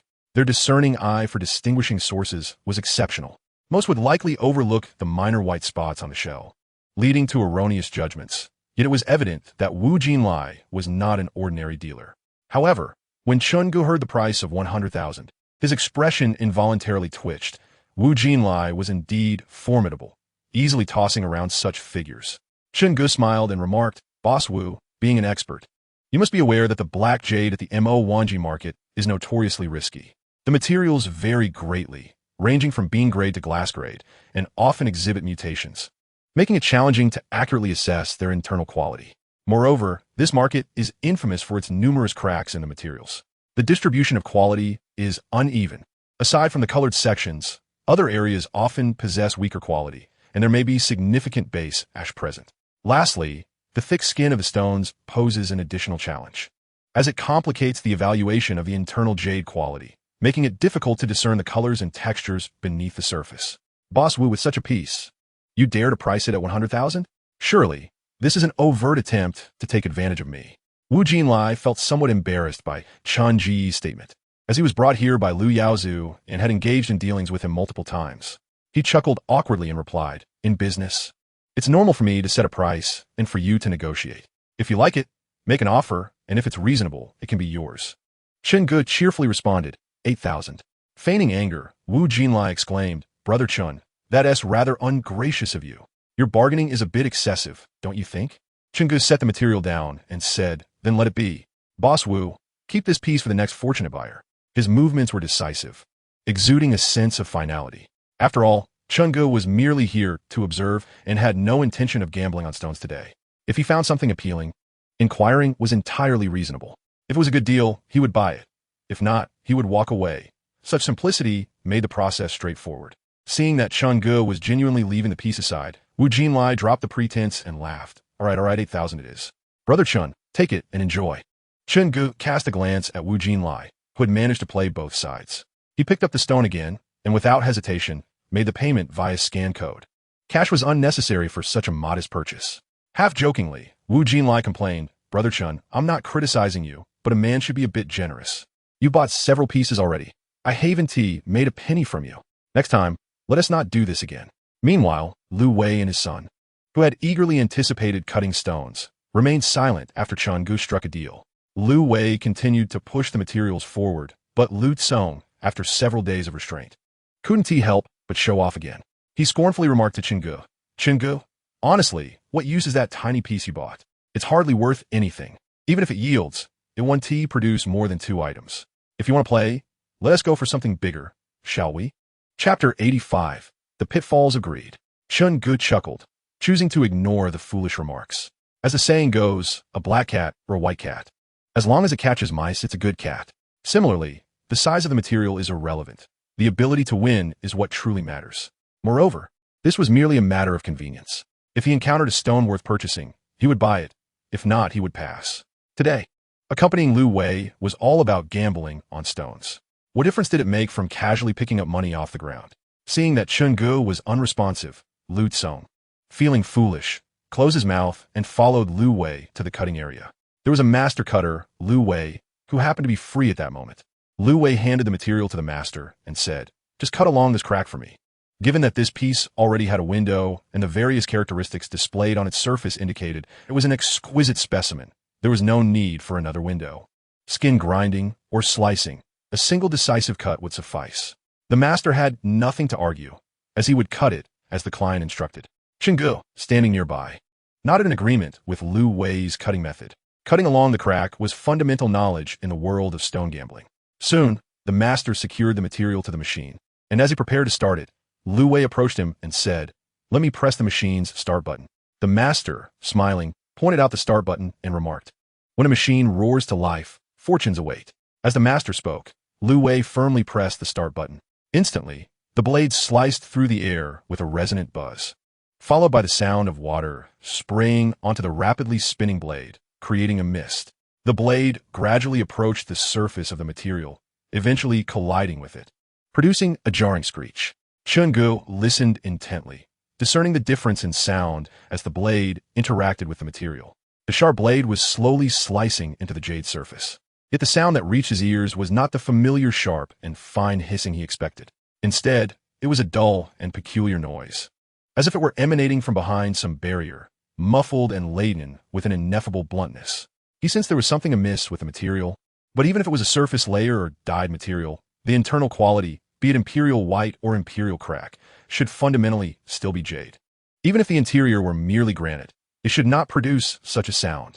A flicker of unease quietly arose within him, akin to vines sprouting in darkness, swiftly entwining his rationality. It felt as though he had suddenly lost his way on a familiar path, rendering everything around him surreal and illusory. A chilling thought surfaced in his mind as he questioned himself. If it were him, would he purchase this material unknowingly? He did not know, for thus far, aside from the overly uniform color, he had not detected any other abnormalities. Somewhat flustered, he pulled a cigarette from his pocket and lit it, taking a deep drag. Chun-gu gently shook his head and, after exhaling a long plume of smoke, said slowly, "The sound of this material frightens me. I've never heard such a noise. It's too unfamiliar and makes me uneasy." Hearing this, Lu Yaozu's eyes reflected admiration. Recognizing one's own shortcomings is a virtue.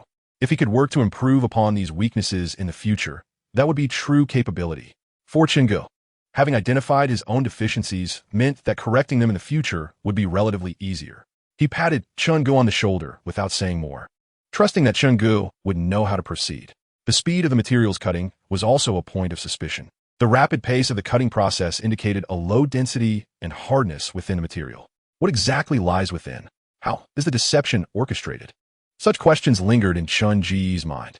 All would be revealed once the material was completely severed. Meanwhile, Lu Wei and his son remained blissfully unaware of Chun-ji's changing demeanor as they excitedly clustered around the machine, their fists clenched tightly, their eyes reddening with anticipation as they fixated on the material that had been cut halfway.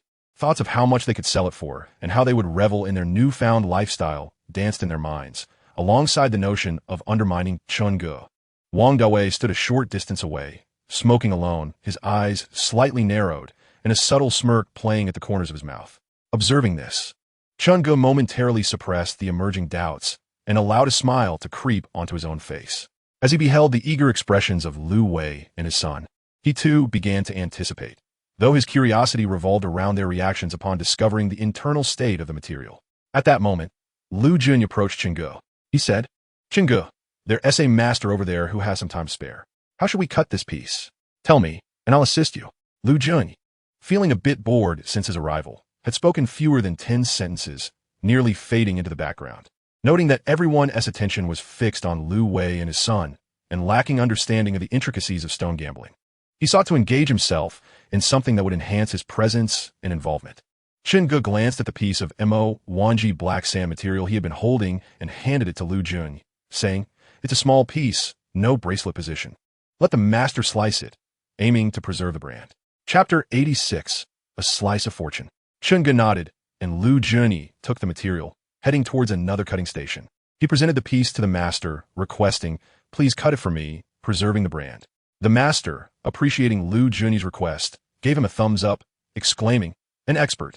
Lu Jun felt a bit embarrassed, but quickly fished out a box of unlit soft cigarettes from his pocket and handed the entire pack to the master, courteously saying, "Thank you for your hard work." The master accepted the cigarettes with a smile, replying, "Thank you." Afterward, the master positioned the material on the machine, aligning it for the cut. The placement was indeed crucial. There was a faint crack that ran through the material, a subtle mark that could easily be overlooked if not observed closely, something Chun-gu had failed to notice. However, the master, having received a pack of cigarettes from Lu Jun, made a slight adjustment to the position, opting for the optimal cutting point. This exemplifies one of the advantages of understanding social nuances. The material, roughly the size of a fist and in an irregular triangular shape, was cut swiftly. Before long, the machine came to a halt. Once the master removed the piece and cleaned it with fresh water, he laid it on the table. The subsequent step was originally meant for Chun-gu, as the material belonged to him. However, Lu Jun cast a glance in Chun-ji's direction. They were all still awaiting the outcome of Lu Wei's stone. No one was paying attention to him. Meanwhile, Lu Jun was genuinely curious about how Chun-gu had casually glanced at the stone and decided to purchase it. Could it truly be that easy to discover a hidden gem? Thus, he thought to open the stone. Surely, Chengge would not harbor any displeasure over such a trivial matter. With these thoughts in mind, Lu Juni casually picked up a small iron piece and inserted it into the cutting seam. With a gentle pry, the stone split in two. Oh, what a fine specimen. Congratulations, boss. The master cutter exclaimed with a smile. Lu Juni, however, was utterly astonished by the sight before him. Not by the quality of the stone, but by the fact that Chengge had once again seemingly acted with such nonchalance, and had indeed struck gold. He brought the two halves of the stone together and smiled at the master, saying, "Thank you, master. I'll prepare a little something for you later." He was eager to unveil the stone for Chengge and the others to see. At that moment, Lu Wei's shout of "It's open" captured everyone's attention. The machine ground to a halt with his exclamation. Instantaneously, Lu Wei and his son, along with Wang Dawei, Lu Yaozu, and Chengge, all gathered around to catch a glimpse of the stone's true nature. Lu Juni's excitement was momentarily startled by Lu Wei's loud call, but he quickly suppressed his eagerness, deciding to take his time and join the crowd to see how the stone was fabricated, while also anticipating the unpleasant expression that would soon grace Lu Wei's face. At this juncture, the master painstakingly removed the stone and washed it thoroughly with clean water before handing Lu Wei a crowbar with one end flat. The master then stepped aside. Lu Wei accepted the crowbar with palpable excitement, though it was evident he was incredibly nervous, his hands trembling slightly as he held it. He surveyed the surroundings, his gaze ultimately landing on Chengge. Suppressing his own exhilaration, he smiled and asked Chengge, "Little Chun, do you think this stone of your Uncle Lu's will rise or fall?" A smile crept onto Chun Ji's lips. He understood what Lu Wei was thinking. Throughout their journey, the two had yet to engage in a battle of wits, and at this pivotal moment of unveiling the stone, he was pleasantly surprised that Lu Wei still harbored such interest. Chun Ji's face blossomed with a radiant smile as he sincerely replied, "Given the quality of this stone, it is bound to soar. Besides, let's not forget who gambled on this stone. Who are you? My Uncle Lu. This stone is destined to skyrocket. A surefire path to wealth. Uncle Lu, don't forget about me in the future." Upon hearing Chun Ji's words, Lu Wei could not help but burst into hearty laughter. After a good while, he added, "Little Chun, I think you should drive for me in the future. How about I pay you a monthly salary of 10,000? Chengge quickly feigned an expression of heartfelt gratitude and continued to flatter. "That sounds wonderful. Thank you so much." Lu Wei chuckled and then turned to Wang Dawei, feigning politeness as he suggested, "Mr. Wang, why don't you open this stone?" Having spoken, he extended the crowbar in his hand. Yet the bulging veins on his arm revealed that his politeness was merely a fade. Wang Dawei chuckled, waving his hand dismissively. "Forget it, you go ahead.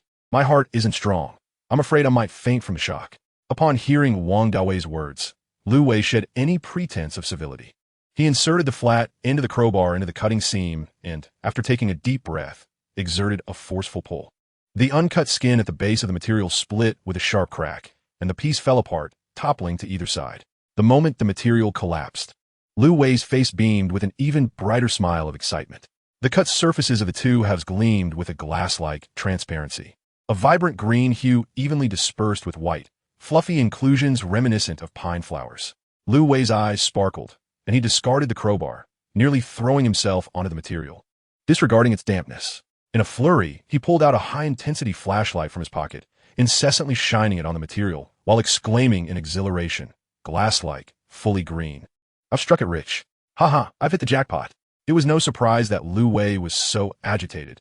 Even Chengge, Lu Yaozu, Wang Dawei, and the others present were momentarily stunned at the revelation of the material. What kind of gem was this? Had they made a mistake? The same bewilderment echoed in everyone's minds.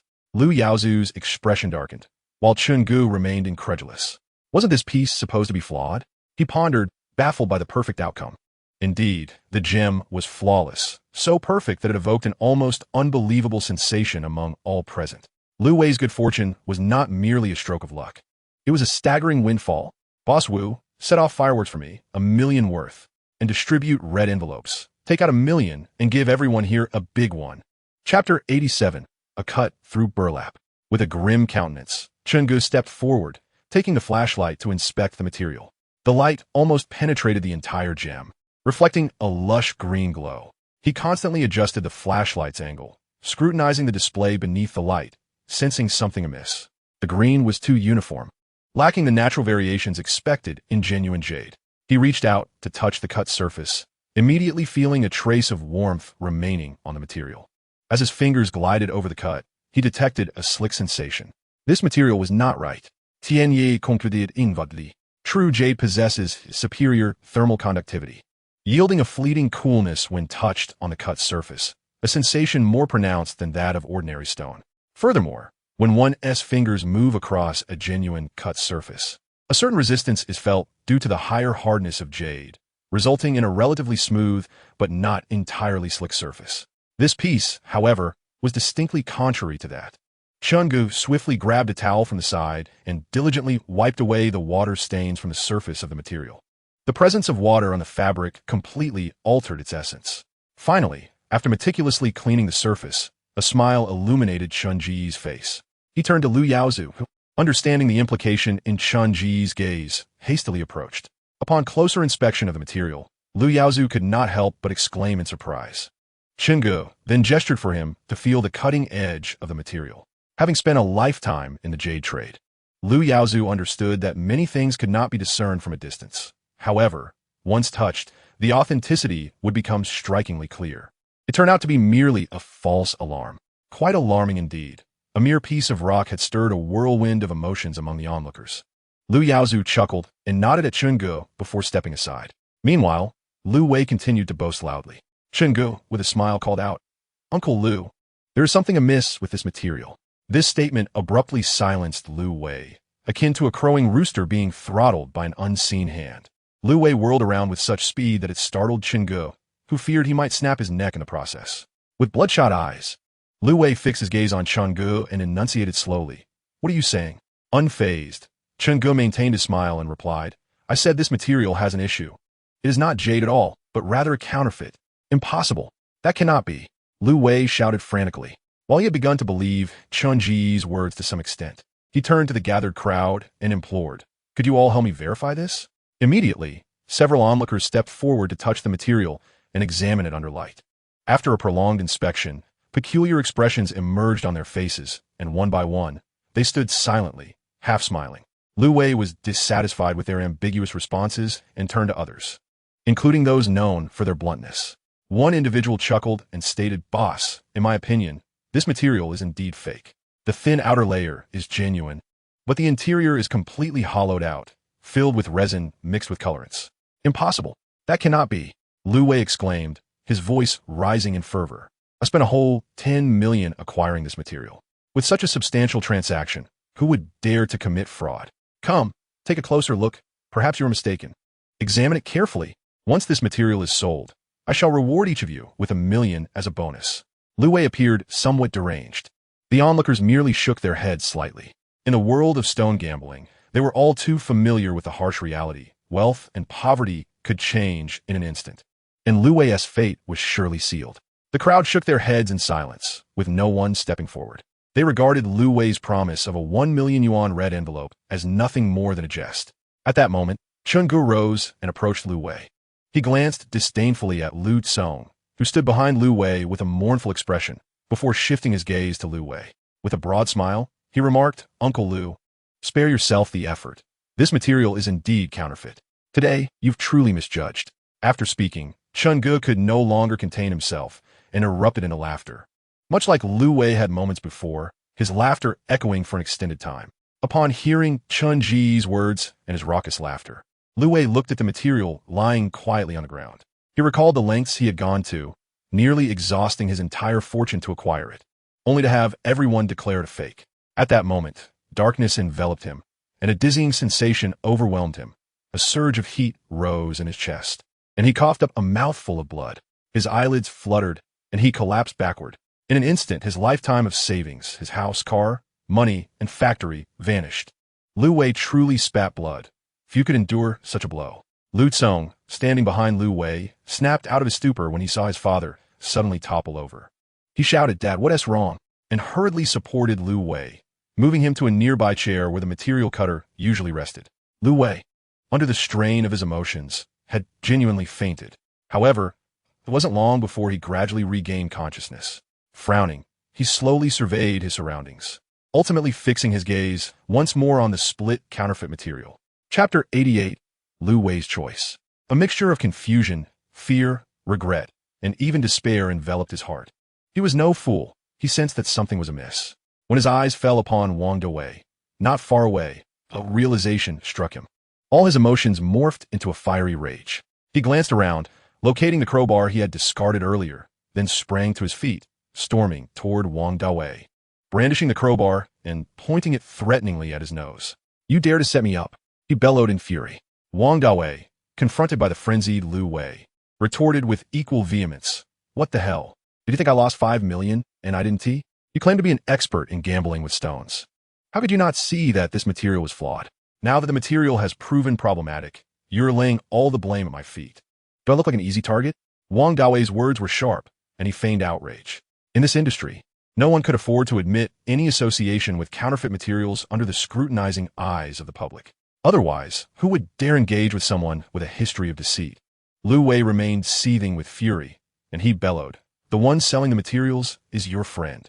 It was your persuasion that led me to exhaust all my resources to partner with you in this venture." After receiving such an unrelenting tirade from Wang Dawei, Lu Wei was momentarily taken aback, astonished by the ferocity of Wang Dawei's words.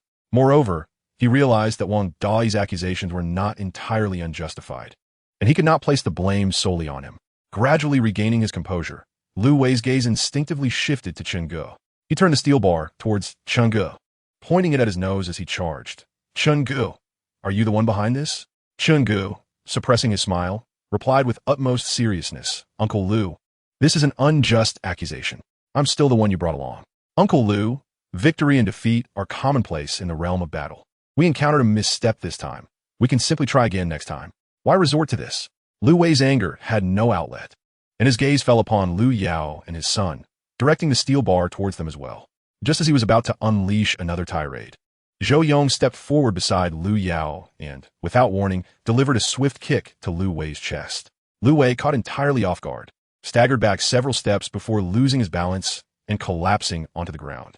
Seated on the ground, Lu Tsong rushed to assist him, but Lu Wei remained motionless, his eyes gradually losing their luster, as if his very life force had been stripped away along with the materials. Lu Tsong anxiously called out, "Dad, what's wrong?" Lu Wei seemed oblivious, descending into a state of stupor. With great effort, Lu Tsong lifted him from the ground, shooting a fierce glare at Chen Ge and the others before carrying Lu Wei out of the store. Chen Ge was taken aback. He admitted that he was intimidated by Lu Tsong's fierce gaze, which was filled with an unprecedented ferocity. A tumult of emotions surged within him. Had he been too harsh? But he quickly shook his head, resoluting within himself that Lu Wei had brought this upon himself. Was Chen Ge being ruthless? Not at all. Reflecting on his father's plight, he felt that this was merely poetic justice. Lu Tsong emerged from Delong Jewelry City, his eyes reddened, wandering aimlessly without a destination, uncertain of what to do next. He understood that he was merely an ordinary second-generation wealthy individual, devoid of substantial capability, and now he had lost everything. Rage coursed through him, directed at Wang Dawei, but even more so at Chen Ge, a seething hatred that lacked justification. As Lu Tsong continued to carry Lu Wei, he wandered for what felt like an eternity until, almost unconsciously, he found himself at Ruili River Square. He gently set down Lu Wei, who stared blankly ahead, an empty shell devoid of consciousness. In that instant, tears streamed down Lu Tsong's face. He hailed a taxi, transporting his father to the airport area, where he booked a room at the hotel they had previously stayed in. Fortunately, his pocket money still had some remnants. Otherwise, he would have been unable to afford even a hotel stay. The hotel room was situated on the 6th floor. Inside, Lu Wei had regained a measure of clarity. Glancing at Lu Tsong with a faint smile, he remarked, "I never anticipated I would find myself in such a predicament. Perhaps this is indeed a form of retribution." Lu Wei nodded, his voice hoarse as he replied, "Yes, that is the essence of the matter. Fortunately, I have a contingency plan. There is another property in the Jiyuan community where I have stashed $1 million in cash within an unused refrigerator, with the key safely kept by Xiao Lu." Instantly, Lu Tsong felt a surge of joy, grateful for his father's foresight in providing a safety net, thus preventing them from reaching a point of no return. Lu Wei then instructed Lu Tsong, "Little Tsong, there is a restaurant downstairs in the hotel. Please fetch me something to eat, as I'm feeling quite hungry." Lu Tsong hesitated, concern etched on his face, but Lu Wei reassured him with a smile.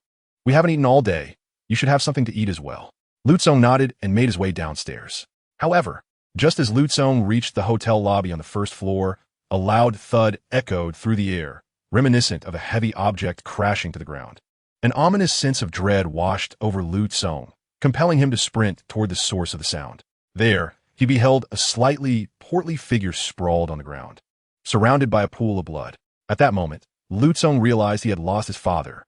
He could not fathom why Lu Wei, with an escape route still available and a promise to abstain from gambling, would take such a drastic step. The reasoning eluded him, but Chun-Gu understood. Chapter 89. The Hidden Story of Lu Yaozu. Once one enters the realm of gambling stones, retreat becomes utterly impossible. Lu Wei's choice to take this step stemmed from his desire to protect the safety net he had established for Lu Tsong from complete loss.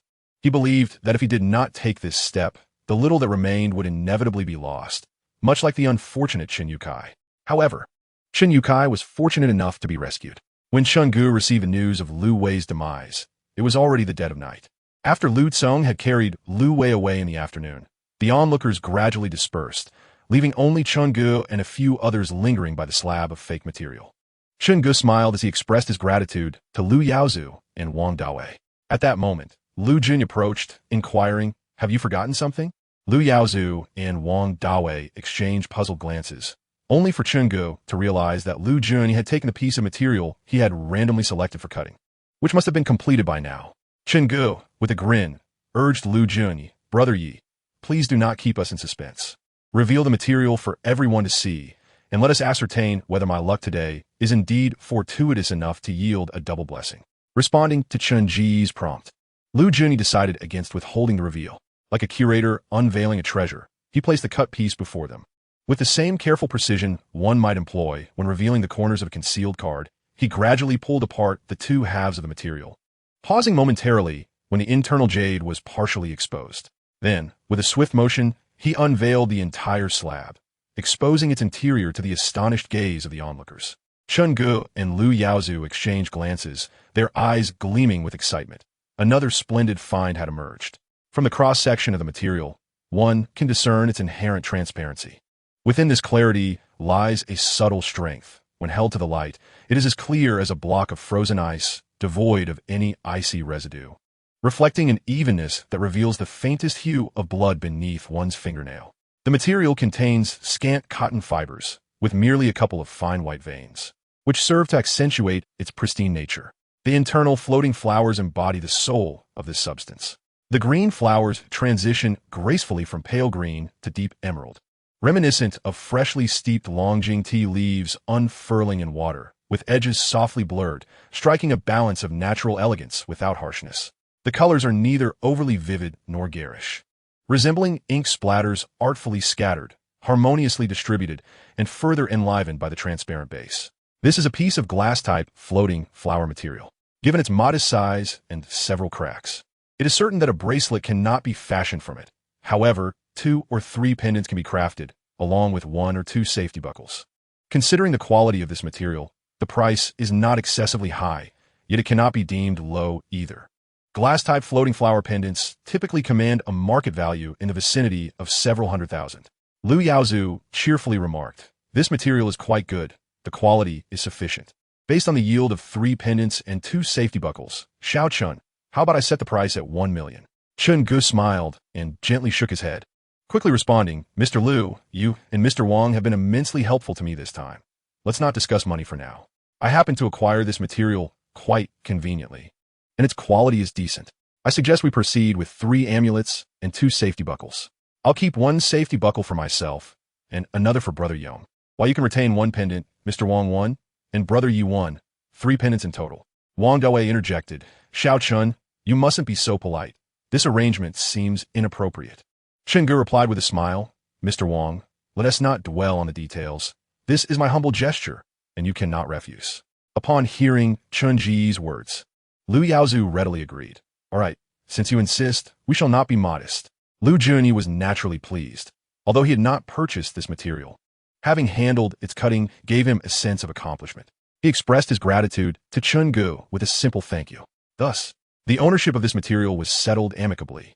Apart from Lu Wei and his son, everyone was elated, and Chun-Gu felt a profound sense of satisfaction. Subsequently, Lu Yaozu arranged a banquet at the same hotel they had visited previously. Zhou Yong took the material to the jade factory first, instructing the master to process it before delivering it to Lu Yaozu at the hotel. After several drinking sessions with Lu Yaozu and Wang Dawei, Chunji's tolerance for alcohol had notably increased. He could now enjoy several drinks without succumbing as he had before. Perhaps buoyed by the day's joy, he indulged in a few extra cups without feeling particularly inebriated. Later that night, in Lu Yaozu's hotel room, several individuals sat on the sofa while Lu Yaozu brewed tea. Qingge sensed that Lu Yaozu had something to convey, recalling the last time he had witnessed Lu Yaozu's hesitant demeanor. It seemed the moment had arrived for Lu Yaozu to speak. With a warm smile, Qingge addressed Lu Yaozu, saying, "Mr. Lu, we are all on the same side now, so please speak your mind. I will not shy away from anything within my capacity, and even if it seems impossible, I shall strive with all my might to accomplish it for you." His tone was devoid of jest or feigned politeness. Qingge spoke with sincerity, his expression solemn. Meanwhile, as Lu Yaozu began to speak, Lu Junyi displayed a look of sorrow, and Wang Dawei's eyes were slightly reddened. In this moment, Lu Junyi, being a youth, could not restrain his emotions, allowing his feelings to inadvertently surface on his face, which was understandable. However, it was perplexing that someone of Wang Dawei's age and experience, who had weathered countless storms, could not perfectly contain his inner turmoil. This left Qingge in a state of disbelief.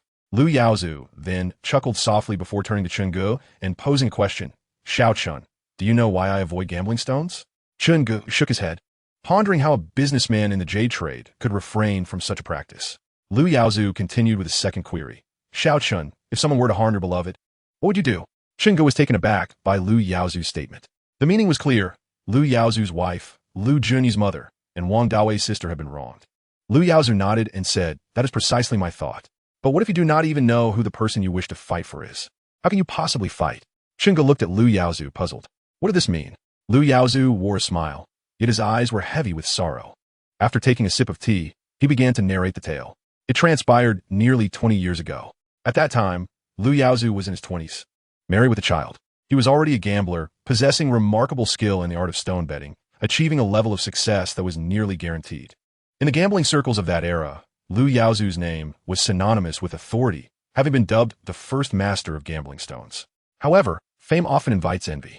Just as Lu Yaozu was basking in his glory, someone was quietly observing his gambling prowess from the shadows.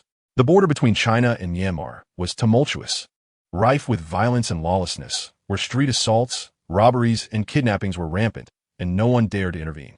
On a particularly bustling day at a gambling stone shop near the Jiao port, excitement filled the air as new goods from Myanmar arrived, drawing a crowd of gamblers speaking various dialects, all gathered around the counters draped in red velvet. Lu Yaozu's wife, Xia Meilin, clutched his shirt tightly, her wrist adorned with the jade bracelet he had gifted her after a successful bet the previous year. As he perused the materials, the throng became overwhelming, and in a moment of distraction, he and Xia Meilin were separated in the crowd.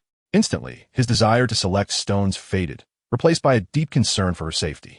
He exerted himself to push through the crowd in search of Xia Meilin, but in the blink of an eye, she had vanished. Panic set in as he searched desperately. And despite his remarkable skills in stone gambling, the despair of losing his beloved was a depth of anguish that no one could comprehend. He reported the incident to the police, but within a mere 24 hours, they declined to take action. Left with no other option, he aimlessly wandered about, hoping for a miracle to unfold. However, instead of a miracle, he received a phone call. His wife had been kidnapped, and the captors, speaking with a thick accent from Myanmar, demanded a ransom of 1 million. Lu Yaozu acquiesced. In that era, 1 million in cash was an astronomical sum. Yet did not deter him. He liquidated all his savings to meet the demand and delivered the ransom at the agreed time and place, naively believing the kidnappers would honor their promise and release her. Alas, he gravely miscalculated, underestimating the depths of the captors' depravity. Their assurances of release were as worthless as the wind. When they initially demanded 1 million, Lu Yaozu complied. The second demand escalated to 2 million. After borrowing from friends and family, he desperately gambled and miraculously managed to gather the funds, delivering them to the kidnappers within the stipulated time. Yet once again, the kidnappers betrayed him. Not only did they refuse to release her, but they also tormented Xia Meilin while Lu Yaozu listened helplessly to her suffering over the phone. Lu Yaozu was driven to the brink of madness, yet he remained powerless, forced to comply with the captors' demands. On the third occasion, they demanded 5 million. assuring him that this would be the final ransom and promising to exchange the money for his wife. Once he amassed the 5 million in cash and arranged the transaction, he went alone to the meeting point. However, during the exchange, the kidnappers, emboldened by their numbers, seized the money from him. Siamalin was found bound in a burlap sack, carelessly discarded on the ground, motionless. Lu Yaozu rushed to untie the sack, only to be met with utter devastation. Inside, Siamalin was entirely naked, her body marred with dirt and scars, and most tragically, devoid of any signs of life. She had been brutally violated and killed. As Lu Yaozu recounted this harrowing tale, tears streamed down his face uncontrollably. Beside him, Lu Junyi's eyes were bloodshot from weeping. Lu Yaozu wiped his tears away and, with a bitter smile, remarked, "You cannot fathom the depths of my despair. They demanded money, and I provided it. 1 million, 2 million, 5 million. I complied. If I lacked the funds, I would gamble, risking everything to gather the sum for them. Yet, why did those beasts take the money and still refuse to release her? Why did they take her life?" Chun Ji's voice was heavy with sorrow as he replied, "Because they are not human. They are less than beasts. I could not wait." Lu Yaozu continued, "So I took it upon myself to investigate. I spent considerable sums enlisting friends to help establish connections, locating several jade merchants who had long been entrenched in both countries and had previously engaged in dealings with the kidnappers. They informed me that the captors were predominantly from Myanmar, occasionally surfacing in Gyuk, and would sometimes bring back a few raw stones to sell domestically. But there was no fixed schedule or location. Eventually, Lu Yaozu expended vast amounts of money to recruit some connections in the underworld, lying in wait at various locations. Fortune favored the diligent, and he ultimately apprehended a lone kidnapper who had just exited a small tavern, swaying slightly as he emerged. Lu Yaozu spoke softly, "Xiao Chun, if you were faced with such a situation and had captured one of the kidnappers involved, what would you wish to do?" Chen Ge replied, "I would make him wish for death, enduring a life worse than death itself." Chapter 91. Secrets of the Past 3. Lu Yaozu smiled, a smile tinged with profound bitterness. He retrieved a pack of cigarettes from his pocket, took one for himself, and tossed another to Chen Ge. After lighting it and inhaling deeply, he continued, "Indeed, I shared your sentiments at that time. However, a friend from my circle intervened, advising that my hands, meant for gambling on jade, should not be stained with blood. He insisted on handling those sordid matters for me. Despite my objections, there was little I could do. He had captured the criminals and insisted that such affairs were not suitable for domestic resolution. Consequently, he took the kidnappers to a clandestine location in Old Myanmar. There, he subjected them to inhumane torture and interrogation, ultimately extracting information about the remaining accomplices. He then organized his men to lie in wait for over a month, successfully apprehending all those involved in the kidnapping. Chen Ge disposed of the burnt cigarette, but, reaching for another, his gaze fixed on Lu Yaozu. Eager for more of the story, Lu Yaozu, however, turned to Chen Ge and inquired, "Do you know who that friend of mine is?" Lu Yaozu nodded yes. It was him. At that time, he wielded minimal power, merely a daring little gang leader, far from the prominence he enjoys today. After a prolonged pause, he resumed, "When I learned that he had captured all those men, I was filled with excitement and wanted to rush to Old Myanmar myself to exact vengeance for my wife. Yet, Duan Liangda adamantly forbade me from going, persistently attempting to dissuade me. But how could I heed his counsel? My resolve to seek revenge was unwavering." Seeing his words had no effect, Duan Liangda took matters into his own hands, resolving the issue himself and recording the brutal process on video. Though the methods were exceedingly cruel, to me, it felt like mere catharsis rather than brutality. Though I was unable to take action myself, I recognized the goodwill behind Duan Liangda's actions, and I had no reason to blame him. Chen Ge nodded in agreement, not disputing his words. Lu Yaozu continued, "In truth, these are merely the surface matters. Do not be deceived by his ostentatious generosity. I must tell you, he is an exceptionally skilled deceiver. Initially, I shared your perspective, believing him to be a friend worth cultivating, even one I could call brother.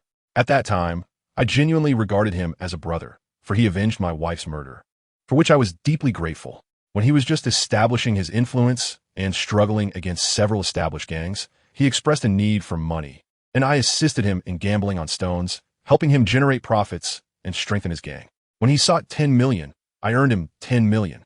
When he wanted 30 million, I toiled to procure it for him. Over nearly a decade, I stood by him as we systematically trampled one rival gang after another, until in the region bordering Old Myanmar and Jiao, our gang became the sole survivor. Here, He truly held the reins of power, his word unchallenged. One day, as I was waiting for the stones to be processed in a stone gambling shop, a stranger approached me. At that moment, I was unaware of her identity, but the words she subsequently spoke left me utterly speechless. As Lu Yaozu recounted this moment, Chun Gu was left in a state of astonishment. He could well imagine the tumultuous emotions that surged within Lu Yaozu upon hearing those words. A man who believed his brother had avenged his wife's murder was now confronted with the revelation that this very brother had orchestrated the abduction of his wife, ultimately leading to her tragic demise. Chun Gu found himself at a loss for words. Chapter 92. Chun Ji's response. Taking a deep breath, Chun Gu nodded sincerely. Lu Yaozu's gaze shifted to Lu Jun, whose eyes were swollen with tears. With a smile, he recounted, 10 years ago, upon learning the truth, I contemplated killing him. However, I realized I could not eliminate him without jeopardizing my own safety. It was not fear of death that restrained me, but rather my concern for you. I resolved to wait until you came of age to seek revenge, all the while accumulating enough wealth to ensure your lifelong comfort. I did not expect you to achieve greatness or possess extraordinary skills. In truth, I succeeded, even if you squander your inheritance as a prodigal. The fortune I have secured for you will suffice for a lifetime of indulgence. Upon hearing Lu Yaozu's words, Chun Gu grasped his intentions. He had never forgotten the desire for vengeance. He had simply fulfilled his duty as a father. He had done nothing wrong, perhaps because Chun Gu, still childless, could not yet comprehend that profound sense of responsibility. Lu Jun, weeping profusely, felt helpless, unsure of how to assist his father or honor the memory of his deceased mother. Chun Gu spoke up. Mr. Lu, what would you have me do? Just say the word. His words ignited a wave of gratitude in Lu Yaozu. Grosping Tian Yi's Hund. He repeatedly expressed his appreciation. Thank you, Xiao Chun. Lu Jun interjected, Chun Gu, you're like a brother to me. Chun Gu smiled and inquired, what should I do next? Nodding in agreement, he realized that whether he accepted or declined the task, it bore little distinction. He was destined to gamble on the stones and strive for victory regardless. That evening, their conversation extended late into the night. Chapter 93. A Bountiful Harvest. Chun Gu cast a puzzled glance at Zhou Yong and asked, what's the matter, Brother Yong? His inquiry drew the attention of the others to Zhou Yong. Handing his phone to Chun Gu, Zhou Yong urged, take a look. Upon receiving the phone, Chun Ji's eyes were immediately drawn to a striking news headline. Breaking. Someone falls from hotel at airport. Confusion washed over him as he scrolled down, only to be met with an image that was hauntingly familiar. A figure sprawled in a pool of blood. It was the scene of Lu Wei's fall. This shocking incident tightened Chun Ji's chest, leaving him with an inexplicable sense of foreboding. Upon encountering Chun Gu, who stood in a daze, Lu Yaozu approached and promptly took the phone from his hand, glancing at it swiftly. He then placed a reassuring hand on Chun Ji's shoulder and sighed softly, saying, this is not your concern. It is his choice alone. You have not done anything wrong, so do not dwell on it excessively. As the aircraft carrying Chun Gu and his companions landed smoothly at Yuzhou Airport, Zhou Feng was already awaiting them outside. Chun Gu initially intended to call Anna or Zhou Xiaolan for a pickup, but Lu Yaozu intervened, stating, young Chun, let us first visit the company. I have some matters to discuss with you. Given Lu Yaozu's insistence, Chun Gu had no choice but to comply and accompanied him in the Bentley driven by Zhou Feng to the company. In Lu Yaozu's office, the group settled onto the sofa as Lu began to brew tea. After a short while, Xiao Shi knocked and entered, approaching Lu Yaozu to say, Mr. Lu, I have printed the materials you requested. Please review them for any omissions. Once Chun Gu had poured tea for everyone, Lu Yaozu had also completed a swift review of the documents in hand. He then smiled and handed the materials to Chun Gu, saying, take a look, young Chun. Perplexed, Chun Gu wondered what this was about. After all, he was merely a nominal sales manager, the least occupied person in the company. Nevertheless, he accepted the documents and casually flipped them open, revealing the bold title of a stock transfer agreement. To his astonishment, the transferor, referred to as Party A, was none other than Lu Yaozu's company, while the transferee, Party B, was Chun Gu himself, with all pertinent information already filled out. As he continued reading, he came across a clause stating, Party A agrees to transfer 30 of its shares in the target company to Party B, who agrees to accept the transfer under the conditions stipulated in this agreement. The agreed price for this stock transfer is a mere 1 yuan. At this moment, realization dawned upon Chun Gu. Lu Yaozu intended to grant him a 30 stake in the company. He quickly waved his hands in protest, exclaiming, Mr. Lu, what are you doing? Lu Yaozu chuckled heartily. This is what you rightfully deserve. All the information has been duly filled. All that remains is for you to sign, and it will be officially effective. This is far too generous. I cannot accept such a gift, Chun Gu replied with a smile. Lu Yaozu waved his hand dismissively. Young Chun, we are no longer strangers. Accept it. I would feel uneasy if you refused. Chun Gu smiled wryly, recognizing the enormity of Lu Yaozu's generosity. A 30 stake in a company was worth millions, especially considering Lu Yaozu's enterprise also included a jade processing factory in Rueli. Despite his attempts to decline, Lu Yaozu remained resolute in his offer, with Lu Junyi supporting him from the sidelines. Ultimately, unable to refuse any longer, Chun Gu signed his name. Then I shall not be polite, he said. As for the several million that Lu Wei pledged against the factory, I will transfer that to you in due course. Chun Gu currently finds himself lacking in funds, and can only say that it will have to wait until later. Lu Yaozu waved his hand dismissively, stating that the factory had incurred no expenses, thus, he should refrain from bringing up the matter of payment in the future. Chun Gu managed a wry smile and sincerely expressed his gratitude, saying, "Thank you." Chapter 94. A sudden impulse once these matters were settled. Chun Gu bid farewell to Lu Yaozu and his companions, preparing to take his leave. Li Xiaoyu quickly answered her phone and inquired, "What is it?" She added, "Speak your mind, or let it be." Chun Gu responded, "Are you at the shop now? I'm coming over." Li Xiaoyu, sensing something amiss, retorted, "What do you want? If I'm not at the shop, don't come over." Chun Gu was not one to heed such warnings. After all, would he be foolish enough to comply with a woman's request to stay away? He hailed a taxi. As his 2 cars had been taken, one driven by Anna and the other, after a previous outing, was being used by Zhou Xiaolan for school. He felt quite inconvenienced by the situation. Perhaps it was time to consider purchasing another vehicle, he mused. Before long, Chun Gu arrived at the entrance of Li Xiaoyu's shop. The door wide open. Inside, she was engrossed in her computer work at the counter, completely oblivious to his presence until he stood right before her. When she finally realized he had indeed come, she remarked, "Didn't I tell you not to come over? Why are you so disobedient?" With a smile, Chun Gu replied, "When have I ever followed instructions?" Li Xiaoyu rolled her eyes and said, "What do you want? Hurry up and say it.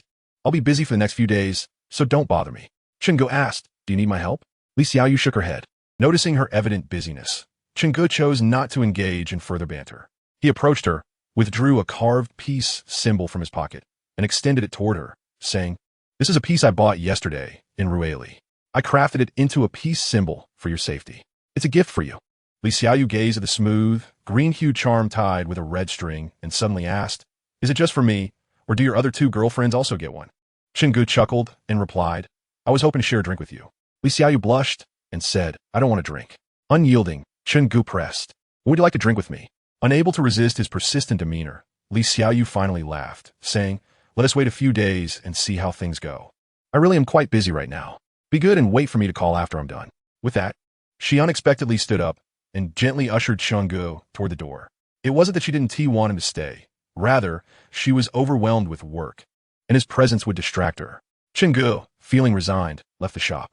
Suddenly, he found himself at a loss for what to do next. He glanced at his bank balance, which stood at 17 million. He felt reasonably comfortable with his finances, contemplating the idea of treating a few women to some shopping. Yet now they all exhibited such pride. Did they not appreciate the allure of his wealth? Chun Gu found this hard to believe. Thus, he resolved to indulge himself by purchasing a grand toy of his liking, leaving a substantial sum of hundreds of thousands in reserve for his next foray into gambling. After all, what purpose does wealth serve if not to be spent? If one refrains from spending, banks will merely take one's money and lend it to those in need, who subsequently become prosperous and then expect one to labor for them. Chun Gu hailed a cab to the Automotive Exhibition Center, specifically to the Mercedes-Benz section. Upon arrival, he called the sales representative, Fanya. She soon appeared, her smile broadening upon noticing that Chun Gu had come alone. Her enthusiasm was palpable. After a courteous handshake, she sweetly inquired, "Mr. Chun, what brings you here today? How may I assist you?" Chun Gu replied, "I'd like to take a look at some cars. I find myself without a vehicle." Fanya was momentarily at a loss for words. Was he truly being this pretentious?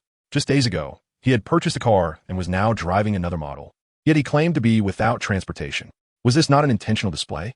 However, in all honesty, Chun Gu was not putting on airs. He genuinely found himself without a car, relying on taxis for every outing, which was undeniably inconvenient, although ride-hailing services abound. With a vehicle arriving within minutes of placing an order, Chun Gu felt a peculiar comfort in driving his own car. perhaps a quirk of his personality. Regardless of whether Chenggu was serious about purchasing a vehicle, Fanya maintained her cheerful demeanor, guiding him to the seating area and preparing him a cup of coffee. With a sincere smile, she asked, "Which model are you interested in seeing today, Mr. Chun? Do you have a particular preference? Alternatively, if you provide me with a budget, I can recommend options within that price range." Chenggu indeed wished to acquire another car, though this was a spur-of-the-moment decision, and he had not given much thought to which model he might prefer. His choice to visit the Mercedes-Benz dealership stemmed from shared understanding among men regarding the allure of Fong Ye's subtly revealed charms during their previous encounter. Chenggu had been captivated by the thought for quite some time. Therefore, it was only natural for him to seize the opportunity to see if he could drive away in the car that had piqued his interest. As Chun Ji's mischievous thoughts surfaced, his gaze toward Fong Ye grew fervent. Chapter 95.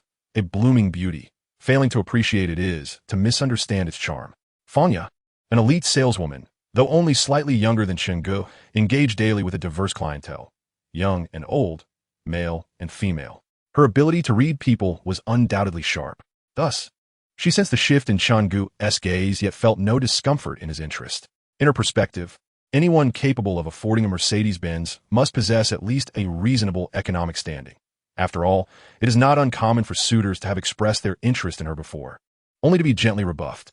The reason being that those who pursued her were predominantly married older men, with a few younger ones who failed to capture her attention. However, Chenggu was a different matter altogether. He was youthful, handsome, and impeccably fit, seemingly unmarried. Although there were women in his vicinity, Fanya could easily discern the nature of their relationships.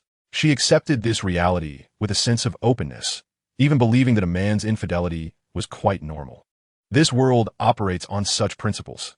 Affluent individuals may indulge in polygamous relationships with little consequence, while those less fortunate risk legal repercussions for spending a mere 200 on illicit encounters. When considering male exemplars, none could rival the likes of Su from Hung Tai. His lifestyle was so extravagant that even the phrase heaven on earth would scarcely encapsulate a fraction of it. Let no one claim that Su has seen better days. Even a starving camel is larger than a horse, and despite any apparent decline, his circumstances remain unfathomably beyond what ordinary individuals can dream of. Upon learning that Chun Ji's budget hovered around 1 million, Fong Ye's enthusiasm intensified. There were only a few models within the Mercedes lineup that fell within that price range. She introduced Chenggu to the 2024 model of the Mercedes-Benz AMG 63S Special Edition, with an official starting price of 1.1918 million. This model boasts an impressive 476 horsepower and accelerates from 0 to 100 km per hour in a mere 4 seconds. She then mentioned another option, the 2023 model of the AMG 54-door coupe, priced at 1.1418 million. This particular vehicle is a more purist supercar, featuring a more powerful engine that generates 523 horsepower. After presenting her recommendations, Fanya looked at Chenggu and said, "If you seek speed and thrill, the 50 is the superior choice. However, should you prefer luxury and comfort, the 63 would be more fitting." Inquiring about the availability of vehicles in stock, Chenggu followed her to the showroom, where both models were available for test drives, as this was the largest Mercedes-Benz dealership in Yuzhou. After taking the keys, Chenggu drove both models around the internal test track.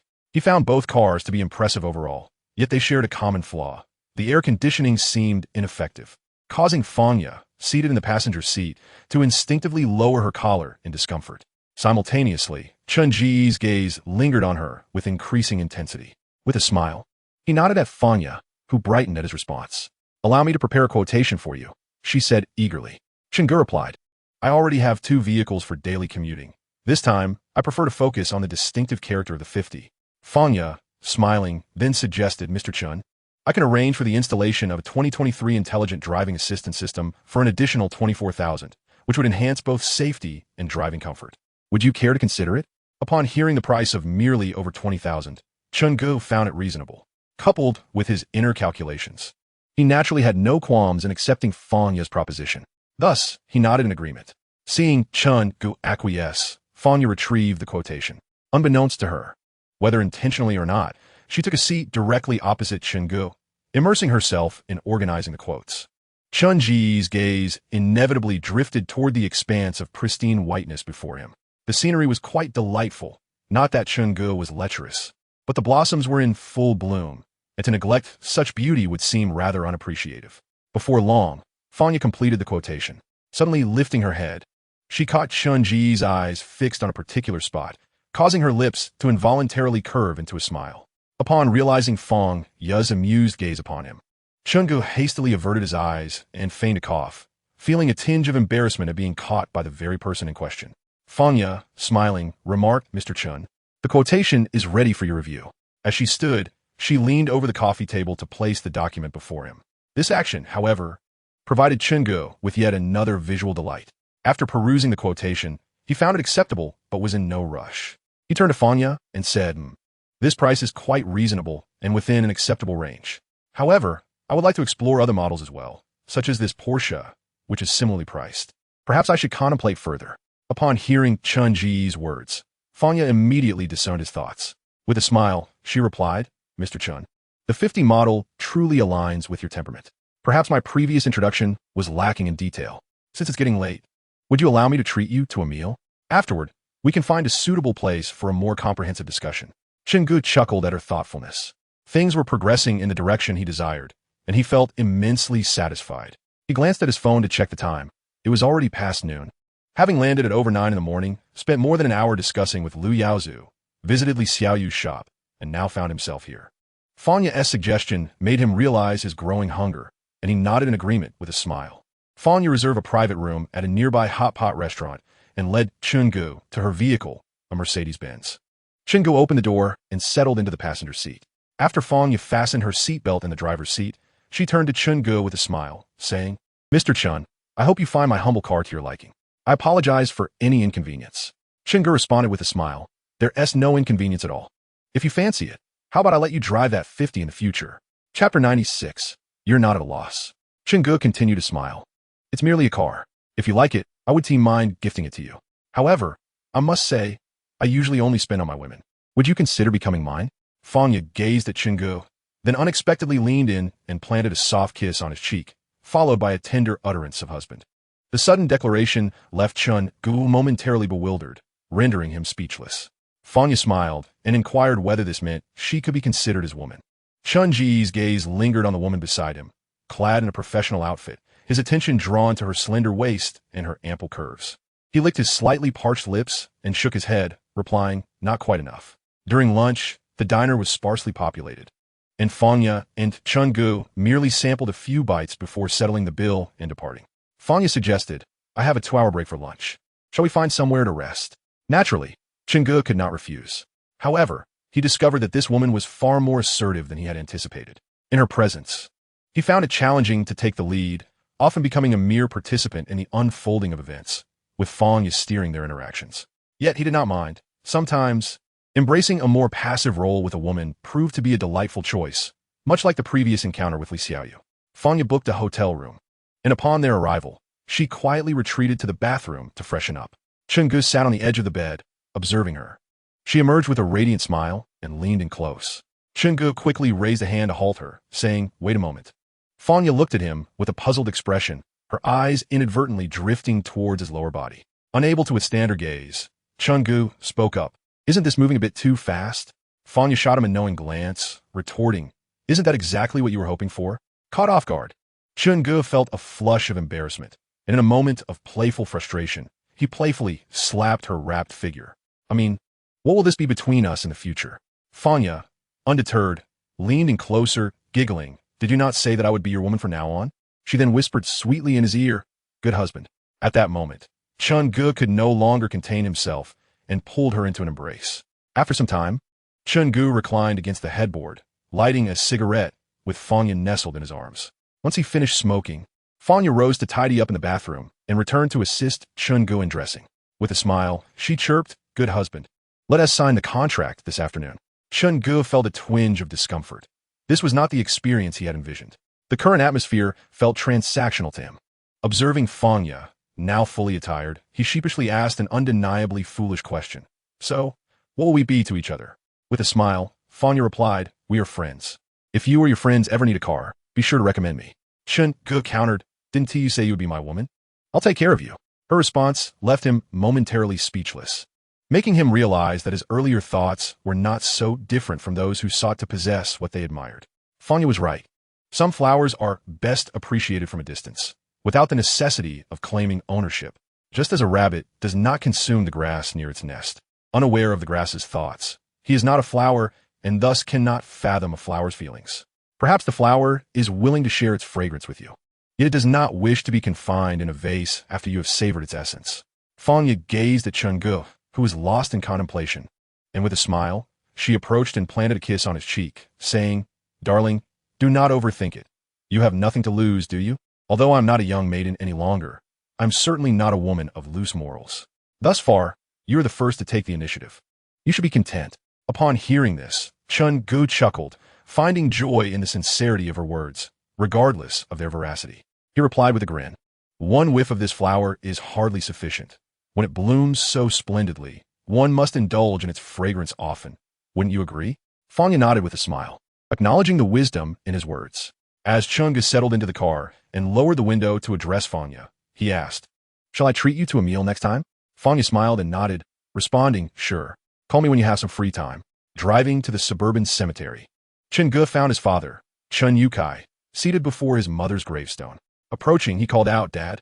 Chun Yukai looked up, a smile breaking across his face as he asked, "What brings you here?"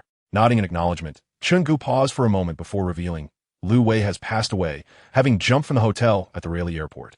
Upon hearing this, Chun Yukai let out a long sigh, his expression tinged with melancholy. Despite Lu Wei's many transgressions against him, he had been an acquaintance for years, and it was unexpected that Lu Wei would follow the same path that Chun Yukai once did. After a considerable silence, Chungu continued, "In a few days, once Mr. Lu completes the factory paperwork, you should resign from your current position.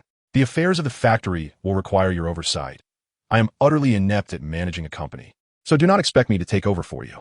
Chun Yukai nodded in agreement. In Chapter 97, titled Unstoppable, he patted Chun Ji's shoulder, momentarily at a loss for words.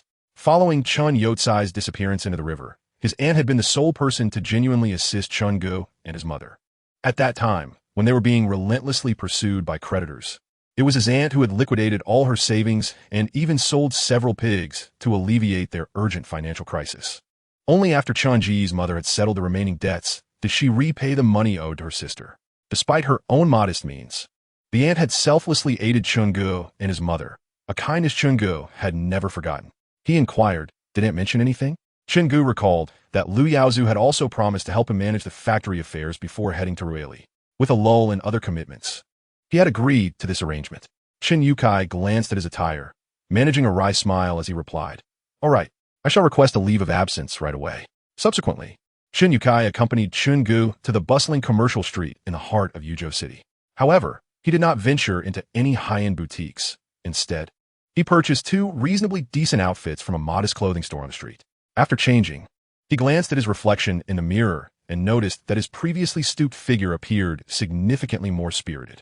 Following this, Chungu booked a hotel room, but did not hasten to take his father there to rest. Rather, he led him to Boss Lee's stone gambling shop. Chun Yukai was perplexed by his son's intentions, yet he refrained from asking too many questions, merely gazing at the store with a flood of emotions. It was here that he had once gambled on his last piece of material, and after losing, he had jumped into the river from this very spot. Observing his father, Chungu sensed the tumultuous emotions within him and smiled, saying, "Dad, don't think too much. Let's go inside." Upon hearing these words, Chun Yukai realized his son intended to take him gambling again. He felt a twinge of resistance. He had sworn to himself multiple times never to engage in the gambling trade again. Yet, as it was his son who brought him here, he found himself in a moral quandary. After contemplating Chun Ji's words, he lightened up considerably and laughed heartily, saying, "All right, I will accompany you today to see how you conquer the field." With that, the father and son exited the vehicle and entered Boss Lee's establishment. At that moment, Boss Lee was languidly seated behind the counter in his shop, with a few customers browsing for materials, ordinary tourists, whose purchasing power was rather weak, prompting him to assign a sales assistant to attend to them. However, if a customer of Lu Yaozu's stature were to enter, he would naturally greet them personally. As soon as Boss Lee spotted Chungu entering, he perked up, his face lighting up with a broad smile as he quickly emerged from behind the counter to greet him, exclaiming, "Chun, my dear brother, it has been a while. Why haven't you come by to play these past few days?" Chungu responded with a smile, "Lee, my brother, here I am." After exchanging greetings with Chungu, Boss Lee's gaze naturally fell upon Chun Yukai, who seemed somewhat familiar, although he could not immediately place him. After all, many years had passed, and Chun Yotsai's appearance had changed considerably. He turned to Chungu and inquired, "Brother, who is this?" With a smile, Chungu replied, "This is my father. I trust you might have some recollection of him." Upon hearing Chunji's words, Boss Lee was taken aback. After all, he had witnessed Chun Yotsai's leap into the river years ago. To suddenly see someone rumored to be deceased standing before him was astonishing. However, after a few seconds of stunned silence, he quickly regained his composure and, with a warm smile, extended his hand toward Chun Yukai, saying, "Boss Chun, it truly is you. I'm so relieved to see you well. This spares me from daily guilt." Regardless of the sincerity behind Boss Lee's words, the pleasantries exchanged were soothing to the heart. Chun Yukai smiled as he shook hands with Boss Lee. The two were indeed old acquaintances. After his previous loss, which led him to a desperate leap into the river, he could hardly place the blame on Boss Lee. Following a few polite exchanges, Chungu inquired, "Brother Lee, do you have any exceptional materials that you're uncertain about?" Though Boss Lee often faced more losses than wins in the gambling stone trade, it was undeniable that he possessed a certain level of discernment in the jade business. Chungu, however, was reluctant to sift through the piles of materials in the shop. If Boss Lee had any prime specimens that he was hesitant to part with, Chungu would be more than willing to engage in a joint venture, fostering their relationship while ensuring mutual profit. Upon hearing Chunji's words, Boss Lee beamed with delight. His warm reception was precisely in line with this intention. He guided Chungu and his father to the sofa and then turned to retrieve a piece of material weighing approximately 20 kilograms from his safe. Placing it before Chungu, he chuckled, "Brother, this is a cherished piece from my collection, not for sale. I certainly wouldn't have let it go if you hadn't come by." Chungu smiled, somewhat skeptical of Boss Lee's claim. In their line of work, it was rare for such statements to hold much truth. He examined the material, noting its moderate size and uneven surface marred by pockmarks. Yet its edges exhibited a certain smoothness. The main body was a creamy white, with hints of pale yellow in certain areas. As he placed it on the table and ran his fingers over the skin, he found it remarkably delicate, the texture evenly distributed, akin to grains of salt clinging to the surface. The tactile sensation was distinctly sandy, and despite his touch, the granules remained intact. This was a classic example of the Muna Baiyan Sha material. Judging by the distribution and fineness of the granules, it was certainly a decent piece. However, its uneven surface and a prominent crack indicated potential internal fractures, suggesting that its structure might be unstable, with a high risk of color variation. Chungu retrieved Boss Lee's powerful flashlight to inspect the material, illuminating it from various angles. He observed that the left half, which appeared more rounded, displayed commendable translucence, with a soft and even glow accompanied by a faint green hue. In contrast, the pockmarked right half performed poorly under the light, with a diminished halo and uneven distribution, revealing significant dark areas where even the subtle green tint was nearly indiscernible. After a thorough examination, he set down the flashlight and rubbed his temples. Concluding that the piece was a mixed bag, its potential depended on whether the promising side could yield results. Nevertheless, the risks remained considerable. At this moment, Boss Lee chuckled and inquired, "Brother, what do you think of this material? Can we play with it? Let me join you." Chungu glanced at Boss Lee and asked, "Brother Lee, what is the price on this material?" After pondering for a moment, Chungu noted that Boss Lee quoted 80,000, a price that certainly seemed a bit steep. However, he was quite eager to engage with this piece. So he turned to his father beside him and said with a smile, "Brother, how about this? You contribute 30,000, I'll cover another 30,000, and we'll leave 20,000 for my dad. This would serve to compensate for his past regrets. What do you think?" Without much deliberation, Boss Lee readily agreed. Nodding in affirmation, "Since you've put it that way, let us proceed with it." Seeing Boss Lee's willingness, Chungu felt an increase in his fondness for him. Without further ado, he pulled out his phone and transferred 30,000 to Boss Lee. He then smiled at Chun Yukai, saying, "Dad, while you are my father, at the gambling table, there are no familial ties. You'll have to pay your own 20,000. Chun Yukai chuckled and promptly transferred the amount as well. This action amused Boss Lee, who burst into laughter and gave Chungu a thumbs up. With the payment completed, the next step was to cut the material. After examining it under the light for a considerable time, Chungu took a marker and drew a line on the stone. The three of them then proceeded to the cutting area, where only one craftsman was working the night shift. Noticing Chungu and his companions, the craftsman approached them with a welcoming demeanor. Having interacted with Chungu several times before, they were somewhat familiar with each other. Chen Ge had experienced several successful ventures in gambling stones lately, leaving a strong impression on the craftsman, who greeted him with a smile. "Ah, Boss Chun, have you found another promising material?" Chen Gu smiled back and, after distributing cigarettes to those present, addressed the craftsman. "Could you please make a cut along this line?" Boss Li inquired from the side. "Brother, don't you need to open a window to see what's inside?" Chen Gu responded with a smile, pointing to the promising half of the material. "Brother Li, if we open a window here, the results should be decent. However, if we cut into the other half, the outcome is likely to be poor. This presents a dilemma. It's better to make a decisive cut and reveal the truth in one swift motion." Bosley nodded and then remarked to the craftsman, "Old Zhang, let us cut as per Brother Chen's suggestion." Old Zhang acknowledged and skillfully positioned the material on the machine, securing it before pressing the start button. As night had fallen, Chen Gu could not see through the transparent window of the machine to discern the color of the water during the cutting process. He could only rely on the sound produced during the cut to gauge the quality of the material. However, judging solely by sound was certainly not precise. The true outcome would only be revealed once the material was cut. At this moment, Bosley stood beside Chen Gu, visibly anxious, while Chen Yukai nearby shared the same sentiment. This palpable tension seemed to be a unique emotion inherent to gamblers. After all, Chen Gu had never witnessed anyone maintain a stoic demeanor amidst the tumult of stone gambling. If such a person existed, they ought to be a secret agent rather than engaging in this gamble. The only one seemingly unfazed was Master Zhang, the cutter, who retained his cheerful smile as if he were merely slicing an ordinary stone rather than a piece of immensely valuable jade, exuding an air of effortless calm. Chapter 99. Ice Variety Apple Green. At this juncture, Bosley took the initiative to produce cigarettes, distributing one to each person. Chen Gu accepted his and placed it between his lips, yet refrained from lighting it. Everyone awaited with bated breath. When the cutting machine's blade clashed against the stone for the final time, emitting a piercing sound, the stone was deemed cut. The master removed the stone, setting it on the ground, and washed away the mud with a hose.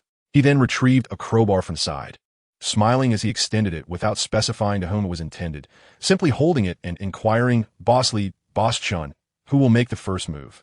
Bosley chuckled. "Brother, why don't you take the lead? My luck is rather poor. I wouldn't want to ruin the stone." With a smile, Chen Gu accepted the crowbar, then handed it to Chen Yukai, saying, "Dad, why don't you give it a try?" Chen Yukai hesitated, apprehensive about damaging the stone. Sensing his father's reluctance, Chen Gu reassured him, "Dad, go ahead, it's fine. The stone has already been cut, and the outcome will be the same regardless of who initiates. If the stone is destined to fail, does it matter if I am the one to open it?" Encouraged by Chen Ji's words, Chen Yukai ceased his hesitation, took the crowbar, and inserted it into the crevice of the cut stone. He paused for a moment, seemingly gathering his resolve, then exerted a sudden force, causing the stone to crack open with a resounding pop, revealing its two halves without reservation before everyone. Then, Boss Li's laughter rang out. Wow.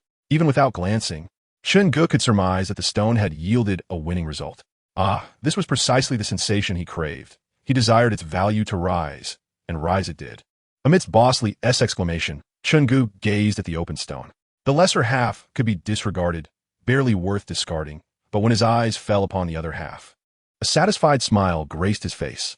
This portion of the stone exhibited the qualities of ice jade, and most importantly, it was entirely green, its pure hue reminiscent of an enticing green apple, verging on a vivid lime green.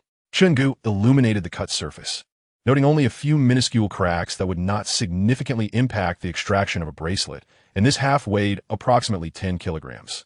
Master Zhang, grinning from ear to ear, Congratulations, Boss Chun. A magnificent increase.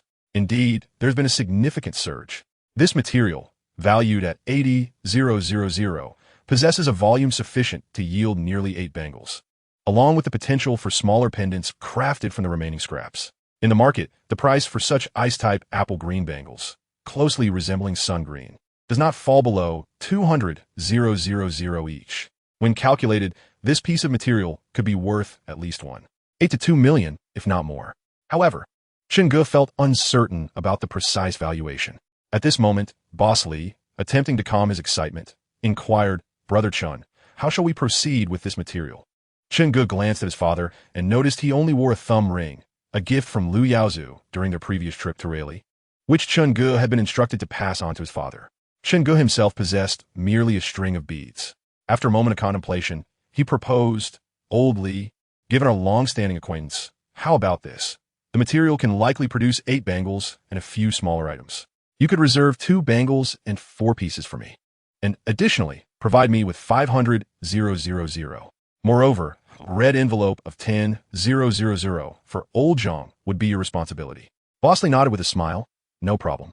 Upon calculation, he realized that he still gained a slight advantage. The amount Chun-gu requested, including the cash, totaled no more than 2 million, allowing him to keep at least 800,000, which indeed constituted a profit. However, Chun-gu was too indifferent to quibble over such trivial matters, especially since he anticipated further dealings with Bosley in the future. Thus, he willingly conceded this modest profit. Yet, Chun-gu continued, "Nevertheless, I will need it by tomorrow. Don't you have materials for processing? Could you arrange for the craftsmen to work overtime?" Naturally, Bosley would not refuse, as a small processing factory operated around the clock. Thus, the ownership of this material was amicably settled. Subsequently, Bosley transferred 500,000 to Chun-gu and dispatched the material to the factory for expedited processing. Bosley remarked, "I will assign several craftsmen to expedite the work. It should be ready in about 2 hours, since there is still ample time. Would you care to join me for a drink?" Chun-gu politely declined. "No need for drinks. I have some matters to attend to. I will return in 2 hours to collect the goods." Bosley did not press him further, escorting Chun-gu and his father to the parking lot. Observing Chun-ji's newly acquired vehicle, Bosley chuckled. "Oh, brother, when did you change cars? This one seems passably decent." Chun-gu could only smile wryly, realizing that to this affluent acquaintance, a car worth over $1 million was merely considered passably decent. With that, Chun-gu and his father departed. Consequently, Chun-gu planned to purchase a villa for his father once his finances allowed for greater flexibility. He instructed her to proceed directly to the hot pot restaurant, to which Zhou Xiaolan responded with a smile. Anna acknowledged with a brief "oh" before ending the call. As for why Chun Yukai was not invited to dinner, well, it was best to let it be. After all, Chun Yukai was of considerable age, and Chun-gu had already transferred over 2 million to him. He was neither impoverished nor a child, and hunger would not befall him. As for the affairs of the youth, it was best for the elders to refrain from intruding, lest the younger generation feel constrained. Chapter 100, Yilin. On the following morning, Chun-gu arose, tended to his morning rituals, and savored the breakfast prepared by Zhou Xiaolan. He inquired about the plans for the day, learning that Zhou Xiaolan was headed to school while Anna was preoccupied with her business endeavors. With little to contribute, Chun-gu acquiesced to their choices. Subsequently, he embarked on his drive, first retrieving his father, Chun Yukai, from the hotel, and then casually purchasing some gift boxes at a mall, which he stowed in the trunk. The father and son then set off on the highway. In the courtyard of his aunt's home, a car was parked, a sleek Audi 6 bearing a Sichuan license plate. Prior to their arrival, Chun Yukai had already been in contact with his sister, so when the sound of the approaching vehicle reached the ears of those inside, they eagerly emerged to gaze outside. Leading the way were Chun-ji's aunt and uncle. The gathering was substantial, yet Chun-gu recognized only a handful of individuals apart from his aunt's family. Upon witnessing the arrival of a brand-new Mercedes adorned with a red ribbon hanging from its rearview mirror, astonishment swept through the crowd. While most were unaware of the car's exact price, its striking appearance and prominent triangular emblem spoke volumes about its worth. In this modern age, it was not uncommon for elderly villagers, some in their 70s and 80s, to record videos on Douyin. As Chun Yukai and Chun-gu alighted from the vehicle, a wave of astonishment cascaded through the onlookers. Most attendees were relatives, and naturally, news traveled swiftly within such circles. Years prior, rumors had circulated about Chun Yotsai's demise. A notion further corroborated when Chun-ji's mother sought financial assistance from relatives to settle debts. Now, however, Chun Yukai stood before them, a living testament to the contrary, leaving those familiar with him in profound disbelief. Some even rubbed their eyes, questioning their own senses. Undoubtedly, it was Chun-ji's aunt who felt the greatest joy at this miraculous reunion, her husband, Lin Yongsheng, displaying a sincere smile beside her.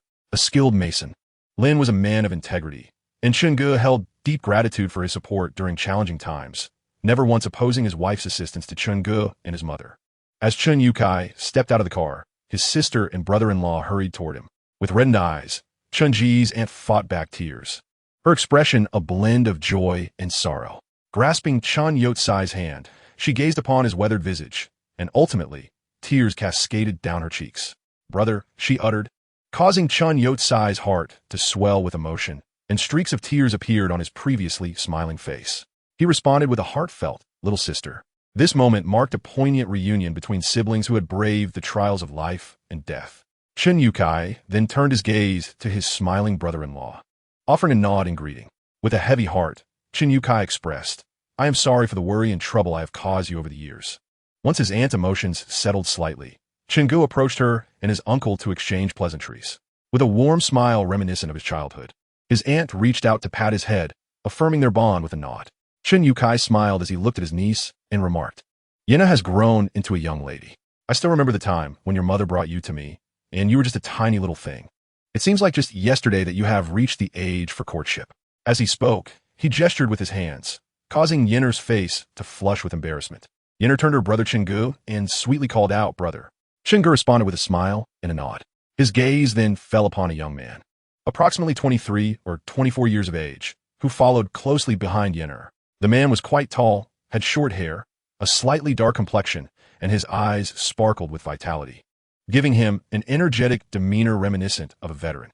However, as it was summer, he wore a short-sleeved shirt, and Chengu couldn't help but notice a tattoo visible on his exposed arm, raising his eyebrows slightly.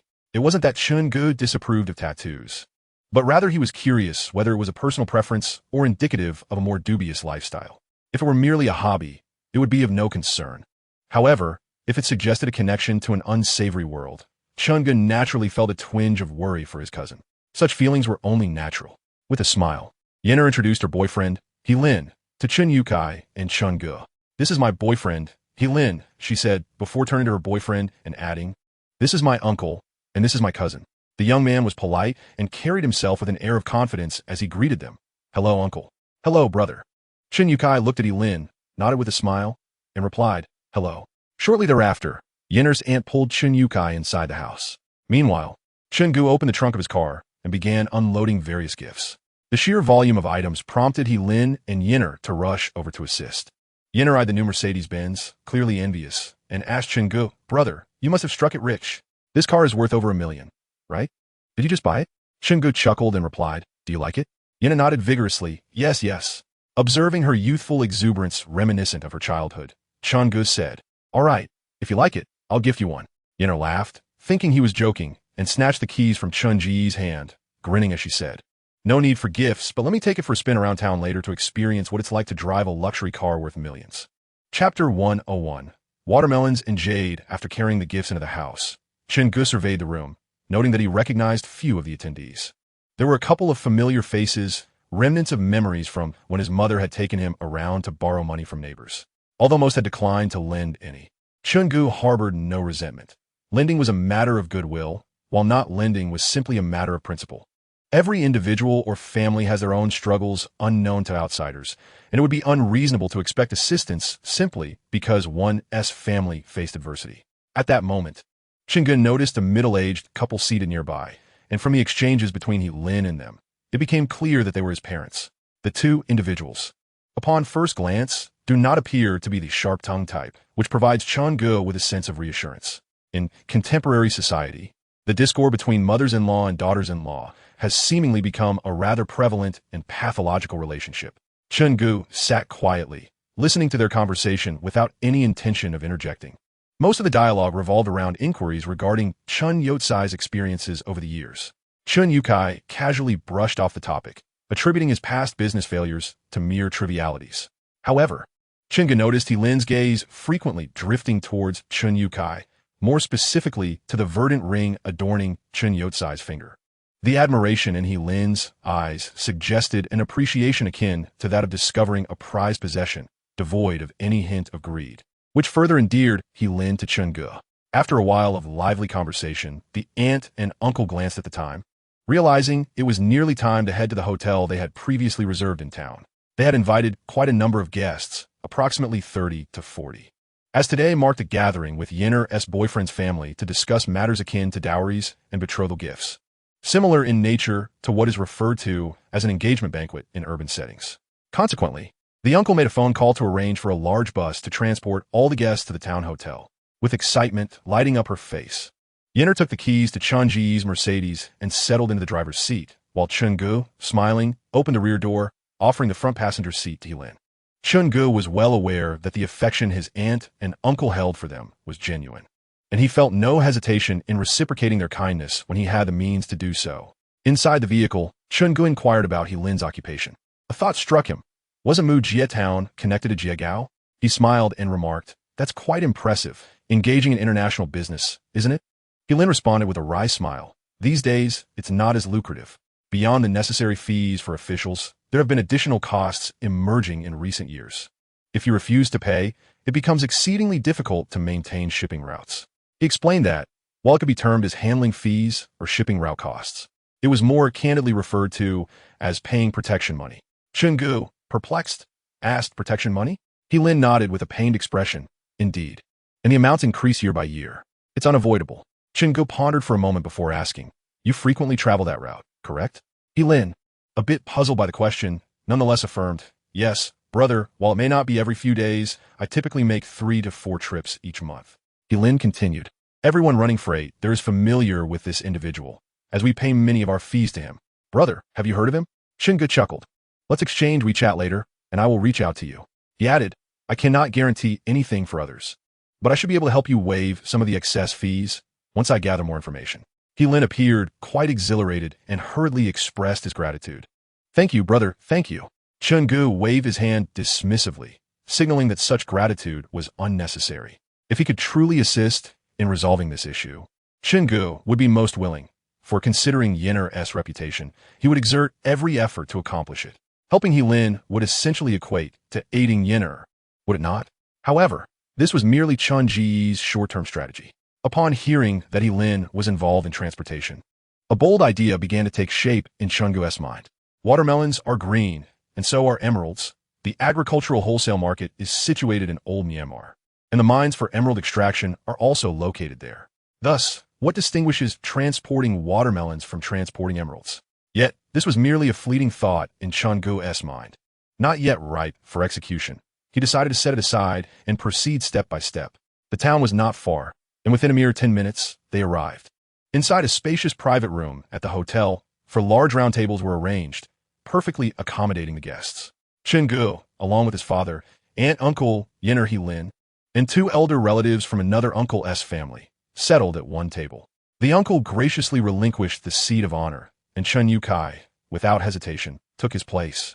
No one dared to object, given the family hierarchy. As everyone took their seats, Chun-gu's aunt stepped out to coordinate the serving of dishes, and Chun-gu quietly followed her outside. At the service counter, she informed the staff that they could begin serving the tobacco, liquor, and dishes. Moreover, she had the 20 yuan per pack Yushi cigarettes she had pre-ordered exchanged for the 95 Nanjing brand, and the ordinary bottled liquor was upgraded to the hotel's finest. The Wuliangya priced at 1,000 per bottle. This would not incur much expense for 30 to 40 guests. Distributing a pack per person would only amount to 4 or 5 cartons of cigarettes, and 4 tables would not exceed a dozen bottles of liquor. What could it possibly cost? Today, Chun-gu was determined to uphold a grand spectacle for his aunt and the others. However, his unannounced actions startled his aunt.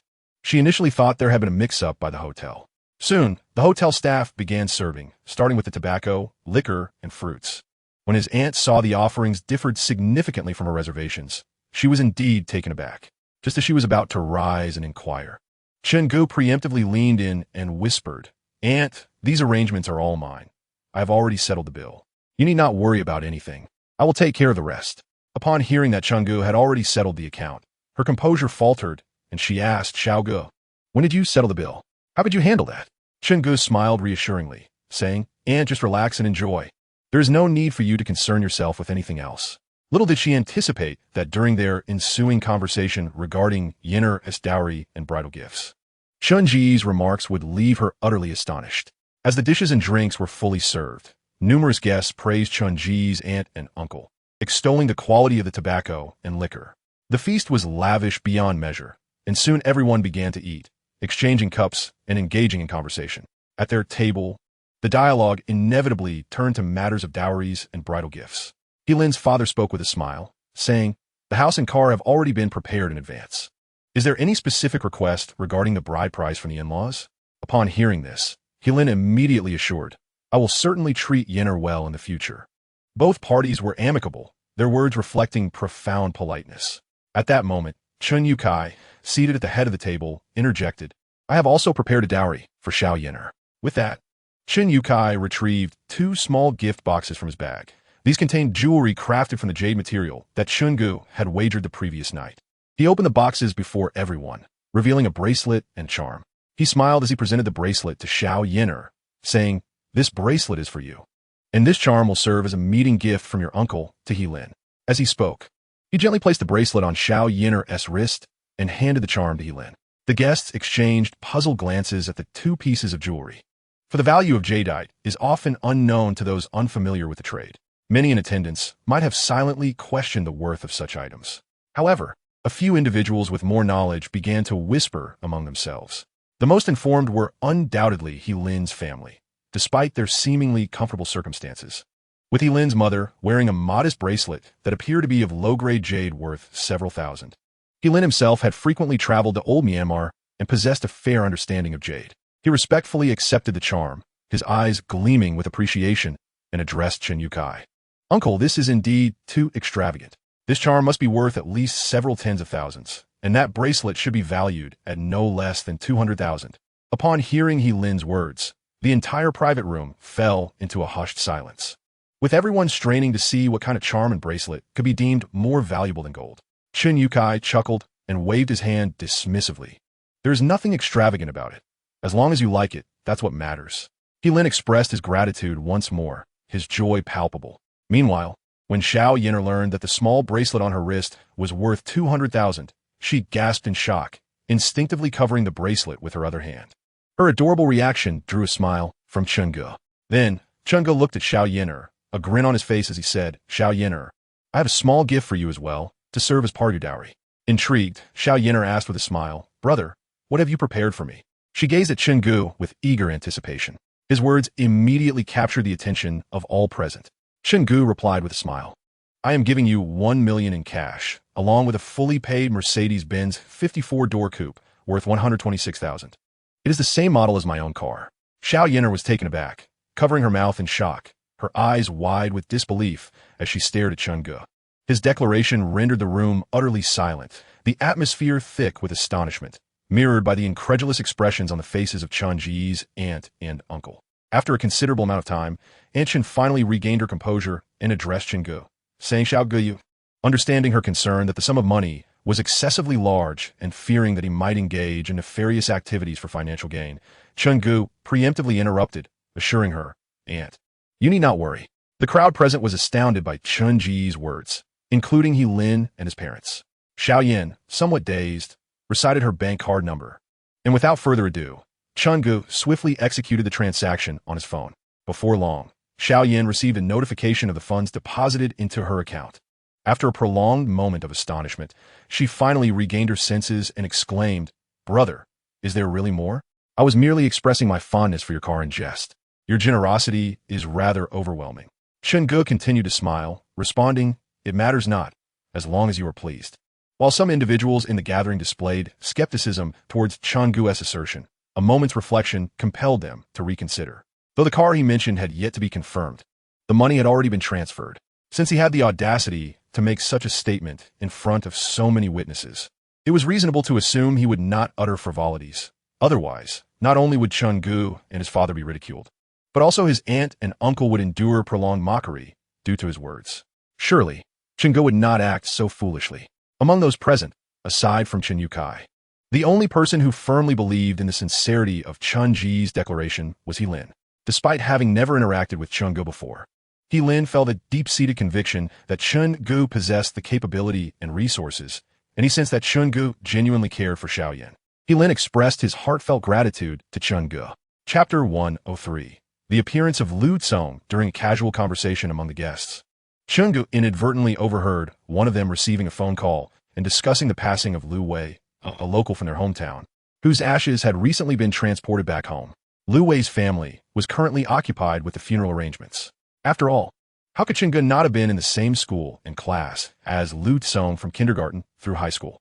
With the arrangements for Heilin and Xiao Yan's marriage having been settled, they were now considered one family. Furthermore, there were vacant rooms in Aunt Chen's home, and she intended to accommodate Heilin's parents there. However, Heilin's parents graciously declined, with Heilin's father cheerfully stating, "There is no need for such hospitality. My dear in-laws, We have booked a hotel in town. It will be best to stay there, since Xiao Lin and Xiao Yin are not yet officially married. Having all of us under one roof might invite unwelcome gossip, which would not reflect well on anyone. Anshin contemplated this reasoning and, recognizing the good intentions of Helin's parents, decided not to insist further. Subsequently, Helin accompanied his parents to the hotel. Naturally, Chungu and his father settled in at home, as arranged by Aunt Chun, leaving no room for dissent. That evening, the entire family gathered together. Aunt Chun listened intently to Chun Yukai recounting stories, but when he mentioned Chun Ji's mother, Aunt Chun, in a fit of anger, twisted Chungu's ear and scolded. My sister-in-law has passed away, such a significant event, and you dare to keep it from me. Subsequently, Chungu, with the air of presenting a treasure, retrieved another plaque and a bracelet from his pocket. He graciously offered the plaque to his uncle and the bracelet to his aunt, cheerfully proclaiming, Uncle, consider this a token of filial piety from your nephew. Upon learning the bracelet's price, his aunt hesitated to accept, yet Chungu, with a beaming smile, seized her hand and adorned her wrist with the bracelet, leaving her no room for refusal. With a glimmer of joy in her eyes, she graciously accepted this gesture of respect from Chungu. Thank you, General Liu. I am currently in my hometown and shall set off early tomorrow, he said before hanging up the phone. However, he felt a pang of confusion. Lu Tsong should be attending to his father's funeral. So how could he find the time to manage factory affairs? Not long after Lu Yaozu's call ended, Anna's phone rang again. She spoke urgently. Chungu, where have you been? Puzzled, Chungu inquired, what is the matter? Anna replied, Lu Tsong just called me, asking to meet. I declined. And then he asked where you were. I told him I didn't know. But listening to his voice, something felt off. What is happening between you two? Chungu had not informed Anna of Lu Wei's passing, so her sudden mention of Lu Tsong seeking him raised alarm bells in her mind. Hearing Anna's words, Chungu felt a sudden jolt of apprehension. He glanced at Chun Yukai and his aunt, who were still engaged in conversation, then rose and stepped outside. A foreboding sense washed over him.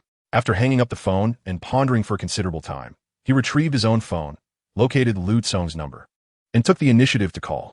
It was better to strike first than to remain on the defensive. Whatever Lu Tsong intended, Chungu was ready to confront it. Who among them was not bearing their own burdens? Since they had chosen this path, who was afraid of whom? The call connected swiftly, and Lu Tsong's voice emerged from the other end, cold and impassive, devoid of discernible emotion. Chungu, he stated. Suddenly, Lu Tsong let out a chuckle. Do you think I should be looking for you? Chungu returned the smile. Speak your mind. What is it? Lu Tsong continued. Where are you now? We need to meet. I have matters to discuss in person. Chungu replied. Is there anything that cannot be said over the phone? Besides, what is there for us to talk about? A prolonged silence ensued until, as Chungu grew impatient and contemplated ending the call, Lu Tsong finally spoke. Are you afraid? Chungu retorted. If your purpose for calling is merely to exchange such trivialities, then I should not have dialed your number. Another silence fell between them. Chungu sensed that Lu Tsong had undergone a complete transformation overnight. Yet, he could understand that he, too, was not exempt from such change. Still, he found this manner of conversation somewhat displeasing, akin to the elderly gentleman in the park, contemplating each move in a game of chess for an eternity. Chapter 104, Resolution. After a prolonged silence between the two, Lu Tsong suddenly remarked, Wang, you were deliberately sent here to approach us, weren't you? This unexpected statement startled Chungu, leaving him bewildered as to how Lu Tsong had discerned such information. Regardless of whether Lu Tsong had genuinely perceived something or was merely speculating, Chungu could not reveal the truth to him. In moments of madness, one might resort to irrational actions, and today, Lu Tsong was exhibiting exceedingly peculiar behavior. Chungu replied, I do not comprehend what you are insinuating. Noticing Chan Ji's silence, Lu Tsong chuckled and continued, if I were to follow this line of thought. Chungu, the one who pledged the factory as collateral for my father, is also one of your associates, isn't he? At that moment, Chun Ji's heart surged with tumultuous waves at Lu Tsong's words. Lu Tsong had not merely become astute overnight. It was as if the spirit of Conan had possessed him, enabling him to connect all the events in such a brief span of time. With a hint of madness and menace in his voice, Lu Tsong delivered his threatening words. To which Chungu responded calmly, very well, I shall visit the factory tomorrow. After all, throughout history, it has always been the case that while a thief may operate for 1,000 days, one cannot expect to guard against a thief for 1,000 days. Now that Lu Tsong wished to bring this matter to light and resolve it, Chungu should feel relieved. If he chose not to attend, What if Lu Tsong later plotted against him from the shadows? After all, it is easier to evade a visible attack than to defend against a hidden one. Following this, he ended the call. Chungu set down his phone and exhaled deeply. At that moment, his father, Chun Yukai, approached from behind and inquired, "What is the matter?" Chungu turned to face his father, smiling as he responded, "It's nothing.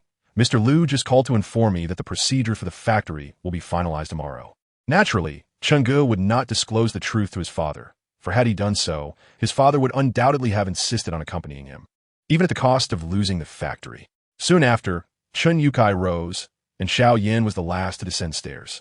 After everyone had freshened up, the family gathered to enjoy an extraordinarily lavish breakfast. Upon Xiao Yin finishing her words, laughter erupted among the family, and her aunt playfully tapped her head in feigned annoyance.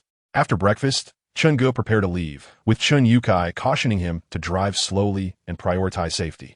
Meanwhile, his aunt and uncle loaded the car's trunk with local delicacies that his uncle had purchased during his morning outing. As Chungu got into the car and waved goodbye to everyone, he drove off directly. Chapter 105, Lu Tsong's Intentions. Departing around 8 in the morning, he arrived at Yuzhou shortly after 10:30, leaving ample time for his appointment. Although he was to meet Lu Tsong, he would not be foolish enough to go unprepared. What if Lu Tsong, having asked him to come alone, was untrustworthy and had set a trap with a multitude of people? Thus, adequate preparation was essential. Subsequently, Chungu took out his phone and dialed Zhou Feng. After Zhou Feng answered the call, Chungu recounted the situation in detail. Zhou Feng replied, "Where are you now? I will come to find you immediately. Do not rush there alone. Be cautious of potential deceit." Chungu mentioned he was approximately 10 kilometers away from the factory and arranged to meet Zhou Feng at that location. Zhou Feng instructed Chungu to wait and subsequently hung up.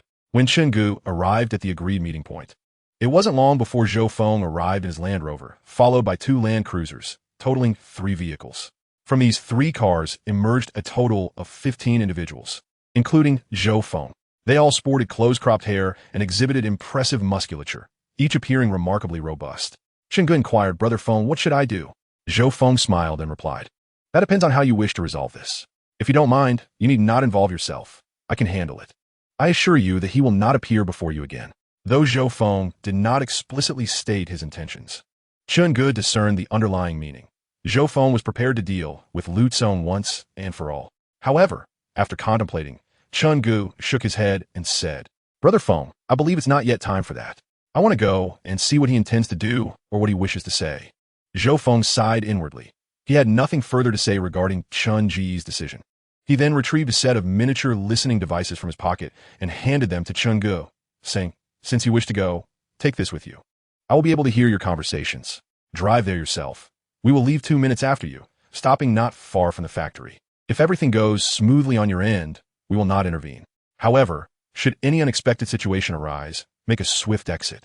I guarantee I will reach the scene within 30 seconds, and all you need to do is hold on for that duration." Chungu chuckled, "Brother, have you played too much of Honor of Kings? Have you appropriated the line about the enemy arriving in 30 seconds? Zhou Feng laughed, but offered no further explanation. He then produced a baton and a stun gun, handing them to Chungu. "You should take these as well." Chungu accepted them without protest, realizing he had no idea how Lu Tsong would confront him. These items might prove crucial in a moment of need. Once all preparations were complete, Chungu took a deep breath, then got into his vehicle and drove toward the factory. The factory gates were open, yet there were no workers present that day. It made sense. Lu Wei was dead, and the workers had heard rumors about the factory being mortgaged, leading them to refrain from attending work in recent days. Chungu parked his car in the workshop's parking space and did not rush to exit. Instead, he remained inside, observing the surroundings for quite some time. But the workshop was eerily empty, devoid of any human presence. Chungu pulled out his phone to call Lu Tsong, but the call rang a few times before being abruptly terminated. Lu Tsong did not answer. This left Chungu momentarily perplexed. Could it be that Lu Tsong had discovered his subsequent plans? This seemed implausible. Just as Chungu was preparing to make a second call, he noticed a figure emerge from the corner of the staircase. However, the person approaching was not Lu Tsong, but rather the factory's financial officer, Xiao Lu. As Xiao Lu approached, Chungu observed that she was alone and merely a young woman in her early 20s. Although their relationship during their time at the factory had not been particularly close, there were no conflicts between them. Despite a sense of caution, he opened the car door and exited. When Xiao Lu reached him, Chungu inquired, "Where is Lu Tsong?" Was it not agreed that I would come here today to hand over the factory to him? Xiao Lu shook her head and replied. He came by this morning and instructed me to hand these items over to you before leaving. I have no idea where he went. As she spoke, she handed Chungu a set of documents along with a key. Confusion washed over Chungu as he struggled to comprehend Lu Tsong's intentions. Upon examining the documents, he discovered they were a factory transfer agreement, already signed at the bottom. Now, all that was required was for Chungu to add his signature for the agreement to take effect. The key he held was for the factory's main entrance. Dumbfounded, he glanced at Xiao Lu, who shrugged her shoulders, indicating her own lack of understanding regarding Lu Tsong's actions. Chungu had prepared himself for a confrontation with Lu Tsong, fully expecting to engage in a fierce battle. Yet he found himself without even the opportunity to meet Lu Tsong face to face, let alone decipher the meaning behind the prepared transfer agreement. Had he misjudged Lu Tsong's character? My task is complete, so I shall take my leave, Xiao Lu said, turning to depart. Chungu surveyed the workshop. Indeed, he was alone. With a heart full of uncertainty, he took the key, drove out of the factory, locked the main gate, and left. At the previously arranged meeting point with Zhou Feng and the others, they were already waiting for him. Nearby was a large supermarket, where Chungu first stopped to purchase 15 packs of cigarettes and 2 bottles of water. Upon reaching Zhou Feng's vehicle, he stepped out and cheerfully distributed the cigarettes and water to Zhou Feng and his companions, expressing his gratitude. He then asked Zhou Feng what Lu Tsong's actions could possibly mean. Zhou Feng, having listened intently through surveillance devices, understood Chen Ji's recent experiences in their entirety. Even someone as seasoned as Zhou Feng found himself bewildered by Lu Tsong's maneuvers. After a moment of contemplation, Zhou Feng advised, "You should exercise caution over the next few days. I will work swiftly to locate Lu Tsong and clarify the situation." With no alternative course of action, Chungu nodded in agreement. Subsequently, they all parted ways, and Chungu drove towards the villa. Yuzhou, also referred to as Jiangzhou or Bridge City, is adorned with numerous bridges and elevated roads, even within the heart of the city. As Chungu navigated from the factory towards the villa, he encountered a crucial bridge spanning the river. At that moment, as he reached the very center of the bridge, a seemingly brand-new Mercedes-Benz rapidly closed in behind him. Chapter 106, The Plan. While driving, Chungu found himself puzzled by Lu Tsong's intentions. Despite ruminating for quite some time, he remained at a loss, harboring a genuine fear that Lu Tsong might choose to vanish without a trace, akin to a concealed time bomb that could detonate at any moment. Should Lu Tsong's vendetta be solely against him, Chungu might have considered it inconsequential. However, he was apprehensive that Lu Tsong would recklessly target those close to him. Although Zhou Feng mentioned sending his subordinates to locate individuals, the vastness of Yuzhou posed a significant challenge. The permanent population in the central urban area alone exceeded a staggering 10 million. Thus, finding a single person in this sprawling city was akin to searching for a needle in a haystack, unless Lu Tsong chose to reveal himself. A warning alert notified him of a vehicle rapidly approaching from behind. Chungu glanced at the rearview mirror and spotted a black Mercedes speeding towards him. However, he was in the left lane, traveling at approximately 80 kilometers per hour, while the approaching Mercedes was in the right lane, likely exceeding 100 kilometers per hour. This prompted Chungu to ponder the audacity of these drivers, who dared to accelerate so recklessly on the elevated highway. And he questioned whether the intelligent driving assistance system was overly sensitive.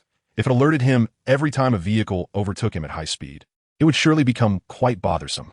Little did he know, it was precisely this intelligent driving assistance system's warning that would save his life. As Chungu contemplated pulling over to adjust the warning settings, he suddenly realized that the car tailing him was a Mercedes.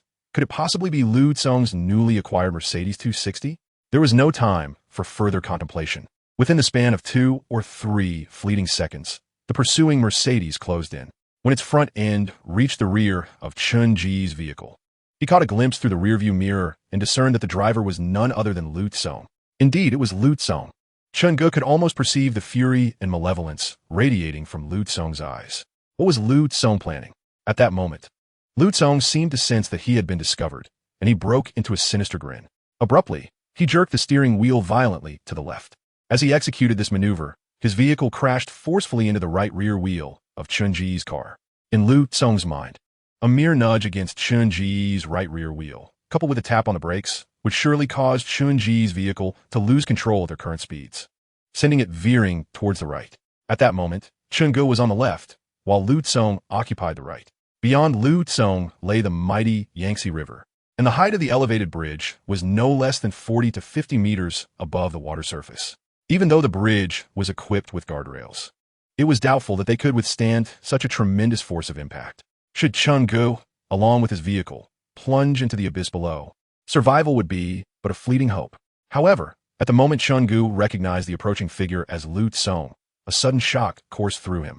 Instinctively, he pressed down hard on the accelerator. The 30 inline 6-cylinder turbocharged engine, combined with the 48 mild hybrid system of his vehicle, unleashed a ferocious power in that instant. The car could accelerate from 0 to 100 in under 4 seconds, and at that moment, Chun Gu was cruising at nearly 80 kilometers per hour. Within a mere 2 seconds of flooring the gas pedal, his speed surged past 100 kilometers per hour.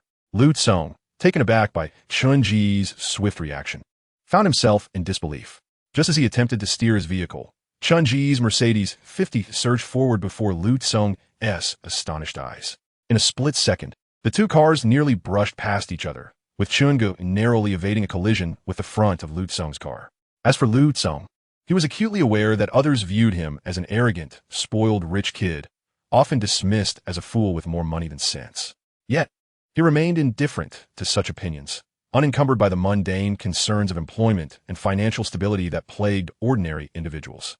His father's wealth ensured that he could live a life free from want, indulging in leisure without a care in the world.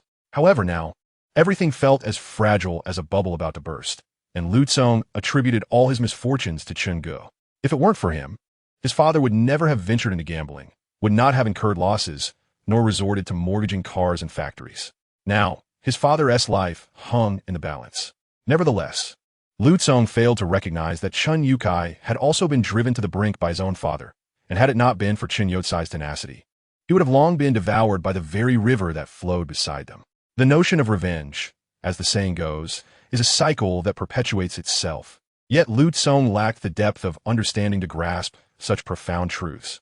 Since his phone call with Chun Gu the previous night, Lu Tsong had eagerly anticipated this day, having already resolved to end Chun Gu's life. After all, the vendetta against his father's death was one that could not be overlooked. Thus, early that morning, Lu Tsong arrived at the factory, delivering the prearranged materials to Xiao Shi. He instructed Xiao Lu to hand the materials and the factory gate keys to Chun Gu upon his arrival, all while he discreetly left the premises, driving several kilometers away. He parked his vehicle in an inconspicuous spot along the route to the factory, where he would remain hidden, vigilantly observing the passing cars. Simultaneously, he monitored the real-time surveillance footage from the factory on his phone. His plan was straightforward. Wait for Chun Gu to appear. Allow Xiao Lu to lower his guard by handing over the materials and keys, thereby confusing Chun Gu and his entourage. If Chun Gu arrived alone, Lu Tsong would seize the opportunity to ram his car directly into him, and then promptly report it to the authorities. If Chun Gu was indeed accompanied by others, then his absence would be advantageous, allowing him to stealthily follow from the shadows, merely biding his time until Chun Gu was alone to strike him down with his vehicle. Subsequently, he would report the incident to the police. In his mind, orchestrating a flawless vehicular accident would not only eliminate Chun Gu, but would also shield him from significant repercussions. After all, he had purchased a 5 million yuan third-party accident insurance policy. With such coverage, he felt no trepidation whatsoever. Chapter 107. The ultimate pursuit, however, as Lu Tsong eagerly drove towards the factory, his heart racing with the anticipation of fulfilling his vengeful desires, a Range Rover Sport suddenly sped past him, heading in the same direction, kicking up a cloud of dust that obscured the sky. Such was the nature of the Stone Industrial Park. The dust on the roads was thick and pervasive. Lu Tsong couldn't help but curse under his breath, but shortly after the Range Rover had passed, 2 more vehicles swiftly overtook him, also heading towards the factory area. This unexpected development sparked a flicker of doubt within Lu Kong. Although there were several other factories in the vicinity, he was quite familiar with this area and had never before encountered these 3 vehicles. Sensing that something was amiss, he gradually reduced his speed, maintaining a safe distance behind the trio of cars. Before long, he observed that the 3 vehicles had come to a halt by the roadside, approximately 200 to 300 meters from the factory, and not a single occupant exited their cars. At that moment, Chun Gu was already drenched in cold sweat, having narrowly avoided a collision with Lu Tsong's vehicle. Though he had managed to accelerate past Lu Tsong, the latter's relentless pursuit was unmistakable, and Chun Gu felt a wave of panic wash over him. He dared not stop or reduce his speed. He pressed the accelerator with reckless abandon, and the two cars sped along, their velocities steadily increasing. He glanced into the rearview mirror, gauging the distance between himself and Lu Kang. It was midday, and while there were vehicles on the road, the traffic was relatively light. Lu Tsong remained closely tailing him, and Chun Ge found it impossible to shake him off. Yet Lu Tsong too struggled to catch up. Each time Lu Tsong's vehicle drew nearer, Chun Ge would respond by flooring the accelerator. This exemplified the stark contrast between a family sedan and a sports car. Nonetheless, Chun Ge was acutely aware that this situation could not persist indefinitely. In terms of driving skills, he certainly could not match Lu Tsong's expertise. Chun Ge could drive, but only in a rudimentary sense. Lu Tsong, on the other hand, had access to several vehicles at home, honing his driving skills to a far greater degree. Currently, his inability to overtake Chun Ge was solely due to the limitations of his vehicle's performance. Lu Tsong had filled his tank that morning and was confident that Chun Ji's fuel supply could not surpass his own. Moreover, he was certain that Chun Ji's vehicle consumed more fuel than his. A smile crept across Lu Tsong's face. He was in no rush, not at all. Even at this moment, a mischievous thought of toying with Chun Ge arose in his heart. He would occasionally accelerate sharply towards Chun Ge, only to see Chun Ge, resembling a mouse sensing a cat, hastily quicken his pace as well, maintaining a certain distance between them. This made Lu Tsong feel a sense of satisfaction, believing that Chun Ge was afraid. Chun Ge, on the other hand, was indeed in a state of acute anxiety. As they raced, they covered a considerable distance. He kept glancing at the rearview mirror, assessing the gap between himself and Lu Tsong, while simultaneously contemplating his next move. If this aimless chase continued, the possibility of encountering traffic or running low on fuel loomed ominously, leaving him with no escape. Furthermore, the high speed induced a sense of unease within him. He evaluated their current predicament. Lu Tsong held the advantage, while he was at a disadvantage. The only aspect in which he surpassed Lu Tsong was the performance of the vehicle he was driving. With this thought, Chun Ge steeled himself, gazing ahead, and once more elevated his speed. He did not intend to rely solely on the car's capabilities to evade Lu Tsong. That would be an unrealistic endeavor. How fast could one truly go on such a road? He was waiting for an opportunity. Finally, after about 10 minutes of continuous driving, Chun Ji's eyes brightened. He knew his chance had arrived. However, this was his only opportunity, and if he failed, the consequences would be dire, unpredictably severe. At that moment, Lu Tsong, observing the scene ahead, felt a similar stir in his heart, and a plan formed in his mind. A smirk curled at the corners of his mouth as he pressed down on the accelerator, rapidly closing the gap to Chun Ge once more. The road had now widened slightly compared to before, although it remained a single-lane thoroughfare. An emergency lane had appeared on the far right, just ahead of Chun Ji's vehicle. A large delivery truck was slowly making a left turn, overtaking a container trailer on the right. Chun Ge fixated on the diminishing distance to the vehicle ahead. 50 meters, 30 meters, 10 meters, 5 meters, 1 meter. Suddenly, he shouted internally now, and sharply turned the steering wheel to the right, aligning his car almost flush against the delivery truck and the container trailer, swiftly maneuvering into the right lane. This maneuver was akin to a lateral shift of the vehicle. And fortunately, the performance of the Mercedes supercar was not mere boast. The stability control system engaged instantly as the car veered into the right lane, stabilizing the vehicle and averting the risk of skidding or fishtailing. As Lu Tsong approached the inevitable collision with Chun Ge, he was taken aback when Chun Ge, without any prior warning, abruptly shifted lanes with remarkable agility, almost as if he were gliding into the right lane. Gritting his teeth, Lu Tsong pressed the accelerator and veered in pursuit, yet he could scarcely anticipate that Chun Ge would once again dart into the emergency lane and execute a sudden brake. Lu Tsong, however, felt compelled to refrain from applying the brakes himself, for both he and Chun Ge were engaged in a high-stakes game of extreme overtaking and lane changing. With a container truck closely trailing behind him, he had not foreseen Chun Ji's maneuver into the emergency lane to decelerate, rendering Lu Tsong's own shift to that lane futile. At that moment, the dynamics shifted. Lu Tsong's vehicle was ahead, while Chun Ji's was relegated to the rear, separated by a container truck that was incessantly blaring its horn. A sense of panic washed over Lu Tsong, and the playful demeanor he had earlier displayed vanished. He pressed the accelerator, unable to discern Chun Ji's position through the rearview mirror, which was completely obscured by the container truck behind him. He could only hastily increase the distance between himself and the container vehicle. Eventually, he caught sight of Chun Ge rapidly closing in on him, causing Lu Tsong's heart to race. He had no choice but to accelerate once more. Ge did not wish to end Lu Song's life, as a fatal traffic incident would entail considerable complications, and he was not keen on serving a lengthy prison sentence because of Lu Kong. Yet, he was unwilling to relinquish this opportunity. Should Lu Song evade him now, it would become exceedingly difficult to locate him later. Ge found himself in a state of profound internal conflict, momentarily unsure of how to confront Lu Kong. He glanced at the dashboard. Although the fuel gauge indicated a low level, he still had a range of 200 to 300 kilometers, alleviating any immediate anxiety regarding fuel.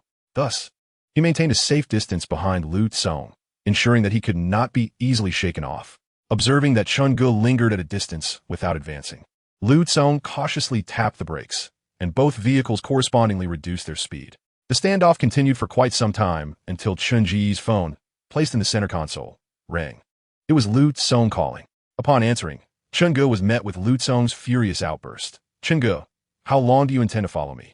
With a smile, Ge replied, "No worries, you keep driving, and I'll keep pursuing. Unless my fuel runs out, I won't be stopping. You'd best not stop either, lest I lose control and crash into you." Lu Song retorted with a cold laugh. "If you truly want to collide with me, why not just speed up? With the capabilities of your vehicle, catching up to mine shouldn't be too challenging. What are you hesitating for? Are you afraid?" Ge chuckled. "Just you wait.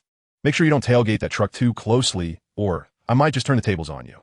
Yet, the question of how to proceed had shifted from Ge's consideration to Lu Song's. The two individuals had been pursuing each other for quite some time. If they continued at this pace, they would nearly reach the neighboring province. Lu Song, feeling helpless, redialed Ge's number and implored, "All right, enough of the chase. Why don't we find a place to sit down and talk?" Ge chuckled and firmly hung up the phone. He indeed wished to converse with Lu Song, as this matter needed resolution. Prolonging it served neither purpose nor meaning. However, Ge was not inclined to acquiesce to Lu Song's request so easily. Since he was unwilling to confront Lu Song directly, he decided to engage in a psychological game instead. Upon hearing Ge's rejection of his proposition, one so absolute that Ge wouldn't even utter another word, Lu Song, in frustration, threw his phone onto the passenger seat. His heart racing. Was Ge truly waiting for an opportunity to eliminate him? Lu Song was inundated with questions. Yet he conveniently forgot that he had just contemplated eliminating Ge himself. After a considerable pause, Lu Song picked up his phone once more and dialed Ge again, stating, "Ge, what exactly do you want?" Ge replied with a laugh, "I want nothing in particular," and promptly hung up again. Lu Song was on the brink of madness. He could not fathom Ge's intentions, just as Ge once struggled to comprehend his own. This role reversal, where the hunter became the hunted, left Lu Song in a state of unrest. He dialed again, this time erupting in anger. "Do you truly wish to eliminate me?" Feigning amusement, Ge responded, "I do not wish to eliminate you. I merely want to talk. How about you get off at the next exit and wait for me?" Lu Song considered agreeing, but then pondered why Ge wanted him to wait outside the vehicle. Why not simply wait inside? It reeked of conspiracy. Ge was undoubtedly plotting something. Noticing Lu Song's silence, Ge hung up the phone. The immediate goal was to stabilize Lu Song's nerves and observe who would falter first. The saying goes, a single burst of energy can lead to success, but repeated attempts may lead to exhaustion. Lu Song had initially planned to eliminate Ge upon his arrival, but now the tables had turned. Instead of eliminating Ge, his own life was now in Ge's hands. What if Ge, in a moment of despair, decided to confront him directly? Lu Song's heart was equally troubled. Chapter 109. Positioning consequently, Ge reduced his speed and exited the ring road at the next junction, finding a roadside parking space to halt his vehicle. He then lowered the window, retrieved a cigarette, lit it, and took a deep drag. Subsequently, he picked up his phone and dialed Fanya's number.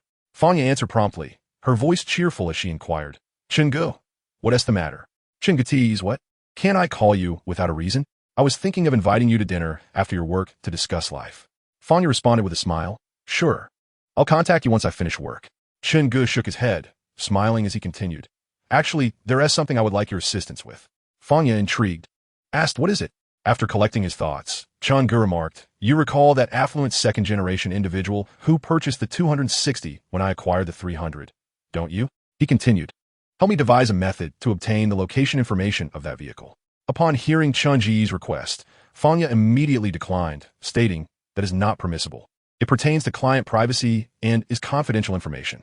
Moreover, he financed it through a bank. Ge inquired, Are you on familiar terms with the bank representative who assisted Lu Tsong with his loan? Fang Ye replied, I am indeed quite familiar with her, but I suspect she would be unwilling to assist you in this matter. Chen Ge smiled and said, familiarity is sufficient. Here's the plan. This afternoon, arrange a meeting for us, and I will treat you both to dinner at a venue of your choosing. Then, I shall speak with her myself. Regardless of the outcome, I intend to order another vehicle identical to my current model, the 50. Do you see any issues with that? Upon hearing Chen Ji's intention to order another Mercedes 50, Fang Ye felt a surge of joy, as selling such a high-end luxury vehicle would yield her a substantial commission. Thus, she readily agreed, saying, all right, I will arrange this for you right away. Await my notification. With that, Fang Ye ended the call. The afternoon soon arrived, and as Fang Ye finished her work, Chen Ge parked his car in front of her office and called her. After stepping out and leaning against the hood of his car to smoke, he awaited her arrival. Not long after, he saw Fang Ye emerge with another mature woman, seemingly in her 30s. The two approached Chen Ji's vehicle directly. Chen Ge greeted them with a smile. Fang Ye introduced the woman. This is Ling Fang, the bank's credit manager. Then she turned to introduce Chen Ge. This is Mr. Chen Ge, who has recently purchased 2 vehicles from our dealership. Ling Fang graciously extended her hand towards Chen Ge, saying, hello, Mr. Chen. Hello. Chen Ge replied with a smile as he shook her hand, subsequently opening the rear doors for both women. Before long, they arrived at the pre-reserved restaurant. In the private dining room, Chen Ge handed the menu to the 2 ladies, encouraging them to order freely, selecting whatever they desired. The women, not one to hesitate, ordered several signature dishes from the establishment before returning the menu to the server, who smiled and retreated. Chen Ge chose not to rush into conversation. Instead, he waited until the food and drinks were served in abundance, inviting the 2 ladies to begin their meal. Once they had dined to satisfaction, Fang Ye timely interjected, Chen Ge, didn't you have something to discuss with Fang Jie? After giving her a grateful glance, Chen Ge turned to Ling Fang and smiled. Indeed, I have a small matter for which I would appreciate your assistance. Chen Ge understood the implications of her words. He smiled as he took a file bag from his backpack and handed it to Ling Fang, saying, Sister Fang, the situation is as follows. Recently, my funds have been somewhat tight, and lacking acquaintances at the bank, I inquired with Fang Ye and learned that you work there. Thus, I would like to request your assistance. I own a villa in Bishan district, and I would appreciate it if you could help me ascertain how much I could mortgage it for. Here is the property certificate for my villa. Ling Fang was taken aback by Chen Ji's request, feeling a wave of relief wash over her. She accepted the property certificate he offered and began to peruse it. After a moment of verification, she looked up at Chen Ge with a smile and inquired, Mr. Chen, you are too kind. However, how much do you wish to mortgage? Chen Ge pondered briefly before responding with a smile, 3 million. Ling Fang examined the property certificate once more, nodding as she replied, 3 million should not be an issue. If you require it, I can personally assist you with the process first thing tomorrow morning when the bank opens. At this point, Ling Fang felt quite pleased. After all, the primary duties of her role at the bank revolved around attracting deposits and extending loans. Successfully facilitating Chen Ji's mortgage would essentially fulfill her performance targets for the month. All right, I appreciate your help. Chen Ge responded with a nod. However, he then continued with a smile, Sister Fang, I actually have another small request. I hope it's not too much trouble. Upon hearing this, Ling Fang's expression turned slightly awkward, her eyes filled with a sense of discomfort.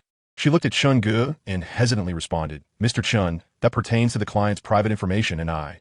Before she could finish, she noticed the disappointment etched on Chen Ji's face, feeling somewhat embarrassed, especially after he had just entrusted her with a 3 million loan. She struggled with her inability to assist him. Thus, she forced a smile and explained, Mr. Chen, we truly cannot casually disclose the location information of clients' vehicles. If this were to leak, I fear I might lose my job. Hearing this, Chen Ge felt a sense of amusement within. After Ling Fang finished speaking, he reached into his bag and pulled out several bundles of cash, approximately around 100,000. He pushed the cash toward Ling Fang and implored, Sister Fang, I am genuinely out of options. Please help me think of a solution. Besides, only the 3 of us know about today's matter. It will remain confidential. Looking at Ling Fang, he noticed her gaze fixated on the substantial amount of cash as if it had fallen from the heavens, her eyes shining with intrigue. Tianyi smiled inwardly. He then took out another stack of cash amounting to 10,000, placing it alongside the first and earnestly urged Sister Fang. Please help me devise a plan. I only need you to assist me in identifying the locations where this vehicle frequently goes and where it remains stationary for extended periods. The rest, I can manage myself. Faced with the alluring prospect of 200,000, Ling Fong ultimately found herself unable to resist the temptation. Family members are often aware of their own affairs. Although certain client information is deemed confidential, the nature of this confidentiality is relatively lenient. Such actions may contravene banking regulations. However, as Chun-gu remarked, as long as this matter remains undisclosed and one exercises caution, it should pose minimal issues. Chun-gu smiled and said, "Thank you. You can simply call me Chun-gu from now on." Ling Fong nodded in agreement. Indeed, this world operates on the principle that there is hardly anything that cannot be resolved with money. If there is, it merely indicates that the offered sum is insufficient. Subsequently, Chun-gu settled the bill and departed with the two women in his vehicle. Ling Fong nodded without overthinking the situation and, after bidding Chun-gu farewell, drove off on her own. Once Ling Fong had left, Fangya leaned in closer, nearly pressing her upper body against Chun-ji's. She whispered sweetly in his ear, "Good husband, didn't you say you wanted to order another car like yours?" Chun-gu, captivated by her alluring demeanor, felt a stirring in his heart at her endearing words. He chuckled and replied, "Indeed, I do need to order another one. Unfortunately, I find myself short on funds, having even mortgaged my house." Fangya's voice grew even more melodious, laced with a hint of seduction, as she inquired, "When can we place that order?" Chun-gu smiled and said, "Let us wait for the loan to be approved tomorrow at Fang Jia's place. Once it's approved, we can place the order immediately." Fangya's smile became even more enchanting. She wrapped her arms around Chun-ji's neck and said, "Good husband, I didn't fully explain the car's features last time. Why don't we find a quiet place now, and I can elaborate?" Chun-gu gazed at Fangya, who appeared irresistibly tempting, akin to a ripe peach waiting to be plucked. He licked his parched lips, lifted her chin gently, and kissed her luscious red lips, exclaiming, "That sounds delightful. The hotel we visited last time had a pleasing ambience. Shall we return there for a more in-depth discussion?" With a soft hum from Fangya, Chun-gu pressed the accelerator and headed towards the nearby hotel. It was merely around 7 in the evening. After an exhausting day entangled with Lu Tsong, he felt a surge of frustration that needed an outlet, otherwise it would consume him. By approximately 10 o'clock that night, Chun-gu reclined against the headboard of the hotel bed, lighting a cigarette and taking a deep drag. Fangya lay languidly beside him, her cheeks still flushed with a lingering glow. At that moment, Chun-ji's phone rang. Upon checking, he saw it was a call from Ling Fong. He answered, and her voice came through, "Chun-gu, I've tracked the car's current location. It's parked at Building 2 of the Cine community in the district and hasn't moved for several hours." Upon hearing this, Chun-gu felt invigorated. After thanking Ling Fong, he hung up the phone. Lu Tsong, your time has come, he thought, and then proceeded to call Zhou Feng. The ensuing matters were best handled by Zhou Feng, as it would be inconvenient for him to intervene directly. Chun-gu is not one to show mercy. A few days ago in Relics, he refrained from taking action against Lu Tsong, primarily because Lu Tsong had not committed any egregious acts at that time. Chun-gu has always maintained a philosophy of non-aggression unless provoked. However, based on Lu Tsong's recent behavior, it is evident that he harbors murderous intent towards Chun-gu. Chun-gu does not wish to live in constant fear and is unwilling to gamble with the safety of those around him. Therefore, he sees no need to show leniency towards Lu Kang. He is not a saint. Lu Tsong seeks to eliminate him, and it would be foolish to think of trying to reform him or persuade him to abandon his hatred.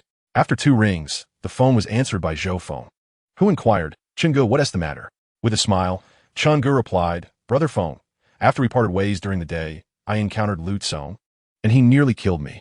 The gravity of Chun-ji's words startled Zhou Feng, who immediately grew anxious and asked, "Are you all right? Where are you? I'll come right away." In Zhou Feng's eyes, Chun-gu was a crucial element in Lu Yaozu's vendetta, and he distinctly recalled Lu Yaozu instructing him to keep a close eye on Chun-gu, ensuring that nothing would happen to him. Detecting the urgency and concern in Zhou Feng's voice, Chun-gu reassured him, "Brother Feng, there is no need to worry. I'm fine." He then recounted the events of the day involving Lu Tsong in detail. After a brief pause, he added, "I have located Lu Tsong's whereabouts."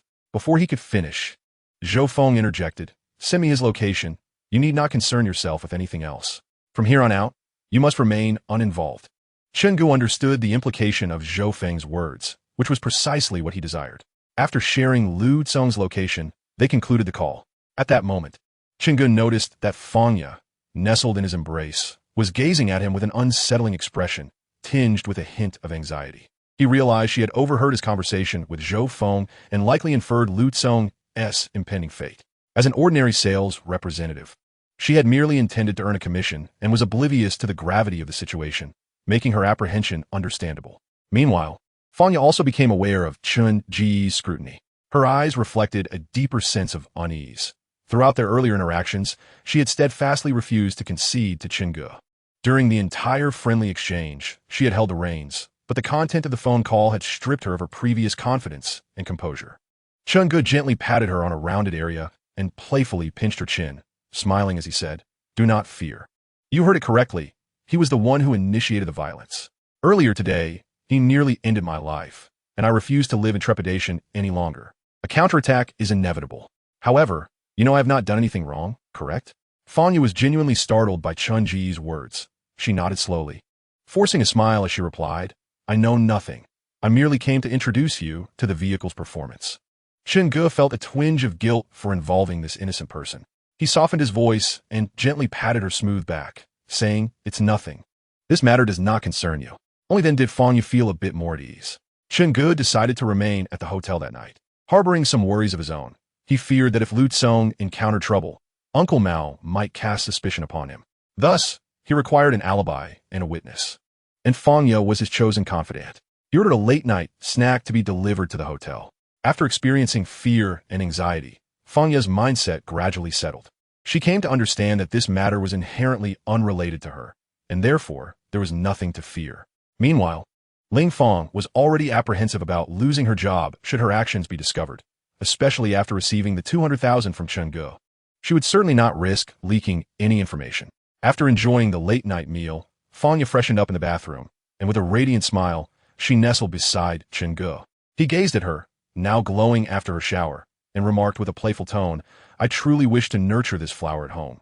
However, I wonder what this flower thinks about it. Does it wish for such a fate?" Fanya, with a charming smile, wrapped her arms around Chun Ji's neck and replied, "It does not wish for that, but this flower only desires to be cherished by one." Then, intentionally licking her luscious red lips and donning a teasing expression, she slowly leaned in closer. The following morning, Chunge was roused from his slumber by the ringing of his phone. Glancing at the screen, he saw it was a call from Zhou Feng. Instantly alert, he answered eagerly. Zhou Feng's voice came through. "Chunge, the matter has been resolved." Chunge expressed his gratitude. "Thank you, Brother Feng, for your hard work." After ending the call, both men tacitly chose not to delve deeper into the subject. Some things need not be spoken aloud, as mutual understanding suffices. Chunge refrained from inquiring about the specifics of the resolution. He was neither curious nor did he wish to know. At that moment, Fanya, disturbed by Chun Ji's movements, turned over in bed. The air conditioning hummed softly, and with only a thin silk blanket covering her, as she rolled, it slipped down, revealing her enchanting, pale curves. In her drowsy state, she slightly opened her eyes and caught Chunge gazing at her with a mischievous smile, causing her cheeks to flush as memories of last night's fervor resurfaced. Chunge playfully reached down, causing Fanya to gasp and clutch his hand tightly, her face turning crimson as she pleaded, "Darling, dear husband, I was wrong. I beg you spare me. I truly cannot endure any more." Chunge merely intended to engage in playful banter with her, without any serious intentions. Though youth is often exuberant, one must exercise restraint. Otherwise, what will become of them in old age? As the saying goes, in youth, one does not recognize the value of restraint. In old age, one gazes into the void with tears. After their playful scuffle, Chunge rose to wash up, while Fanya remained nestled in bed, reluctant to move. He advised her, "Rest a little longer. I will head to the company and then visit the bank to finalize the loan before contacting you." Fanya nodded with a smile. Chunge then descended, driving to the company. At this moment, Lu Yaozu had already arrived and was conducting a morning meeting with his employees. Upon noticing Chun Ji's arrival, he greeted him with a smile and a nod.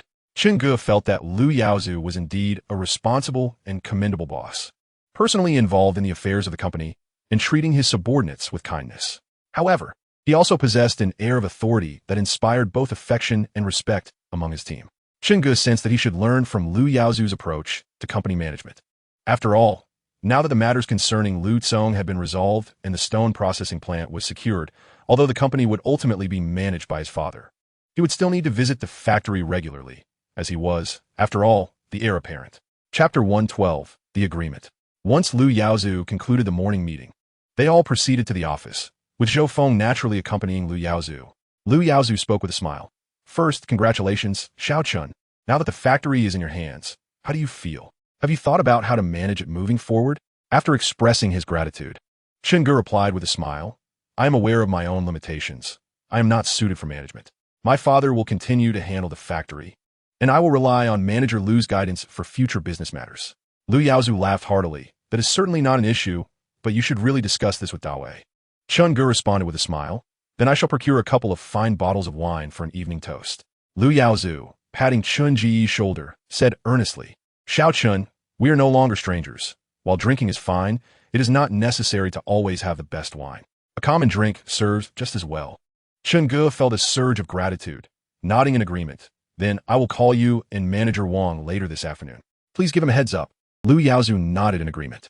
Chen Ge then turned to Lu Yaozu with a smile, inquiring, Manager Lu, when do we plan to head to Rayleigh again? There were two primary reasons for Chun Ji's question. The second reason was that he was currently in a precarious financial situation. He had even mortgaged his house. With the need to repay bank loans, purchase boards, and acquire various production tools and consumables before the factory commenced operations, financial resources were essential. Without funds, even with the factory secured, it could not be operational. Lu Yaozu looked at Chun Ge with some surprise, as it had previously been his arrangement to go to Rayleigh. But this time, it was Chun Ge who initiated the conversation. This marked a significant shift for Chun Ge. He contemplated for a moment and nodded in agreement, as the timing was indeed right for him to finalize all necessary arrangements. After chatting for a while longer, Chun Ge took his leave. He anticipated being quite busy over the next 2 days. After considering his schedule, he decided to go in the evening. After conversing with the two women for a while, he ended the call and promptly dialed Ling Fong. The phone rang twice before it connected. Upon learning that Ling Fong was currently at the bank, he drove there first, intending to handle the mortgage for the villa. Upon arriving at the bank, Ling Fong ushered Chen Ge into the VIP room, where she elaborated on the terms of the mortgage loan. After meticulously organizing the contract, she presented it to Chen Ge. After a brief review and finding no discrepancies, he affixed his signature. Once Chen Ge had completed all necessary signatures and undergone facial recognition, Ling Fong diligently sought the approval of her superiors and urged her colleagues to expedite the review process. To Chun Ji's astonishment, the funds were swiftly dispersed. After expressing his gratitude, he exited the bank. On the other end of the line, Xiao Yan excitedly exclaimed, Brother, my dear brother, I'm on my way with Yilin now. Please wait for me for 2 hours. Chen Ge chuckled and offered a few words of caution. No rush. Take your time on the road. Please send me a photo of your ID first. I will head to the store to begin your registration process. And then I will send the store's location to your phone so you can come directly to find me. Xiao Yan replied affirmatively before hanging up. Chen Ge then called Feng Ya, inquiring with a smile, Have you risen yet? The vehicle purchase process was remarkably swift, and Chen Ge promptly settled the payment. As they needed to collect the car today, Feng Ya took the initiative to handle various procedures without Chen Ge needing to mention any advance deposits. The car was promptly moved to the workshop for priority tasks, such as tinting and mat installation. Chen Ge nodded in acknowledgement. At that moment, Xiao Yan leaned closer to Chen Ge and said, Brother, you must be present on the day. Also, could you accompany the wedding procession with me? Without hesitation, Chen Ge nodded in agreement, of course. This response filled Xiao Yan with joy. Witnessing her happiness uplifted Chun Ji's spirits as well. He turned to Yilin, who sat beside them with a smile but had remained silent, and remarked, Xiao He, you must treat Xiao Yan well. She is my only sister. Yilin immediately stood, assuring, Brother, rest assured, I will take good care of Xiao Yan. Yilin smiled and added, For now, I won't be visiting. I will wait until after Xiao Yan's wedding. Thank you, brother, Yilin replied with a grin. Subsequently, Chen Ge addressed Chen Yukai, stating, Dad, I have completed all the necessary formalities for the factory. How do you envision the next steps? Chen Yukai pondered briefly before responding. With all formalities finalized, it's time to recruit workers and pursue business opportunities. Chen Ge smiled and said, There shouldn't be much trouble on the business front. I have arranged to meet with General Manager Wang for drinks tonight. You should join as well. He then turned to Xiao Yan and Yilin. You both should come too. It would be a great opportunity for you to meet General Manager Lu, who primarily deals in jade. There are also jade processing factories in Rayleigh and Shaohe. You often travel to Old Myanmar, so perhaps future collaborations could arise. Yilin readily accepted with a nod. Chen Ge made the decision to bring the three of them along after careful consideration. With his father joining, he believed Lu Yaozu and the others would have no objections. As for Yilin, Chen Ge had his own reasons. He planned to privately inform Lu Yaozu later, who would likely be pleased with the news. However, he intended to keep his plans from Lin for the time being, waiting until after his marriage to Xiao Yin'er to disclose everything. After all, this matter was not detrimental. Rather, it would be advantageous for his future endeavors. At this moment, Chen Yukai inquired with curiosity, which Mr. Wang. Chen Gu replied with a smile. The president of Yuzhou Hengyuan Real Estate Development Company, Limited, Wang Dawei. He happens to be Lu Yaozu's brother-in-law. Currently, he has several construction projects underway. I believe a good conversation with him could yield a few orders. For individuals of their status, even a small fraction of an order would suffice to sustain our factory for quite some time. Chen Yukai nodded with a grin. All right, I'll accompany you this evening. Chen Gu agreed and added, you should start preparing to hire some workers tomorrow to ensure that when business picks up, we have enough hands on deck. Chen Yukai smiled and nodded. I'll reach out tonight to see if any of the former craftsmen from the factory would be willing to return. If we find ourselves short-staffed, I will post a job advertisement. At this point, Chen Gu pondered for a moment and transferred 1 million to Chen Yukai. After all, starting a factory requires working capital, especially in the initial stages where numerous purchases are necessary. Having secured a loan of 3 million today, and after giving Lu Fong 200,000 yesterday, he was left with approximately 110,000. After deducting the over 120,000 spent on a car today, he had around 280,000 remaining. Transferring 1 million to Chen Yukai left him with about 180,000. Next, he retrieved the key to the factory's entrance from his pocket and handed it to his father. Chen Yukai accepted the key and nodded upon receiving the million. Saying nothing further, with matters nearly settled, Chen Gu glanced at the time. It was already past 1 in the afternoon. However, Fangya had not taken a break. Seeing Chen Gu and the others in the reception area, she had finished the vehicle purchase paperwork and came to sit beside Chen Gu. Chen Gu cheerfully suggested, let us go grab a bite to eat before returning. It will take several hours to finalize the car. He then turned to Fangya. Could you reserve a private room for us at that restaurant we visited last night? The food was quite delightful. Fangya smiled and agreed, pulling out her phone to make the call. Subsequently, the group drove to the nearby restaurant. After enjoying their lunch, Chen Gu settled the bill and noticed it was still only a little past 2 in the afternoon.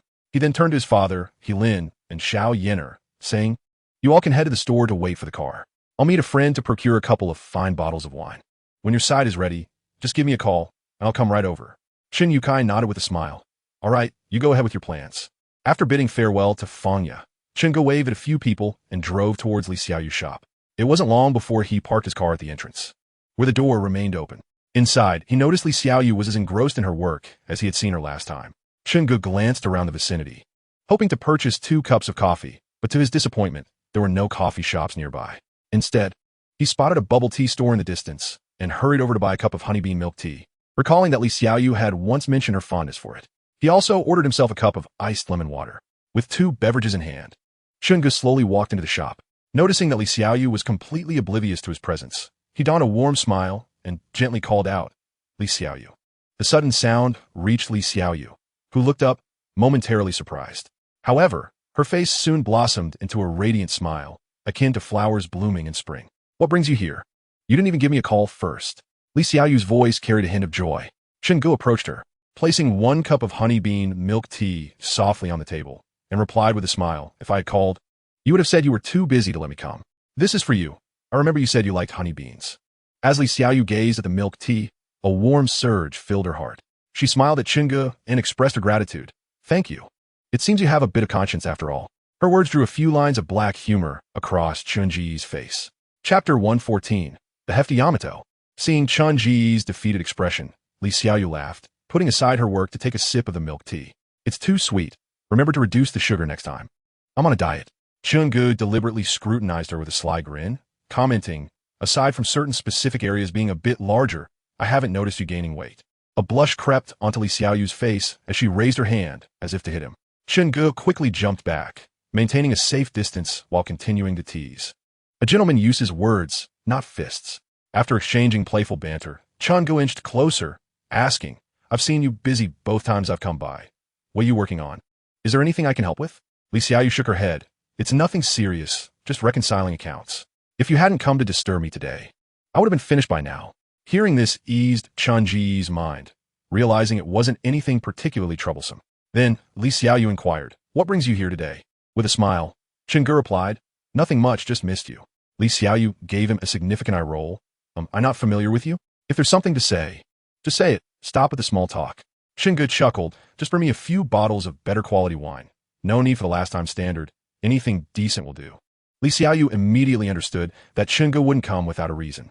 She asked, who are you treating this time? A boss, a friend, or perhaps a woman? Red or white wine? What's your budget? Chingu remarked, as both a leader and a friend, I shall indulge in the finest, provided the taste is satisfactory, though the price should not be excessively low. After a moment of contemplation, Li Xiaoyu rose from behind the counter, guiding Chingu to the display cabinet. She retrieved a jar of Fingio, its packaging appearing rather vintage. With a smile, she informed Chingu, this is quite commendable. Fengjiu Qinghua, a large jar of 60° for liter liquor. Do not accuse me of deception. The price is 65,000, verifiable through past transactions. What do you think? Chingu gazed at the jar she had chosen, its body adorned with exquisite and fluid blue and white porcelain patterns, embodying the rich essence of traditional Chinese liquor culture. The jar, with its ancient and elegant demeanor, resembled a work of art. The label's indication of 60° highlighted the liquor's potency, suggesting a more robust flavor profile. After a moment's consideration, Chingu made his decision, opting for this jar. He then carried the liquor to the counter, swiftly completing the payment with a scan of his phone. Once the transaction was finalized, Chingu dialed the hotel where he had previously hosted Lu Yaozu and Wang Dawei, reserving a private room in advance.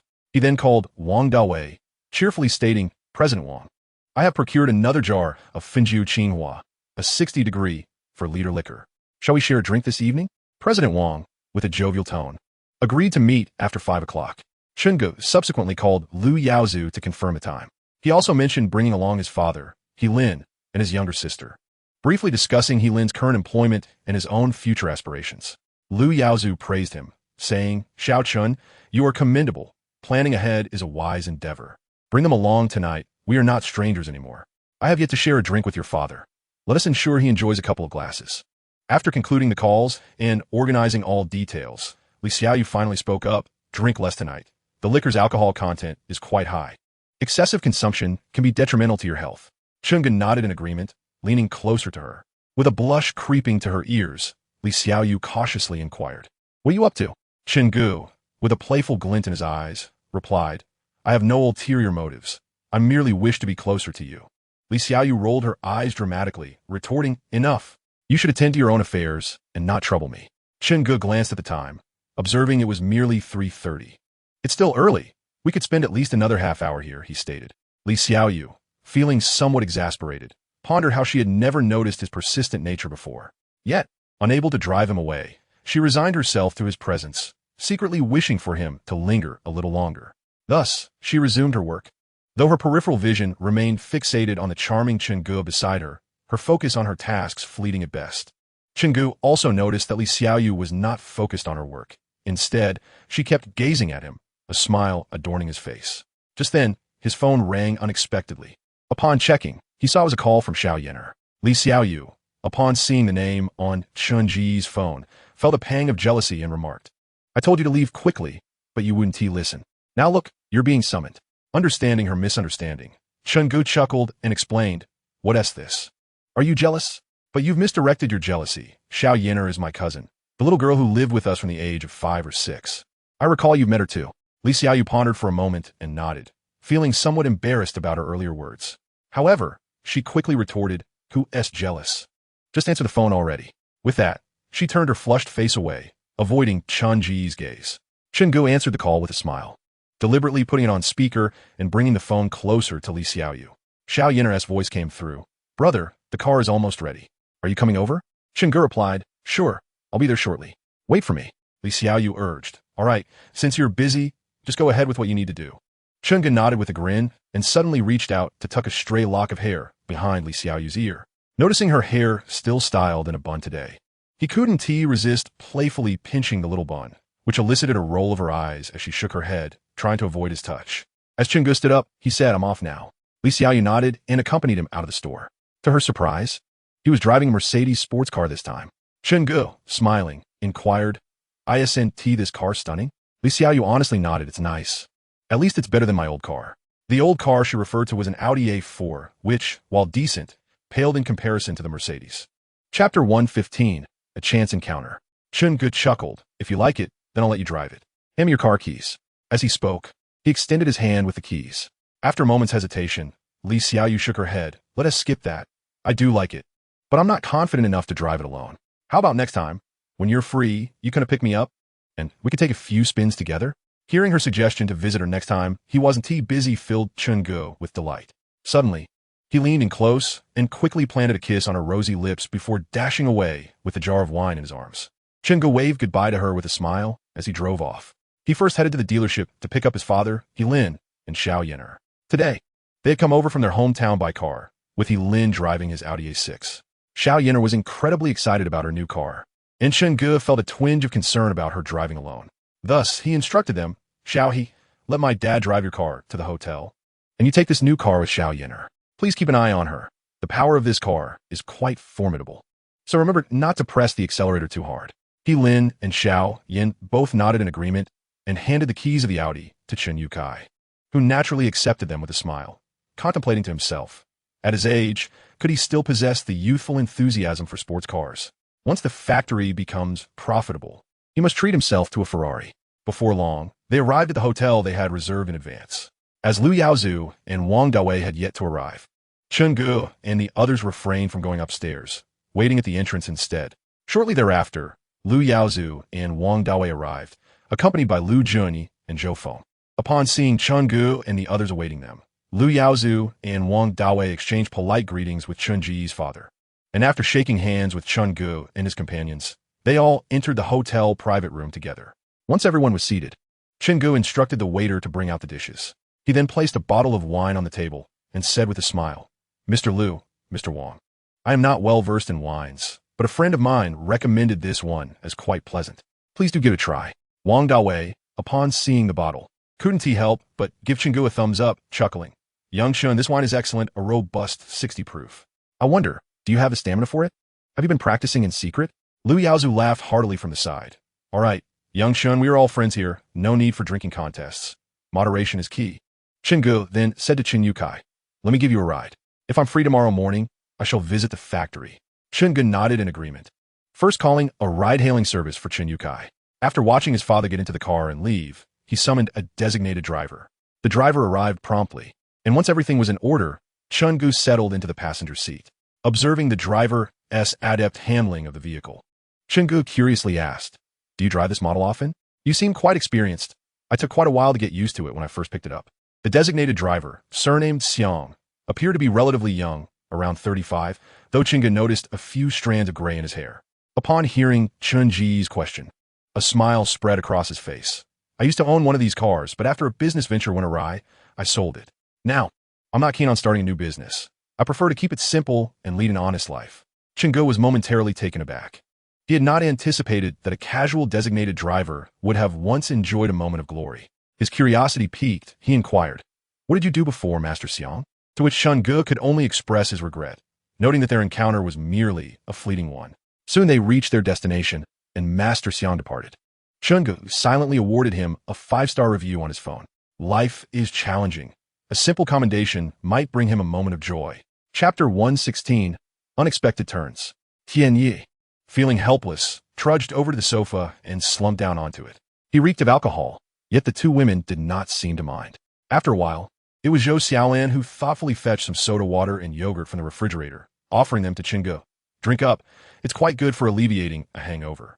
At that moment, Chun-gu felt a bit parched. After receiving both drinks, he downed them in one go. Surprisingly, following the alcohol with yogurt and soda proved to be quite delightful. After lounging on the sofa for a while, he relished the sensation of Zhou Xiaolan's delicate hands massaging him, which he found rather enjoyable. The night passed in this manner, and when dawn broke, sunlight streamed through the window, awakening Chun-gu to the realization that both Zhou Xiaolan and Anna were absent from his side. With a sense of resignation, he got out of bed, dressed, and washed up before heading downstairs. He bore no resentment towards the independence of the two women. Rather, it brought him a sense of comfort. After having breakfast, he called his father and learned that he was still in the process of handling his resignation paperwork. Chun-gu assured him he would arrive shortly. When Chun-gu reached the suburban cemetery, he found that Chen Yukai had completed all necessary procedures and was standing at the entrance with various bags.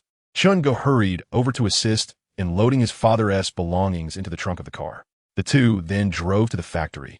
Chengge would not be flying to Raleigh with Lu Yaozu until the following day, so he had no pressing matters to attend to that day. While on the road, he received a call from Xiao Yin, who informed him that she and He Lin were on their way back. Chengge reiterated his concerns for their safety during the journey. Upon hearing his father's explanation, Chengge understood why so many people had come today. However, he was taken aback to unexpectedly spot two familiar figures in the crowd: Qin Shou, the former factory manager, and Xiao Lu, the accountant and order processor, who happened to be Lu Wei's niece. Although Chengge was surprised by Qin Shou's presence, he could rationalize it. After all, the factory manager's salary and benefits were substantial, making it understandable for him to show up. However, Xiao Lu's appearance perplexed him, considering the complicated history between Lu Wei and Lu Tsong. Even if she was not fully aware, being Lu Wei's niece, she must have heard something. What could her intentions be? Chengge pondered to himself as he and Chun Yukai exited the car. Upon seeing Chengge and Chun Yukai alight from the vehicle, the crowd gathered at the factory entrance rushed over, greeting the father and son with a cacophony of voices, their faces beaming with smiles as they hailed Chengge as Boss Chun. Chun Yukai's remarks elicited laughter, though it was uncertain whether it stemmed from genuine humor or mere flattery. Nonetheless, such matters were inconsequential. Chengge then smiled and addressed everyone, expressing gratitude for their trust and for choosing to continue working. He acknowledged that everyone worked for financial gain, so there was no need to discuss lofty ideals. As he understood that many would prefer not to work at all, he deemed it unnecessary to elaborate further and, as a token of appreciation for their support, announced that everyone's salary would increase by 1,000 yuan from the existing base. Starting today, salaries would be paid on the 15th of each month, and he hoped that everyone would work diligently, assuring them that the factory had no shortage of orders. He then assigned Xiao Lu and Qin Shou the task of managing attendance. After ensuring that all preparations for the factory were in place today, the staff gathered for their inaugural dinner at the hotel before commencing work in the afternoon. Everyone indulged in the feast, and it was hoped that all would be present. Notably, those with family were encouraged to bring them along.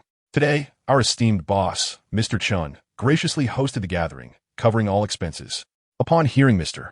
Chun call out their names, Qin Shou and Xiao Lu quickly nodded in understanding. The entire staff erupted in cheers upon learning that on this first day, there would be no work required, and they would all be heading to the hotel for a meal, with family members welcome to join. In these times, finding a generous employer is indeed a rarity. Furthermore, Mr. Chin assured everyone that salaries would be paid punctually each month, a commitment that was almost unimaginable compared to previous experiences with Lu Wei, where receiving wages quarterly was considered a blessing. After briefly addressing the group, Mr. Chun dismissed them, leaving only Xiao Lu and Qin Shou behind.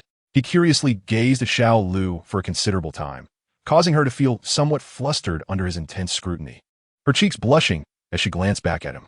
Mr. Chin smiled and said, "Xiao Lu, please continue with the same responsibilities you had before for now. I will come to your office shortly to discuss further. You may get back to your tasks." Chapter 117. The Adaptable Qin Shou. Moreover, there were no conflicts between Xiao Lu and Mr. Chun. Her relations with Lu Wei and Lu Tsong, though familial, were not particularly close. After Xiao Lu departed, Mr. Chin turned to the only other person remaining, Qin Shou, who appeared quite awkward as he smiled nervously. Mr. Chun, young boss Chun, I acknowledge my past mistakes. I misused my connections and looked down upon others. It was entirely my fault, and I hope you can forgive me this once. I promise to wholeheartedly follow your leadership from now on. If you say go east, I will go east. If you say go west, I will go west. Committed to working diligently to help strengthen our factory. Upon hearing Qin Shou's words, Mr. Chin chuckled and patted him on the shoulder, saying, "Old Qin, let's not dwell on the past. From now on, we are allies. I will need your assistance in managing the factory affairs. Therefore, I will raise your salary by an additional 1,000, provided you perform well. Rest assured, there will be rewards for your efforts."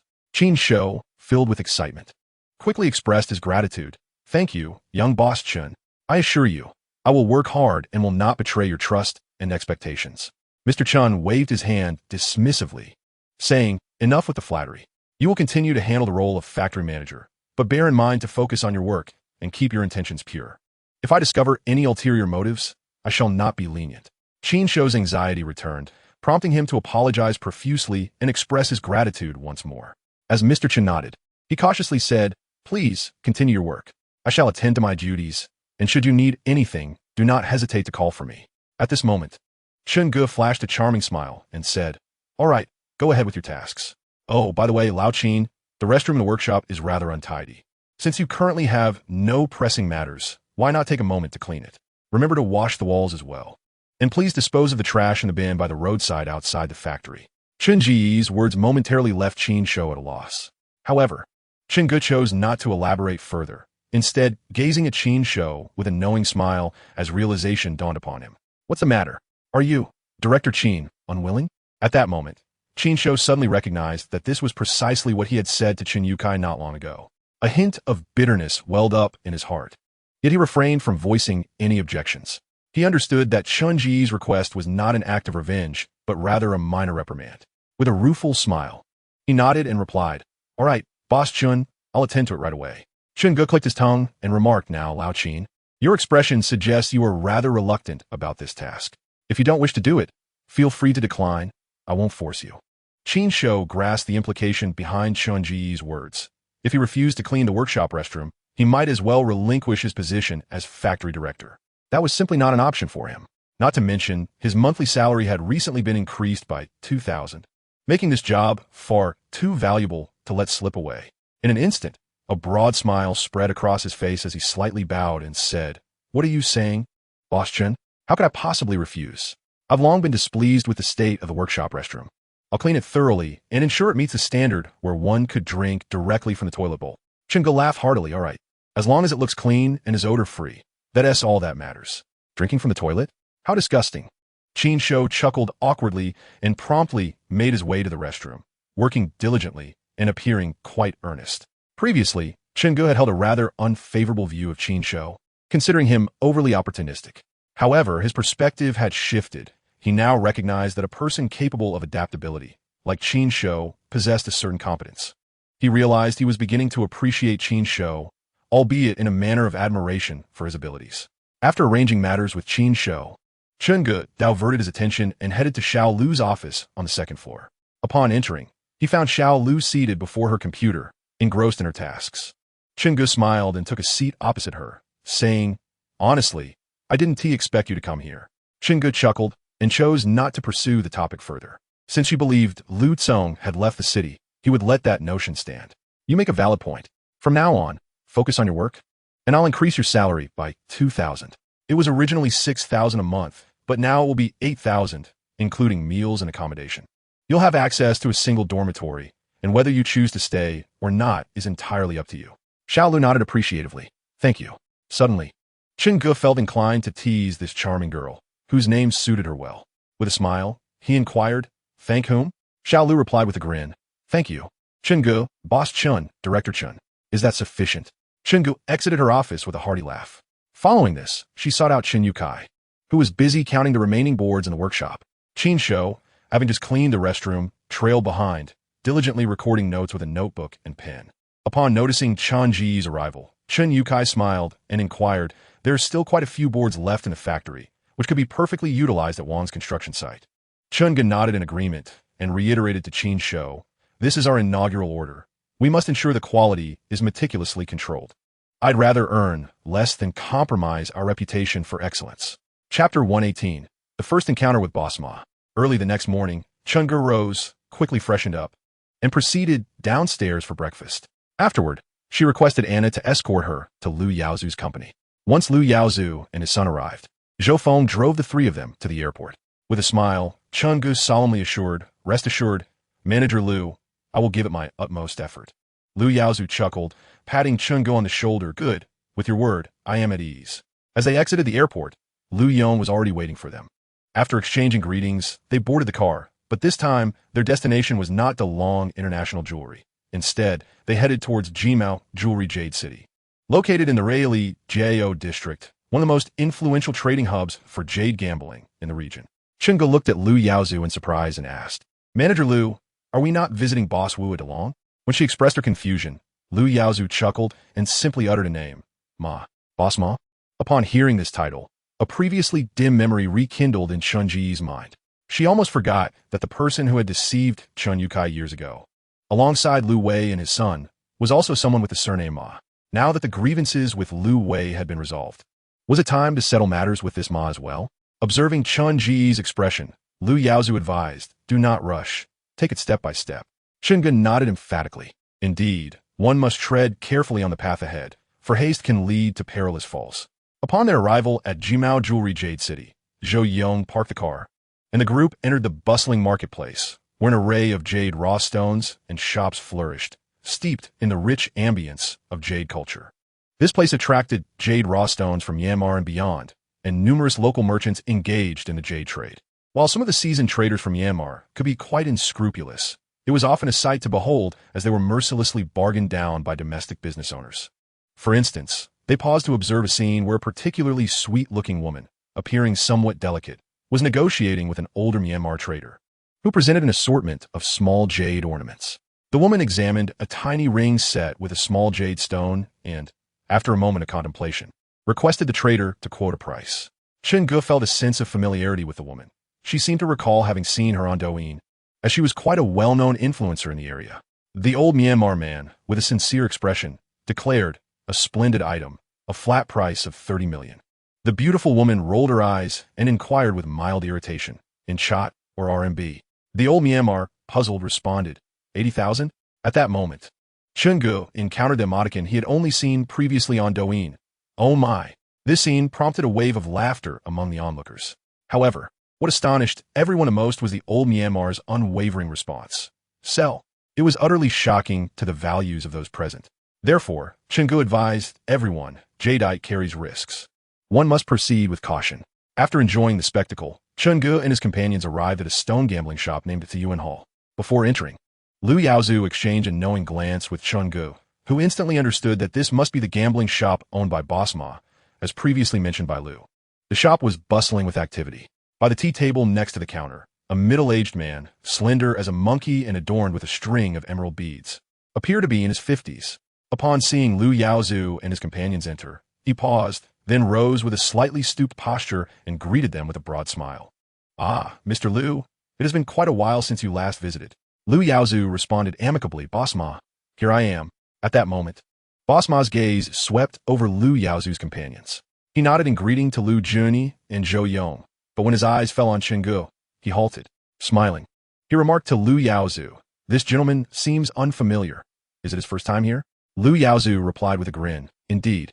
He is a younger brother of mine who enjoys stone gambling. Today, he has the opportunity to join us. Upon hearing this, Boss Ma's face lit up with a smile, and he extended his hand toward Chen Ge, saying, a master of stone gambling, I presume? A pleasure to meet you. Chen Ge chuckled as he shook his hand. Boss Ma, you flatter me. I am but novice. I would appreciate your guidance. Ah, no need for modesty, Boss Ma laughed, then led the group to the tea table. Chen Ge, however, did not take a seat. Instead, he greeted Lu Yaozu and Boss Ma with a smile and said, I'll take a look at the materials first. He then moved toward the area displaying the stones. Lu Jun, restless as ever, followed Chen Ge to inspect the stones. Just as they reached the exhibition area, a commotion at the entrance drew the attention of everyone in the shop, including Chen Ge and Lu Jun. Chapter 119, The Big Goods. Chen Ge patted Lu Jun's shoulder and reassured him, don't overthink it. There will be opportunities ahead. Lu Jun nodded in agreement. Consequently, Chen Ji's gaze was first drawn to the premium section of the display area. Numerous exquisite stones of various shapes and sizes were arranged there. Some revealed their verdant jade flesh merely through the translucent skin, resembling mysterious beauties veiled, waiting for him to unveil their secrets, captivating Chen Ji's attention profoundly. Undeniably, within the shop of the owner, Mr. Ma, Chen Ge found an abundance of remarkable materials that momentarily dazzled him. His criteria for selecting and assessing the quality of materials diverged from conventional standards. He began by scrutinizing the flaws rather than the merits of the specimens. However, upon meticulous examination, he dismissed one piece after another. Just then, a rather inconspicuous piece nestled in the corner of the lower shelf caught his eye. This particular specimen was quite substantial, taking on an irregular, elongated shape, measuring approximately 55 by 30 by 20 centimeters and weighing around 50 kilograms. A considerable size indeed. Chen Ge crouched down, leaning in for closer inspection. The surface of this material was a deep brown, its exterior resembling the intricate folds of an elephant's skin, crisscrossed with numerous deep fissures that elicited concern. Yet, a fine layer of sand covered its surface, with certain areas exhibiting signs of shedding, revealing the jade flesh beneath. As he reached out to touch it, the texture felt coarse, with a distinctly abrasive sensation. This piece originated from the typical old elephant skin material of the mashi quarry. What captivated Chunji's attention were the two sinuous python stripes adorning the surface. Their hue was darker than that of the outer shell, presenting a grayish-black shade. The granules of sand on the surface appeared exceptionally fine and compact where the python stripes lay, as if they had been meticulously polished. After examining the python stripes, Chungu laboriously flipped the specimen over, discovering that the reverse side was adorned with scattered light green pine flowers, resembling a starry sky or wispy clouds. The simultaneous presence of both python stripes and pine flowers on this piece stirred excitement within him. He patted his pocket, realizing he had forgotten to bring a bright flashlight.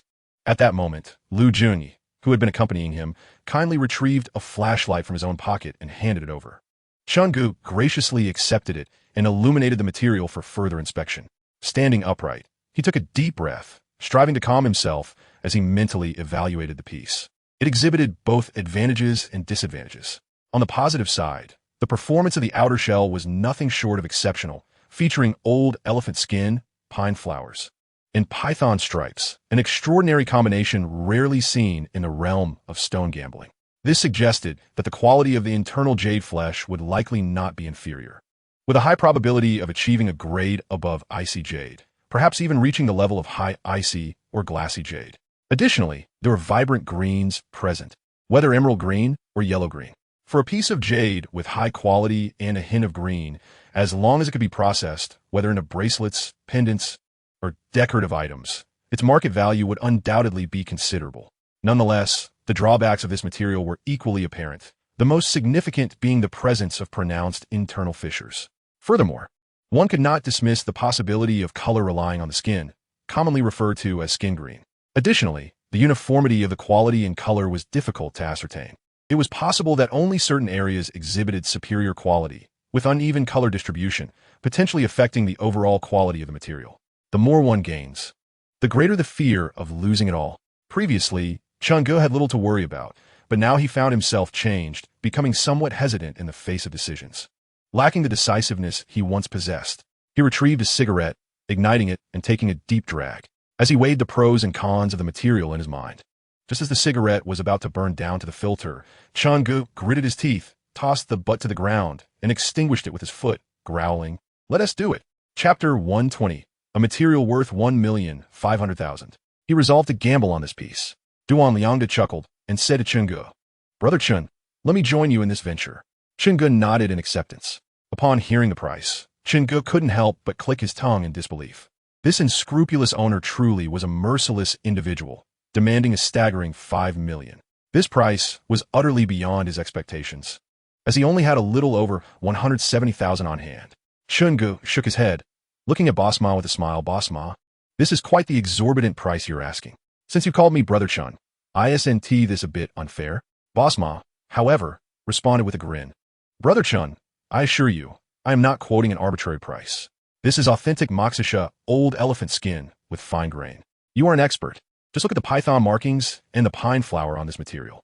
The lighting effect is exceptional, and I can guarantee that once you cut it open, it will yield excellent results. Hence, 5 million is truly not excessive." Chungu chuckled lightly. "Boss Ma, you're just singing your own praises. You only highlight the advantages of this material, while conveniently ignoring the cracks and the color variations under the light. If you're so confident that it will yield great results, why don't you gamble on it yourself, instead of selling it? With a single cut revealing a flawless glass-like jade, wouldn't you be making a fortune?" Chungu's words were somewhat blunt, but he didn't mind. With such individuals, if you don't lay things out plainly, they will only see you as a fat sheep ready for slaughter. Boss Ma, undeterred by Chungu's tone, retained his smile and said, "Well then, Brother Chun, propose a price, and if it's reasonable, you can take it." Without hesitation, Chungu replied, 5,000. The smile on Boss Ma's face faded slightly upon hearing this price. "Brother Chun, let us not joke around. 5,000 is quite the absurd offer." Chungu laughed. "But isn't it you who first jested with me?" Boss Ma replied, "All right, Brother Chun, let us cut to the chase. How about 3 million for this material? If you want it, take it." Chungu continued to shake his head, 5,000. Upon hearing Chungu's price, the smile vanished from Boss Ma's face entirely. He said coolly, Brother Chun, do you truly wish to engage in this venture? If one wishes to engage with the stone, then one should present a fair offer. However, if it is merely a jest, perhaps we should cease at an appropriate juncture. Ultimately, I propose a firm price of 2 million. Brother Chin observed the countenance of Boss Ma and recognized the need for moderation.